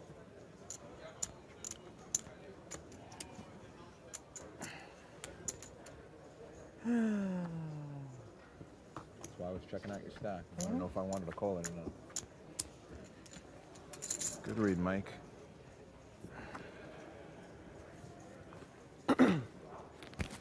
King 5 for Cliff on the button. Folds. Can't do it with those two. They were that bad. Michael gives Christian a walk. A lot of people on Twitch are kind of suggesting that Michael Vela is having a meltdown. This is how he's been playing throughout the day. It's a real roller coaster style. This is admittedly the lowest we've seen him get, but we have seen him up and down throughout the final I'm the 6. only one sitting here. I can throw it there and you'll know who it came from. Right now he is down to 1.5 million. Incredible jumps between the 3 players. 1.5 jumps to 5.6, jumps to a staggering 14.1 million. Christian Harder top of the pile by a long way. Pete Blow on Twitter says, always good to get back from the pub and see it still going. Remember on day 3 when you were panicking? We never panic. We never panic, we just react. John Fergus says, it probably wouldn't have been very good, but I really want to hear the Jesus playing golf joke in full. Trust me, John. Seriously, trust me. You don't.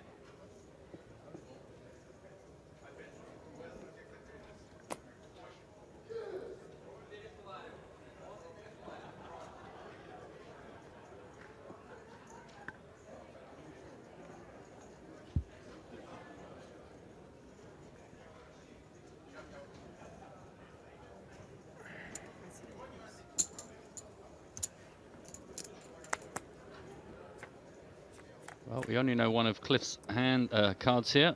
It's a raise from Christian to 400,000 with his 4-3. Off does hit the 4. Cliff has got 10 something.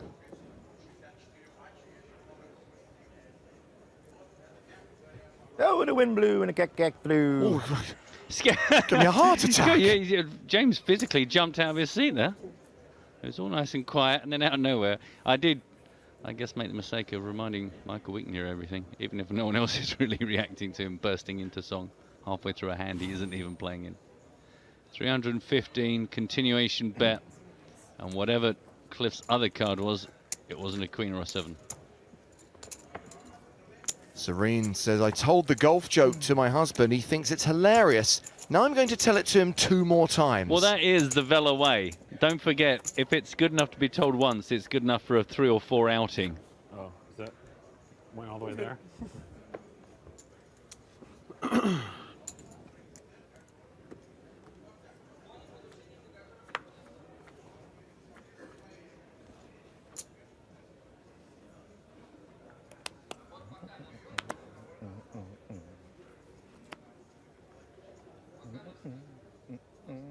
Ace 10 for Christian Harder. Starts the hand with 14.5 million. Most of the chips in play. Yeah. The vast majority of the chips.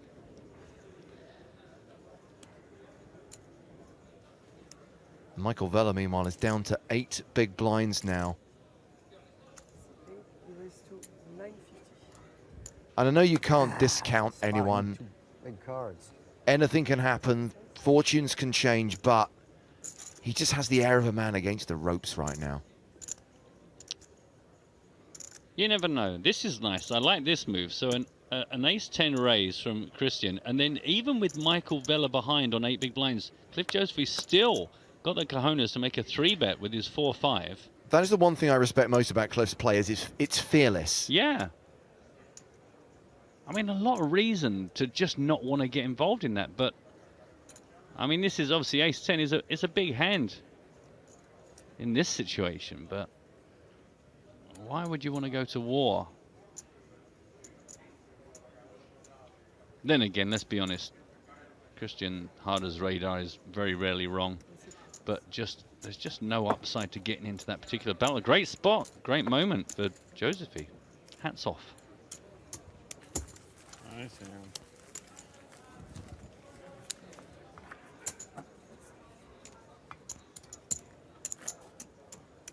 He allows himself a little smile. So he's hovering around the 35 Well, big blind mark. Getting late early around here. Stop doing this. James, I mean, the thing is, what Michael is not appreciating is that James has only recently had his dinner. You know, this is quiet time. You've got to let it settle. You can't have these upsets, all that adrenaline rushing through your chicken. I made the mistake of having 2 desserts. Well, it wasn't a mistake. I watched it. It was very deliberate. Very nice, though, wasn't it? With the benefit of hindsight, it was a mistake. Let's see, sir. As he shifts uncomfortably on a very full stomach. All in from Mr. Michael Vella. Shoving small to big. I have no choice. I get one of those. That was interesting, actually. You left some chips behind, but the dealer's like, yeah, whatever. We're all in. Come on now. We know what you meant. Oh, wow. The other one was good, too. Thank you. So still fewer than 10 big blinds for Vella. The player at immediate risk.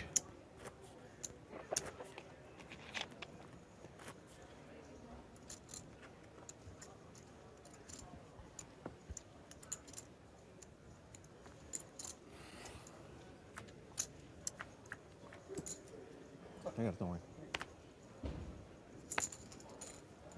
Christmas trees. Man. There's patience, and then there is Michael Vella.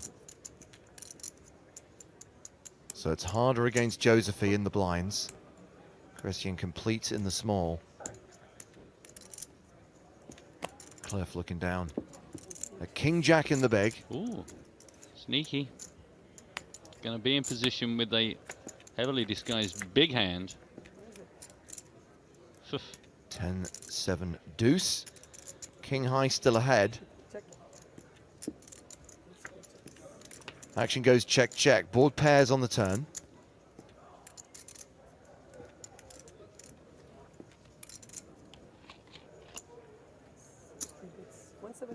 And a bet from Christian Harder. 175,000.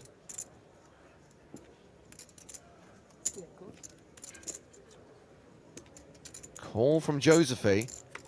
His hand goes to the river, which is the Queen of Hearts. So king high ahead before the flop, on the turn, and on the river.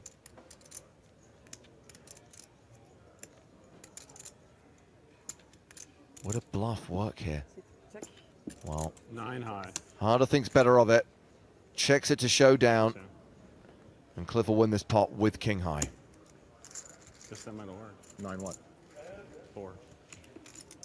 Not a massive pot, not going to make a huge difference. Well, I mean, I could have made you show, so I should have made you show. I don't want. It wasn't.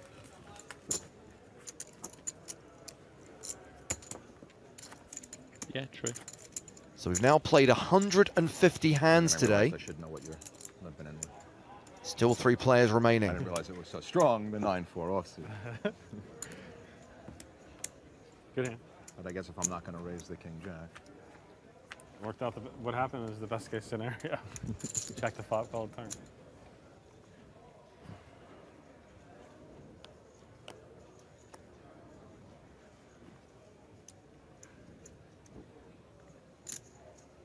$350.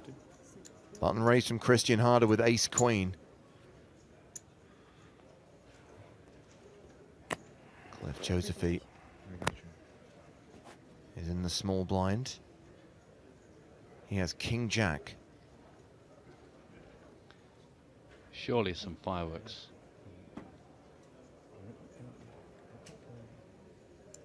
Well, let's not forget that Michael Vella is still to act in the big blind, and he's super short, and he decides to move all in with ace-6, dominated by Christian Harder. Uh-oh. 1-4-ish, Christian. Now, here's the question. Does Harder just flat this shove? Or does he reshove to isolate? 1,485,000.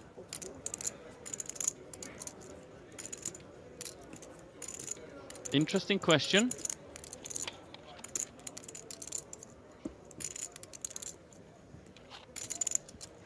Pros and cons to both move. Guys, better not let me win this one, because then I'll have $2 million again.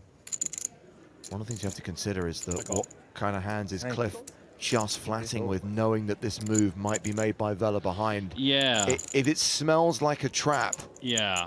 It's a he knows that he knows that he knows. Well aware that could happen. So Harder has elected to call the all-in. And I think Michael Vela's already dreaming of the triple up, hoping that Cliff Josephy calls as well, and he somehow gets back in this game. What is it, 1,485,000, right? Yeah.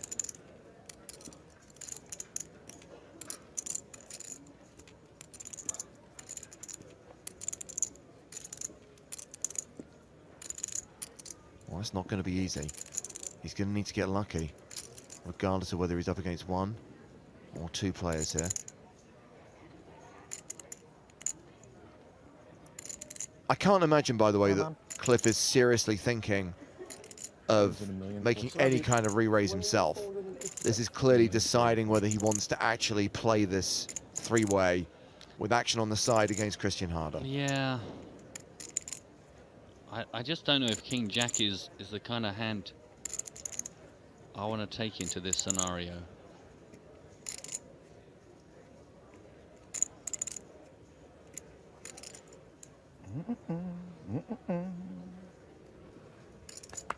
I mean, we know Christian can raise with anything. We've got a bit of a feeling of what Michael Vela's range probably is for shoves, but he is super short, so that can be much wider. Well, Pete Blow has concluded that Michael Vela's shove is horrible. I call. As Cliff Josephy calls as well. So there could be action on the side here. And Michael Vela could win a pot of 4.5 million if A6 somehow wins here. Of course, if it doesn't, he is out. 3 times, baby. Yeah, this would be really interesting if Vela can pick it up, but he is least probable right now from a mathematical point of view. But it's poker. Poker doesn't always care. So Vela dominated by Christian Harder. And Cliff Josephy Dark checking my whole life. Says he is checking dark for the first time in his life. As a tribute to Michael Vela. So close to him. I like the way you're thinking, though. Endorsed. So the flop is 8-7-6 all diamonds. So it's domination or rotation.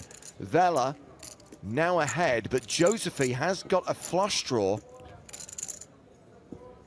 Pair the board for me. Pair the board. Action goes check, check. We get the 3 of hearts on the turn. Vela now a 62% favorite to triple up. Wow. I think I might be in 3rd place. I think so. Again, the action goes check, check. The river card is a diamond. Aye, aye, aye.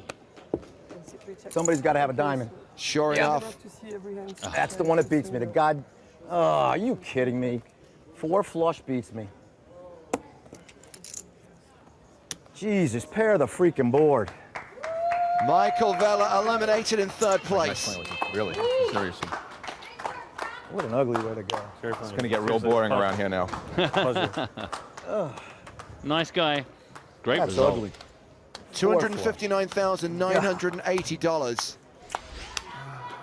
And we are heads up in the PokerStars Championship Bahamas main event. Wow. Pair the board in a river. It's too Pair late. the board. It's I triple too up. Ugly, ugly, ugly.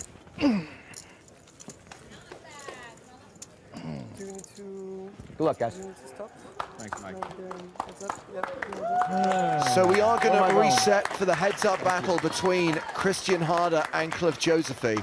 Let's look at the stacks. Well, Christian Harder does not have the chip advantage he once had. Yes, he's in front right now with 11.9 million, but Cliff Josephy now has a stack of 9 million. It's 74 big blinds for Christian Harder, 56 big blinds for Cliff Josephy. I got to be honest, I had a lot of love for Michael Vela, but I am fairly excited about this heads up. 2 really, really solid players. So a short break, 5 minutes, and then we will be back to play down to a winner. Harder versus Josephy. Heads up in the main event here in the Bahamas. And I know I had King Jack red. I knew that wasn't me. I was just hoping you would. And then I knew, and then I said I'm not betting it anyway.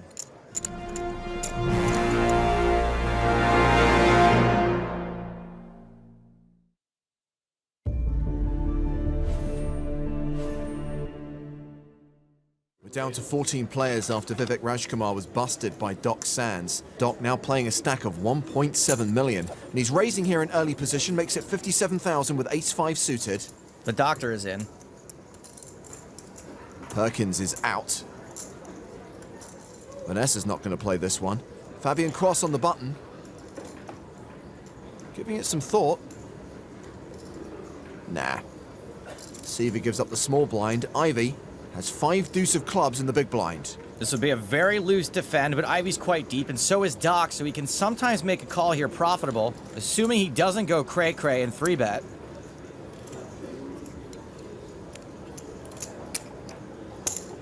So Ivy calls. And we go heads up to the flop. Ivy not in great shape before the flop.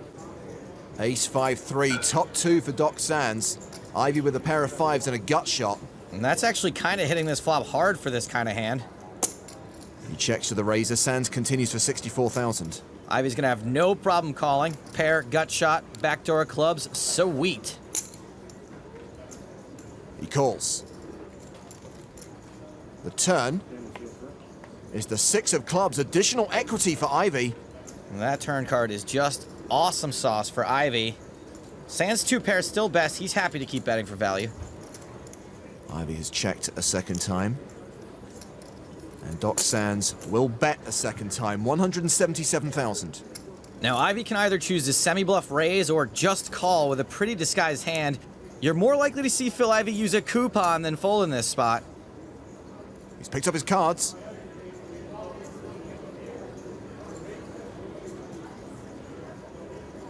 Pump fake. Ivy cutting out raising chips.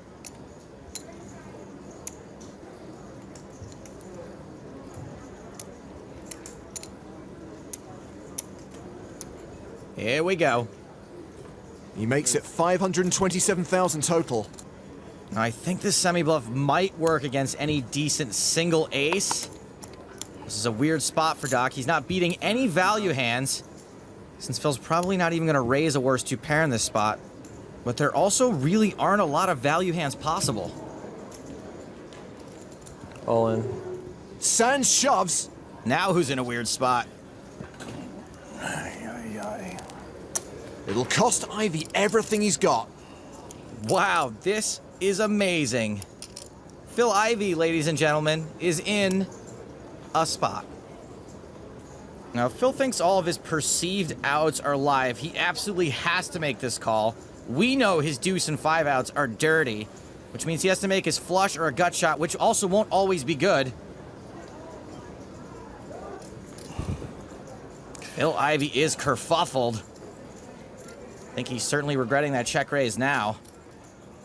Doc's got to know he's ahead, but I don't know if that means he can relax or that he wants a call. Even knowing what the cards are, Phil's actually getting good enough odds to call, but the variance in this spot is massive. It doesn't matter what chips he counts out, it is all in to call. This is the biggest pot of the tournament so far.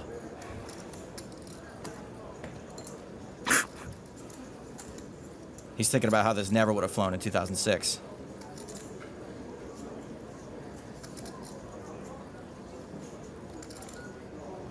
Guess you could have that, maybe.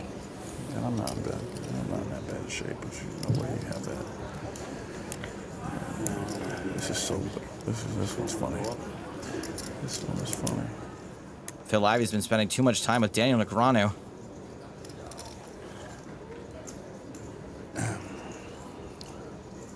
Okay.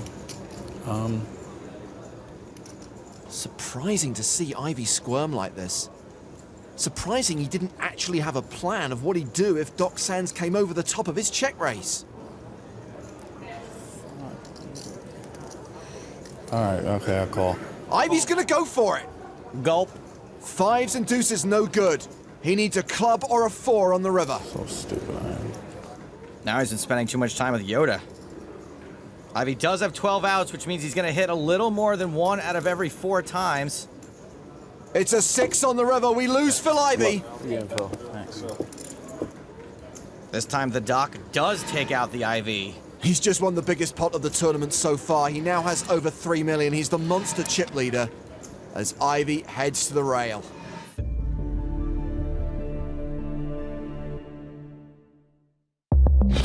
You beat the clock by PokerStars.net.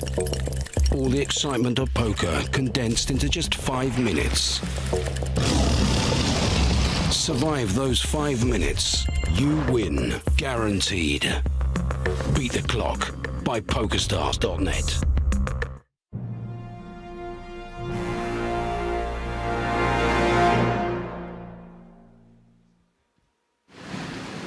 Welcome back to the Atlantis Resort for the PokerStars Championship Bahamas. We are heads up in the main event. Finally, I thought we were going to be 5-handed until tomorrow.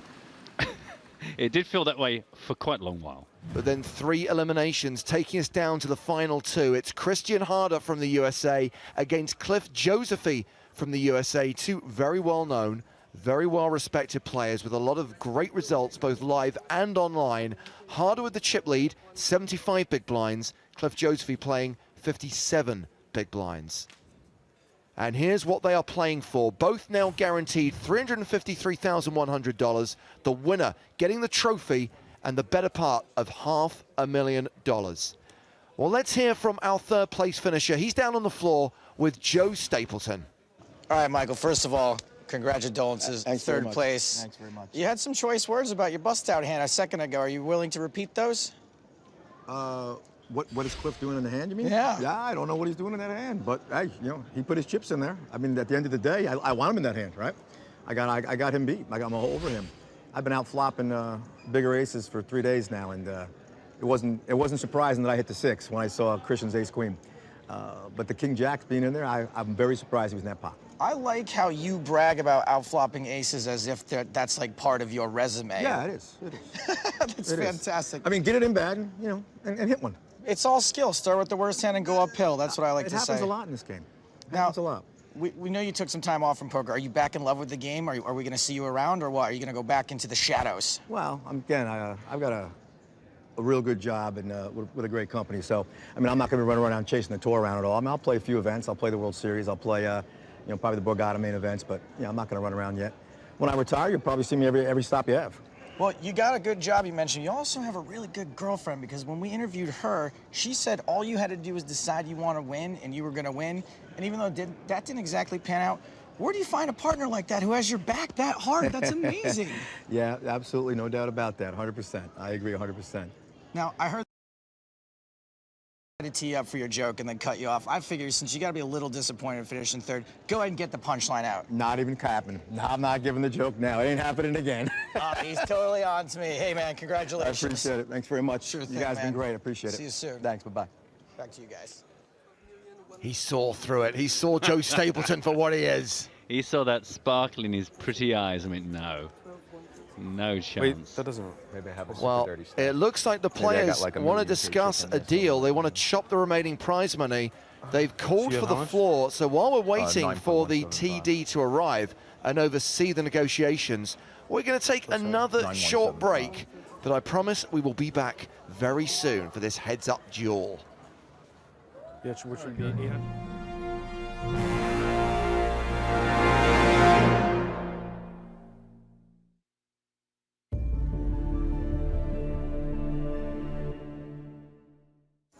Line still 3,000, 6,000. Action on Robert Mizrachi. A raise from early position with ace-10 off. Folded to Cody. And there's king-jack off. Yeah, Jake's not folding this in position to rob. These guys are both pretty deep, so it's possible Jake may elect to try to play a bigger pot. Attorney? How much? 1K? Looks like he's going for raising chips. It is a 3-bet to 26,500. Reveille folds the ace-7 suited. Bookema folds the small blind. Jeremy Kotler folds the big blind. Action back on Mizrachi. This isn't a great hand out of position, but it's just good enough to defend his original raise with. Ace-10 is basically the cutoff because it's the smallest ace you can still flop Broadway with. While Mizrachi flops top pair. Cody, with position and the betting lead, flops second pair. Mizrachi checks to him. Now it's a bloated pot, and this is a flop no one can fold on. Jake's probably compelled to continue here most of the time. Rob's going to call with all better hands, but probably plenty of worse ones, too. Jake's c-bet is 25,000. Small relative to the size of the pot, but in a 3-bet pot, it's going to be just as effective as a bigger bet. Mizrachi calls. We go to the turn, which is the deuce of hearts, pairing the board. Rob's now chopping with all aces that aren't ace-king. He checks to Jake. And Jake checks behind. The river is a 10, giving Mizrachi a better 2-pair. Really good card for Rob, because now he's beating all aces except ace-king, and he can value bet the aces that think they're chopping. He's made it 38,500. And Jake Cody shoves. I didn't see that coming. Holy shnikes, he has done it again, only this time it is not for value. See how me cover? Yeah. Rob bet the river so small, I think it kind of turns his hand face up a bit as a value hand, but not super strong. No. Plus, when Rob's bluffing, you instantly win the pot. Jake's trying to rep a straight or a slow-played boat, and I think he can do it pretty credibly in this spot. And of course, last time he made this move, he got Mizrachi to call pretty light. And a play like this only has to work around 60% of the time for it to be profitable, and it's going to work at least that often, I think. Rob's got the absolute worst hand he should be thinking about calling with here. It's the kind of hand you're going to spend a lot of time in the tank with. Cody giving nothing away. And I'm sure part of Rob's struggle here is he might just read this as Jake trying to blow him off a chop. And he knows he's beating all chop hands. I think anything worse than this is an easy fold. Anything better, and calling is a little easier too. Wow. You want to get a read off of him. Jake Cody's a harder read than Cloud Atlas. Stone-faced.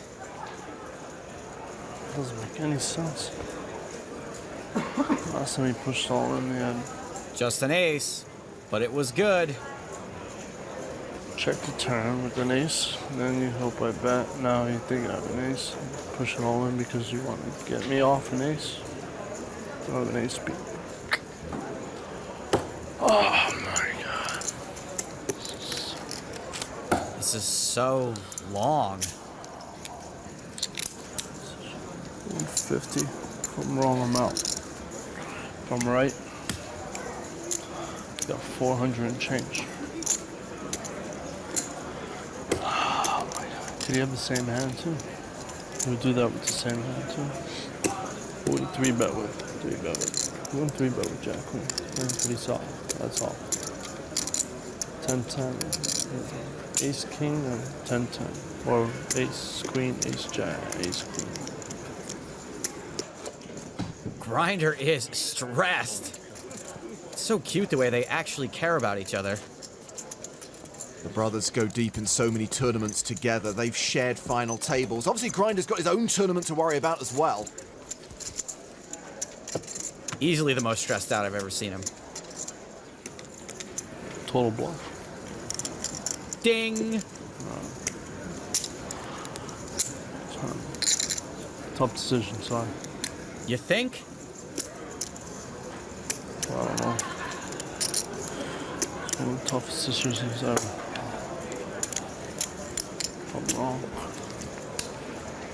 If I'm right and I fold, it's not even bad. Jake's gotta like the sound of that. Obviously, this is a huge pot for both players. Cody could potentially move over the $500,000 mark. Rob Mizrachi could potentially make his third deep run in the PCA main event. Hang on a second, Grinder is all in at the secondary feature table. Actually, he shoved on Chris Klodnicki, putting Klodnicki all in. Hope Klodnicki decides faster than Rob. It's only an hour-long show. We're watching two big decisions on both our feature tables.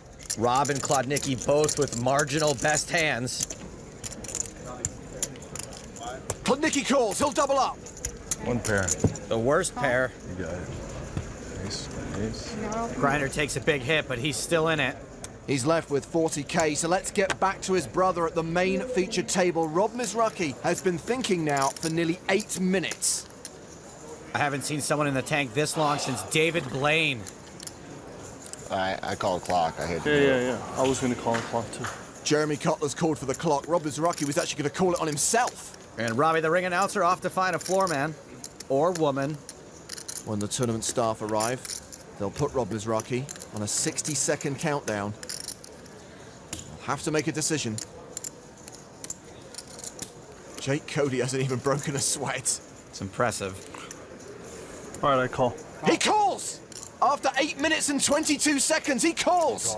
Cancel the floor person, and that has got to feel great for Rob. Props to Jake Cody, too. It was tough. It's not an easy call. Right? It's not easy. I thought there was a chance he's going to do that with ace-queen, ace-jack, and something. Good call. Thanks. Put the heat on. It was a good bet. Said it was a good bet. I mean, it was not easy. Robert Mizrachi finally makes the right decision and doubles up.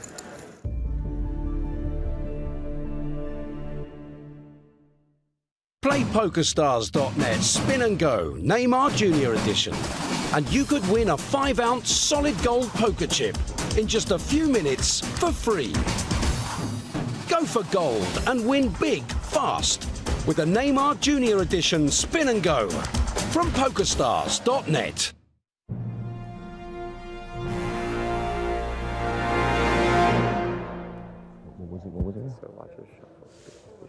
Welcome back to the PokerStars Championship Bahamas. We are heads up, and the players were talking about crunching the numbers, looking at the payouts, potentially coming to some kind of deal arrangement. And actually, as soon as the floor got there, it was all sorted. These guys know each other very well. It was very amicable. Oh, we have to shake hands on camera. Tell us when. A very straight chip chop, leaving 10K for the winner. Again, another element, same language. Quite often we get these deal announcements, you know, these agreements between a bunch of guys from different countries, making sure everyone knows exactly what the deal is. Really? Yeah. So the advertised payouts were $353 for second and $480 for It would first. have to be a shootout, obviously, because we didn't play heads up for anything.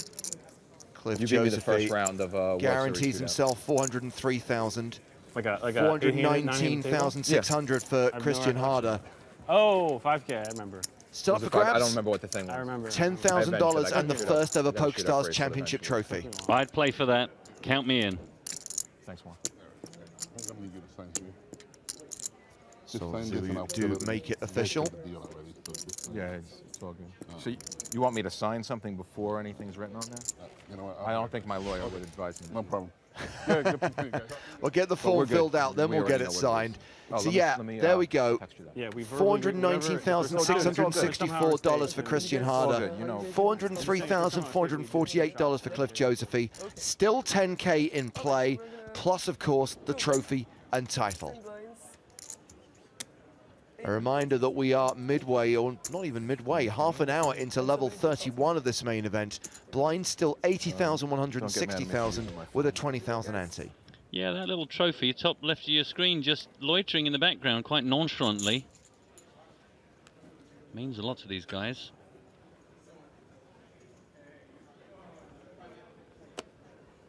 Cliff on the button in the small blind, has King 9. He raises to 400,000. And he's dominated by Christian Harder's ace-9 of clubs. King 9 feels so darn pretty, but pretty unfortunate to find it absolutely dominated here. So Harder, who has the chip advantage right now, calls the raise, and it is a 9-high flop. Uh-oh.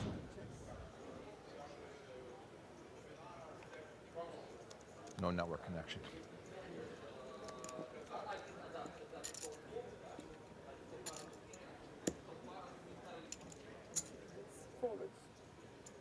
Action check to Josephy, who continues for 400,000. Harder calls, and Michael Vella's still railing the action. Interested to see how this heads-up battle plays out. 10 on the turn, already 1.64 million in the middle. Harder checks a second time.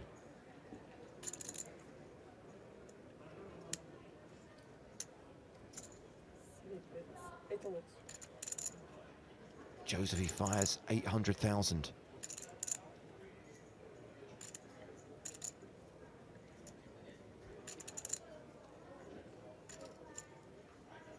It is a wet enough ball. Do you want to maybe do something about that?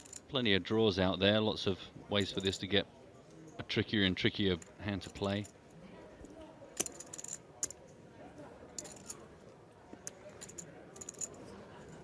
Once again, Christian Harder calls 3.24 million chips in the pot.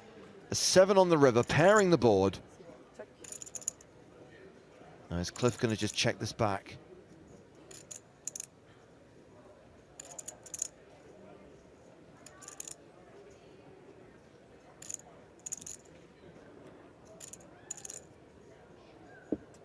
Ace-9.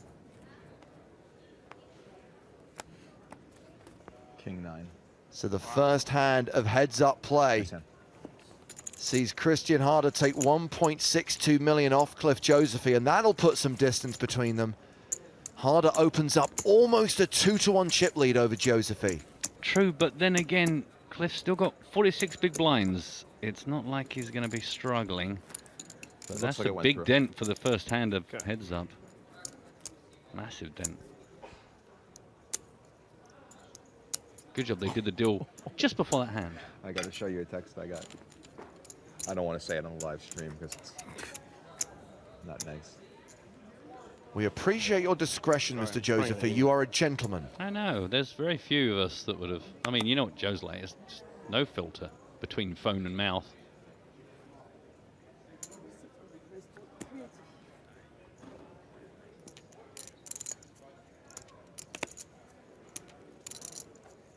Christian Harder's turn to raise the button, 380,000. Cliff Josephy defends with King-6. So this time Josephy has Harder dominated. And there is a 6 on the flop. Man, like the cards are like, yep, let's get this going, yep. Let's keep setting you guys up.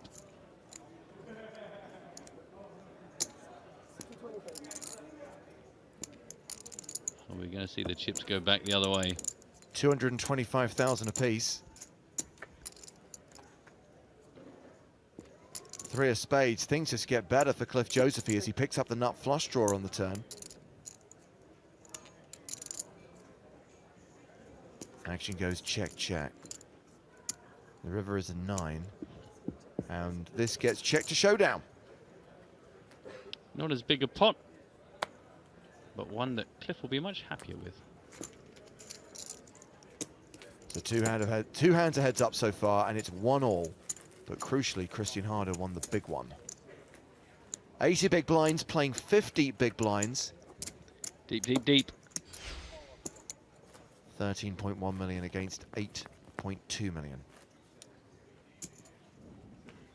Christian Harder made the final table of the Bahamas main event in 2008, finished 7th in that tournament. Has still yet to win a major title on any tour. Cliff Josephy has 2 World Series of Poker bracelets to his name. Obviously, he's got a strong legacy as an online player and a backer of online players, including Christian Harder back in the day. Yeah, it does feel like he has been deep in so many different facets of poker over the years. And of course was introduced to a new audience when he came into the November 9 last year as the chip leader, coming into the final table of the World Series main event, eventually finishing in 3rd place. Yeah, without getting too fawning, it certainly is a real delight to have a legend grace our first ever main event final table. One for the record books. Josephy raised with Jack-10. Harder defended with Ace-5. They both check the flop. We get a 3 on the turn. Harder still ahead with his pair of 5s. Got himself a bit of wheel draw action as well.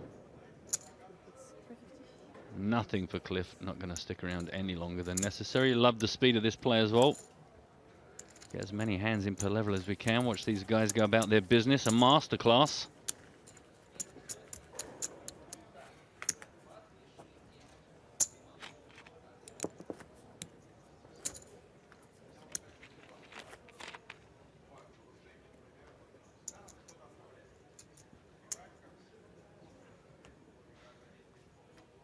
Did you almost shove the king jack, or you're just timing between calling and folding? What's that? The king jack.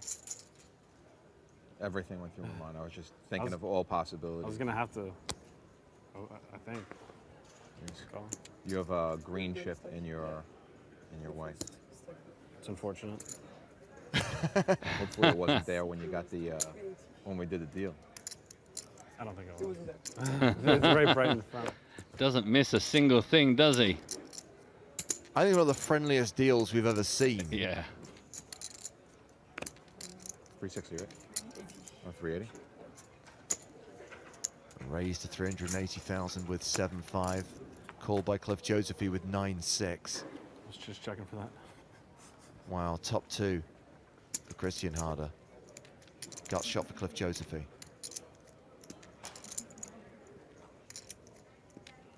fact, he's double gutted. The best type.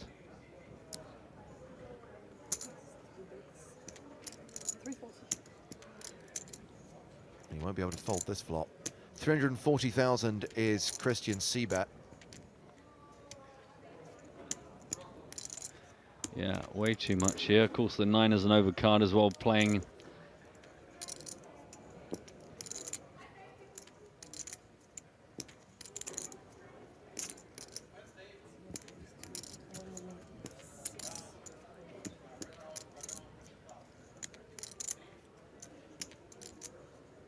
Check raises to 1.6 million. And obviously, Christian Harder is not folding two pair here. I mean, might he even come back over the top? Well, that's the question, isn't it? You just call, play the turn in position, or do you try and get more chips in while you know you're probably a decent favorite? A lot to hate about the way in which that board could develop. That is true.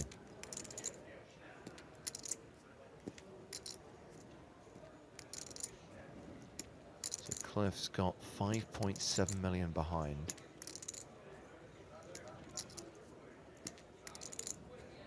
On.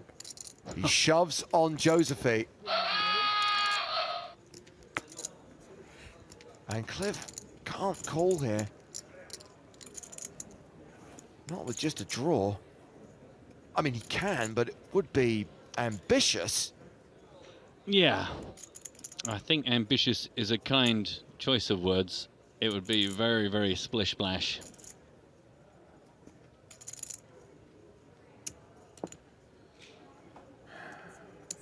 Josephy lets it go. Okay, so now some real distance is opening up. Christian Harder on 15.4 million, 96 big blinds. Cliff Josephy, 5.6 million, 35 bigs. Yeah. Okay, I'm going to concede that is a pretty big difference. And 35 big blinds, not a super comfortable place to be. How are you? And that's after 4 hands of heads-up play.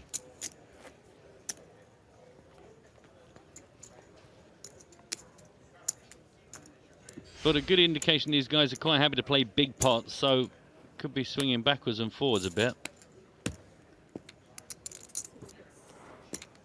Cards have slightly led us into that zone, so if it keeps connecting with both players in some sort of sizable way. Sure. I don't know if I showed him. 7-4 off. You can show it. I don't care. What does it matter? Oh, what, just now with the walk? Yeah. What about last time? Nice, we had to try. If you say you have. Yeah, I had 9-6 off. I was double gutted. You could have had the same hand, and I'm screwed. No, I had 7-5 off. Wow, what a pair of honest players. They really are friends. I figured a good chance you had a combo draw. And... If I had a combo draw, we're getting it in. Yeah, I know, but I'm saying that I can't do. That's I what didn't even have a diamond. I'm just saying. let's just, so if the other one asks, we'll just tell what the hands are. All right, that's if anybody cares. I care. Sorry. We all care. King 4. 360. 1.1 million. Ooh. Hello. So many domination situations here. King, queen for Cliff Josephy. King, queen of spades. Just going to tell each other every hand? King 4. What? Yeah. King 4. You can show. I guess he trusts me. I don't care. We don't have to do it every hand. I mean, I'm just any real hand. Big hand. Yeah. Okay. That's right.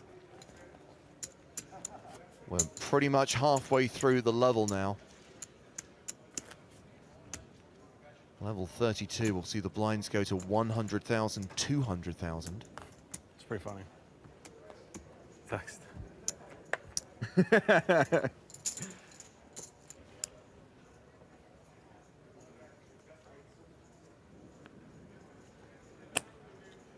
Fold. Have a walk.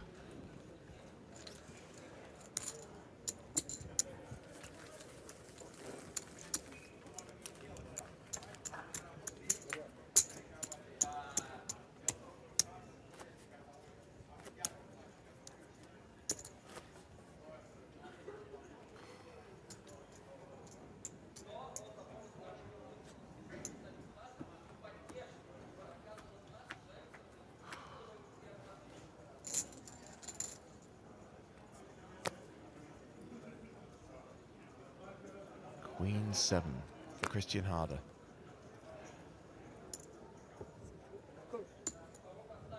And that's a call. It's the first time we've seen a player limp the 540. button. And Cliff Josephy raising from the big with a pair of threes.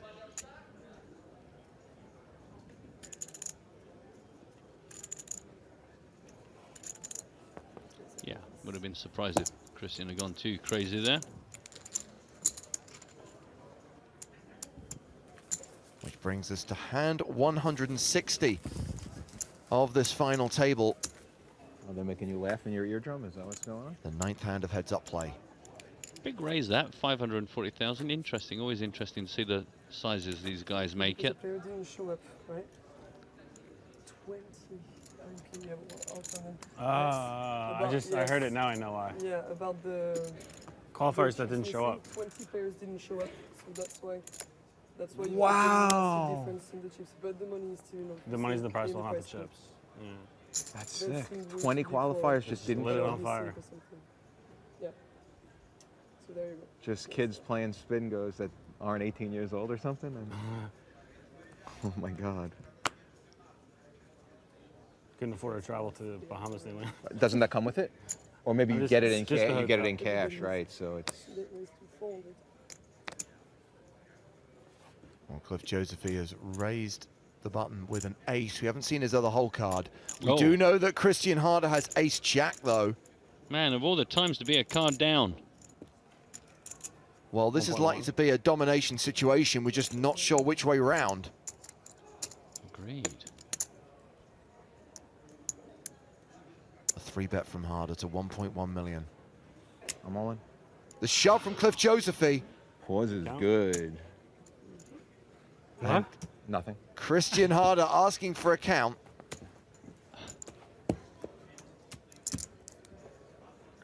Dana Craven says can't help but root for Josephy. Hoping that that other card is another ace, a king or a queen right now.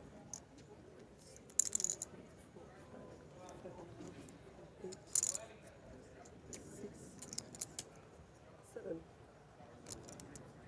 6-1. 6.1 million. Correct. 6 million. 5 million to call. Quick. Mr. Back. We're only playing for 10,000, Christian.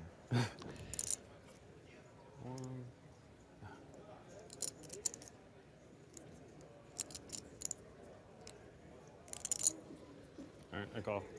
Christian Harder calls. We will see Cliff Josephy's other card. Ace-8. So it's Christian Harder who has Cliff Josephy dominated. And Cliff Josephy is the player at risk. If Ace-Jack holds here, this tournament is over and we have our champion. Christian Harder looking to win his first major live title. What? Not from you, from anybody else. Yeah. He's made many final tables on many tours, but he is I yet to lift the trophy. Because I thought you said something about force. What did you say? I said pause is good. Oh, you said force is good. I don't know. This could be it. The ace of spades is in the hand of Cliff Josephy. Backdoor. He does have backdoor outs. Right now, an 8 is what he needs to survive.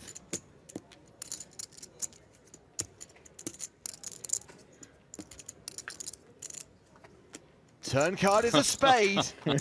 Oh, poker. Yeah. 10 outs now for Cliff. Any spade, any 8 saves him. Any other card, we have our champion. The river is a club. It's over. Christian Harder has won the first ever PokerStars Championship. Thanks. A finalist here in the Bahamas in 2008. That was the year Elke won the title. 2017 is his year. That's what I do. Well, I've got to be honest, I was looking at those deep stacks thinking we're going to get a couple of hours of heads-up masterclass here, but somehow the cards just contrived to get it all in. Thanks. Me too. Another amazing result for Cliff Josephy following his third-place finish in the World Series of Poker main event last year. He is the runner-up, and remember, the players did do a deal when they got heads up. A relatively even chop. Cliff Josephy wins $403,448. Christian Harder gets that additional 10K, plus he'll get the trophy. He wins a total of $429,664. All the money I wired here for all the events that I didn't have to play. I'm sure they'll handle it. I don't know how I it works. just don't want it in my Stars account. What? I just don't want it in my Stars account. Oh, no. I have, because I have it open. You don't even have it open, or do you? Oh, Yeah. well, they have no choice but to wire it to me. Well, this was a great final table to kick off our new global tour. Two very talented players that people were very excited to see coming into this final. Christian had a big stack at the start of the day. Cliff Josephy was the low man going in, but he just grinded those 20 big blinds, Matt. This is literally where Really impressive. I mean, and I don't want to like, the smoke hasn't even cleared, but is it too early to start getting excited about Panama? Is that wrong of me? Got 7th. Not at all, because that's where we will be going next in March. But there is the small matter of crowning our champion here in the Bahamas and presenting him with the first ever PokerStars Championship trophy. I had a German check. It was horrible. Well, I hope you've enjoyed our live Cards Up coverage of this final table. It was pretty awesome. Remember, we lost Rasmus Glazel after just 7 hands. Then we played for 5 hours, 5-handed. Then went start of day chip leader Michael Gentili. We lost Alexei Olopikin. We lost Michael Vella. A very short heads-up battle between Cliff and Christian. And it's Mr. Harder, Charter himself, who comes out on top. And the winner of this tournament is now down on the floor. He's speaking to Joe Stapleton. Christian Harder, dude, your last name is Harder, but you made this look so easy.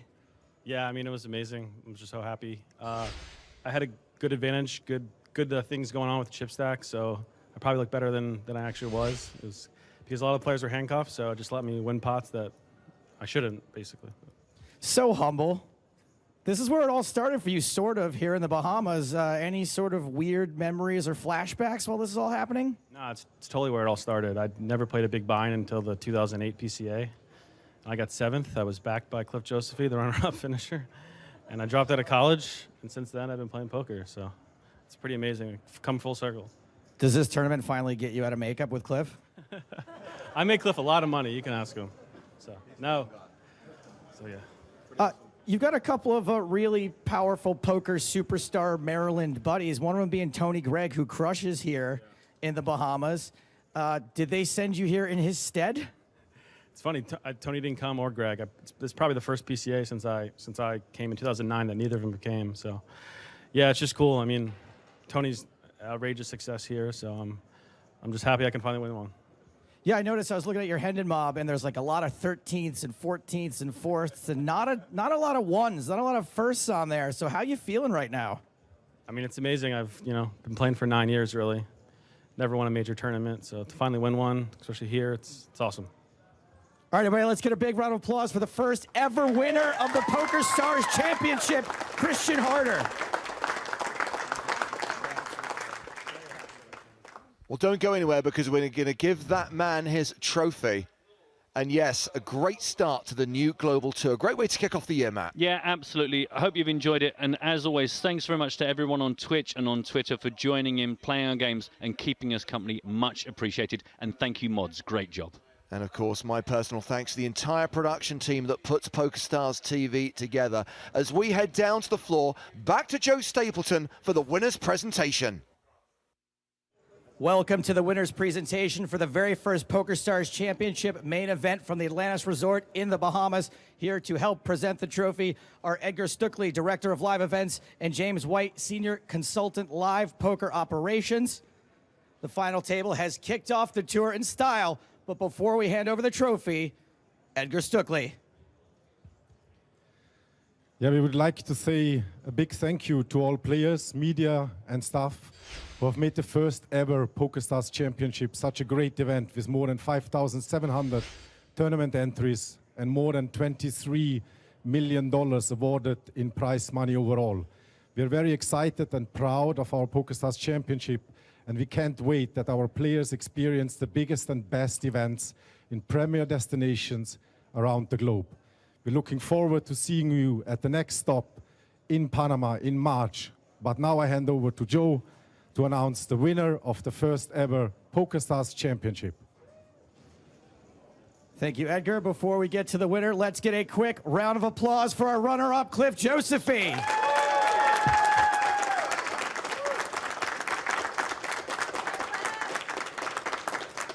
So there's just one thing left to do. Give that man his trophy. Christian Harder.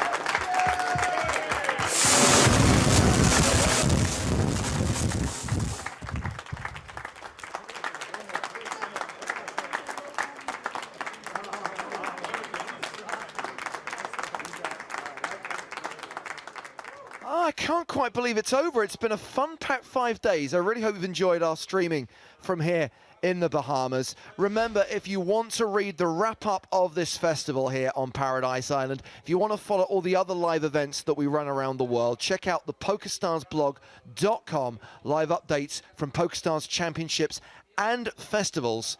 And of course, and I know you're excited about this one, Matt, we are going to Panama in March. Come with us, everyone. Come with us. Panama City is the next destination on the tour. Join us here on PokerStars TV. Our live coverage of the main event starts on the 16th of March. Thank you very much for watching over the course of this week. We appreciate all your comments, all your feedback. Once again, my thanks to the production team, and of course my thanks to my co-commentators. From Matt Broughton, from Joe Stapleton, and me, James Hartigan, it's good night from the Bahamas.